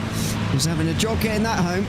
And, well, you can absolutely understand why, just looking at it. Now, fair play to him for carrying on, though, and trying to get it back, because it will not cause a caution if he's just out there going slowly, getting back to the pit lane, unless he's really starting to endanger people in a way that he wouldn't do, of course, because, he'd have to be really smashing people up for race control to decide that a caution is safer than letting it continue to run green. So, well done to Jesse Lyon for doing that and getting back to the pit lane. It seems, with the race still under green. Meanwhile, Adam Brockway under real amounts of pressure here from Effect Simulations in number 107. They are currently down in 11th place in the championship, even though they won at Sebring, taking the full 134 points. They've not had a very good rest of the season. Looking to retake the lead here, though, on the outside line towards Stoke Corner, forcing Brockway onto the wet stuff on the inside line. Can't get through there, but they're looking very strong here.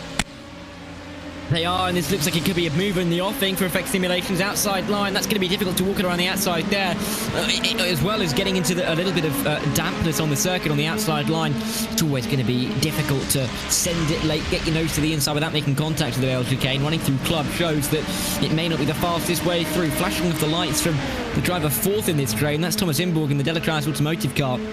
Right at the front, of course, on the restart, dropping down the field, looking to get back to the front, and if there's contact up in front, absolutely could find himself in first in the not-too-distant future.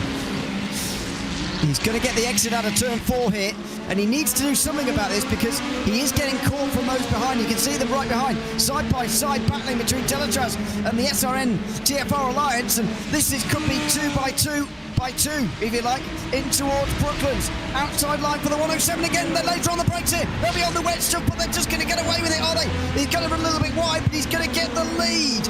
And that's a good pass. Callum Reed-Carton into the lead of this race here in LMP2. The championship leaders, meanwhile, in 188, really rocketing through the field. And they've got a chance to be leading by halfway as well, Ron. Just 3 laps away from that now. Yeah, and Delatrans, as I said, Thomas Imborg had that issue, didn't he, on that restart? So to get himself back through the field and back towards the front would really feel like he's rectified the mistake, particularly if they're able to pick up the full points at the half-distance mark. But on their way through, Maggots and Beckett's, and you can just about see him sitting on that rear wing, trying to judge the lines of the car in front and where the best point to put when the best point is to put the throttle on, getting out on towards this hanger straight right into the slipstream, much better slipstream than Adam Brockway will have in that more SM squad car. Inside outside is his choice. He's going to have to go to the outside though. Outside line, and it's all the way round for the Deltras car. He's going to go too wide there. He's going to be in the wet stuff, and he's going to immediately give that place back against Stephen McGarvey. McGarvey's going to get the place back from Thomas Imborg here. Clearly is one of the fastest drivers on the circuit, but at the moment not able to stay on the road while trying to make that overtake. Now McGarvey's got a chance to pass Adam Brockway, who suddenly looks all at sea, despite the fact he was leading pretty comfortably only a few moments ago. It's always the risk, isn't it, when you can of making a move on a drying track, that if you can't quite get it done first time, you're going to find yourself losing some time and positions because of getting onto the wet stuff, getting yourself into a position where it's difficult to gather the car back up. And that's exactly what we've seen from Thomas Imborg, who's going to be, I'm sure, right on the back of the top 3 once again. Still got a little bit of time, although not a lot, before we get to those half-distance points. He's still got 3.5 hours to cycle himself to the front. on him and his teammates, I'm sure, by the end of the race. But really is a disappointing moment to gain up to third, to maybe gain up to second, then all of a sudden you've got all of the work to do once again. Absolutely, yeah. As meanwhile, the leaders are in, short of the halfway mark. The leaders are in Orbit, Drop Bear and BS Competition. So at the end of lap 138, we're going to be dishing out points. We are not, though, there yet. These, I suppose, are not championship contenders quite, although you could argue number 68's not that far behind. Only 121 behind at the start of the day. And so we're battling side by side for these points. Maniti Racing at the moment have them, and beside them is the fiercely forward number 11 car, I think that is. They're currently 10th place. Their perseverance in the last few laps has gained them another 2 points, with Solpek going off the road. Maniti battling with them here is putting the halfway lead in jeopardy, because the number 99 Apex Racing team are right there now as well. Yeah, and these are points that are going to be big for the championship for both teams. They really both, they're going to want them badly for their own championship causes. Maniti need a little bit more help in the championship. Apex as well wouldn't mind getting themselves an extra bit of a boost. And I mean, they've got a lap or so, haven't they, to try and settle that between them. Doesn't really help, though, when you've got another couple of cars in the way. Running in towards Macus and Beck, it's tricky to run your way through side by side there. Lucky that they've single-filed it out. They have. This is not the points awarded this time round, it's next time round. And Movano have got plenty of fuel on board. They'll be hoping that these guys can't make it. They've done over 30 laps on the tank now. So will they be able to make it or not is going to be the big question here. There he goes, pulling to the left, pulling to the right. He's going to have a look down the inside in towards Stoke Corner there. It's Norbert Tamas. That is really brave stuff down the inside, but he's not going to make it work. And now he's got to hang on again. 3 hours 36 still to go in this race. There's GT traffic to come here as well, by the way. They've been through the GT3s once. They're going to come through them again, just as the LMP2s here are doing the same. Yeah, now it's Maniti versus Apex down in towards turn number 1. Car getting out of the way, not really wanting to get involved in this battle in the end. Careful of the GT3 is in towards farm corner, nearly a bit of contact on the rear end, but for Norbert Talas right now, just trying to get himself to the end of this, little sprint race, if you like, get himself to the points halfway and get the number 17, the points that they really need in their championship. It'll get them well over 200 points and a little bit closer to the likes of Williams Esports Academy and Fiercely Forward. But for the number 99 Apex car, had an awful season up to this point for their standards. Didn't get any points at all at Sebring. They're a long way back. They certainly are.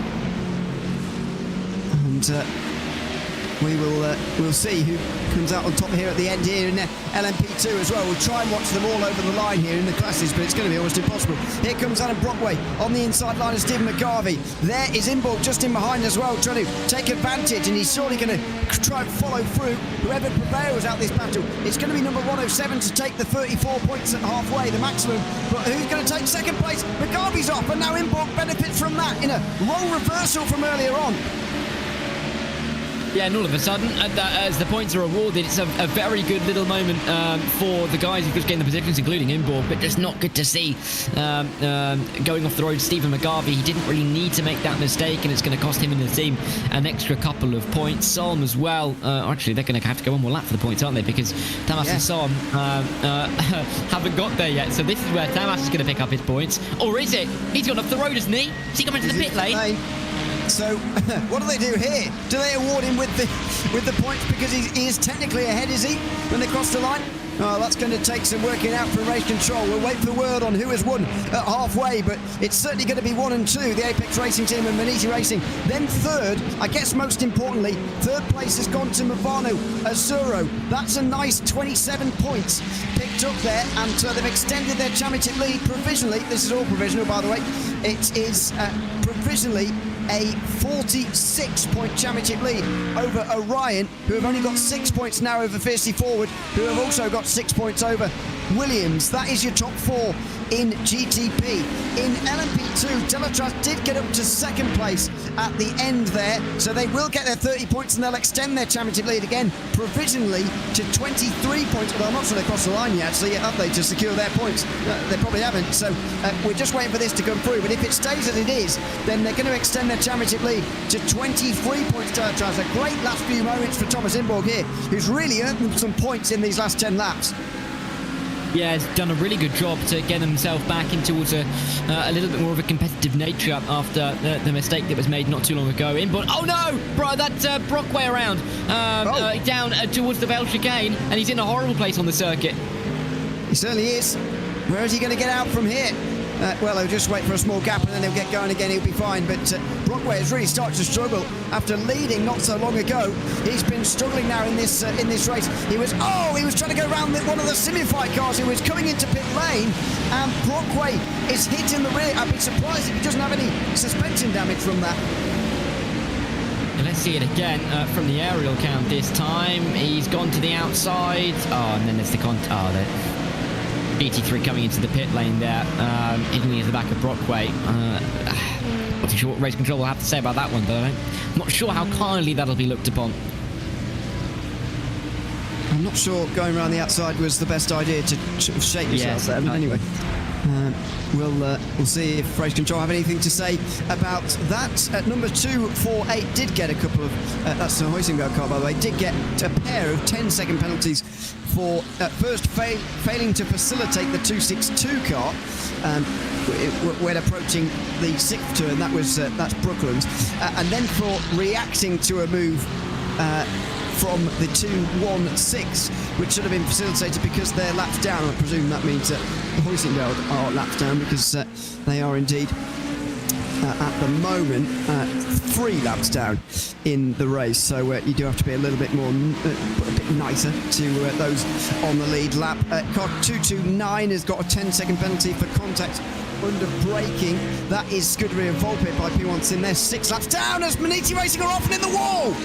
Straight into the wall for the previous race leaders, number 17. We believe they are going to be credited with the halfway points and the full 34 points, but Maxime Naz has gone into that car and gone straight into the wall through turn 2. Oh.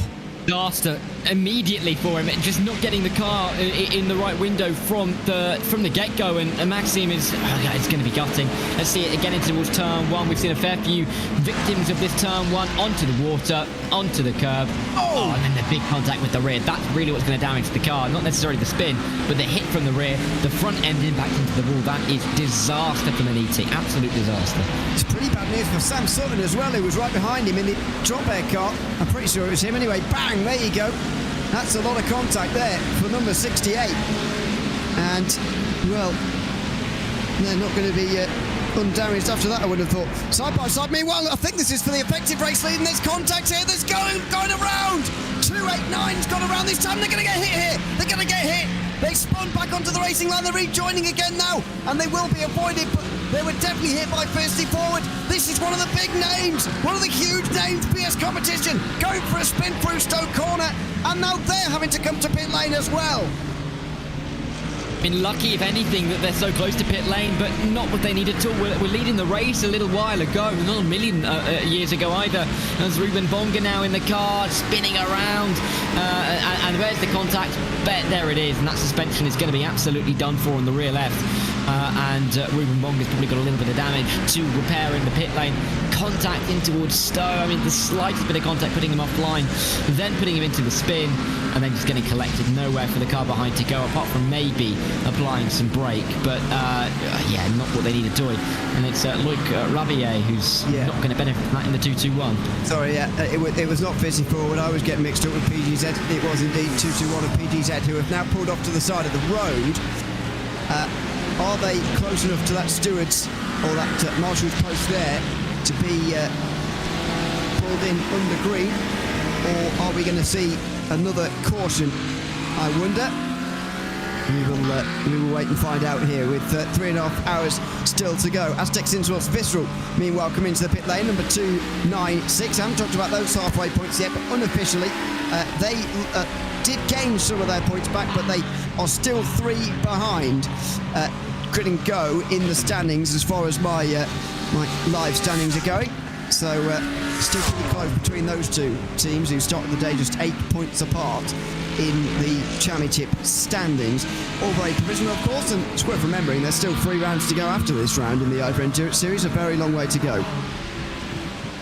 It's a long way to go, but at the same time, if you're dropping points here and you're already a little bit further back than you'd want to and need to be, then you are going to find yourself in a struggling position, and it may end up needing somewhat of a miracle to pick up a little bit more in terms of positions towards the end of the season. Having said that, though, the presence of half points in this series means that there is always a chance and always an opportunity for teams and drivers to pick up points, increased points on rivals around them, or if they end up having something happen towards the end of the race, there's always a good chance that there's at least a little bit of a consolation prize in terms of those halfway points for them to take. So positions are always prizes in any competition, but they mean a little bit more, particularly at all times in this series. So many curveballs thrown at you in this series. Oh dear, and there's one of them. One of the BMW GTPs just up in front of Geodesic here through entry. They're not running in the top 5 as the LED seems to suggest on their card there. This is actually Stephen McDonald, who is just ahead of Dino Lombardi for 13th place. Now, correct me if I'm wrong here, Dara, I think Grid and Go have accumulated quite a lot of penalties since the last green flag pit stops, and so I think they've had a bit of a long one compared to some of the others. Partly the fact that they have stopped, whereas quite a lot of the others at front haven't, but actually, yeah, there have been some penalties for Grid and Go, although their lane time is only about 7 seconds longer than Geodesic, so maybe it wasn't all the penalty. Maybe they've just stopped, whereas a lot of others haven't yet. I think there is a lot of I think there's a lot of trouble for a couple of the teams, particularly that 248, who has picked up a couple of penalties well for the 229 after going up with the 205, and apparently a 1 second penalty for the 205 for only serving 4 of the 5 seconds of the penalty, which is not one I've seen in quite a while. But yeah, I think particularly for a couple of the teams who have maybe got a little bit of have got some time penalties hanging over their heads, effectively, are going to be thinking about when they're going to pit, how is that going to affect them, where are they going to come out. That may affect when they pit, really depending on where it is that it would put themselves out into. So a lot of considerations are having to be made here, and not necessarily considerations that they'd want to have, but with the collisions that we've seen so far, with the mistakes that they've made, it's decisions that they're going to have to be taken and handed down to them by race control. But still a lot of time for this to still be sorted out, and a lot of time for these drivers and teams to work out the best pit strategy, even with penalties like that. Grid and Go nearly with contact. Huh? It was very close to contact down at turn 4, and there's more down at 5. Oh, excuse me, 3 and then 4, I should say. That was pretty close on the way through the loop, and surely Dylan Lombardi's going to have another go down here towards Brooklands. He's looking threatening at the moment, looking racy on the back of the McLaren. Again, can't get it done just for the moment. To give you an idea, by the way, in GT3, the top 5 yet have not been in, and they've been out there for over 20 laps. XPD Racing came in under the previous caution, I think, alongside the Apex Racing team, who are out there at the moment, and BS Turner as well, who actually came in right on the exit of the, or on the restart, I should say, last time round, about half an hour ago. I'm not sure why they didn't come in under caution, but they did right on the restart. But anyway, it's put them ahead just for the moment, as the LMP2s now make their pit stops as well, though that cycle has not fully happened just yet. We'll comment on it when it does, but we just feel like we're a little bit more settled in now. The pit stops have happened, and so the field is a bit more spread, which means that traffic is a little bit easier to deal with, a bit more evenly, especially when you're a GT3 and the prototypes are coming past. They're not doing it all at once now. Yeah, it's not as frantic as it once was for some of these guys, and so they can almost try and focus on their own races a little bit more, which is always a nice thing for drivers to be able to do. It's never nice to really have to think about everybody around you. You wouldn't go thinking about going down the inside at the Bell Chicane. There's room that is given to them, and it may allow them to take a better exit as they come in towards Club Corner. Hydro Race, Geodesic Racing were in this as well. All 3 of them, you could cover them with a blanket, quite frankly. And they're about to be split apart here by an LMP2. Or are they? Wow, that was all in one. I wasn't expecting him to try and do all of that in one go there, but there you go. Simify probably weren't that best pleased. And now Lombardi might have a look at them in towards turn 4. wait for them to duck down the inside here. No, not close enough, so they'll wait just a little bit of time. That was the race leader, by the way, Marcus Hamilton, going past these three. Movano still haven't stopped yet in this cycle, neither of RaceSpotTV, so they're leading 1 and 2, but they are not going to be 1 and 2 after they've made their pit stops, I would have thought. And we're down to 5 on the lead lap, by the way, because of that crash for number 17. They're seeing them in the pit lane. They're already 5 laps down. They're already down to 10th. So, as I mentioned before, despite the fact there are only 5 cars on the lead lap, it does actually take a very short amount of time for you to drop quite a long way down the field, because there's a lot of teams between 2 and 5 laps down, which realistically isn't that far when you consider there's safety cars and chances for you to get back onto the lead lap. Yeah, there's lots of chances throughout this race, and I have been afforded a lot of teams chances to be able to, even if they've had an issue, get themselves into some contention with the amount of cautions that we've had with the pit stops that have enabled them to reorder themselves in the field as well. It's been good to see how drivers have been able to, well, teams really have been able to come back through the order even if they've had mistakes earlier on, and we've even seen it in almost slightly more micro situations like that, with particularly that Delectraz car who was leading the LMP2 field, dropping down in the last about an hour ago, and then gaining back through the field to pick up those halfway points. So there really is room in this series. Oh my word, as they go 3 wide through Stowe in the background, there really is a good chance to move up and down the fields, and we are seeing that very eloquently right now. Oof. I think that was the GT3 LMP2 helping a GT3, was it? And there's damage here. That's a very weird bit of contact. What has gone on here? The McLaren is damaged and it's going to pull straight into the same place that Steve McDonald, the car is going to pull straight into the same place than the PGZ Mustang that was able to tow without a caution. Are we going to get away with it again here? I mean, I didn't even see the contact that caused it there. That was very weird. Yeah, clearly not ideal for anybody involved, though. Contact's never a good thing, but very weird little incident to happen down there. Not something that we often see, and definitely I think something that's going to probably be looked at by somebody, whether there's any action taken on it or not. But yeah, a bit of a weird incident. We'll see it now. Stephen McDonald, the 262, tucked up behind, going for an inside line. This is into Stowe as the LMP2, or sorry, well, the faster car comes from the outside. In fact, it is the LMP2. Oh, there's the car coming back into the road. That's not a safe region on the circuit. Okay, so I was looking away at that moment. Apologies for that. But through the left-hander, it obviously looks like there's nothing wrong because it's on the left-hand side. The puncture is at the front left. You know, McDonald didn't really have anywhere to go here. Just a bad rejoin from the LMP2. And maybe even he wouldn't have known. Well, probably would have felt it by now, but it didn't look obvious till this point here, where he suddenly couldn't turn at all. He's had to pull off the road. Thankfully, it looks like we stayed green here, despite towing, and he has towed now. So we stay green again because he's put himself off the road into a safe place. This is Marius Hollytooks here into Cops Corner. Snap one way, then the other, and that's the Nürburgring Esports car off the road again. Not what they need at all. They've been up and down the field like a yo-yo in the last couple of hours. We're leading the race a couple of times, have dropped down the field a couple of times with mistakes. Just not exactly what is going to give them the confidence towards the end of this race. A couple of drivers and teams in pit lane. Movano, RaceSpotTV, the P1 Docs car is in as well. It's getting a bit busy down here. It is a bit.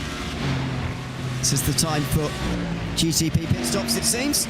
So I think we've been through a whole cycle now, haven't we? Really, not quite in GT3 yet, but in the prototypes we've seen everybody down pit lane. Where are Movano going to come out in relation? Well, the Apex Racing team are going to be out front by the looks of things as Movano get going now, but not quite in time. They're going to be second with Maniti not there anymore, and Orbit Dropbear surely losing time after picking up damage. Oh no, they've still got enough though to get second. You saw them, or was that someone else just slipping through? Well, someone else slipping through on the inside, apologies. So Movano are at least going to hang on to second. The Apex Racing team in GT3 are currently holding on to 8th place at Adore Esports and Drago Racing in the context of this race. They're on different strategies a little bit, but the Apex Racing team only pitted 10 laps or so before these two McLarens behind, or the McLaren and the Ferrari behind. So not too different in terms of strategy. It's giving them that little bit of track position at the moment while the GT3s continue to try and figure themselves out. Yeah, and they've been trying to figure themselves out all race long. It's been a real mix-up in that slowest of our three classes. So many teams towards the front of the field so regularly, and always difficult to really track exactly where everybody is, what strategies that they're on, or different strategies regularly, as the Apex Racing team nearly drops, or does indeed, drop the position as they come down in towards the Vale chicane. Still not a million miles away though, are they, from the cars around them, even the cars up in front. XPD and Visceral Esports 6th and 7th, they're just about 5 seconds up the road as the Solpec car comes through. So a lot of points that are up for grabs, a lot of points that I think are going to be fought for harshly towards the end of this race. And let's see how hard they're fought over here this time around. 3 hours 18 to go, just under. You're watching the IVRA Endurance Series here, season 2024-25. The 1,000 miles of Silverstone. But I was just doing some calculations actually, Darren, how long this race would take if we didn't have the time limit to it. What you're seeing up top there is the time limit that already we're pretty certain is going to be needed. I just did the maths on an average 1:45 lap time up front, which is actually a bit slower than what the guys are doing at the moment. But just to make the maths a little bit easier, average 1 minute 45 lap time with 150 odd laps to go. So this is a few laps time. The race would take another 3 hours 38. So we're already 20 minutes. We'd already need another 20 minutes probably, and that's even if we don't get any more cautions. So yeah, this race is absolutely certainly going to time. We've known that for quite some time now. Yeah, I mean, we knew it pretty much in the first hour, didn't we? With the fact that we got through about 16 laps in the first hour, with the pace of the race, with so many cautions, with such a long lap around under caution in wet conditions. It was well in excess of 3 minutes per lap at that point. So I think drivers knew coming into this race that it was likely a race that was going to go to time, but they weren't always going to be sure. Now that we've had that confirmation, and we have had for quite some time, it's clear that going to be a lot of focused minds, I think, in terms of the strategies. They know what they're aiming for, but with the amount of cautions that we've had, we've not necessarily had a counter up, but the amount of cautions that we've had, it's been really difficult to be able to settle into that kind of pit strategy, because it's been up in the air every single time, and the people behind the scenes for the teams have been working overtime to work out what's best for them in the race. More penalties coming through. Number 205, XPD Racing, have got to serve another seconds penalty. They served only 4 seconds of their 5-second penalty. I guess that probably that's a rounded up figure, isn't it? So it probably isn't exactly a second that they didn't serve. They probably just went under the 5 seconds that didn't quite get away with it. And so they have got a second penalty to make up for that next time round. The number 214 has caused a collision on the straight after turn 15 with number 170. That is 214 Simify Esports. Was that with the Adam Brockway car? Wasn't it? Yeah, more in his M squad. So it's Simify who have gotten the penalty for that. I guess for no awareness of where the others were, and should have had more awareness of where those around them were. But I thought it was a bit of a silly thing from a car preservation point of view to do for Adam Brockway to be on the outside like that. Alexander Spencer's got a penalty for attempting a move from far back and causing a collision with the BS competition car that eventually is out of the race. Well, it's not out of the race, but it's out of the running at the front of the field, and they're still in pit lane. So that's a penalty for them for 5 seconds. And the 162 LMP2, that's the race-leading geodesic LMP2, has got a 30-second penalty for leaving the racing service to overtake, rejoin, and then cause a collision with effectively their teammates. But even though it is your teammates on the receiving end of it, that doesn't mean that geodesic have gotten away with that penalty. And that's a hefty one there for the race leaders in LMP2. Yeah, not really what they want to have hanging over their heads at all. And yeah, the 162. 30 seconds, it's the most severe penalty that's been handed down in quite some time, in 2.5 hours actually, from race control, showing how they feel about the incident. So Fritz has got a little bit more time to add to what will likely be his next pit stop. But we'll see how they can recover from that. Gives another opportunity as the car goes wide off the road at turn 1. I think that's one of the hypercars. Sorry, the hypercars. The GTP's off the road. The BS competition car off the road. It's Owen Carroll underneath it. And clearly, I think difficult for the drivers jumping into the car to be able to nail things immediately, because we've seen a couple of drivers now make mistakes not long after getting in the car. Oh, huge! Movano, the championship leaders by over 40 points at the moment, have got into the wall and they've got damage. It's Loic Marchand in the 33 who's got off the road. It wasn't huge contact with the wall, but it was enough. And he is now out of the running at the front. Oh, that is a big bit of contact there between the prototype and Tom Rea in the Apex Racing Team Mercedes. That is a real shame. Was it Maxime Naz, or is this a separate crash, I wonder? Looks like it's a separate spin, in fact, rather than a crash. There you go. The spin through turn 4. But what a huge moment there for Loic Marchand and the Movano Azzurro team as well. Championship leaders now a long, long way down the field. Yeah, they've got a lot of work to do, and this championship has really seen big swings in every single race. That could be one of them that we look back on in a couple of months' time when we get to the championship finale and say that could be a bit of a turning point of Movano maybe coming slightly undone towards the top of the tree. Ryan doing such a good job to keep themselves near the front with Fizzy Forward and Williams as well, but they're not right there, Fizzy Forward and Williams, at this stage. Fizzy Forward 9th. Williams, of course, all the way down in P13, Williams Academy. Maniti 17 car coming on the right tonight, but this isn't a good day for championship leaders overall across the board. So I think we could see a tightening in some of these championships with only 3 rounds to go as we get towards the next race in just a few weeks' time. It certainly is all getting closer. So this battle will continue on your screens. The next round, by the way, you reference the rest of the season, comes from Suzuka for 6 hours of racing. That's on the 29th of March, exactly 4 weeks today. We'll be live same time, same place here on RaceSpotTV, although the clocks will have gone forward then, won't they? So I'm not even going to try and figure out what that means for everybody. It might even be the week that the Americans haven't gone forward yet, but we have. So I'm not going to be thinking about that at this moment, because it's the worst week in the world. Then after that, it's the 1,000 miles of Algarve. That's 4 weeks after that on the 26th of April. And then 3 weeks after that, on the 17th of May, we've got our season finale, 8 hours at Spa. So actually, this is the penultimate round that is limited by laps here. So far, correct me if I'm wrong, we've gotten to the end of all of the races, I think 2 laps.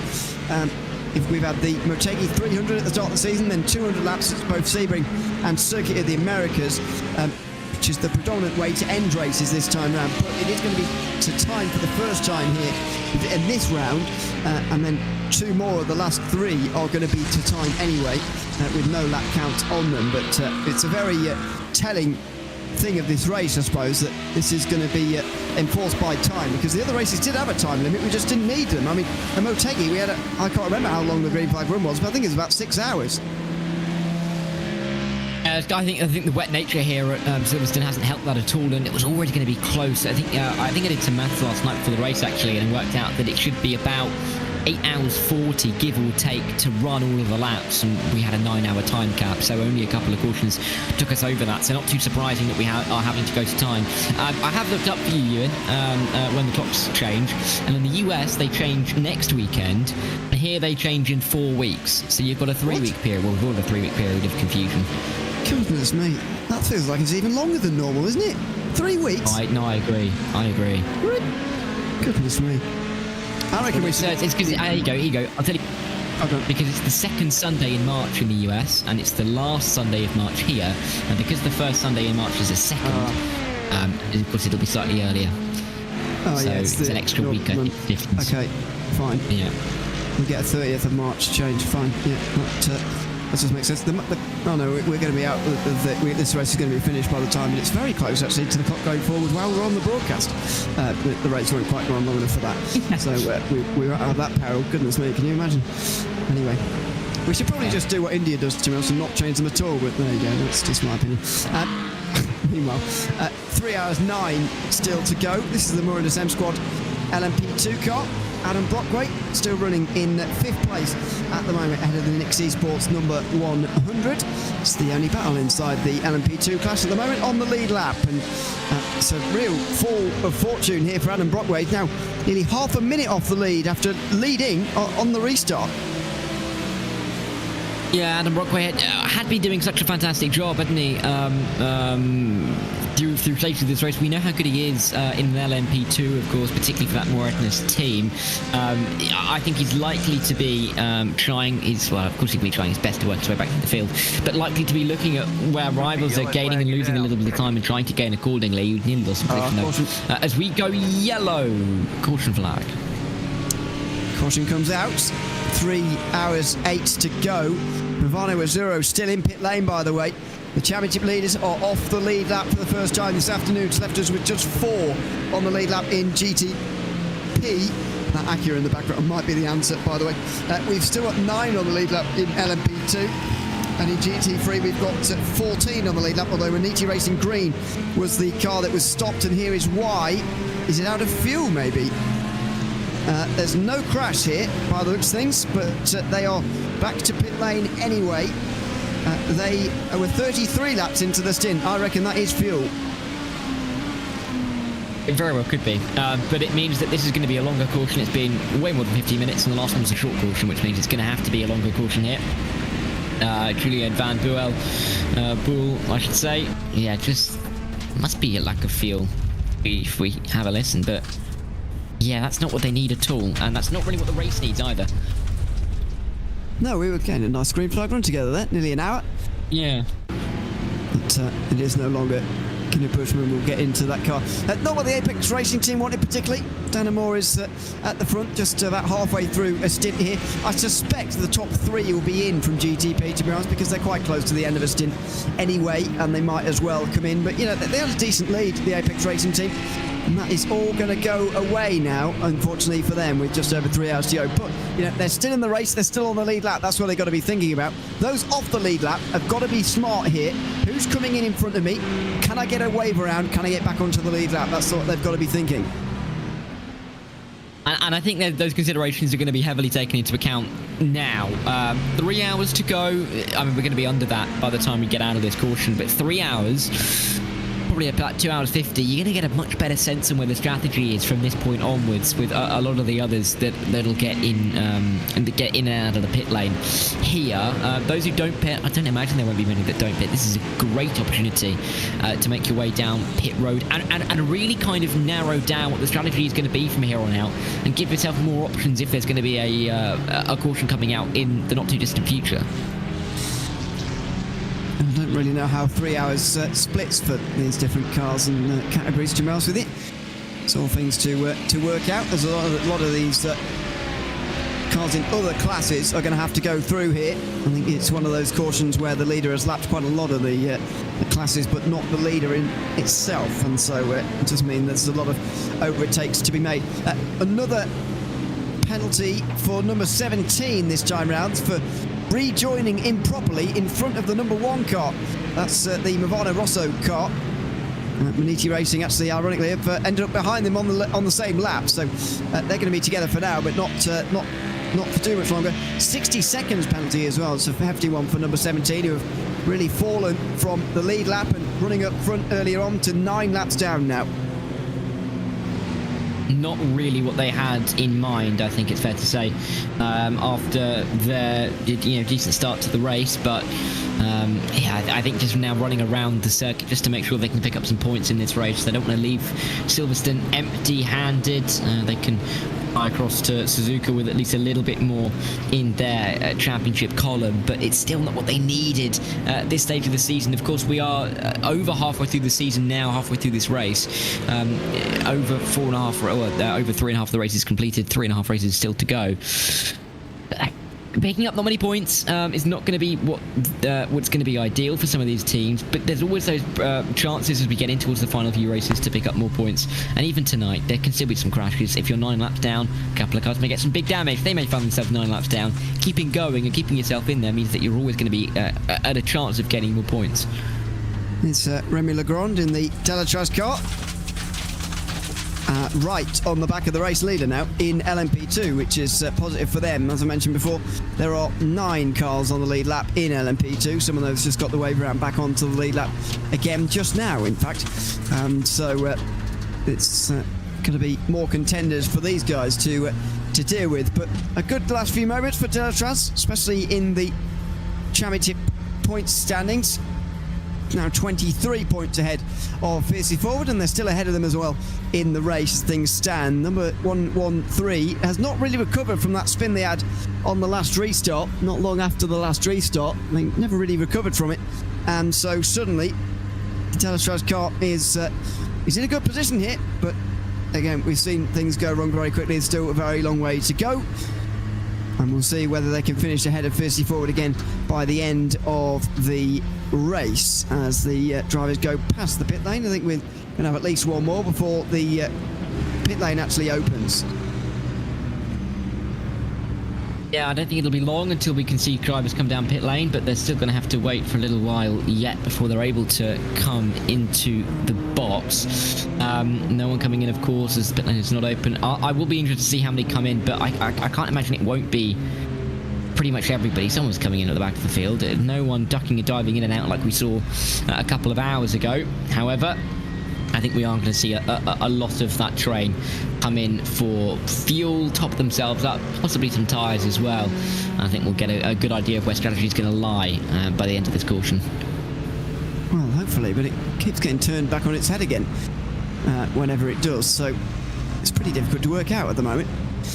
The leader in GT3 is still the Visceral Esports 296 car. So they all pass Simify have come into pit lane for some reason this time round.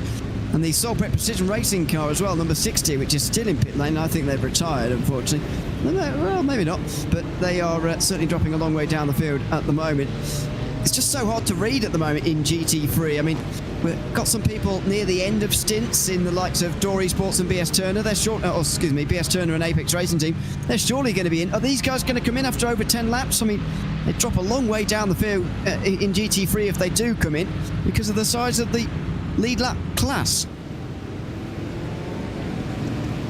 Yeah, I think there's I think there's something to be said about that. Lots of different considerations are being made, I'm sure, generally, from everybody at the moment, but none much more so than in a GT3 class, of course. LMP2s, yes, and GTPs, I think, are going to be thinking about their leading battles, but with the volume of cars in the GT3s, it means that there's a lot of teams that are going to have to pick their way through carefully and really pick the right strategy now. I think there's a few that have dropped down the field a touch, and we're running up a little bit higher about 3 hours ago. We feel like they can reach those heights once again, but they just need to pick the right strategy and maybe don't spend as much time in the pit box, even if that costs them a little bit of time on the circuit. Track position is so important. Relatively so, as we tick closer towards 3 hours to go now in this race. Still a very long way to go, realistically. Very long way to go at the end of this race. So Apex Racing Team leading for the moment. Are they going to be leading at the end of this caution? I think not. If I was to make a guess, I would say the front three will probably come in. WSRS puts Puckigan might stay out and lead some laps here. I'm not sure how many drivers that is going to allow onto the lead lap or not. Trying to gauge who is directly behind number 99 at the moment. Fiercely Forward Red might get a lap back. They're 5 down though. They're going to need a lot of those to the end. P1 Docks, they're a bit closer. They're 5th at the moment and only 3 laps down, so they might get back onto the lead lap as well, just as long as the Apex Racing Team comes in, because those two are just directly behind here. So just watch Ruben Paulino here, whether he stays out first time round and goes around to get onto the lead lap or not. He's not long been in himself, so I'd expect the number 8 car to get back onto the lead lap actually before the end of this, excuse me, not onto the lead lap, but at least back one less lap down compared to the others here with 3 hours to go. So, is the pit lane open this time round, and who's going to take it? Well, it is open, and the Apex Racing Team is going to break some hearts here from those at least a lap down, because they decide to stay out. But the Orbit drop air car does come in. Sam Sutton into the pit lane, along with a load of others as well. The WSR car is in as well. The top two from LMP2 are in, and maybe all of the LMP2 is going to be in here. The leader in GT3 is also on the way into pit lane, so it's going to be a relatively busy pit lane. Watch this sort down here. Watch some of these GT3s especially coming around the corner. The three of the top five have all come in here. It's not a full pit stop cycle for everybody, but it's a pretty full pit lane. A lot of the LMP2s are coming in, I think is very noticeable about this one at the moment, as well as quite a lot of the GT3s a bit further down the pack. I'm surprised that more hypercars or GTPs that are laps down already haven't come in, to be honest, because if your race leader stays out, you're never going to get your lap back anyway because of the wave around. So it's surprising to not see more GTPs. Is the light green at the end of pit lane just in time? It is indeed. So Geodesic now are going to lead in LMP2 as they all come to a stop at the very end. The race leader stays out though, and we still have 4 cars on the lead lap only, and nobody getting any closer. No, it's staying pretty much as it was, you'd expect. No one's really changing around from the pit lane collisions, pit lane moments with differing strategies, teams choosing to do different things in the stop. I'm interested that we didn't see as many teams in the pit lane. You're right about drivers who were a lap down not coming in being a little bit surprising, because you would expect to see teams do everything they can to catch up, and that would be definitely something to do when they can't get the laps back anyway. So an intriguing point to make, and also intriguing that Apex and BS have stayed out. The relationship between the cars that have and haven't pitted are going to be really interesting on the race start, and I think we're going to have to see how that blend works out when we get going. We certainly will. Well, we'll be back for the restart, of course. 2 hours 57 still to go in this race. You're watching the IVRA Endurance Series 4th round here from Silverstone. With just under 3 hours to go, we'll take a short break and be back on the other side of this.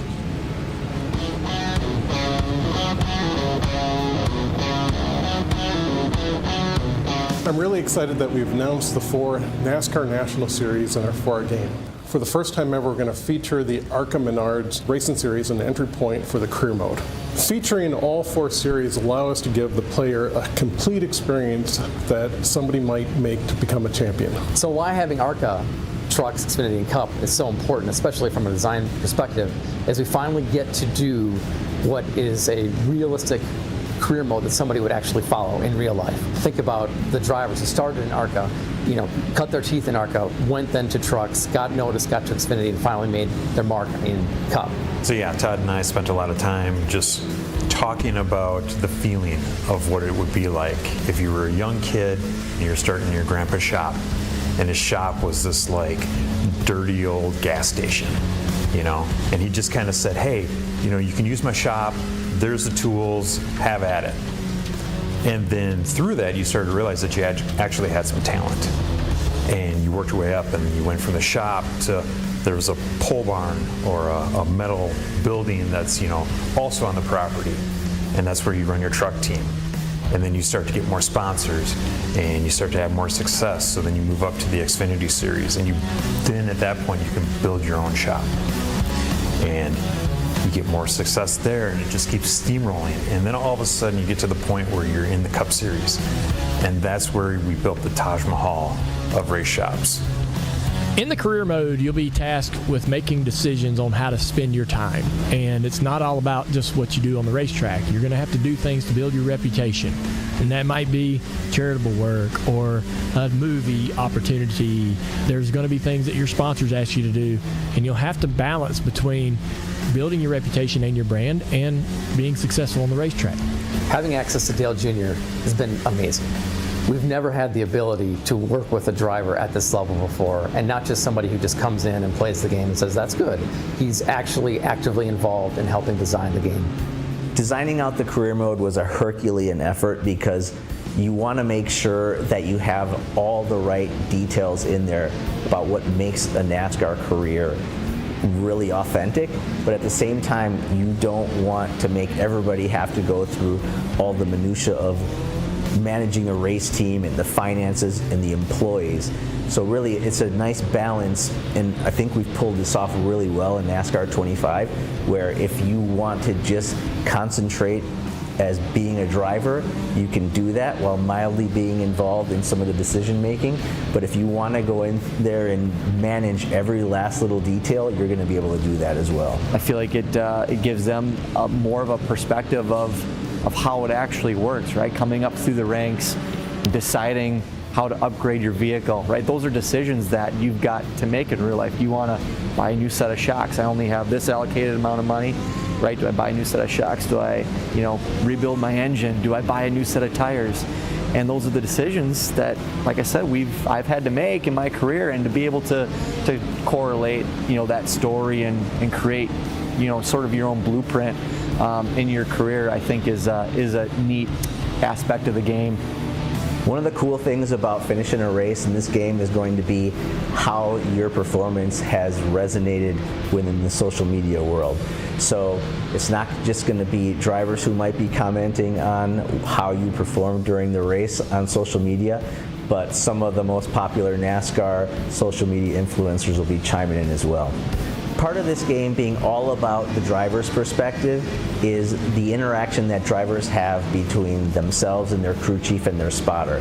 So that's something that we're really focusing on while you're in the car, while you're driving, while you're in the menus, making it feel less like a UI screen and more like an interaction between you and them.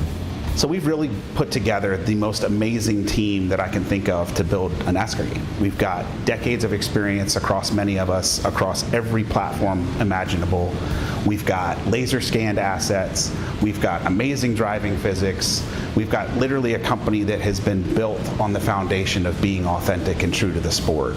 And you add all those things together, and it's really this recipe to make the best NASCAR experience possible. For more information about the game, visit NASCAR25.com, where you can sign up for email updates and view more content, and be sure to follow us on social media at NASCAR25Game.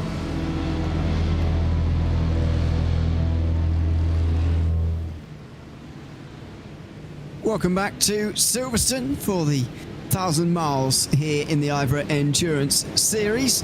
It's myself, Hugh Leary, and Darrell Thacker with you to the flag, the checkered flag that is, and the green flag. But we believe it's just around the corner. We are seeing a lot of weaving amongst the contenders out on the circuit, and that normally signifies the lights going off on top of the pace car, as they now just have. So with just over 2 hours 50 still to go, we're ready to go again here at Silverstone, with Danny Moore leading the field in number 99. Didn't pit last time round under the caution, neither did the BS competition car, and so in the next 15 laps or so they'll both have to be in, which seems a bit strange to me, but that's the strategy they've decided to go for. Last time round the Apex Racing team and the BS competition cars, when they were in the lead, went quite early, and this time round number 99 leaving it just a little bit longer before the final chicane and then going. But look at the gap between first and second, 4 cars. Oh, and immediately Tanner Moore trying to get this field underway through the final chicane, immediately gets it wrong, spins and drops to the very back end of the lead lap in one go. That was lead to fourth in one moment. Meanwhile, here comes the Moradna's car around the outside. They take the lead now away from Geodesic in LMP2. 2 lead changes before turn 1. Yeah, and there's nearly a little bit more contact as the Hydra Race goes off the road. Oh, there's a spin as well. Is that Moradna's car around as well? I'm not too sure. That's going to be Hydra Race off the road. It's not Hydra Race off the road. That's the driver further down the field. But to have so many leaders spinning out so early on restarts now, it's at least 5 that have not held their lead after 3 corners of a restart on the last 3 restarts alone. The Apex Racing team went around for a second time there. They went wide through turn 3, and off goes the Delatraz car. Did they hit something there, or did they get away with it? Orion definitely went off, and they're off again now through Luffield. Now the GT3s having to pick their way through the chaos. Normally we see the GTPs and LMP2s mixing after they've made mistakes. We don't often see the prototypes having to pass GT3s again, but that's what's going to happen here. Trigo Racing suddenly at the front here, ahead of the Apex Racing team, after all the pit stops that have gone. What a bizarre restart all over again, but everybody's been able to pick themselves up again, and we've stayed green for the moment. Oh, no, we haven't. We go straight back to caution. That was famous last words, wasn't it? A messy restart that has resulted in another caution. Yeah, I was going to say that a miracle that we got that far without a caution. There we go. It's back out again. Should be a comparatively quick one. Still not going to be a minute or two. We're still going to be a couple of laps under this caution, but even still, it just shows how difficult it is to get the tyre temperatures here. There is no real track temperature to speak of. Yes, I mean, there's some. It's not, there's not snow on the surface, but there is nothing compared to what you generally see on a warmer summer's day in southern Europe or in mainland USA. So difficult for the drivers, especially with the dampness not really escaping us to get the tires up to temperature quickly. It's oh so tricky. They're doing the best they can, but it's just not working particularly well on some of these restarts. We'll have a look at plenty of replays at what went on, because there's plenty to recap while we're under caution here in the next few moments. So we'll talk about some of it. This is what we didn't see live. Antonis Despotakis in the Maniti car already has damage here. So that Acura pulls off to the side of the circuit. This is what's brought out the caution, I'm pretty sure. The Maniti car that has caused it twice in a row now by coming to a stop down on the side of the road. That was damage though, rather than fuel like it was last time round. So yeah, we'll get a load more replays about what has gone on in terms of incidents, because there's been plenty of them. One thing I do want to note already is that a lot of GTPs have got laps back. P1Docs.com have got a lap back. Number 11 Fiercely Forward have got a lap back, as well as Beniti Racing Black in 78, along with Movano Azuro in 33. They're only 2 laps down now, so 5th, 6th and 7th were 3 laps down. Because the leader went off and because they were in front of the new leader, they've gotten a lap back. This is what happened. Delamore had 4 cars between himself and second place. He didn't really need to restart spectacularly, but I'm afraid he was spectacular in the wrong fashion for him as he went for a spin. Then Despotakis had that contact and indeed had to pull off to the side of the road with some pretty bad suspension damage after being clipped in the wrong way. So BS Competition took the lead with Owen Carroll. 4 drivers already let back onto the lead lap here, by the way, and then there'd be another couple as Owen Carroll got it wrong on the curb through turn 3. He went for a spin on the outside the corner. That's what you would have seen, and they got clipped by the Orion car as well. Number 16, so 3 of the 4 lead lap cars went off here. David Baker in number 16 also went for a spin in the Cadillac, right where Orion and BS Competition went off. And there comes the Apex Racing team joining them, as we saw live as well, through turn 3. This is how João Vaz ended up there. I'm wondering whether he did hit BS Competition or not, because it looked like he did. Goes for that half spin, ends up off the road, but then he sees the BMW in front of him, and no, maybe he didn't hit him, but he just went around the outside to avoid him. Then the Maniti Racing car goes off. Maxime Nads in number 17 just goes on, and these conditions on cold tyres just don't get any easier. There is Maxime Nads going for the spin, and well, what a mess. I think we summed it up perfectly. It's just a big old cluster down in towards turn 3, down and more goes around. There's just so many cars that lifted the circuit every single restart down at Village. No one can get the power down. No one can seem to get it right off the start. If they haven't spun by turn 2, they'll spin at turn 3. João Vaz joining them, getting a little bit of help from that Williams Esports Academy car, just to then trying to avoid the other, big bits of debris along the circuit, which are just the form of other cars that have also spun. It's just a nightmare when you're off the road, and you can gain so much just by keeping it clean, which is far easier to say than it is to do. Absolutely it is, yeah. So 2 lead changes in effect here. And Harrison Lillas now is at the front of the field for Orbit Drop Bear. And the irony being, under the last caution, when I would have thought that all of them, at least 3 of the 4 lead lap drivers would have been in under the last caution, the only one that did has ended up, one of the only 2 that did, has ended up in the lead. So better strategic position for number 68 than they were in before. And now they've got the lead as well with Harrison Lillas, is there anyone between that? No, it doesn't look like it, does it? So they've got no safety buffer, if you like. Although they have got one, with the Williams Esports Academy. But they've got the lead and the strategic advantage. That couldn't have worked out much better for Orbit Drop Bear, really. No. It could, and I think it's gone very well indeed. I think there's going to be a lot of hope around them going in towards the final stages of this race. They've been near the front for quite a while, but not led the race for some time. Let's see what they can do from here. Absolutely. We will see. It's 2 hours 44 still to go in this race. So when we get back going again in a few moments, it will be a little bit of a while. So bear with us for the moment. When we get back going again, Orbit Drop Bear will be leading ahead of BS Competition. Then it'll be WSRA Sports Bookkeeper and Apex Racing Team. But there's some real good prospects now for some of the other cars in this race. P1Docs.com, Maniti Racing Black, and Bravano Azzurro are now only 2 laps off of the lead. Suddenly you feel they might have a chance of getting involved by the end of this race. It feels like one of those races there could be enough cautions for them to gain those laps back. There very well could be. And that's the almost the carrot that's dangling in front of your face when you're still 9 laps down, is the possibility that you still may be able to regain at least some of those laps and get yourself into a better position towards the end of the race. So it's always worth sticking in and not necessarily giving up at any point in these races. It's the IVRA Endurance Series for a reason.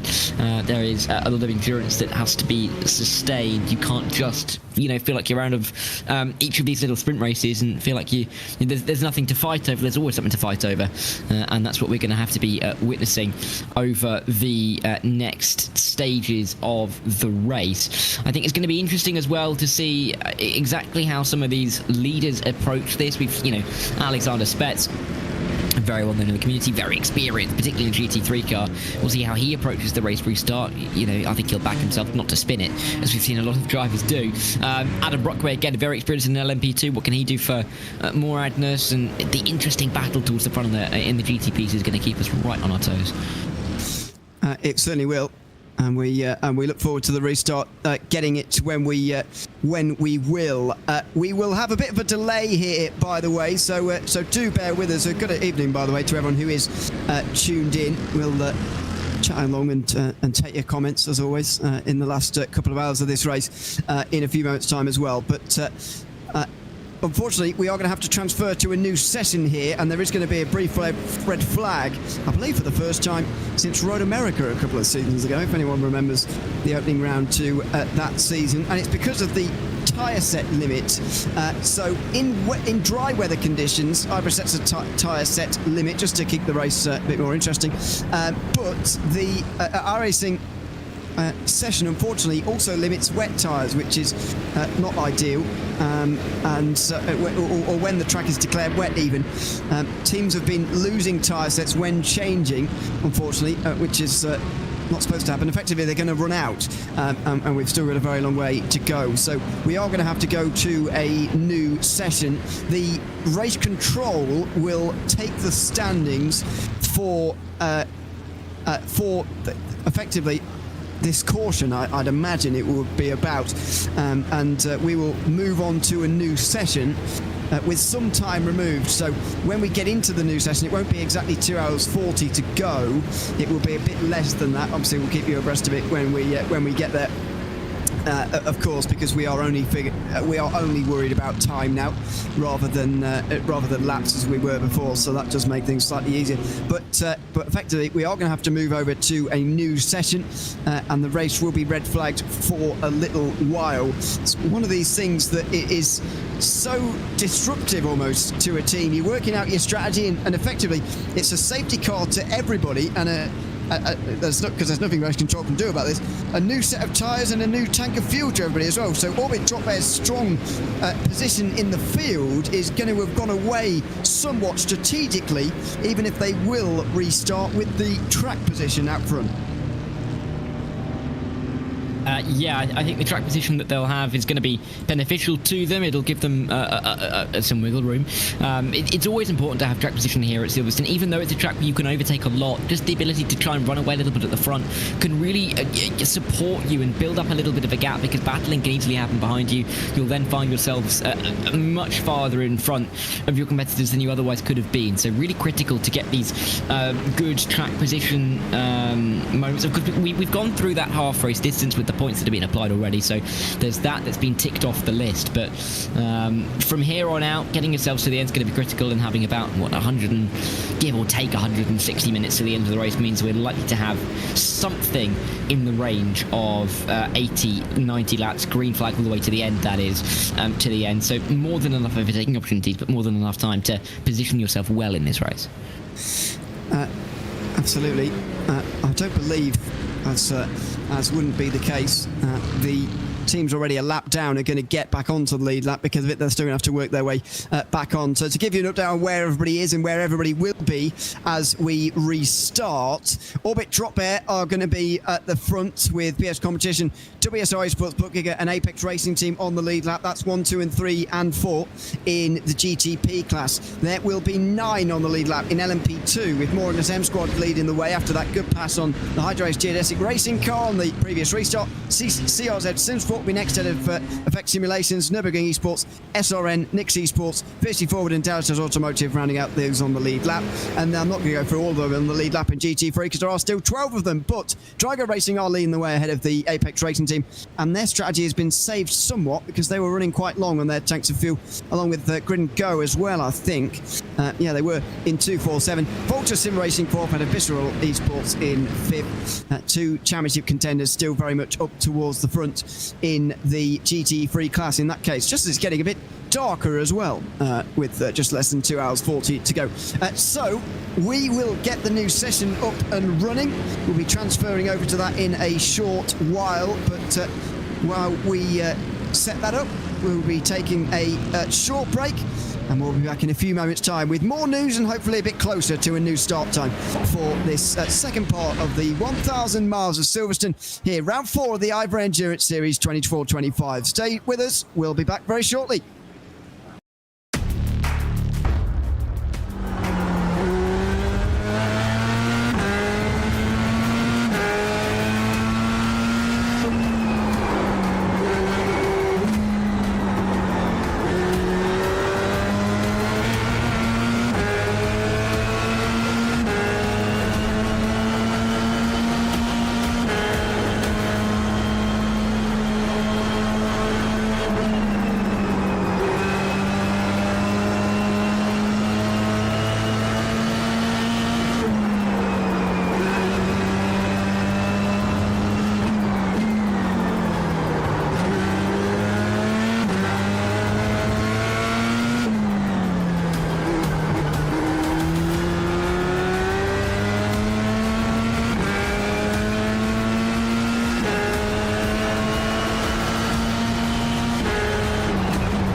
Bandeira branca aqui no Triângulo de Pócolo.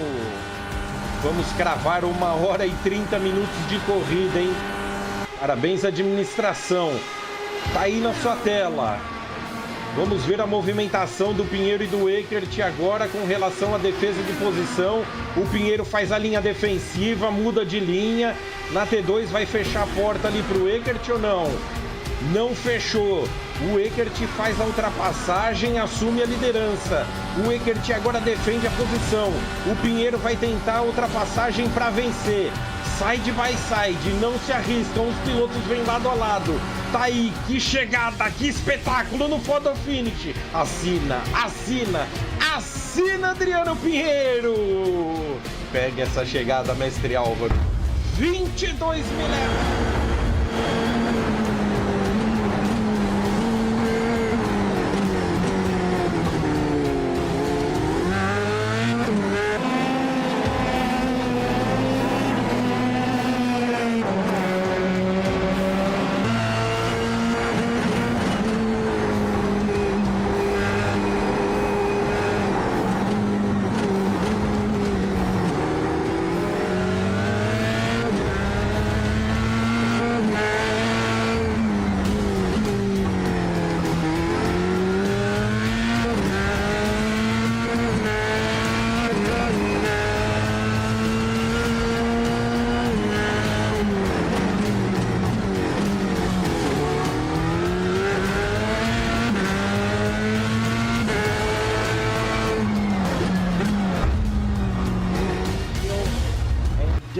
Do the leaders have enough to make it? Parker towards the middle, Kite to the outside lead, off turn 2, down the back straightaway for the final time. Parker's got a good gap, about a tenth and a half. Kite's got the draft, does he dive it in here? He drives it in 3 and 4, side by side they're 3. He's gonna put the door to him. Off turn 4, Kite and Parker side by side to the line. It's gonna be a drag race at the line. They both run out. They get pushed by Happyack across the line by 1/1000th of a second. Jonathan Parker on fumes takes the win at Chicagoland. Have you ever seen that before? Have you ever seen that?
Taking attempt, but just a look to the outside, trying to compromise the exit, and I think it worked.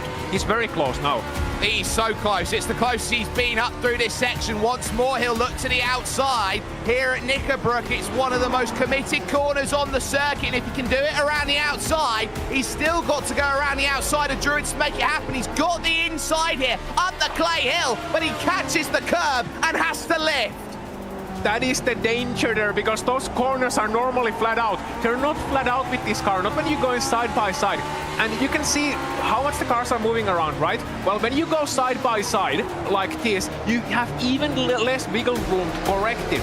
So when you correct it, you have to be mindful of the other driver constantly, and you have to slow down where you normally would. Maybe keep it flat to the floor and allow the car to move a little bit. Here they go once again.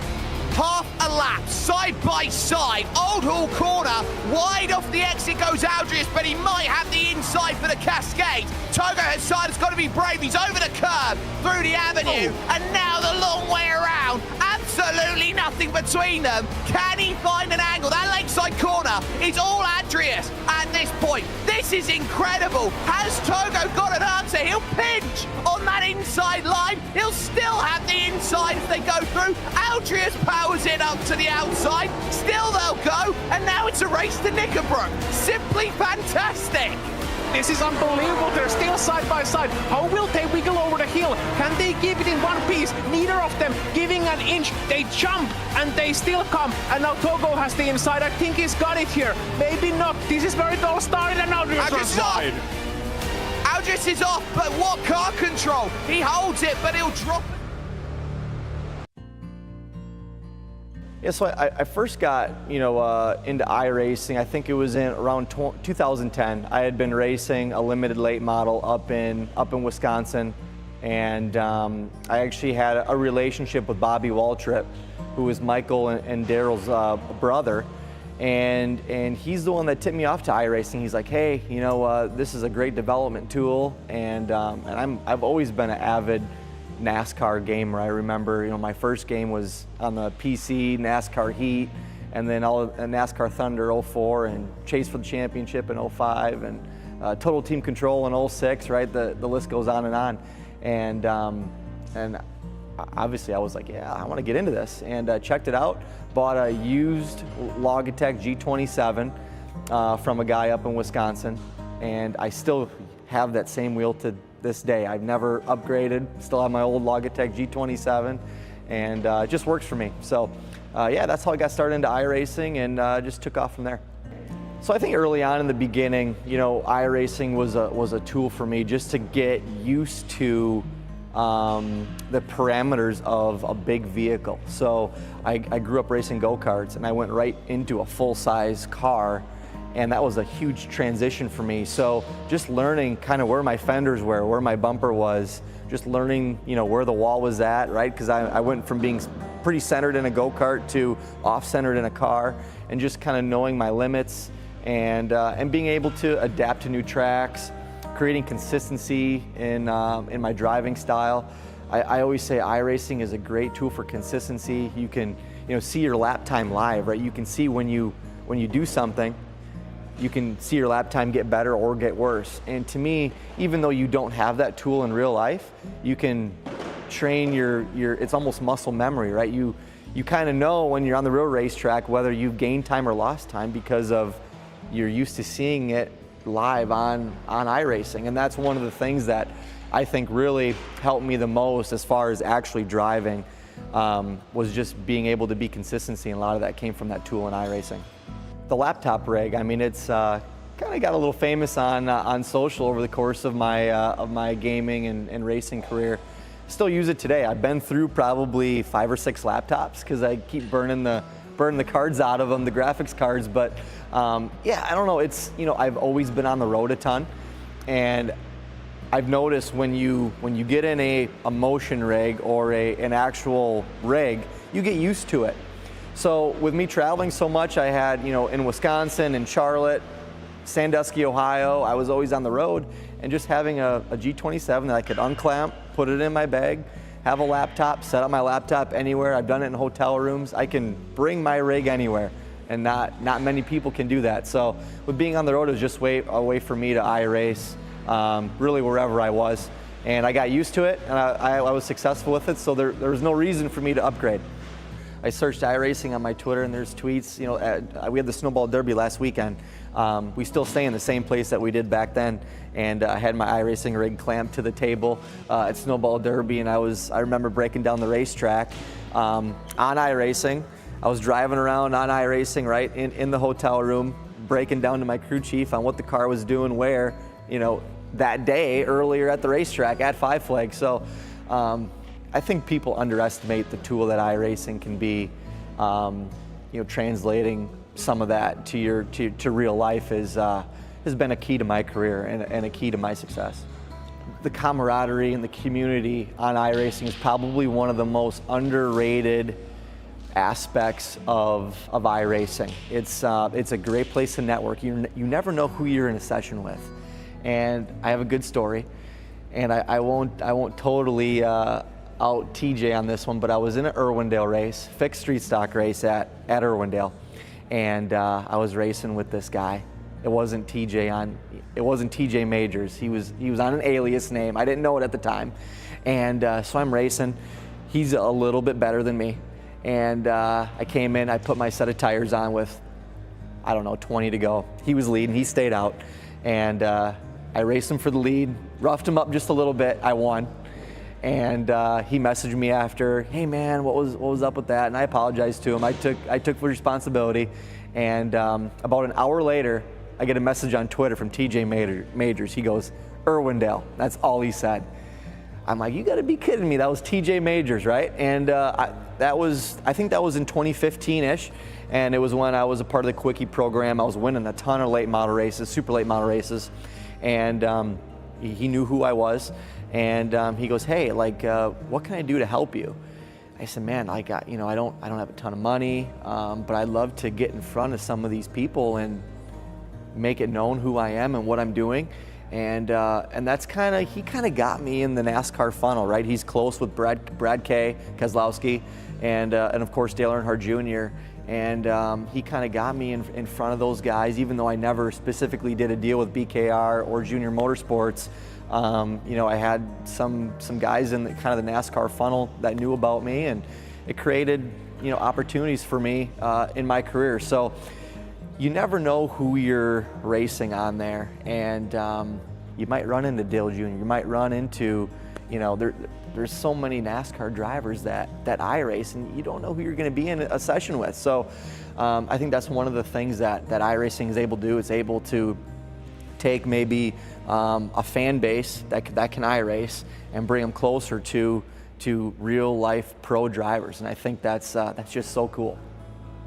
The biggest thing that made iRacing enjoyable for me was getting a good group of people that you have fun with. It's so much more than just turning laps by yourself, and I think if you can create a friendship and a group community on iRacing, or any game for that matter, but specifically iRacing, it keeps it enjoyable, right? You go on there to hang out with your buddies. It's not necessarily it's not always to turn laps, right? And I think that's a really good message that I want to hit home is it's a community.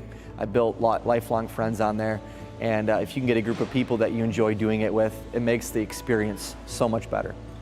So another thing for me is, iRacing obviously is, there's motion sims out there, but the majority of the people have a static simulator, right? So you're having to see everything happen on the computer screen. So when you get loose, you're seeing that vision on the screen change, and it's telling you that, oh, hey, I'm loose, I need to counter steer, right?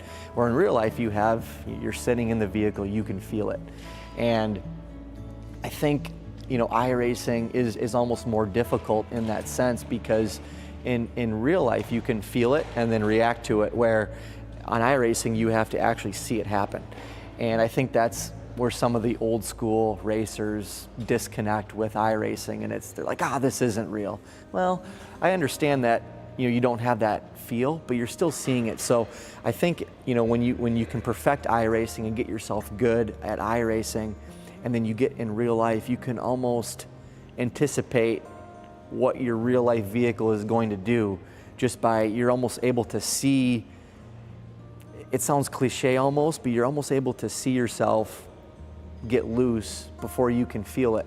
And I feel like, that's why, I feel like I'm able to drive a pretty free vehicle in real life compared to some other people that are, that run similar cars and similar setups as me, and I feel like it's from that in iRacing, is being able to sort of anticipate yourself or the race vehicle do something and react to it, and sort of keep your vehicle in control, or closer to that edge of being out of control, if that makes sense. Yeah, the 10,000 iRating, I was, once I got there, I was like, man, I don't want to lose this. Like, my luck, I get to 10K. I've worked for it for so long, and the public wasn't even sure what was going to happen. So I remember it was at a late model race. The old late model at Langley is the race where I eclipsed 10,000. I remember at the time there could only be 50 spectators in a room, and it was maxed out. And I had no idea people were actually watching me get closer, but they saw me in the room. They're like, hey, he's like 2 iRating away. If he wins this, he's gonna eclipse it. And there was max spectators in the room, because I think some people thought it was gonna just stop at 9,999. We didn't know if we were gonna get to that 5th digit, but it did. And I remember, like, man, I really don't want to lose it. My luck, I go into the next race, my internet drops, or I get wrecked by a lap car or something.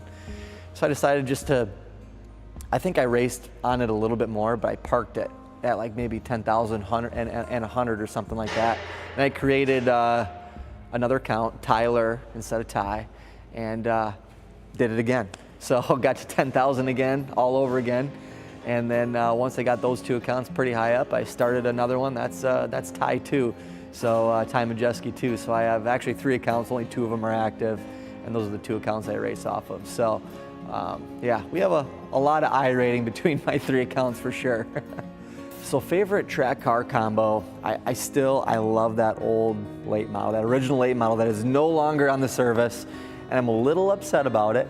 But the new late model stock is great and everything, and the super late model is great, but there was just something about, I don't know, maybe it was just, nostalgia or whatever, but that old late model was just fun for me. So I always loved racing that at Five Flags or Nashville. Some faster racetracks was always fun. But I was really happy to get Slinger on there. Slinger is obviously a track that's close to my hometown, basically an hour south of me. And it's a great racetrack. I mean, it's unique. There's nothing like it on the service, right? The fast high banks. It's very cool to have on there. So it's awesome to see some of the Wisconsin tracks getting involved in iRacing, and hopefully we see that happen more. From a young age, I've always wanted to be a NASCAR driver, right? And there was times in my career where that was a far-fetched dream, right? But as we kept winning at different levels, and I got hooked up with a really good late model team in 2014, and we started winning races all over the country. Had that race with TJ Majors, right? He kind of got me in front of some people that were impressed. I'm like, man, this could happen, right? This is becoming more and more of a reality. Kept winning races, right? Had an opportunity to sign a development deal with Roush Fenway, and it's just crazy that I go back and there's 2 or 3 races in my career that really altered my career path and got me here today. So, I think the moral of my story is you never know who's watching. Always be respectful to anybody you're talking to in the pit area. You never know who you're racing against on iRacing, right? I was racing against TJ Majors on an alias name, had no idea it was him, and that kind of got me in the NASCAR funnel. And then, won the Snowball Derby, propelled me into a championship here. So you just never know. I'm a first-generation racer from a one-stoplight town in Wisconsin, right? With a dream of being a NASCAR driver, and with the help of iRacing and with a lot of grit and determination and surrounding myself with a lot of great people, I made my dream a reality.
Thorpe this time.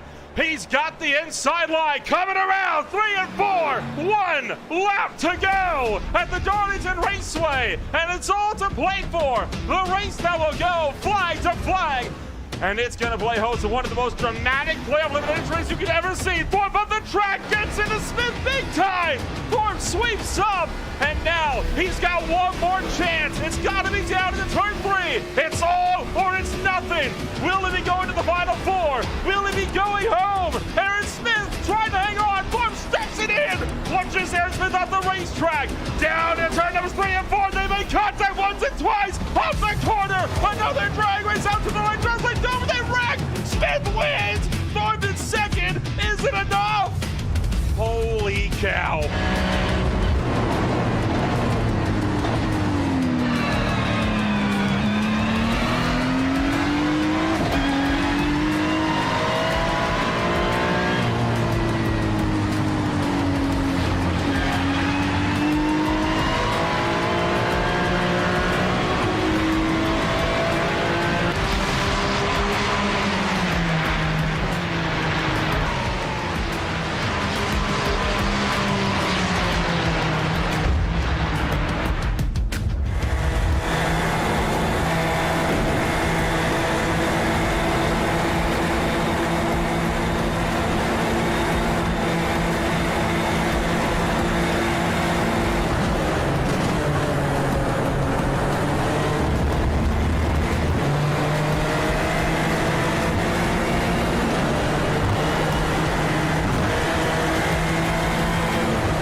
Cena up front here in this battle. Freckleton has the inside line going into Indianapolis. Remember, the shortest distance around usually wins here. However, the outside line, if you keep your foot in it, it can set you up nicely for the break zone coming up here in this left-hander. JB stays in it, and it's still arguing between the two. Now coming up to the very, very slow turn 18, Arnage. From somewhere across the pool, they could hear the echoes of Polo, and now Marco is indeed there. Is he going to be able to try and get involved in that battle with them still going side by side? Especially also John Olsen starting to catch up in that blue machine. Who's willing to give way in this game of chicken? Freckleton's got the inside once again. JB doesn't lift like we saw Timothy do, and he's actually going to get his wheels into the grass and dirt. How are they still side by side? Freckleton realized how far out he ran. He had to lift. Now JB is going to have the clean air out in front. Vandenberg has been one of the more aggressive ones. You see him poke the nose way down in there. And folks, we're only about halfway through working lap number 5.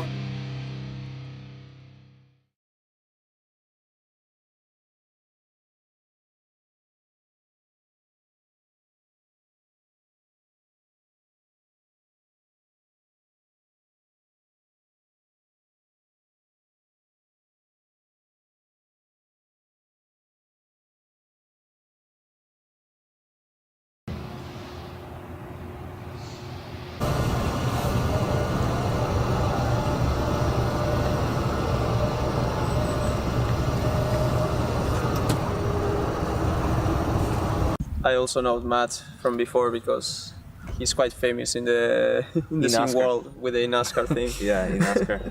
Matt Pusa is advanced it's sim an important racer. name. Yeah, like the older one here. That's only because I've been in it for 13 years. And he's a pro on in NASCAR. A lot of seasons, How many? 13 years. We've put this drift ring on the right rear car. Y'all come take a look at it. I don't know if have y'all seen these before? Gonna keep, again, relatively tight to the circle. As far as the vision goes, I want you looking like 3 cones ahead of where you are.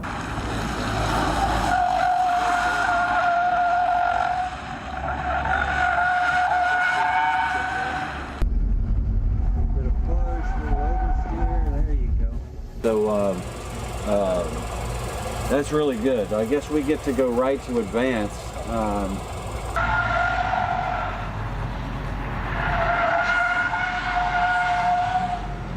We have blend lines up here, okay?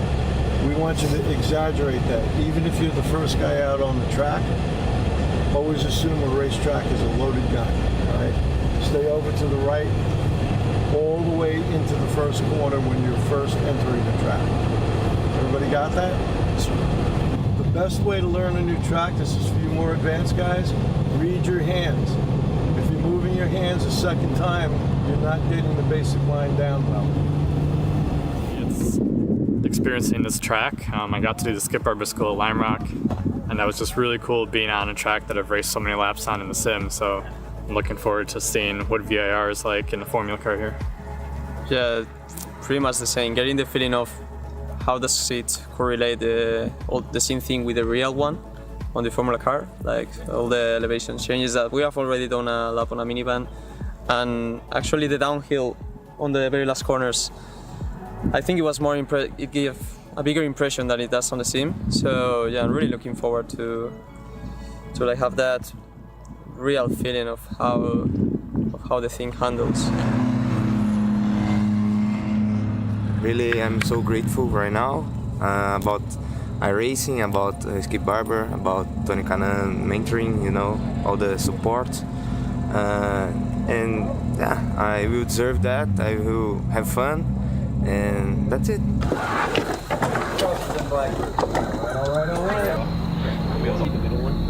I'm excited to get out here and see VIR. It's really cool just seeing these buildings since iRacing has those on the track as well as reference. And so sincere, whatever car has an open seat. At this point, just kind of feels like you're in the sim almost, because the dash is the same, everything. Once you get out on track, then you get all those extra features like seat of the pants feel and the G-force and whatnot.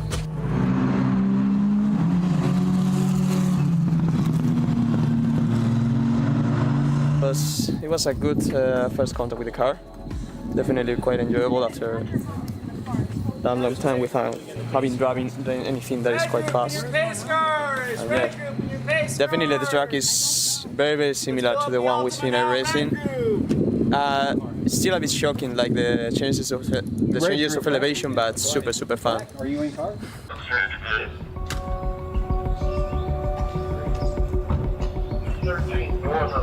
We are here on day 2 of the Skip Barber 3-day race school, and today we're going to be doing some stop and go runs without any pace cars in front, in order to start getting on the grips of the car a bit more and start carrying on the speed step by step. There's nothing worse. You know what nightmares race car drivers have? They never have a nightmare about the big crash. They always have a nightmare about not making the grid on time.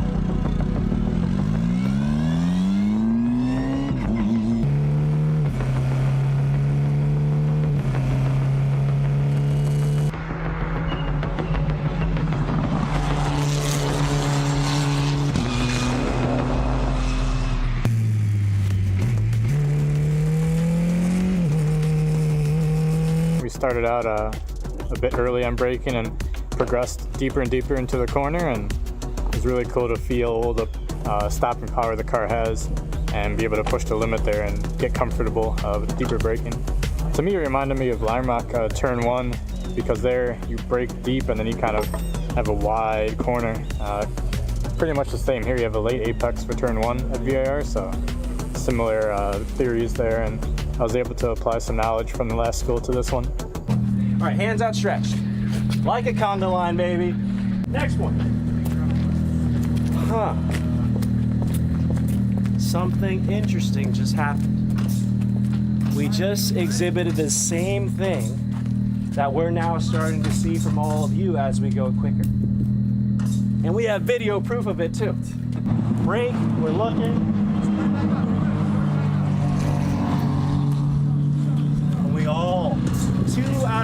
Three out of the 4 started turning in early before the turn-in come. So that beautiful radius you started off with, now you've already lost. We're still gonna hit the apex, but now look at where we're pointing. The wall. And now, if your vision is slow, and you think you're gonna hit the apex, I can go for the gas, you're gonna go for the gas, and right around here, you're gonna be in a lot of trouble. If you get lazier and your head just does this, studies have been shown, if you just use your pupils, your vision reverts to where your head's pointed.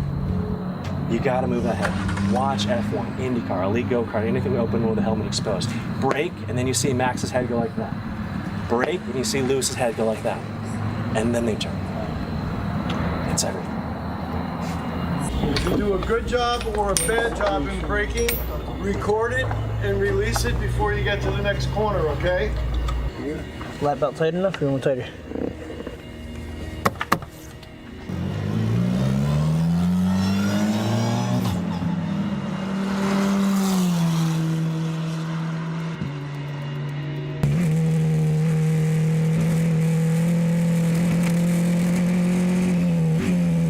Like the moment I try to turn too late, just the car snaps. If I anticipated a bit and touch a bit the inside curve, it actually carries it a bit more.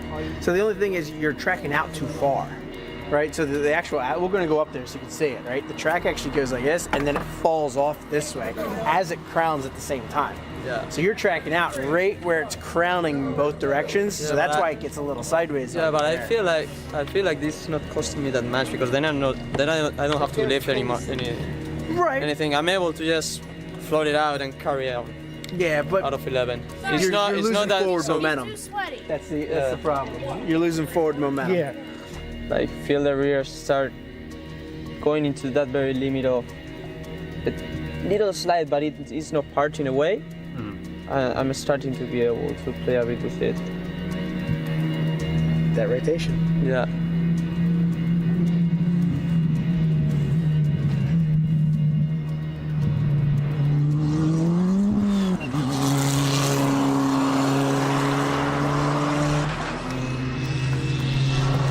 Take the 9.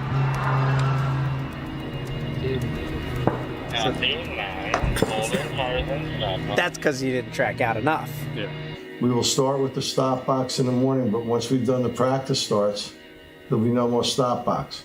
One of the things you're going to have to remember tomorrow is you're going to be a hell of a lot faster going into turn 1. So that green cone may have to change for you. I'm going to leave it up anyway. By the way, I didn't tell anybody this, but I moved the green cone 12 feet deeper into the corner for your second session out there, the one that wasn't the official braking session.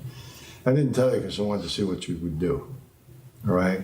Knowing that it was still relatively not a difficult break point.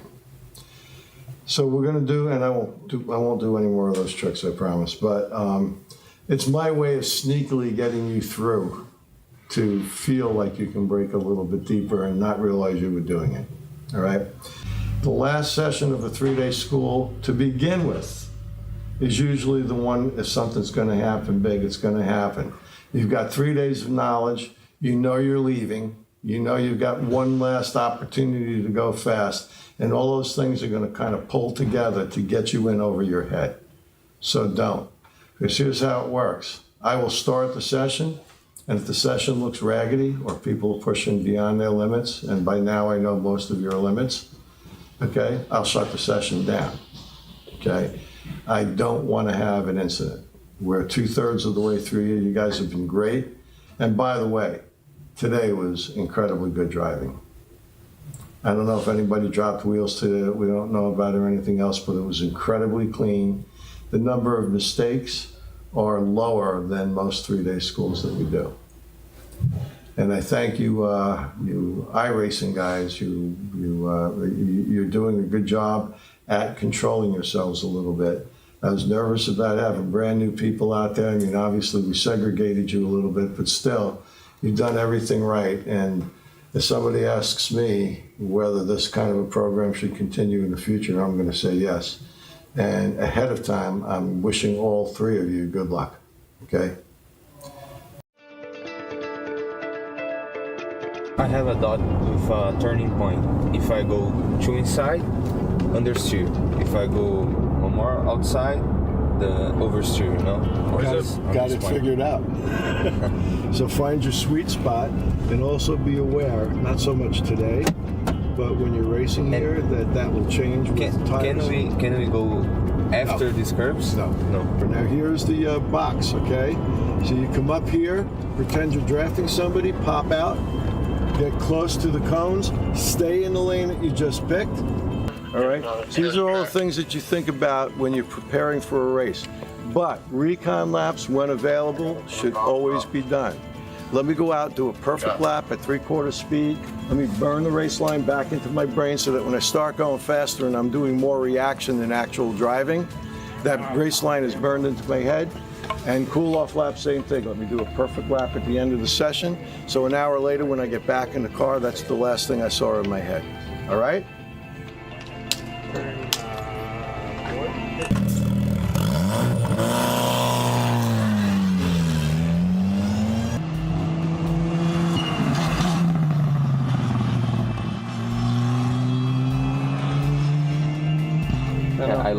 I lock it up on a turn 1. Yeah, me too. But that's okay. You guys are breaking almost the same point. It was like a lap 2, I guess. So Right. You're breaking? Yeah. It's not just after 2. Enough. Yeah, just after 2. I'm just at 2, I think.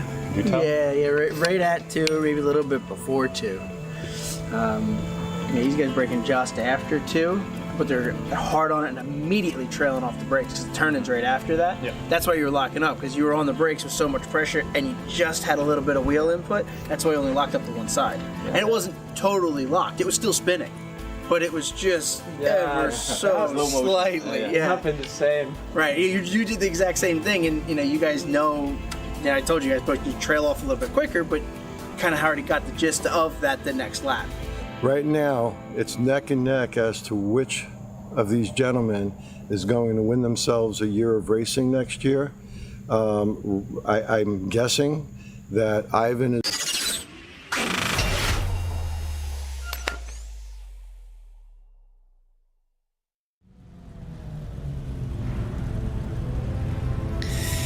Welcome back to Silverstone for the fourth round of the IVRA Endurance Series. In 25, we have returned from a lengthy red flag to get a new session underway, and in a few moments' time, all of these drivers will be back out onto the circuit again for just an hour and 35 minutes. That's all we've got left here in this race. It is a real dash to the finish line with myself, Ian Lillery, and Darragh Thacker alongside me. A lengthy red flag, Darragh. They're just getting themselves onto the grid now, and plenty of these drivers are going to be starting from pit lane and all sorts. We're going to figure out who is where in a moment, and we'll get to that. But first of all, speak about these the effects of a delay like this, I suppose, because it must be very disconcerting as a driver to being in the rhythm of a race for what's about 6 hours at that point. And we didn't have much rhythm because of the cautions and everything, but there was a rhythm going on. That's all been wiped away, and everybody's got to warm themselves up pretty quickly again for the last hour and a half. It didn't really go well warming up very quickly, did it, on some of the restarts before the red flag? And we had multiple leaders. I think it was 6 or 7 in the end, in only 4 restarts that spun around in the opening 4 corners of each of the restarts. So definitely difficult to get it dialed in immediately. But for some of the drivers will have jumped in. I can't imagine we'll have driver changes towards the end of the race. Only just over 90 minutes left to run in this race. I can't imagine too many drivers will change. Whoever we have at the start here will be here at the end, and it feels really like it's going to be basically a sprint race to the end with this kind of stoppage, isn't it? Yeah, it very much is. It's only going to be 1 pit stop required probably for all the classes. I guess LMP2 will have a bit of a question mark over it with regards to that, but for the most part it's just going to be 1 pit stop as well. All of the, I believe, don't quote me on this, and if you're a team watching, don't take this as a professional advice, but only teams that are on the lead lap currently are permitted to start on the actual circuit at the time. The rest of them are having to start from pit lane, and they will rejoin once the leader goes past for however many laps down they were. For some, that means 24 or so laps, which is going to be a lot of waiting if Williams Esports Academy are here, and they are indeed. So number 77 is going to be waiting for quite some time. Pace car is going to go on for 1 lap and the little bit of a straight towards the finish, so we can sort out the grid order effectively. Orbit Drop Bear should be at the front of the field, and they'll be restarting from the front here in a few moments' time. We'll have a proper formation lap underway now. I believe it's going to be a single file restart as well, but the reason why you're not going to see very many drivers on the circuit at the moment, only just over 20 or so, is because that's who was on the lead lap. Only those on the lead lap will start actually on the circuit at the moment. The rest of them will have to rejoin from pit lane when they've gone down enough laps. Yeah, it's an interesting conundrum for a few of them. It's going to be a little bit messy, I think, for some of the teams at the front to really gauge where they are. If you can get away and just start racing, then you can forget about everybody else behind you. If you've got some if you've got some stipulations that you have to go through, such as dropping down a few laps, that'll be difficult to work out. Teams will be on their toes. I'm going to be honest, I wouldn't be surprised if a couple of teams make some mistakes when doing things like that. Could be a little bit tricky, but for those teams that can get out and just get racing, those teams that are on the lead lap, they can just try and plough onwards somewhat towards the end of this race and get themselves into somewhat of a rhythm, try and get themselves back into the kind of green flag running that we had, what is about 2 hours ago now. So just to clarify why we had that red flag, in case you're unaware, the tyre limit should be voided when we have wet tyres, but unfortunately something has gone wrong in the iRacing system with the tyre limit. There's not a lot we can do about it, unfortunately. It's an iRacing thing, really. So we've effectively run out of tyres. We've still a very long way to go, more than 2 hours and a half to go in the race. We did have this problem back at Road America. I can't remember if it was a year or 2 ago now, start of last season or the one before last, but it was when the tyre limit was newly added.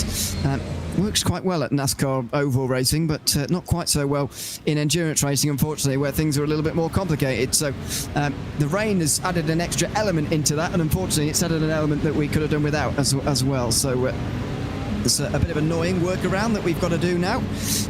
making a new session here and a dash towards the flag. The protocol, though, has been followed from what was set out earlier on in the afternoon, where we were told a new session would be created after the results and times of each team been taken at an agreed point. And luckily, it just so happened that was under a caution, which was quite helpful for everybody. And then an hour would be taken off the clock from when we exited the session, and then put in towards a new session. So with an hour and 35 to go, effectively the race is still going to end at the same time in real life that it would have done anyway. But of course, we've lost an hour of racing, and we're certainly not going to get to 1,000 miles of racing here tonight. In fact, we're going to struggle to get much past 700 miles actually in the race today because of the rain. Principally one. Then the safety cars didn't help. Then also the red flag as well. So that has very much delayed us, and it's taken a few miles off of our race. But we are going to enter time. There is a time limit at 9 hours for this event. There was, and that's certainly going to be used up in this race. Orbit Drop Area are going to start from the front then.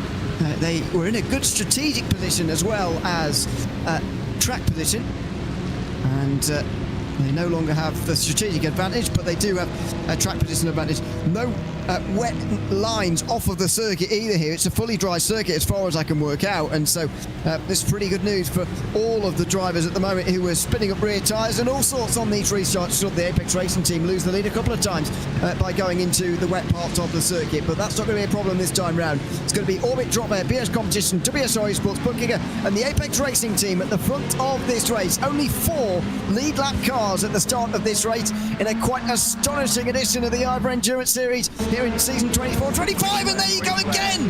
The WSR Esports car has gone off again through the final chicane. It's an absolute catastrophe for them.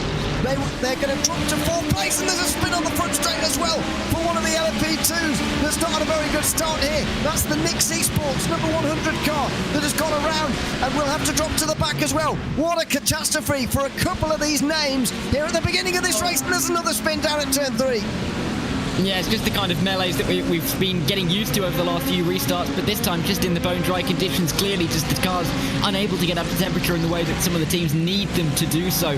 LMP2, they're having to work its way back through the field, through some of the GT3s. Also a move for maybe the lead in the LMP2 class. Martin's M Squad trying to defend the Hydra Geodesic Racing team as they run their way through Brooklands and into Luffield. Not much to separate them. The leading battles have opened up pretty significantly in the other two classes.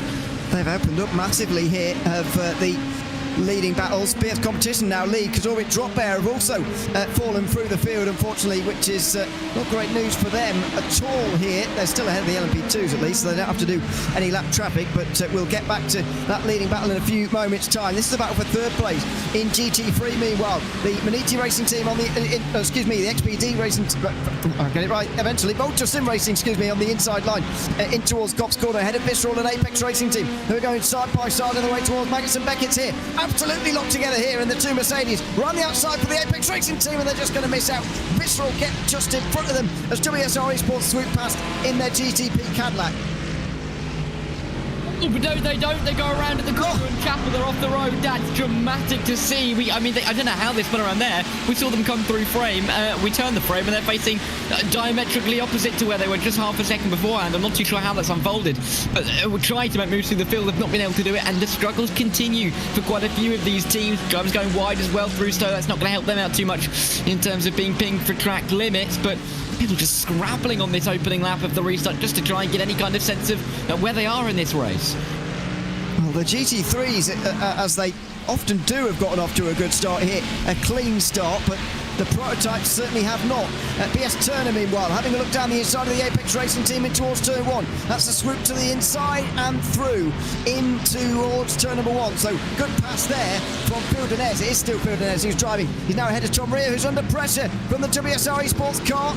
That is in towards turn 3. And Kimi Tani trying to work his way through on the inside. Can't quite do it. Just queuing up behind the Instinct Mechanic Racing Porsche, which you haven't seen very much of, but at the moment it's Benoit Tapie, who is currently driving that one, trying to get through up into 7th place. Can't quite do it for the moment. And we've got, meanwhile, Hyperion Racing and Maniti Racing Green in 2 different classes. They're back out onto the circuit again, 1 lap down.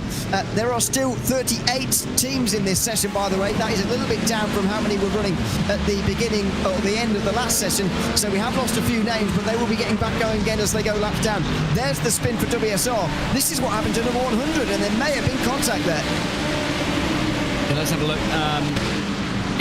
If there was one, we're going to see a bit of a carousel now of replays, more drivers going around. That's the LMP2 that we did see off the road beforehand. This is the Orion team off the road down at Brooklands in Luffield. That could be one of the reasons why there's such a big lead for BS competition off the restart. It's all a bit dropped there, who were off the road. Orion is still laps down, and there's the spin for WSR. We saw that live at the time. Loads of GT3s having to go off to try and avoid the second spin for the Cadillac. The Epix Racing team also went off with a bit drop there towards Brooklands. So that was what gifted BS competition such a big lead. Yeah, and on the replay there, they came into the frame. That's why I kind of I made a noise, because they came into frame late. I thought they made even more contact. They just about avoided each other. But I mean, 2 teams mowing some lawns here at Silverstone. Saves Northamptonshire County Council for the job. As we see some of the GT3s make their way through the final corner, they're just nearly pushing each other through that turn just to keep themselves ahead of the car behind. Really is compact in this part of the field, and they are just going for it. Really does feel like a sprint race, even though we've still got 90 minutes left. Mivano, P1 Docks and Maniti Racing Black have all gotten onto the circuit again in GTP. They are 2 laps down. Not many of the LMP2s that were running laps down have re-emerged, unfortunately. So there's every of the LMP2s that was running before is now running again. We've still got plenty of GT3s and GTPs to get in, and actually some of them are joining as we're going here. So I suspect that maybe some of the teams are rejoining a little bit later, because they know they've got lap upon lap to wait here. I mean, the Williams Esports Academy car, for example, has got about 45 minutes to wait until it can get back going again, and they'll, by that point, only be less than an hour still to go. Insync Mechanic Racing, meanwhile, are at the front of this group here for 8th place.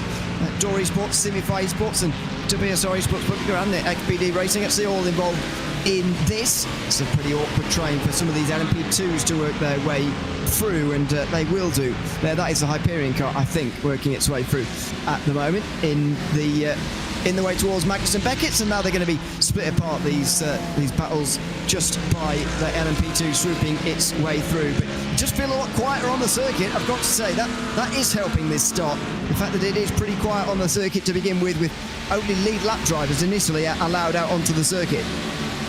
And of course, without any lapping to speak of so far. I think when that starts to occur, it may be a little bit more hectic. But for the time being, at least these battles are allowed to develop without too much interruption, including the P10-11 in the GT3s. Inside, outside at Stowe Corner, difficult to go all the way through, locked together. But that's exactly what these two have done. The WSR car on the inside line and will promote itself up into the top 10. Simify having to sit and wait behind. But good little tussle towards the back end of the leading pack of GT3s. Good pass to make in towards the chicane, and they'll look to continue the recovery after losing a few places earlier on in the restart. 3 seconds now the gap for BS competition out front as things stand, or just 2.5 I should say, probably more accurately, ahead of number 99.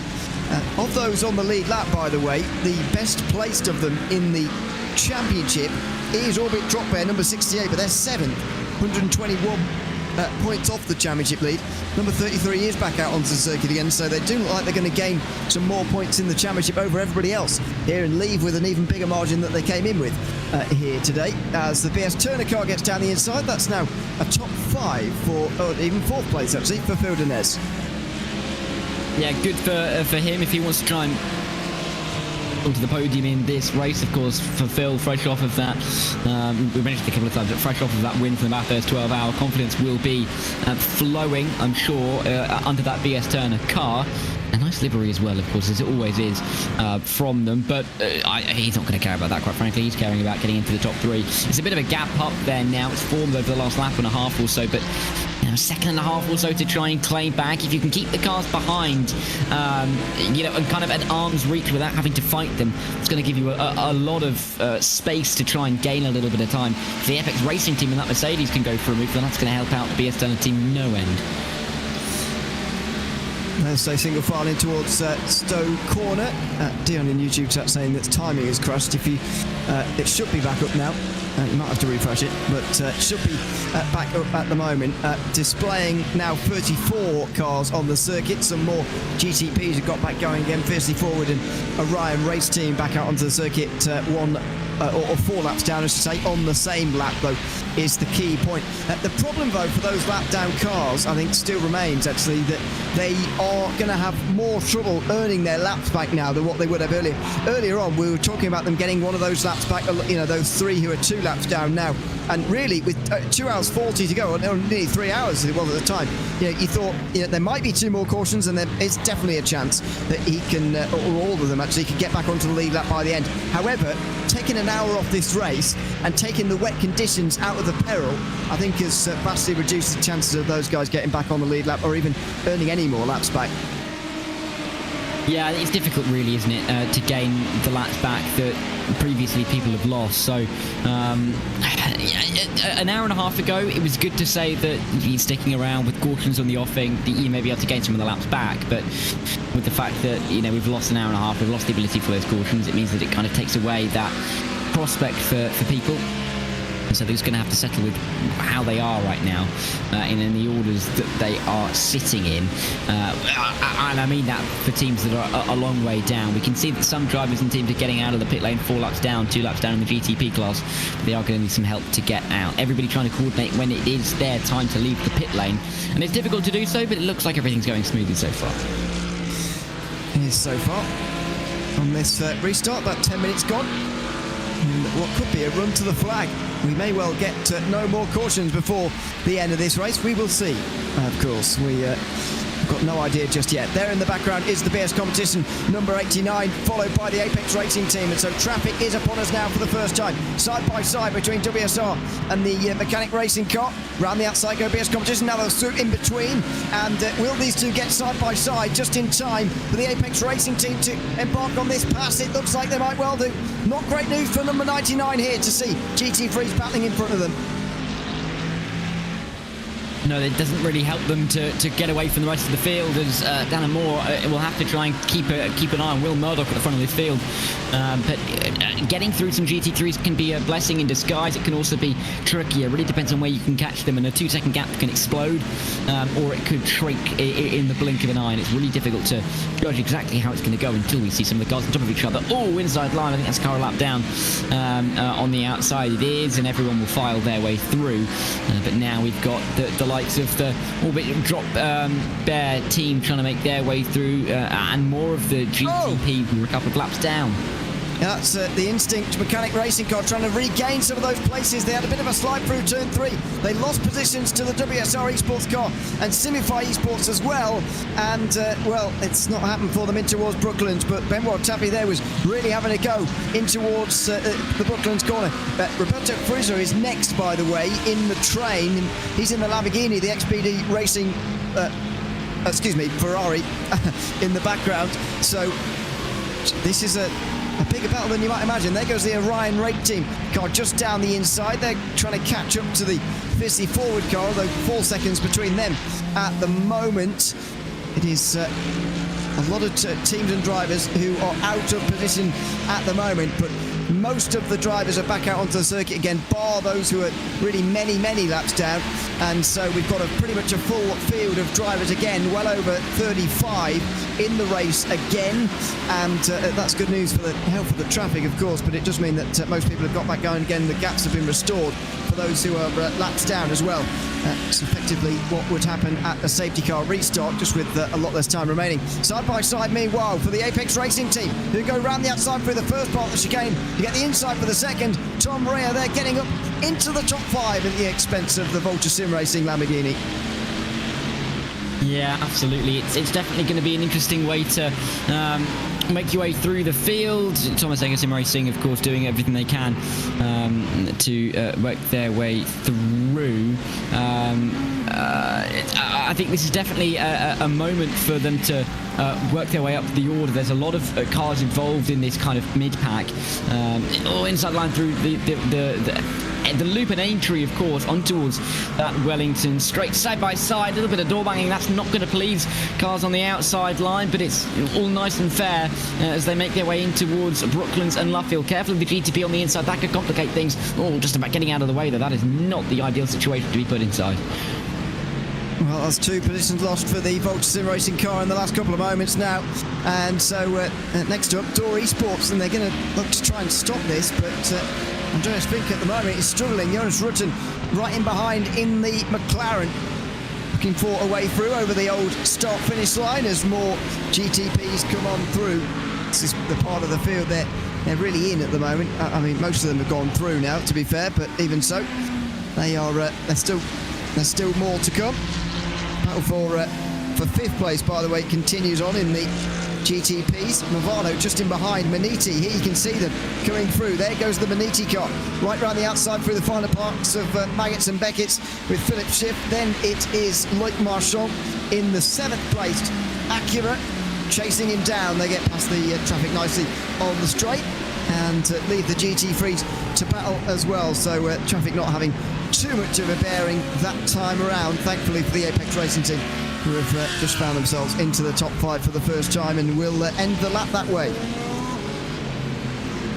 It will end the lap that way. They will continue onwards, hoping to gain another couple of positions. This is the kind of pack in the field, though, where with 80 minutes to go, there's going to be a lot of teams with a lot of ambition to try and get themselves a little bit up the order. There's a lot of drivers further back, still in the pit lane, who, of course, just going to position themselves correctly in this race. But these guys, the Volta Sim Racing, the Door Esports car as well, these are teams that would love to get a little bit further up the order in terms of their championship ambitions, because there's definitely a good chance for them to pick up some decent points tonight, particularly in comparison to drivers around them. A lot of drivers and teams further down, a lot of teams that are affected by this, by the stoppage, by the things we've seen so far. But 80 minutes to try and get themselves into a good position in the championship with only 3 rounds to go. So it's just 3 rounds after this one.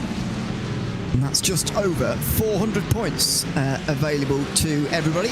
Means that nearly everybody's still got a chance at winning the title. We'll start to really eliminate people in 4 weeks' time or so at the 6 hours of Suzuka. The Suzuka round of this championship. Here comes WSR again out of Copse Corner, right onto the back of the Apex Racing team in towards Max and Beckett as their teammates come through. Oh no! Teammates and WSR Esports Buttkicker have put their teammates in the wall. Number 216 has gone in the wall at the expense of their own Cadillac teammates.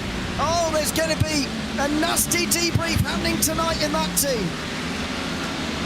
There's going to be some very unhappy GT3 drivers. My word, that's just a shoulder barge out of the way. There's not really much of an excuse for that. I guess you could say the GT3 comes across the line, but at the same time, it was a brave move. I don't quite know how of anybody to not be able to coordinate those kind of moves. It'd be teammates inside line now, though, as we see side-by-side fighting in towards Stowe Corner. Delatraz looking for the move, or trying to fight away with the Nürburgring esports team either side of the GT3. Outside line's going to pay off.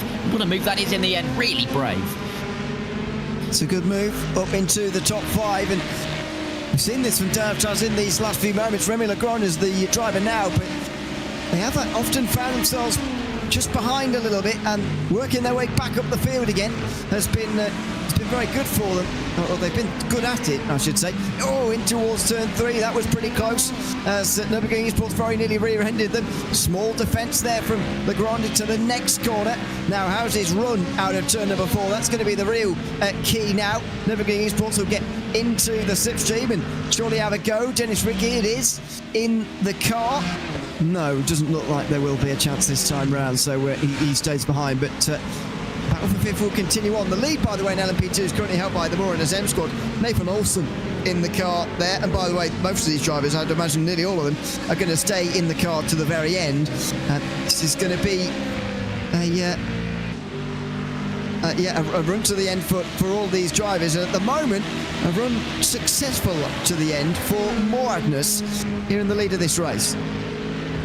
Yeah, Moradness are having a good day, as they have tried to have all season long, been a decently consistent team, just in this series, but generally around as well. Really have grown a fantastic roster of drivers, and they've not had the best of seasons up to this point. Ninth, but again, consistent points to get them there. It's not been the headline results that they have been looking for, but today really could be a chance for them to jump up the order a bit, get themselves towards that top 5, and maybe put themselves into contention towards the end of the season for a race win. But still a lot of chances for the drivers behind them. CRZ Sunsport looking to try and get themselves up the order, fiercely forward as well, but that 3.5 second gap is a really nice buffer for them at this late stage of the race. It's the WSR Esports Mustang again. Now, this is not the one that was sent off the road by its teammate, by the way. This is 261. The other one's 216.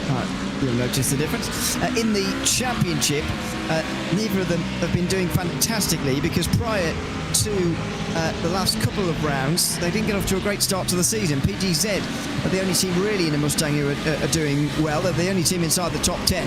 261 is 11th in the championship at the moment, after scoring only 22 points from the first 2 rounds combined. Wasn't a good start to the season for them, and that's why they're so far down. 216 is in 18th place. They scored only 24 points from the first 2 rounds combined. It's a good job they both managed to finish inside the top 5 of the race last time out, but they're starting a long way behind. They're at least recovering, though. It could be a lead lap finish for them this time round, which is more than could be said for the first couple of rounds of the season. As Delatraz just sneak on through. Oh, that was quite close.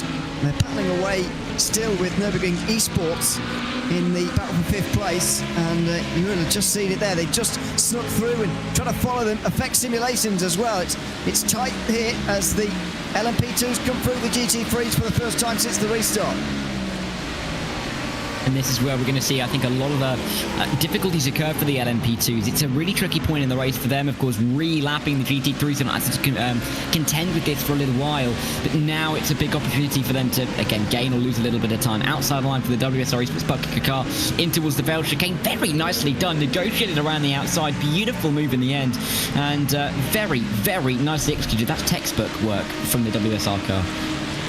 So top 5 for them secured with a 7th place. So Volta Sim Racing, of course, were up in the top 5 a little bit earlier on. This car is not in the top 5 at the moment. This is 7th place. Then the Volta car is 8th, but it's about to be 9th because the Simify Esports car of Gabi Monturo just headed down the inside, and that's a pretty nice pass in towards turn 3, but it's not quite done just yet. Andreas Fink is not going to let this all happen without having a say. He's got a decent run out of Aintree, but he's going to need to be brave on the brakes. And is he willing to do that here? On the outside line? Not quite. So Simify hang on in 8th place, and that's a good place for them to be. They're 3rd place in the championship, by the way. Need to gain some points ideally on Grid and Go and Visceral Esports, but at the moment that's not quite happening. Those 2 cars, by the way, are 2nd and 3rd in this race. Started the day 1st and 2nd in the championship, with Visceral getting a bit closer with the halfway points. Grid and Go would reinstate that margin if it were to end right now, as they're currently running 2nd with Dino Lombardi, not far off the lead of Drago Racing. Drago Racing maybe struggling just a little bit today in comparison to how they've done over the course of the season, but they've had a decent enough I'm getting things around. They're having a better day today than they have throughout the rest of the season, and Spets is in a fantastic position to try and get them a little bit further up the order. For Drago, of course, it's been almost that consistent day. They've been in the lead for a little while now. They haven't really looked like one of the teams that have been at risk. There's been a few cars that have been kind of up and down the field, but Spets and the rest of the team, the 269, have looked relatively calm and composed towards the front of that field, allowing them to close in on those teams who aren't quite having the day that they could have been expecting. You know, the 214 Simulify car, like as you mentioned, dropping down the field somewhat away. Assetech not having as good a day as them allow them to get further in front in the field. There's a widening gap, and it allows you towards the end of the season to maybe play around a little bit with who you're racing. It allows you a little bit of composure in the races, because you know that you're only really racing one or two teams in the championship. It allows you to kind of wait and see if you can pick your battles correctly during the races rather than going all in very early on. Once again, a good evening to everyone who's enjoying the end of this race, and now going the 1,000. Although we're not going to get to 1,000 miles. Someone called Will in YouTube chat says, well, he seems pleased that Dara's still on anyway. He's been on about the whole of this race. One. Very harsh, but there you go. Well, you know, it's nice to have someone there. Yeah, it is Dara Thacker alongside myself. Ian Lilly will be here with you to the flag. We're just off the back of a long red flag period, unfortunately, in this race because of a peculiarity with iRacing's tyre limit system, or whatever it's called, and so we've had to do a new session, and with an hour and 11 to go, we've effectively got a dash to the end in the dry weather, and it's delivering at the moment. This is on board with Alistair Kirk, who's just caught up to the long-standing battle for fifth that we've been watching over the last 20 minutes.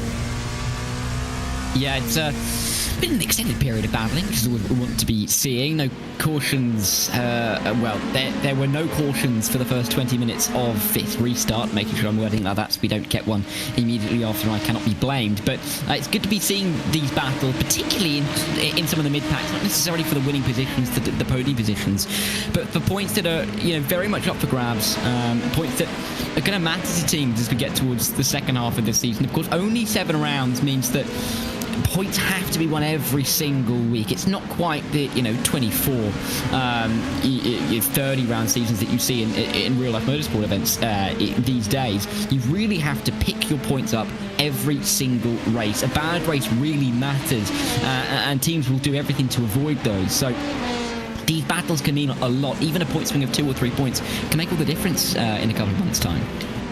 Certainly can. These championships always do come down to a very small margin. It's very rare, actually, that they're sealed early, which says a lot. I remember one Club Sport Series back a couple of seasons ago. I think it was at least 2 years ago, when Visceral actually were able to seal it on the penultimate race at Barber Motorsports Park. And it's a round of this Club Sport Series that we've already had here on RaceSpotTV. 4 hours as they are now, as opposed to the 700 kilometres I think they all were that season. We race to time every time in the Club Sport Series. It does change in the IVRA Endurance Series. Next time out will be 6 hours of Suzuka, 1,000 kilometres of Algarve. Should be even shorter than 6 hours, actually, if that race goes to plan. That's at round 6, and then 8 hours of Spa. So far, we've had lapped races as well. Motegi with its long green flag runs run to 300 laps. Sebring, 200 laps around there as well, with a lot of cautions at the start, and the long green flag run to end the race of over 100 laps, I think. And then the Circuit of the Americas 200, which had some pretty long green flag runs in it as well. And that was a race that ended on laps, but this one is going to be run to time. All of these races do have a limit. We can't be here forever. I mean, if we were still going to the laps limit here at this race, I dread to think what lap we'd be on. I think we'd only just be going over 200 at the moment. We still have about 75 to go. At the moment, we have what realistically is just over an hour to go. Because I'm fairly sure we've not crossed 200 laps yet at the 275 we were supposed to have. Well, I mean, half distance was. I don't think we're past 175, or not very far past that even. So yeah, I think we'd probably be here for another at least 2 hours, maybe even a third, who knows. But it means that these teams at least know when they can go to bed. Some of these drivers, of course, a lot of them Europeans, it's just gone past midnight in Western Europe. It's 11 o'clock here in the UK, a little bit nicer in the US, 6 p.m. on the East Coast, 3 p.m. on the West Coast, easy for some, although they would have had to wake up slightly earlier in the morning. But these races, international as well in their nature, it's worth pointing out the fact that all of those time zones will have drivers in this race racing in. Drivers across the world get involved in some of these big esports teams. They work their way up through iRacing, just through small league events. They gain the confidence, they gain the pace, they get noticed in some bigger events, and they can work their way up to become some of the top drivers in esports, which is exactly the kind of progression that we love seeing. It's exactly why people get into things like iRacing, and these events, these series really do embrace that kind of progression. It's fantastic to see as we continue to watch the battle for the lead. It's not quite door to door just yet, but the PS Competition and the Apex Racing team are about to do battle, I feel, here for the race win in the 1,000 miles of Silverstone. We have still yet to get everybody onto the circuit, by the way. The Williams Esports Academy car is still down on pit lane at the moment. They are at 24 laps down, I think, and so they've got to wait for another quarter of an hour yet before they can get going here at the end of this race. They're just running round for points at the very end. Not sure even if they do need to do any more laps to get points, but you just don't know how many laps there's going to be, how many laps you're going to need for points at the end of the day. So it's worth getting back out there again. The Williams Esports Academy car that was at 4th place at the start of the day. As we run live after the halfway points, I believe they're about 58 behind.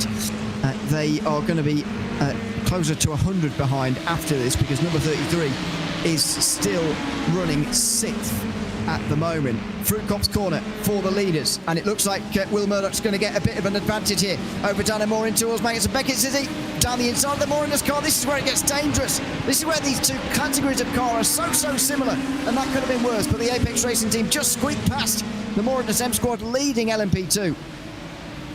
And Apex have gained a couple of seconds now on BS, haven't they? Because that gap was 3.5 seconds during the opening lap of the restart about half an hour ago. So Apex really been able to have a good stint here and close up towards the back of our current race leaders. This could be a real tussle towards the end of the race. They've had their fair share of moments, though, of both of these teams. So this race is by no means run. The Orbit drop their Jupiter car 25 seconds back, ready to pick up pieces, if any are given to them. And the 16 WSR Esports butt kicker will be at nearly a minute back, still on the lead lap, and that's really critical because still at the moment the next GTP, I keep wanting to call them hypercars, GTP is a couple of laps back, 14th overall, and not really a concern for the rest of this race.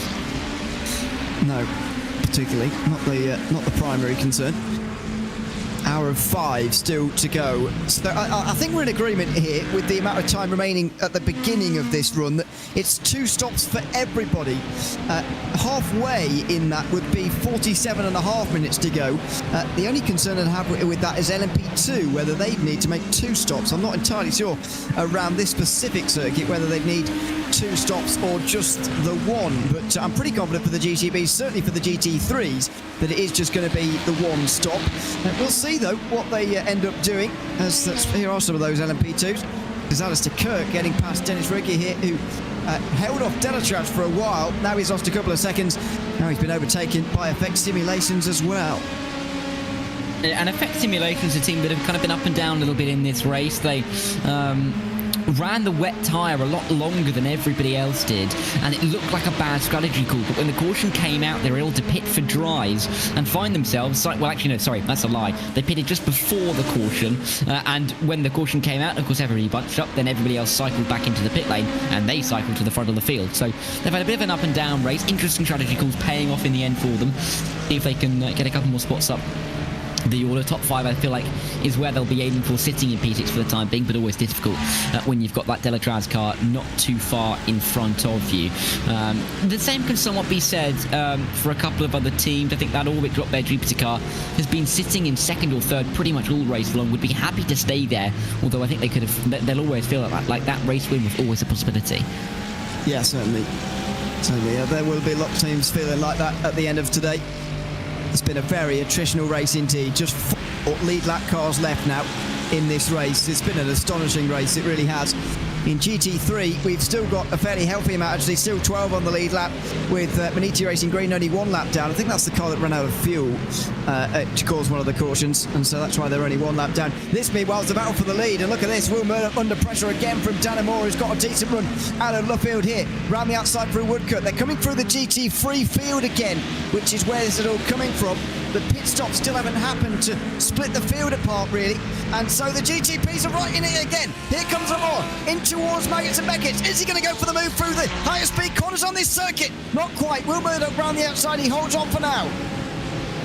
Yeah, but he's looking under a lot of pressure here, and Dan Amor is right on the tail. Good to get the exit through Chapel, then he needs to have a go in towards Stowe. It doesn't really look like he's got exactly the exit he desires, but that slipstream effect is going to gain him. Gain down this straight, down the hanger straight, in towards a really tricky braking zone. It's not really a braking zone at all, just a little dab of the brake, and the turn in, just to get the car rotated through the corner is difficult. Rising over a little bit of a crest, going up into the corner, coming down out of the corner.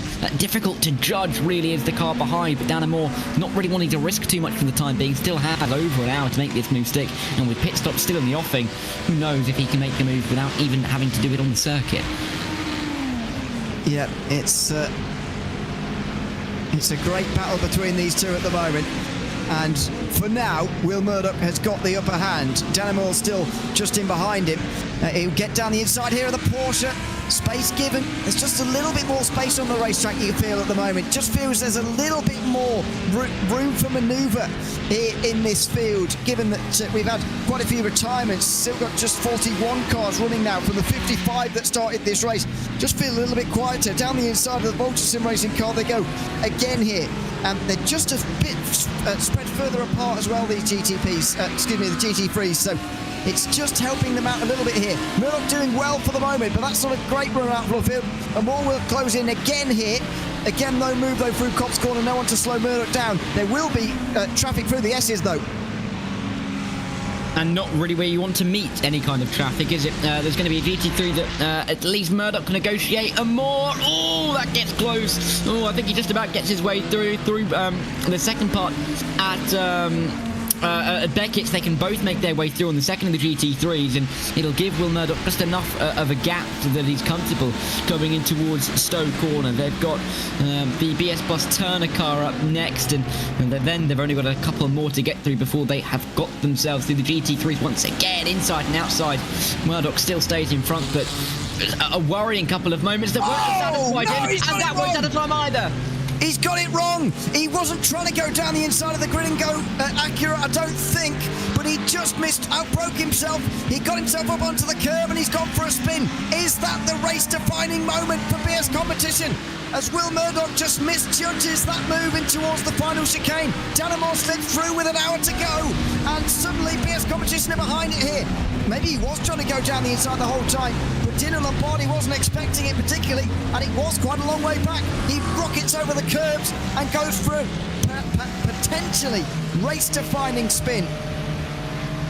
The pressure from behind, I think it's fair to say, almost forcing him into, feeling like he had to make that move to the inside, otherwise he was going to go under attack into the corner, and therefore mounting the curb, and such a high curb. These sausage curbs at Silverstone really have been elevated in the last few years. Passing over that, the rear end going, off he goes off the circuit, back in P2 with a hell of a lot of work to do. I know there's an hour on the clock, but a 10-second gap, it's going to be difficult to bridge, and especially considering that the Apex Racing team have looked faster over the last 20 minutes anyway. That's not going to be a pleasing sight for BS Competition, and difficulties for Will Murdoch. He is going to be furious with himself, I'm sure. That could be absolutely crucial, as some LMP2s are in, by the way. This is going to be a two-stop run to the end for them, I think. This could well be a two-stop LMP2 run to the finish. We'll see on that. So more stewards' decisions since the restart.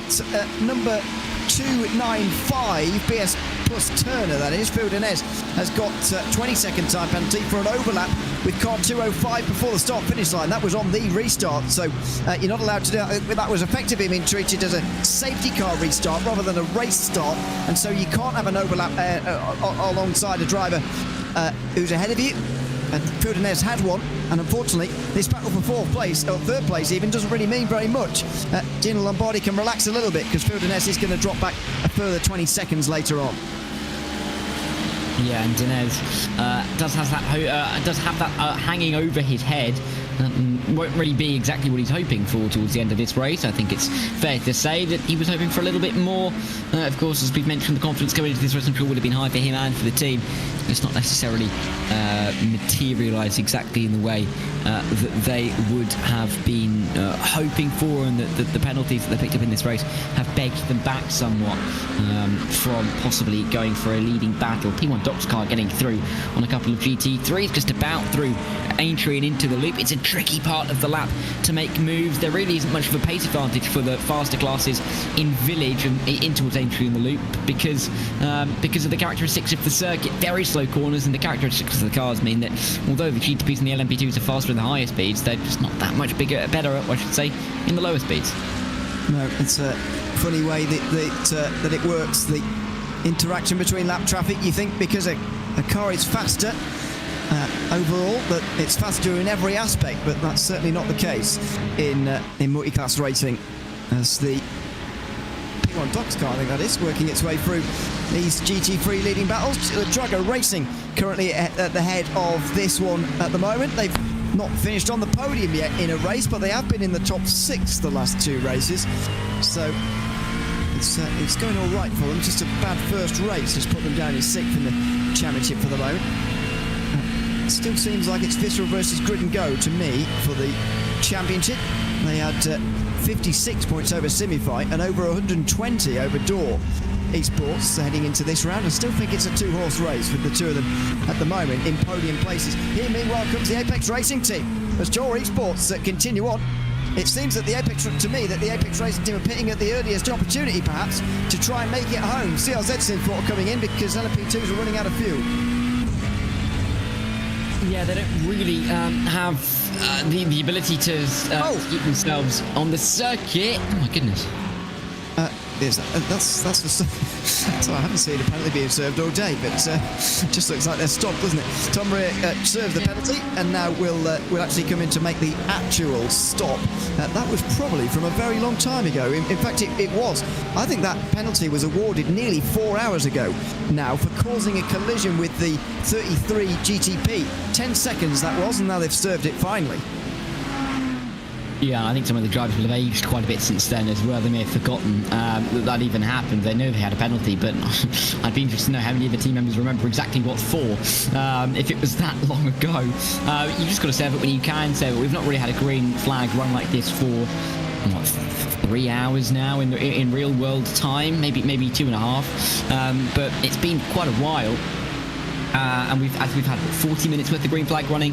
It's been good to see the fact that we have been able to get to the end of some pit stop phases, and even though the LMP2s may struggle to get home on the one stop, that drivers having to come in to serve penalties anyway. So there's a requirement in that aspect as well. So. Yeah, this stage of the race, penalties hanging over your head, not really what you want, especially with some of the field still bunched up. It could find you could find yourself a long way off the back of the rest of the groups. But hey, there's always some points up for grabs, and that's what the teams are going to be focused on, I'm sure. Lots of these cars that are up towards the front do just need to run around and get points at this stage. GT3, we're seeing the championship leaders right up towards the top as normal. LMP2 sort of the same as well, although fiercely forward. Yeah, they're coming in now, so we'll go through the LMP2 order in a little bit of time because they're all out of place for the moment. It's just in GTP really where people are still running around just to get points. The Orion Race Team, second place in the championship today. They're still running around. 4 laps down. They need to try and beat Fiercely Forward, I think, in number 11, but they're not managing that at the moment. They're on the same lap. That's why they're both 4 laps down. They're second and third in the championship. And number 77's over 20 laps down, so that's the top 4 in the championship. Then you've got a big gap back to the rest of them, where things do get a lot closer. But at the moment, number 33 is going very well. And Movano, although it's not with the reigning champions car, look like they're going well for a back-to-back. Still a long way to go in this season, though, and some teams today have shown themselves that they are absolutely in this to try and win this. BS Competition have had some good runs so far, but some less good results to back it up. Same for the Apex Racing team, really. Both of them having poor rounds at Sebring, I seem to remember, after running particularly well throughout certain parts of the race. They weren't brilliant in Circuit Americas, either of them either. So, they're 2 big teams. They're running 1 and 2 at the moment, and this is going to have to continue for them if they're going to be involved in the GTP Championship by the end of the season. Yeah, I think there's a few teams that may feel like they're starting to drop away from the possibility of fighting for some of these titles. The lead that Movano had built up has been quite impressive. I mean, even across the LMP2s particularly, I'm thinking about the lead that Delectraz has, along with basically forward over pretty much everybody else, means that even though they're not having an absolutely perfect night towards the front of the field, even though Delectraz are winning, they've still got a pit stop to worry about. There's some teams still around them that I think could give them a decent race towards the end here, even though all of that, I mean, they're still winning the race, of course. They're pulling away from the likes of Nix, from Composite Performance, from Hyper Racing, and it really would require some really, really poor results throughout the rest of the season for them to lose to the championship to a team that's third, fourth at the moment. So if they're just fighting with the team that is in second, they kind of know who they're fighting. They can almost prepare themselves for the championship battles a little bit better. They can pick their fights, they can choose their moments, and it gives them a lot more time and a lot more chance to put themselves in the best position possible to win the championship in just a few weeks' time. And there's the 1 and 2 in GT3 at the moment. Grid and Go leading the championship by just 3 points after the halfway stage points over Visceral Esports. If it ends like this, they will gain the championship lead, will Visceral, by a pretty small amount of points at the end of the day. They are only going to gain 9 as things stand on this race, but that'll be fine. They've gained the championship lead by 6 points after regaining 5 points at the halfway stage because of where they finished. They were third, and Grid and Go were only 5th, but it still dropped them enough points. That's the kind of championship battle that we're seeing between these two great teams. It's fantastic to watch. Just about 45 minutes gone now in the restarted 1,000 miles of Silverstone. We're not going to get to 1,000 miles, as I was talking about earlier on. We'll probably only even get about 700, to be honest with you, maybe 800. But it's a shortened distance after an hour-long red flag earlier on in the day, and a lot of caution safety car periods as well. So that has delayed us, but 51 minutes is the time on the clock. We are going to end under a time constraint for the first time this season, with some great battles because of these late race restarts. I'm glad we're getting a bit of a run together now as well. 45 minutes gone. It does feel there's less drivers out on the circuit, less teams out on the circuit, and it just feels a little bit calmer as a result. We've lost 13 teams so far. You know, never like to see a team drop out the race, but you get the feeling it's just helped the equilibrium a little bit of the field a bit better. Yeah, I mean, with the sun setting as well, it almost feels like more of an evening's drive, doesn't it? There's not too much frantic action going on. It does feel like we're coming to the end of an endurance race, even though I guess in a way we've only been going 40 minutes in the form that we are currently racing in. But it does keep that, I think that, what's the word I'm looking for? Not ambient feel, but the kind of apathy feeling around. That's the word I'm looking for. Where everybody's kind of somewhat pleased with where they are, or at least accepting the position that they're in. And, you know, if you're 40 seconds off, you're not going to try from here to gain up. You're just going to take the points realistically from where you are. So there's probably a little bit of, you know, disappointment, obviously, from a lot of the from the teams that are a few laps down, but again, just the knowledge that they'd just be happy to pick up the points, I think would satisfy quite a lot of them, and let them just not look at Silverstone, because I think some of the teams will be absolutely sick of this place by the end of this race. I think so. Phrase I always like at this stage in the race is that these teams are either happy with their position or too tired to do anything about it.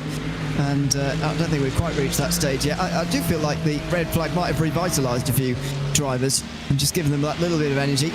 Gives you a bit of time for a bit of a rest, to be honest, before the final run to the flag, and maybe that has helped. But at the moment, these 3 teams, for example, are happy enough to run as they are. I want to go through the LMP2 running order, and I've been reminded by the fact that the Delta's automotive car is just coming through this battle here as the new race leader. The reason they are the new race leader here, Remy because their pit time was only 15 seconds. They are going to have to do a longer stop towards the end here, and they're certainly doing 2 stops. 29 seconds was the pit stop for Vissy Forward. They jumped up to second place ahead of Moragnus and CRZ Simsport, who did normal length pit stops.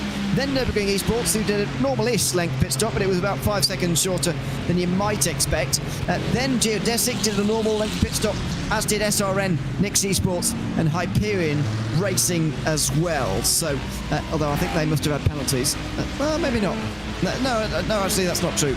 They did normal pit stops. They're just disconnected from the rest because of some of the timing working at the moment. Meanwhile, these two are into pit lane. I think just short here of halfway. It is just short of halfway, but well, it's going to be... No, actually, no, I think they have made it halfway because we had 95 minutes on the clock, didn't we? And so half of that would give us... 47 and a half. Would it be 47 and a half? Yeah, actually, no, you're right, actually. Yes, you're correct. I'm wrong again. But so they're all going to be short of halfway. I guess they'll come out of the pit lane with half the race, half of that second race still to go. They can eke it out an extra little bit, I'm sure. I mean, it'd be somewhat dramatic if they have to do a splash and dash, because Orbit Drop Bear may be able to easily get it in one stop to the end. This could be an interesting little way to end the race for the front three. There was a wrong formation lap, remember, so will that give them enough fuel this second time round to just go a lap further than they've managed here? Because you're right, Orbit Drop Bear have managed to get to halfway here decisively, so they're in the green. But are the Apex Racing Team and BS Competition in better positions than you might think, because they have that extra formation lap that effectively isn't going to happen this time around? Definitely, if there's a safety car, they're definitely fine.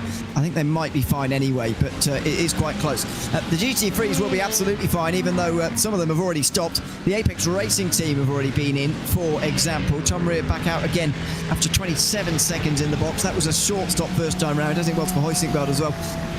Long stop to come later. Well, maybe not. It's not even true. But yeah, they don't even actually need that much fuel, do they now? So yeah, 27 seconds is probably the right amount. I imagine they'd need about 2/3 of a tank to be certain. Orbit Drop Bear, meanwhile, come in from the lead of the race, and so the Apex Racing Team are going to take that one over. Again, strategically strong position for Sam Sutton to be in, but unfortunately not quite the track position anymore for Orbit Drop Bear, who were leading, of course, but dropped back very early on that restart. Yeah, definitely was difficult on the restart for them to keep right up close behind. Always we see Orbit Drop Bear do come into the pit lane now. They are in the box. And obviously cycle back to P3. It's going to be just intriguing to see how it plays out. I think you were right in saying that the long formation lap probably going to become... is a slight factor in the pit stop window there, but either way, Orbit Drop Bear still involved in the battle for at least of the podium at a bare minimum here, and they'll be looking, well, at a bare minimum, I didn't intend to make that pun, but there you go. They are looking maybe to get to the top two, depending on what the others do in their pit strategy, but they have to keep themselves close enough anyway, because they are going to be a long way back. 41 second stop. They are going to be a good half minute at least away from the top two when they make their way out of pit lane. Well, that was good lap driving there from everybody, just to maximise their speed while also doing the dance around one another here. Tim Bardi going right across the nose there, or across the rear, I should say, of the Orion car as it came down the inside. Now they'll let through the LMP2 as well. Just knowing where to let them through, where to give and where to take. And Lombardi doing that well at the moment as he tries to chase down the Visceral Esports Mercedes, which at the moment he's not quite been able to do. Matteo Coenza still out front. Alexander Spetz is leading the race, meanwhile, though, for the Drago Racing Team, who missed out on Bathurst glory 1 week ago. Can they instead get some glory from Silverstone instead? We will find out in 3/4 of an hour's time here in the IVRA Endurance Series. Quite enjoying this run to the flag, to be honest with you. 50 minutes gone under green. More pit stops happening up and down the field, and a tightening margin at the front, I've noticed. Less than 4 seconds now between Dana Moore and Owen Carroll, who's gotten at the wheel of the BS Competition car. A little bit of conversation was had at BS Competition, and Owen Carroll just said, well, I'll have a go at going after the lead, and Dana Moore is going to start to find himself with a different driver behind than he otherwise could have expected. Interesting that the BS Competition has made a swap. I'm surprised that anybody really would have made a swap after only having 95 minutes on the clock anyway. But it's the way they've gone for Owen Carroll. What can he do? Can he do anything different to what we saw before the pit stop phase? Can he almost reverse the theme of what we were looking at, the gapping out for the Apex Racing team, the almost diminishing nature of that BS competition car? Could that swap around? We'll see. 43 minutes to do something if he's going to do anything at all. He's made a good start to this stint, but is he going to carry on? And you're right, I'm surprised that they've changed driver as well in the BS competition car. Maybe Dion can tell us. He's very pleased that Owen is on his way. Driving well at the moment, just having to negotiate a bit of lap traffic here through Maggots and Beckett's, which is going to lose him a bit of time, and the gap does balloon out towards 5 seconds now. Denimore not with as much traffic this time around, but they are in quite a lot of traffic at the moment. Most of the LMP2s are still to pass in the next 3 laps or so, which is not particularly ideal for a GTP. The gap between the two classes these days not very big, so much more down to the driver to work their way through as they go over to complete another lap. Dersters Automotive still leading, by the way, there in LMP2, but I think we're just about edging towards the stage now where they can pit and make it to the end as well. So I would expect to see quite a lot more of them come in soon, especially Delatraz, who made that very short stop initially. Yeah, Delatraz have been, out in front a little while. The question really is a case of, is that strategy going to help them stay to the front of the field by the end of this race? I think only time will tell. We have our indicators, but it will never really give us an answer until we get to see either them crossing the line without coming into the pit lane. If they have to come into the pit lane, who else has to join them? All the variables are still up in the air somewhat with 42 minutes of this race left to go. It is more intriguing, the LMP2, of course, with that, with those cars being a little bit more difficult to stretch stint lengths than the GT3s and the GTPs. GTPs should just about get to the end. GT3 should easily get to the end. LMP2s were really in a difficult patch, and actually, already, Delatraz into the box again. There you go. I don't have an inside knowledge of their strategy, but on that occasion I just got lucky. There's Remy Legrand making his way down pit lane and into the box now, just ahead of the Orion team, actually, in the race. They're coming in, I think, for a 25-second penalty, or they should have served it earlier, unless they're going to leave it to the end of the race. They've just got one for hitting the track limit 1x amount for this round, and so they are going to drop down. Charles Lindborg is now going to get in the car then for Remy Legrand. Drops outside the top 5 and will now take on a long fill of 40 seconds, I would imagine, before getting back out onto the circuit again for the final run to the finish. These GT3s won't be too far away from doing the same. They're 55 minutes into their stint now, still going. So usually they're going to get to the end of the one stop. I mean, they're not going to be able to get to the end without stopping. That would be a little bit too much to ask from them, but whether they come into the pit lane now or in 10 minutes time, they are the kind of class that are likely to want to shorten off their pit stop time as much as they can, so we'll just run their fuel tank completely dry. So we're likely just to see them come in when they have to, because it'll maybe gain them. If they can go the extra, they may be able to gain a couple of positions by having to put less fuel in the car. That's the kind of margins we're talking about in this group. Interested to see how the LMP2 field is going to play out, because of course that's maybe slightly earlier pit stop from Delatraz to get to the end, having to take on a little bit more fuel. Could that cost them some more time than others around them? Likely if they have to come in later, but how much will that affect the outcomes in the race? We'll have to wait and see. Delatraz, of course, one of those teams so far out in front of so far in front in the championship that just decent points today is going to be satisfactory for them. Yeah, I would have thought so. Hoisingwell, meanwhile, have just landed themselves in front of these guys, by the way.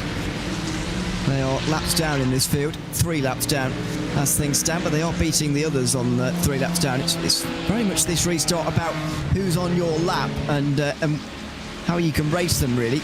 It's like a safety car restart, really, with an hour and 35 to go, just to reset everybody and it actually puts you even closer than what a safety car restart would, because of course you'd have all the laps scrunched together and all the cars scrunched together in a normal safety car restart. This time round it was all very clear who was where, and a straight race, a straight battle effectively. Now then, looks like Grid and Go are in to me. Unless I've just missed them. No, they are into the pit lane. Gino Lombardi comes into the pit lane briefly, gets into the lead of the race very briefly before dropping down again in this pit stop phase. It has begun then, just in behind the SRN LMP2, also making its final stop of the day. Just 2/3 of a tank to put in for the Acura. Enough time to get a tyre change and a driver change as well. Adrian Goracki going to take that car to the end. Yeah, and he'll be able to easily get his way to the checkered flag without making it down pit road once again, unless he has some damage or anything like that.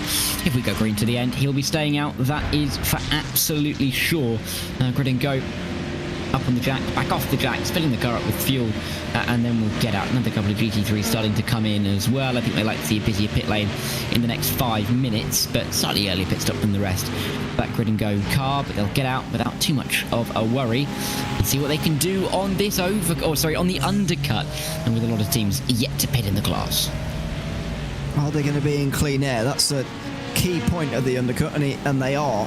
So that is great news for them. Not much traffic around either, although there's quite GTP and LMP2 traffic behind. Wouldn't be that worried about the LMP2s because they'll be in soon as well. But the GTPs you've got to be a little bit concerned about, because they will have to pass you. I suppose they'll have to pass you eventually, but it's just about what you've got versus the others, and unfortunately they may not have had much choice, but what they left actually was quite a good bit of clean air, and that will be worrying because his rivals will be getting that clean air.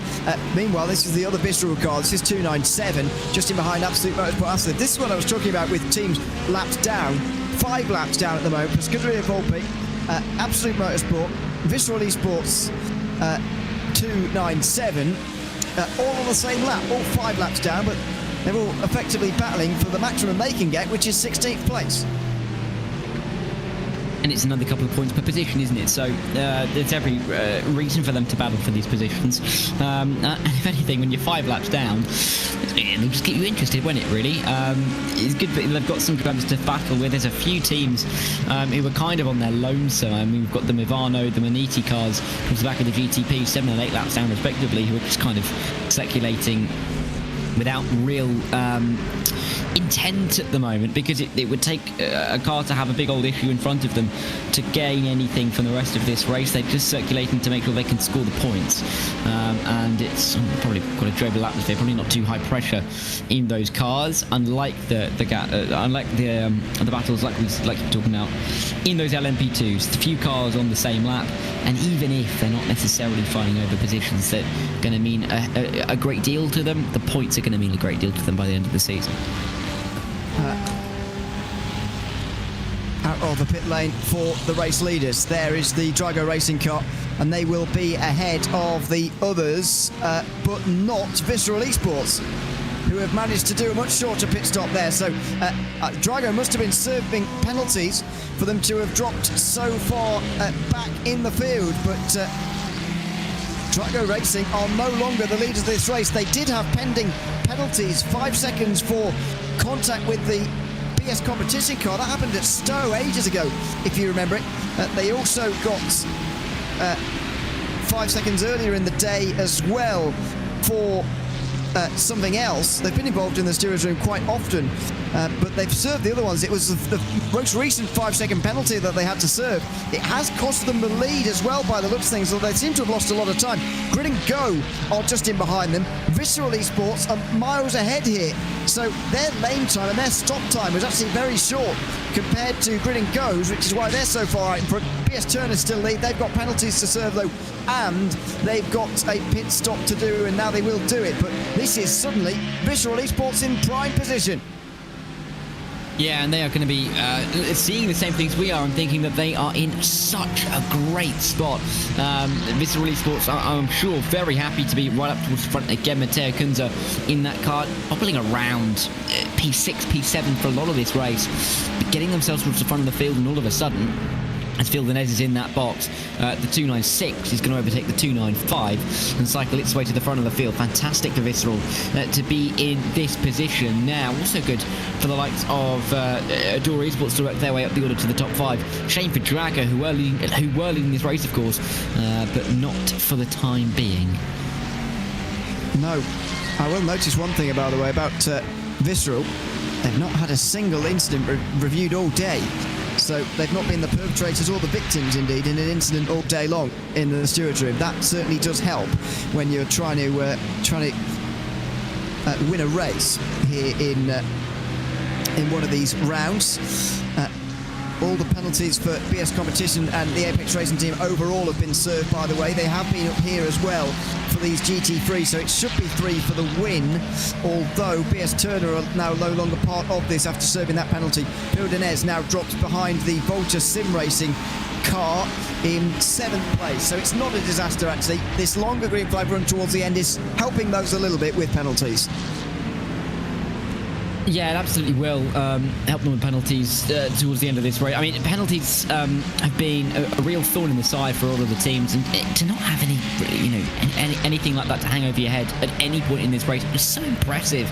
It's so easy to get caught up in an incident at times during this race. So many difficult restarts, so many tricky moments, but to be able to keep your nose clean like that is going to really benefit you, and the 296 Visceral team are going to be delighted at this point with how things are going. They're likely to be the happiest of all the teams right now. That could, of course, change, but they are in a fantastic spot, and the ability to get that consistency and get that not necessarily the cleanliness of the driving, because all of these drivers can drive cleanly at all times, but to be able to keep yourself out of incidents like that is really, really impressive, and it takes you to championships in this kind of series, and they're going to be delighted, I'm sure.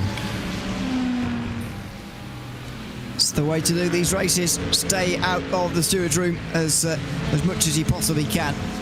The gap still 4 seconds out for it in GT3. Visceral Esports in prime position there. The pit stop cyclist ongoing in LMP2. I'm actually surprised 54 would have made it this far. Effect simulations are now in because of their fuel limitations. Same will surely be true for Alex Nogue as well in 113. There is Phil Denez. He is now 7th, still behind the Vulture Sim Racing Lamborghini. They've been having a great day, by the way, the Vulture Sim Racing team. They're 25th in the standings coming into this race, having had a pretty terrible season. No top 10s, and suddenly this is going to be a huge... I don't even think they've finished in the top 15 all season. They're on the lead lap at the end of the race for the first time. They're in the top 10 at the end of the race for the first time. And for a team like this as well to be battling with BS Turner right at the very end of a long race like this is fantastic for them. It really is, and I think a lot of the teams, not just VS Turner, but a lot of the teams who have been fighting in little groups, it's good that they've been able to have this racecraft nature to this race. A lot of endurance races are done in strategy, in fuel saving, but with this race being fast and furious a lot of the time, with almost survival, particularly in those wet conditions as we started the race many hours ago now. To keep yourself still in battles towards the end of the race and to have those opportunities remaining is always a positive thing. You can often get to this stage of a race in any series and find yourself 50 seconds ahead of the car behind and 50 seconds behind the car ahead. So to be able to be racing now with only 30 minutes on the clock, I think is going to be at least enjoyable for these teams. I thought there was a little bit of contact there, but I think just about avoided it. Yeah, just about. Wasn't the best lapping that Maniti Racing have ever done, but they'll get through it.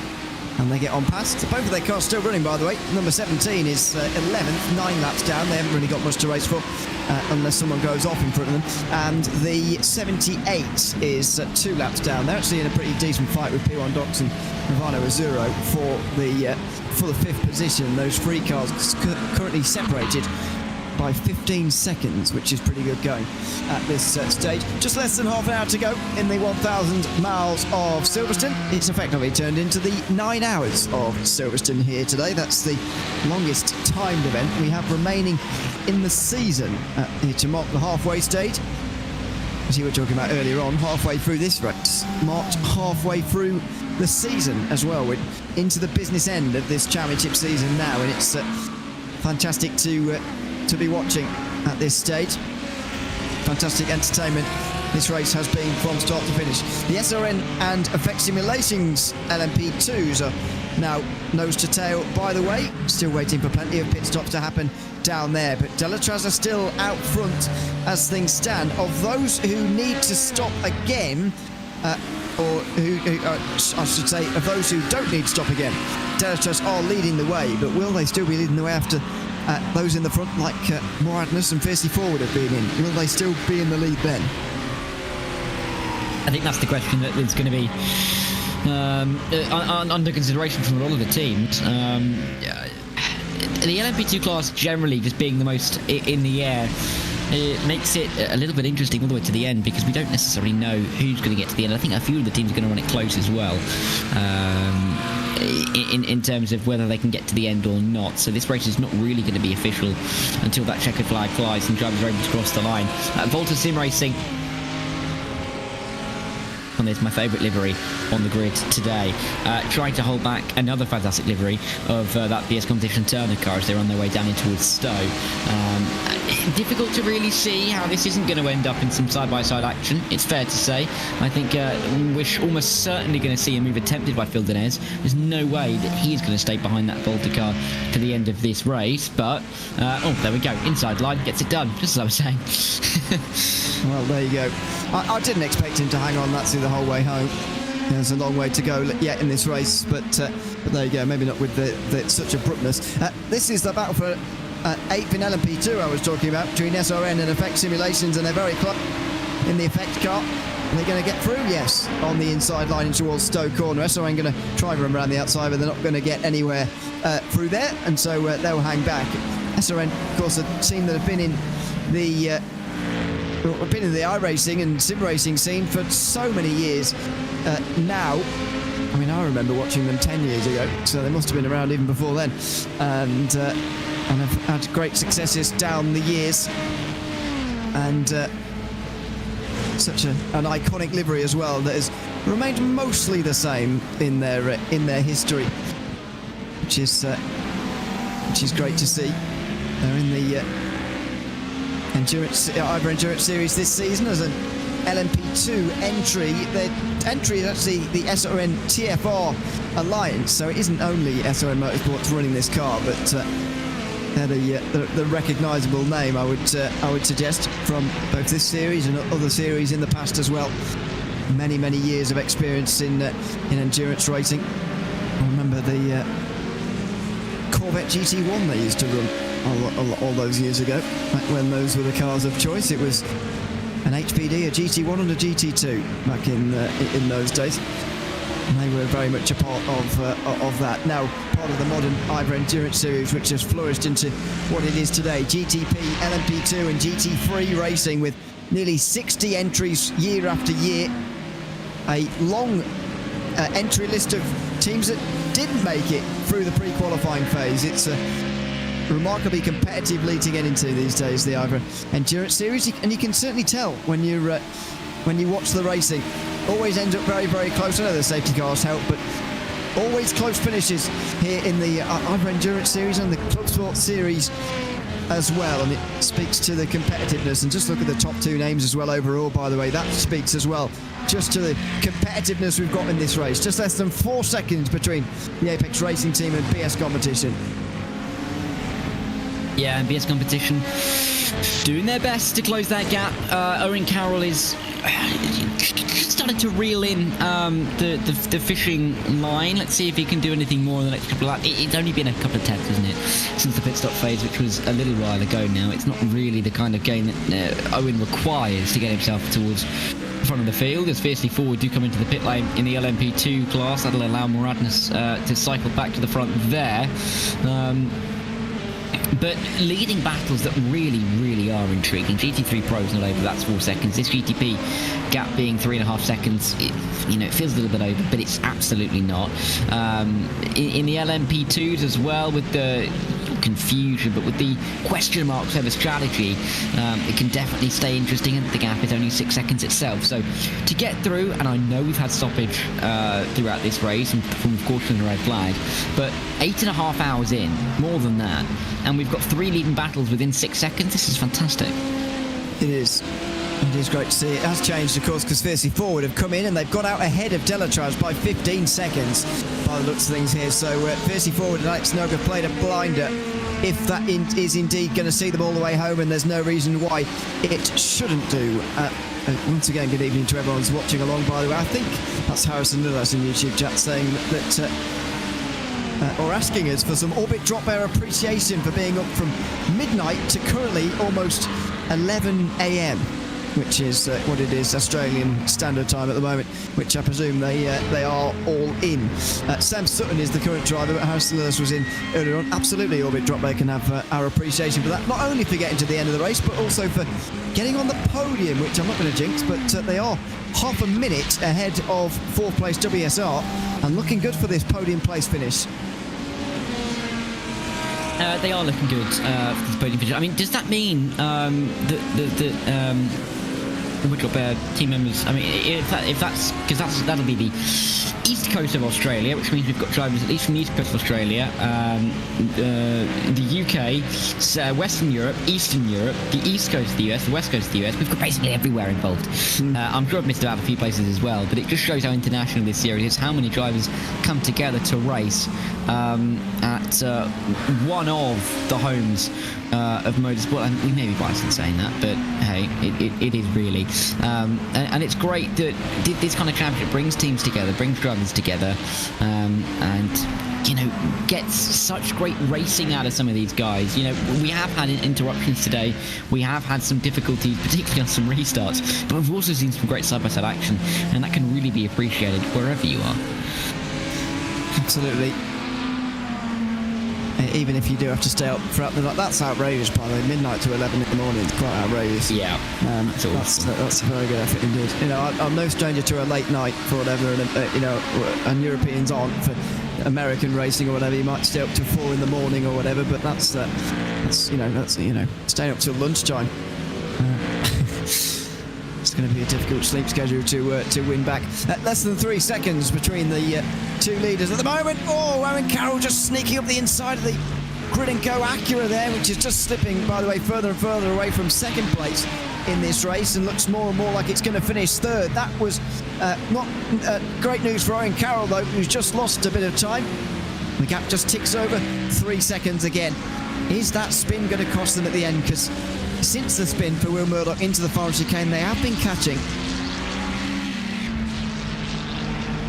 Murdoch had the lead, didn't he, at the time, obviously, so he had the ability to control the pace. Maybe if Will Murdoch hadn't had the spin, he may have saved the car towards the end of the race.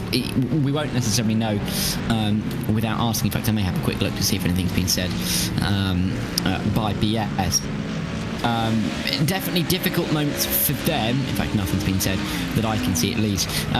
But difficult moments to spin into towards the final corner. Owen is doing his best. It's just so difficult, though, when you've got a driver with such great pace at the front of the field, metronomically quick at the front, and Dana Moore has just been that consistent feature at the front of the field, and that's why that GTP, Apex GTP, is at the front of the order. Pit stops ongoing in the LMP2s again. This time, it's that Moradness car that's in. It is. That leaves CLZ Simsport at the front, and Moradness are right with Fiercely Forward. This is very close for the race lead. Here it is, in towards turn number 3, and Nathan Olsen's got it here. It's Moradness versus Fiercely Forward here for the lead in LMP2. At the moment, Fiercely Forward are going to be gaining points on the championship either way, but that's not what's important here. This is the battle for effectively the race win, as CLZ Simsport still have to make one more pit stop this afternoon. Here comes the Fiercely Forward car again, down the inside for Alex. No, he's not going to do it there. This could be a huge fight in the final 20 minutes. Just for a really prestigious race win, and for also these podium positions. Fiercely forward, looking for this move inside, outside in towards Copse Corner. You're unlikely to try and make a send here at this stage of the race, and they are going to stay line of stern, but you really have to be careful when you're following a car that close behind into a corner as quick as that. The slightest of adjustments could be the end of both of your races. In towards Maggots and Beckett's they go, and Moradness under some pressure, but with fuel that should get them to the end. I think they'll be buoyed by the fact that they're still in P2.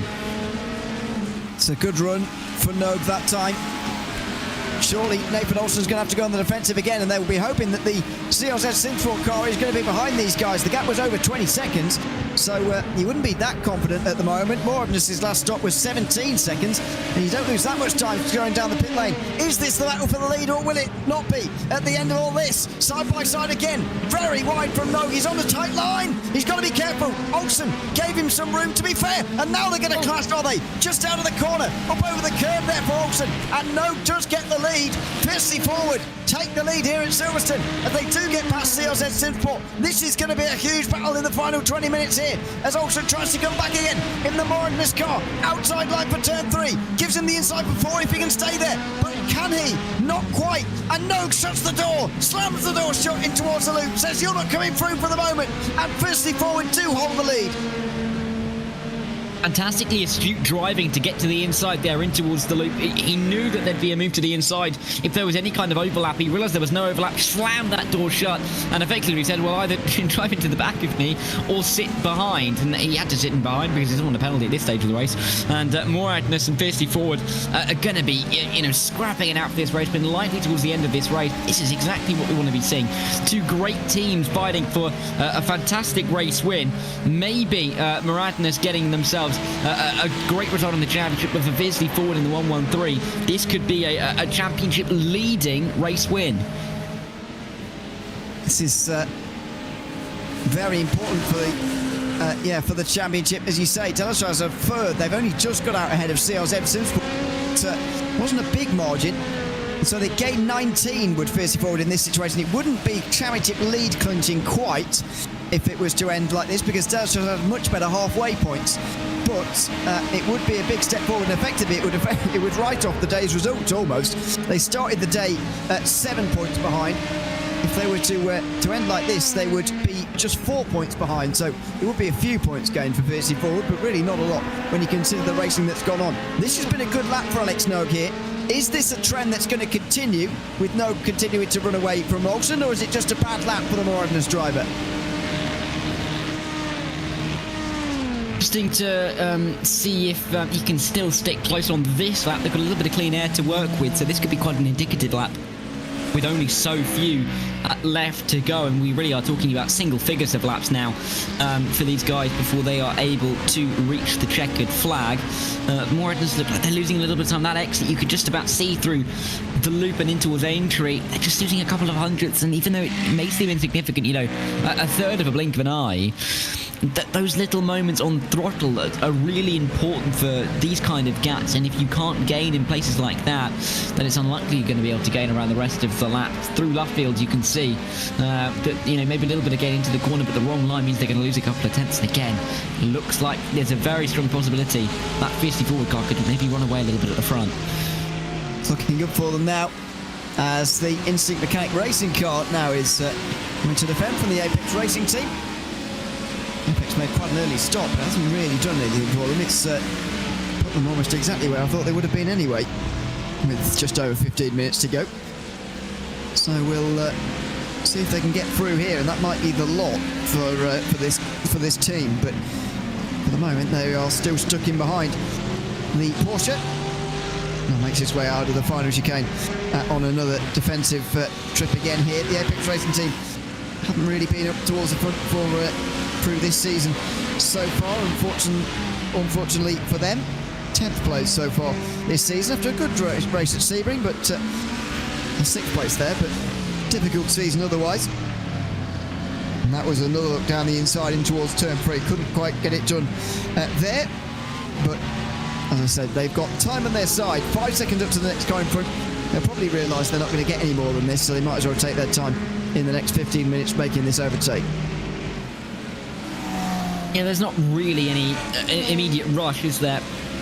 although we have 15 minutes left, and when the gap's this close, there's always a chance to make a move at any stage, really, at any corner, particularly at a track like Silverstone, where, you know, the circuit is open, some of these corners are quite long and winding, particularly down at Luffield, as they've just been through, that there is always a chance at a bit of a go, especially if a driver gets offline in the corner. Inside line at Copse is bold and it's brave, but it's not going to be the one that is chosen this time around. They'll both take the racing line as they work their way up towards Maggots and Beckett's once again in this race. But all chances are still there. I thought for a second there was a bit of an overlap as they made their way into the corner, but still, nose to tail, you can't get much closer than this, really. Not really. Through Chapel they come, and surely this is going to be a chance for the Mercedes here on the way down the Hanger Straight and into Old Stowe corner. There'll be a defence here. Oh, contact as well. What's going on there between these two? Not really much need for contact on the way towards Stowe in these final few minutes of this race, but they were banging doors there. Tom Rear and Benoit Tapie in towards Stowe corner, and Tom Rear is not going to be able to get through this time round for the Apex Racing team, and they'll allow actually one of those Corvettes to catch up behind them. It's not XPD Racing who are next in the train, and speaking of next in the train, look at this. It's the battle in LMP2 here, as Morin has slipped to the inside of a 3-wide moment in the final corner. Is Olsen about to take this race lead back again? He might well do.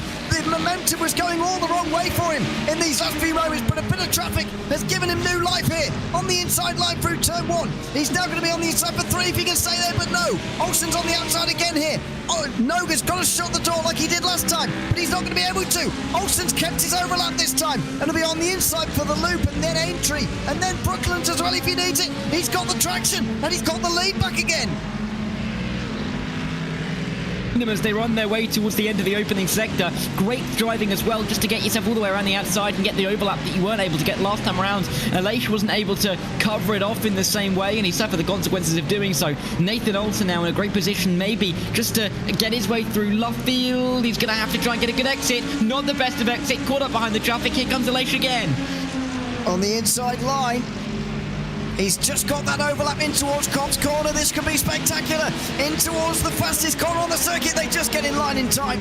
Olsen in front of Alex Nogue here in the fiercely forward car with more GT3 traffic ahead, and look at the flag lights in. Gonna have to go around the Corvette here through the middle part of Maggots and Beckett. He's going to be chased all the way by Nogue in towards the corner, and the Apex Racing team dive there. That might not have been the best choice for Olsen, although he didn't really have a good choice. He was going to always lose time there. Now, did not get a good enough run out of the corner. I don't think he did. Olsen hangs on for another lap here, and suddenly the unlikely odds are getting more likely with 12 minutes to go and Morinus in the lead. Yeah, and they won't get lapped again by Dan Moore and Owen Carroll. That was Owen Carroll that just went through shots, lapping them, so they won't get lapped again. And as they cross the line with about 12 minutes to go, we should have 7 laps remaining here. That is a very big should, but it means that there's 7 laps for these guys to tussle it out between them. Aleix looks like he has a little bit more pace right now. And Nathan Olsen able to get the track position, and we've talked about how important that can be at a track like Silverstone. Even though you can make moves, the ability to position your car well will help you leaps and bounds, and so Nathan Olsen has that prerogative. Can he use it towards the end of the race? Let's see. With just 11 minutes to go, I agree, by the way. I think it will be 7 laps as well, unless these guys are going to... Oh, they're not going to rip round and pass them again, I suppose, are they? They're, at the moment, only 7 or so seconds a lap faster. They're not going to catch again, so it is up to these two. How much other traffic will they have, though, is a pretty big question.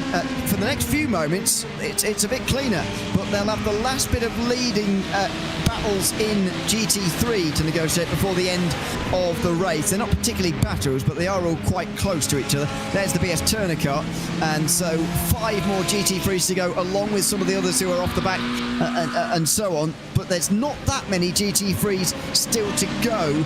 There are not too many GTPs as well for the next few moments, but there are in the moment. Oh, was that the Morinus car? No, it was one of the LMP2s right in front of the leaders. They're going off. That was so close to disaster.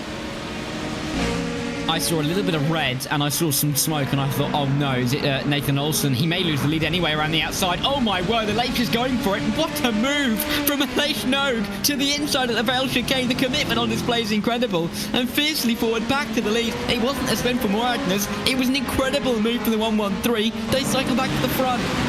Fiercely forward in the lead again. This is not really how it happened, but one of the key moments in it. So Magnus went off, Olsen went off on the left-hand side to go past through Chapel. Nogue went the other side, and he got a slow down. That's what happened here. Olsen got a slow down towards the end of the straight.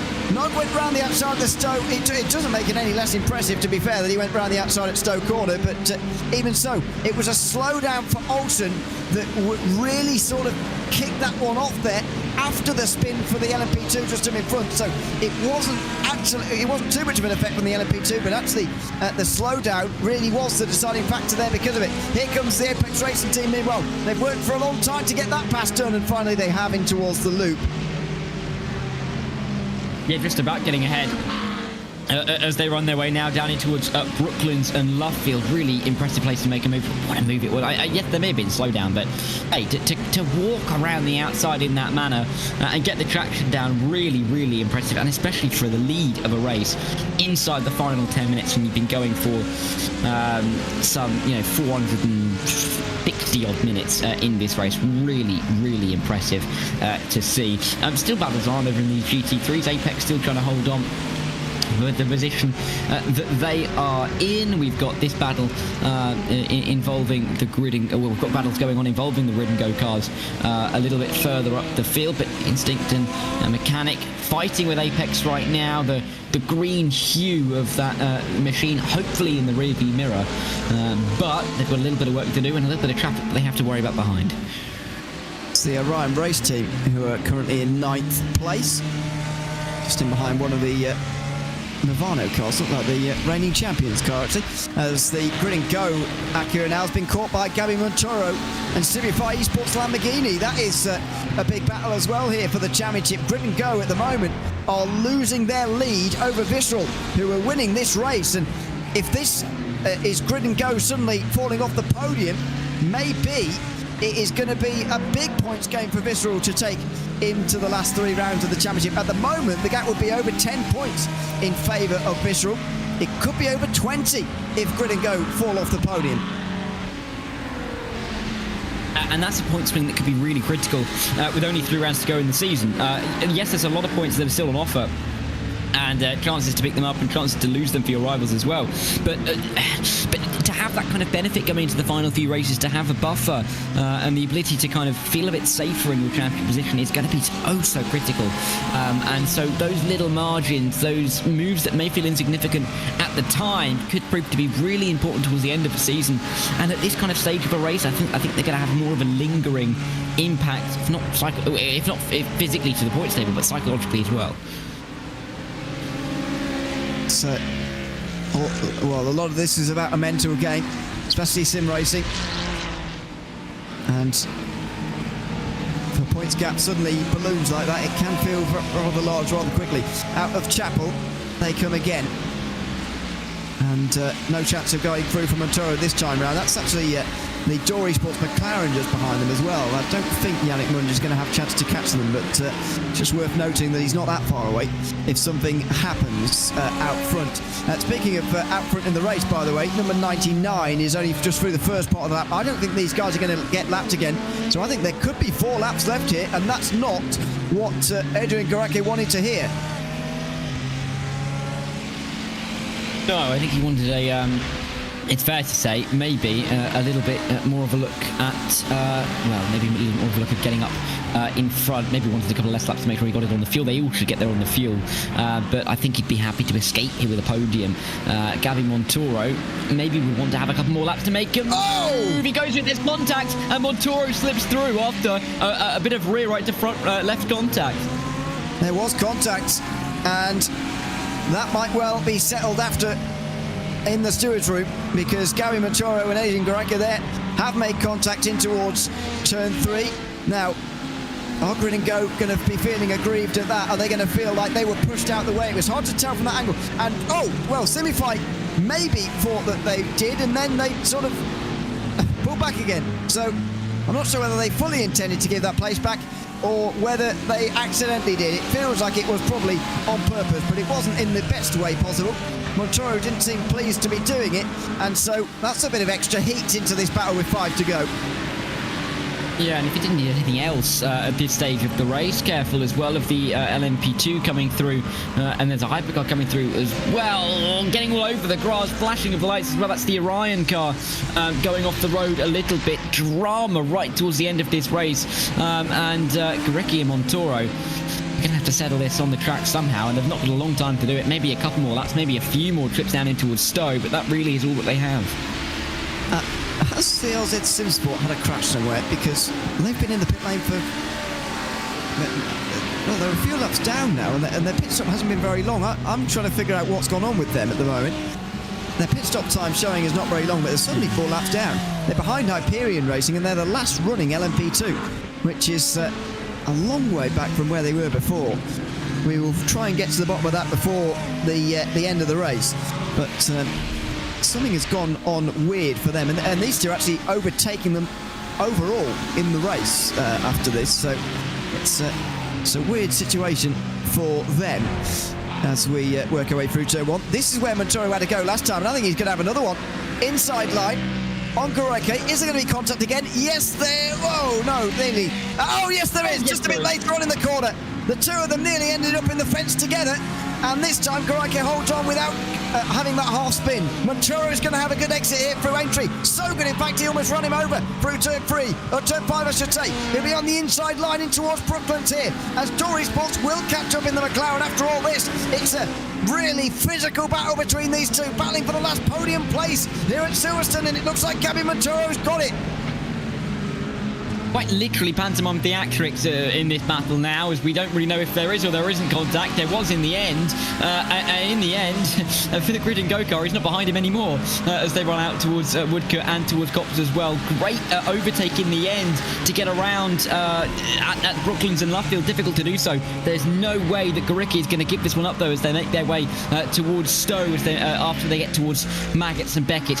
Really, really intriguing to see how this battle shapes out over the remaining couple of laps. Both teams, I'm sure, are going to be really firing up their drivers in the respective camps. Oh, it's a bit wide there for Gurecki, and it was a bit for Montoro as well, to be fair. Could be another chance here for the Acura on the way towards Stowe.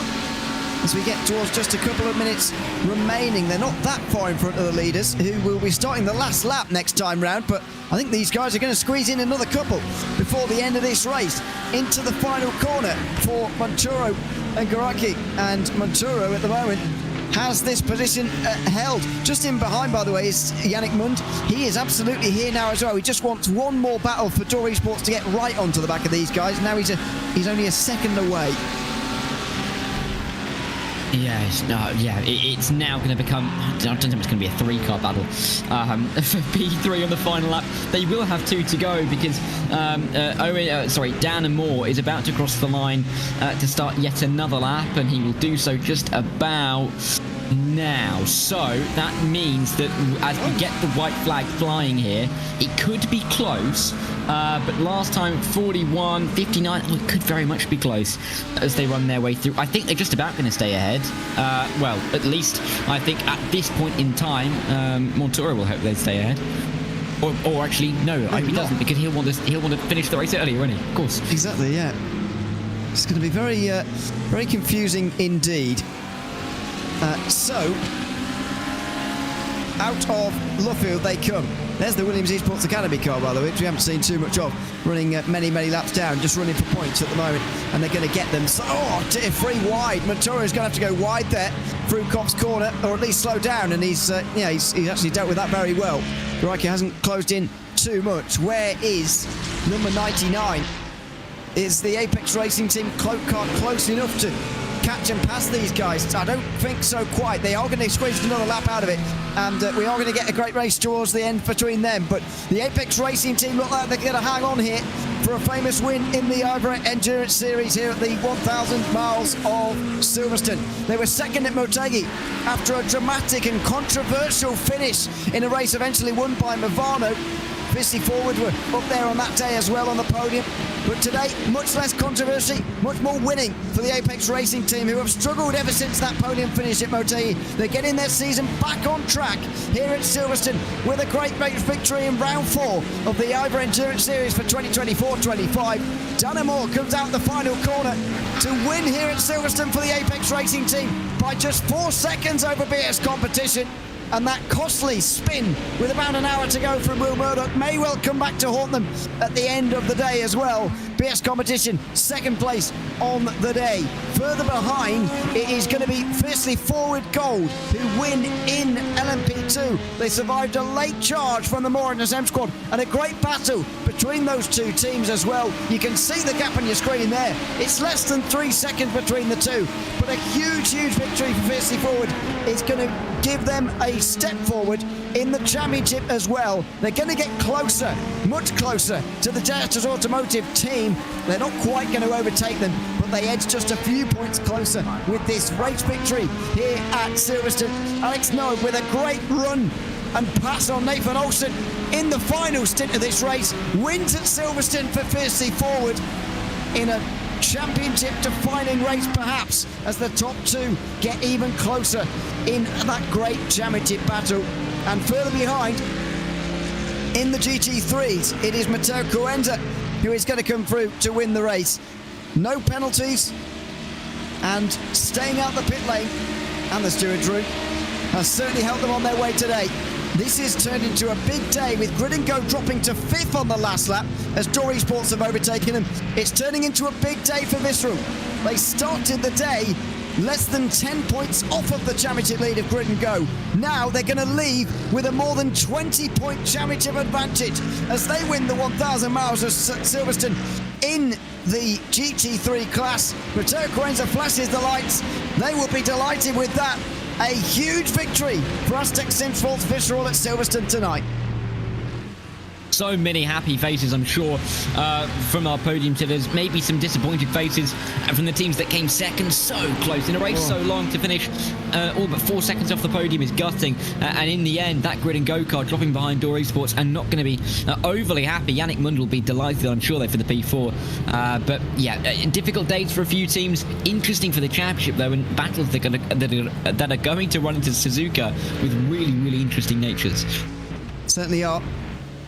As a couple of cars being pushed all the way back to pit lane. I think the Apex Racing team may have run out of fuel. We knew they were quite tight, but I was always pretty confident they were going to make it. Just not much after that, to be honest, as Maniti Racing take a few team photos just up in front of them. The Apex Racing team will be taking a few photos amongst themselves because they've won by 4 seconds here ahead of BS Competition. Orbit Dropper actually got a 5-second penalty late on, but it doesn't matter. They'll still finish on the podium again with WSR Esports Bookkeeper finishing 1 lap down in the end. P1Docs.com won the battle of those 2 laps down with Movano and Maniti. Fiercely Forward, Orion Race Team and Movano round out the top 10. Just outside the top 10 was Maniti Racing and then the Williams Esports Academy. They were all running around for points. We shouldn't get many more classified, if any. Fiercely Forward win in LMP2 with Alex Snug passing Nathan Olsen right at the end. Thomas Ingbo for Derser Automotive manages to limit the damage in the championship, and that fight will continue on with the 113. It is Nürburgring Esports with Geodesic and Effect Simulations the last on the lead lap. SRN and Nix Esports dropped off the lead lap at the end. Hyperion Racing were 2 down by the end. CLZ Simsport retired pretty late on, not sure why, but they were 6 laps down at the finish and didn't see the checkered flag, although they will be classified.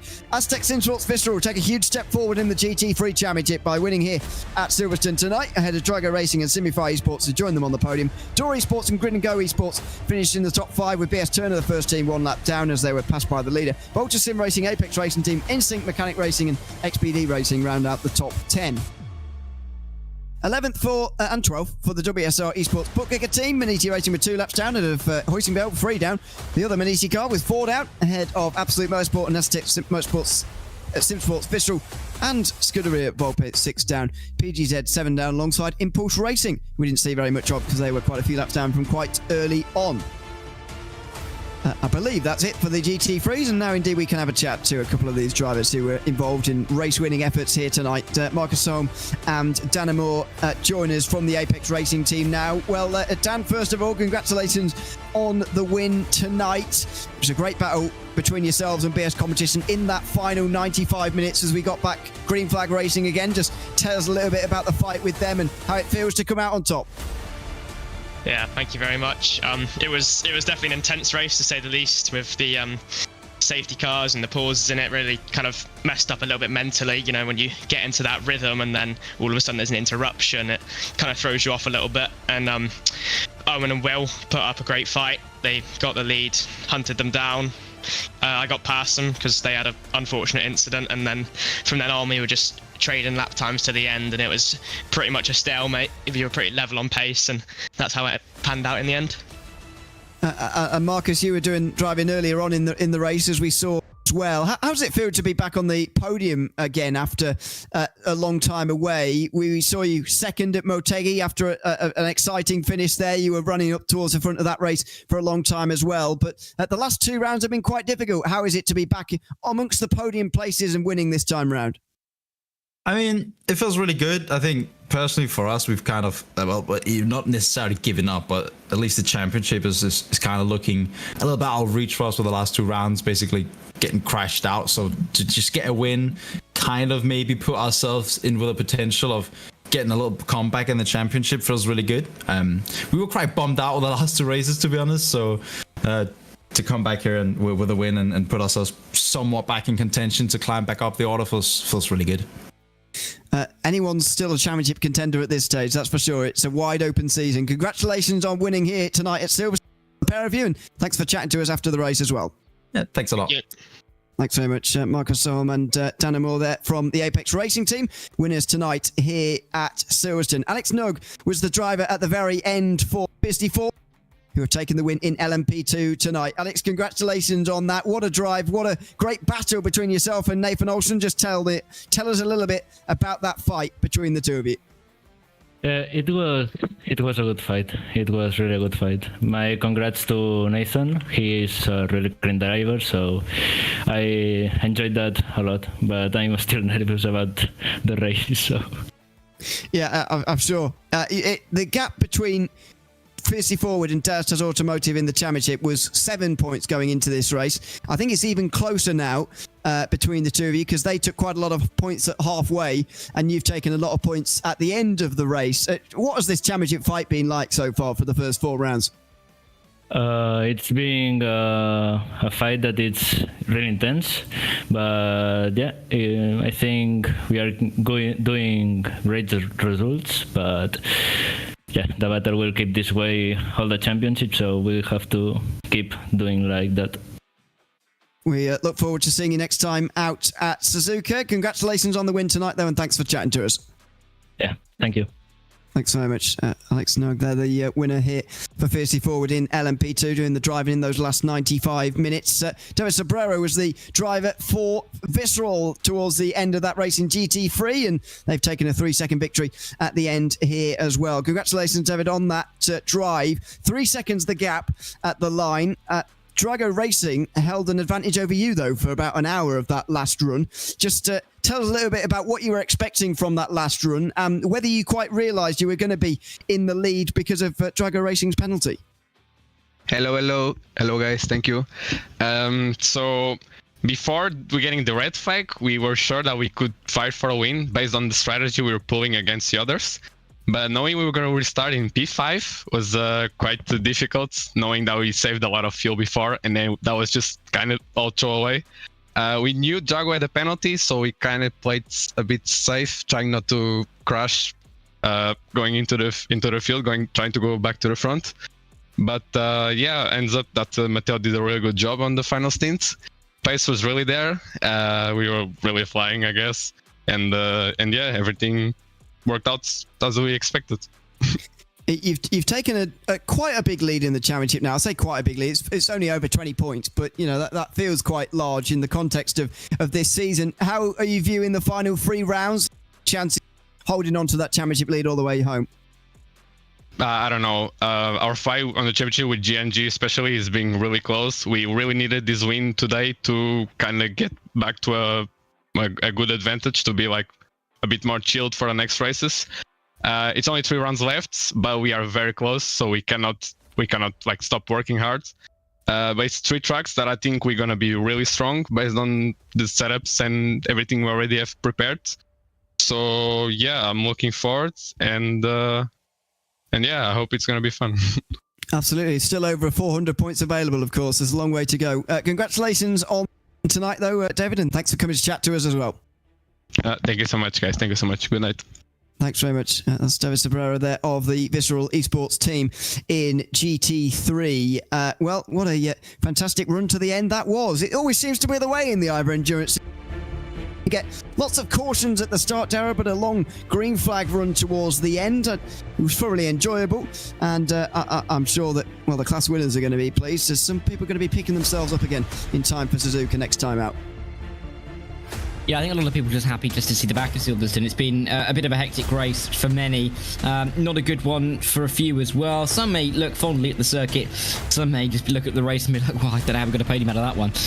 And just be happy with the points and run, quite frankly. I think focus will be turned to Suzuka in the next week or so, but they've got 4 weeks to prepare for that one. It should be a good race, but also one with a lot of danger. Suzuka's a track which always provides some intriguing multi-class racing. Indeed it does. After that, it will be Algarve and then Spa to end out our IVRA Endurance Series Championship. Very big thanks to everyone who's been tuned in over the course of tonight. It's been thoroughly enjoyable to have you across the afternoon. Big thanks to the commentators who have been here tonight. I've been Ewan O'Leary alongside Darrell Thackett to bring you to the end, and behind the cameras all afternoon has been Hugo Louise. Once again, big thanks to everyone who's been tuned in. We'll see you in 4 weeks' time at Suzuka. But for now, from all of us at the IVRA Endurance Series, it's goodbye for now.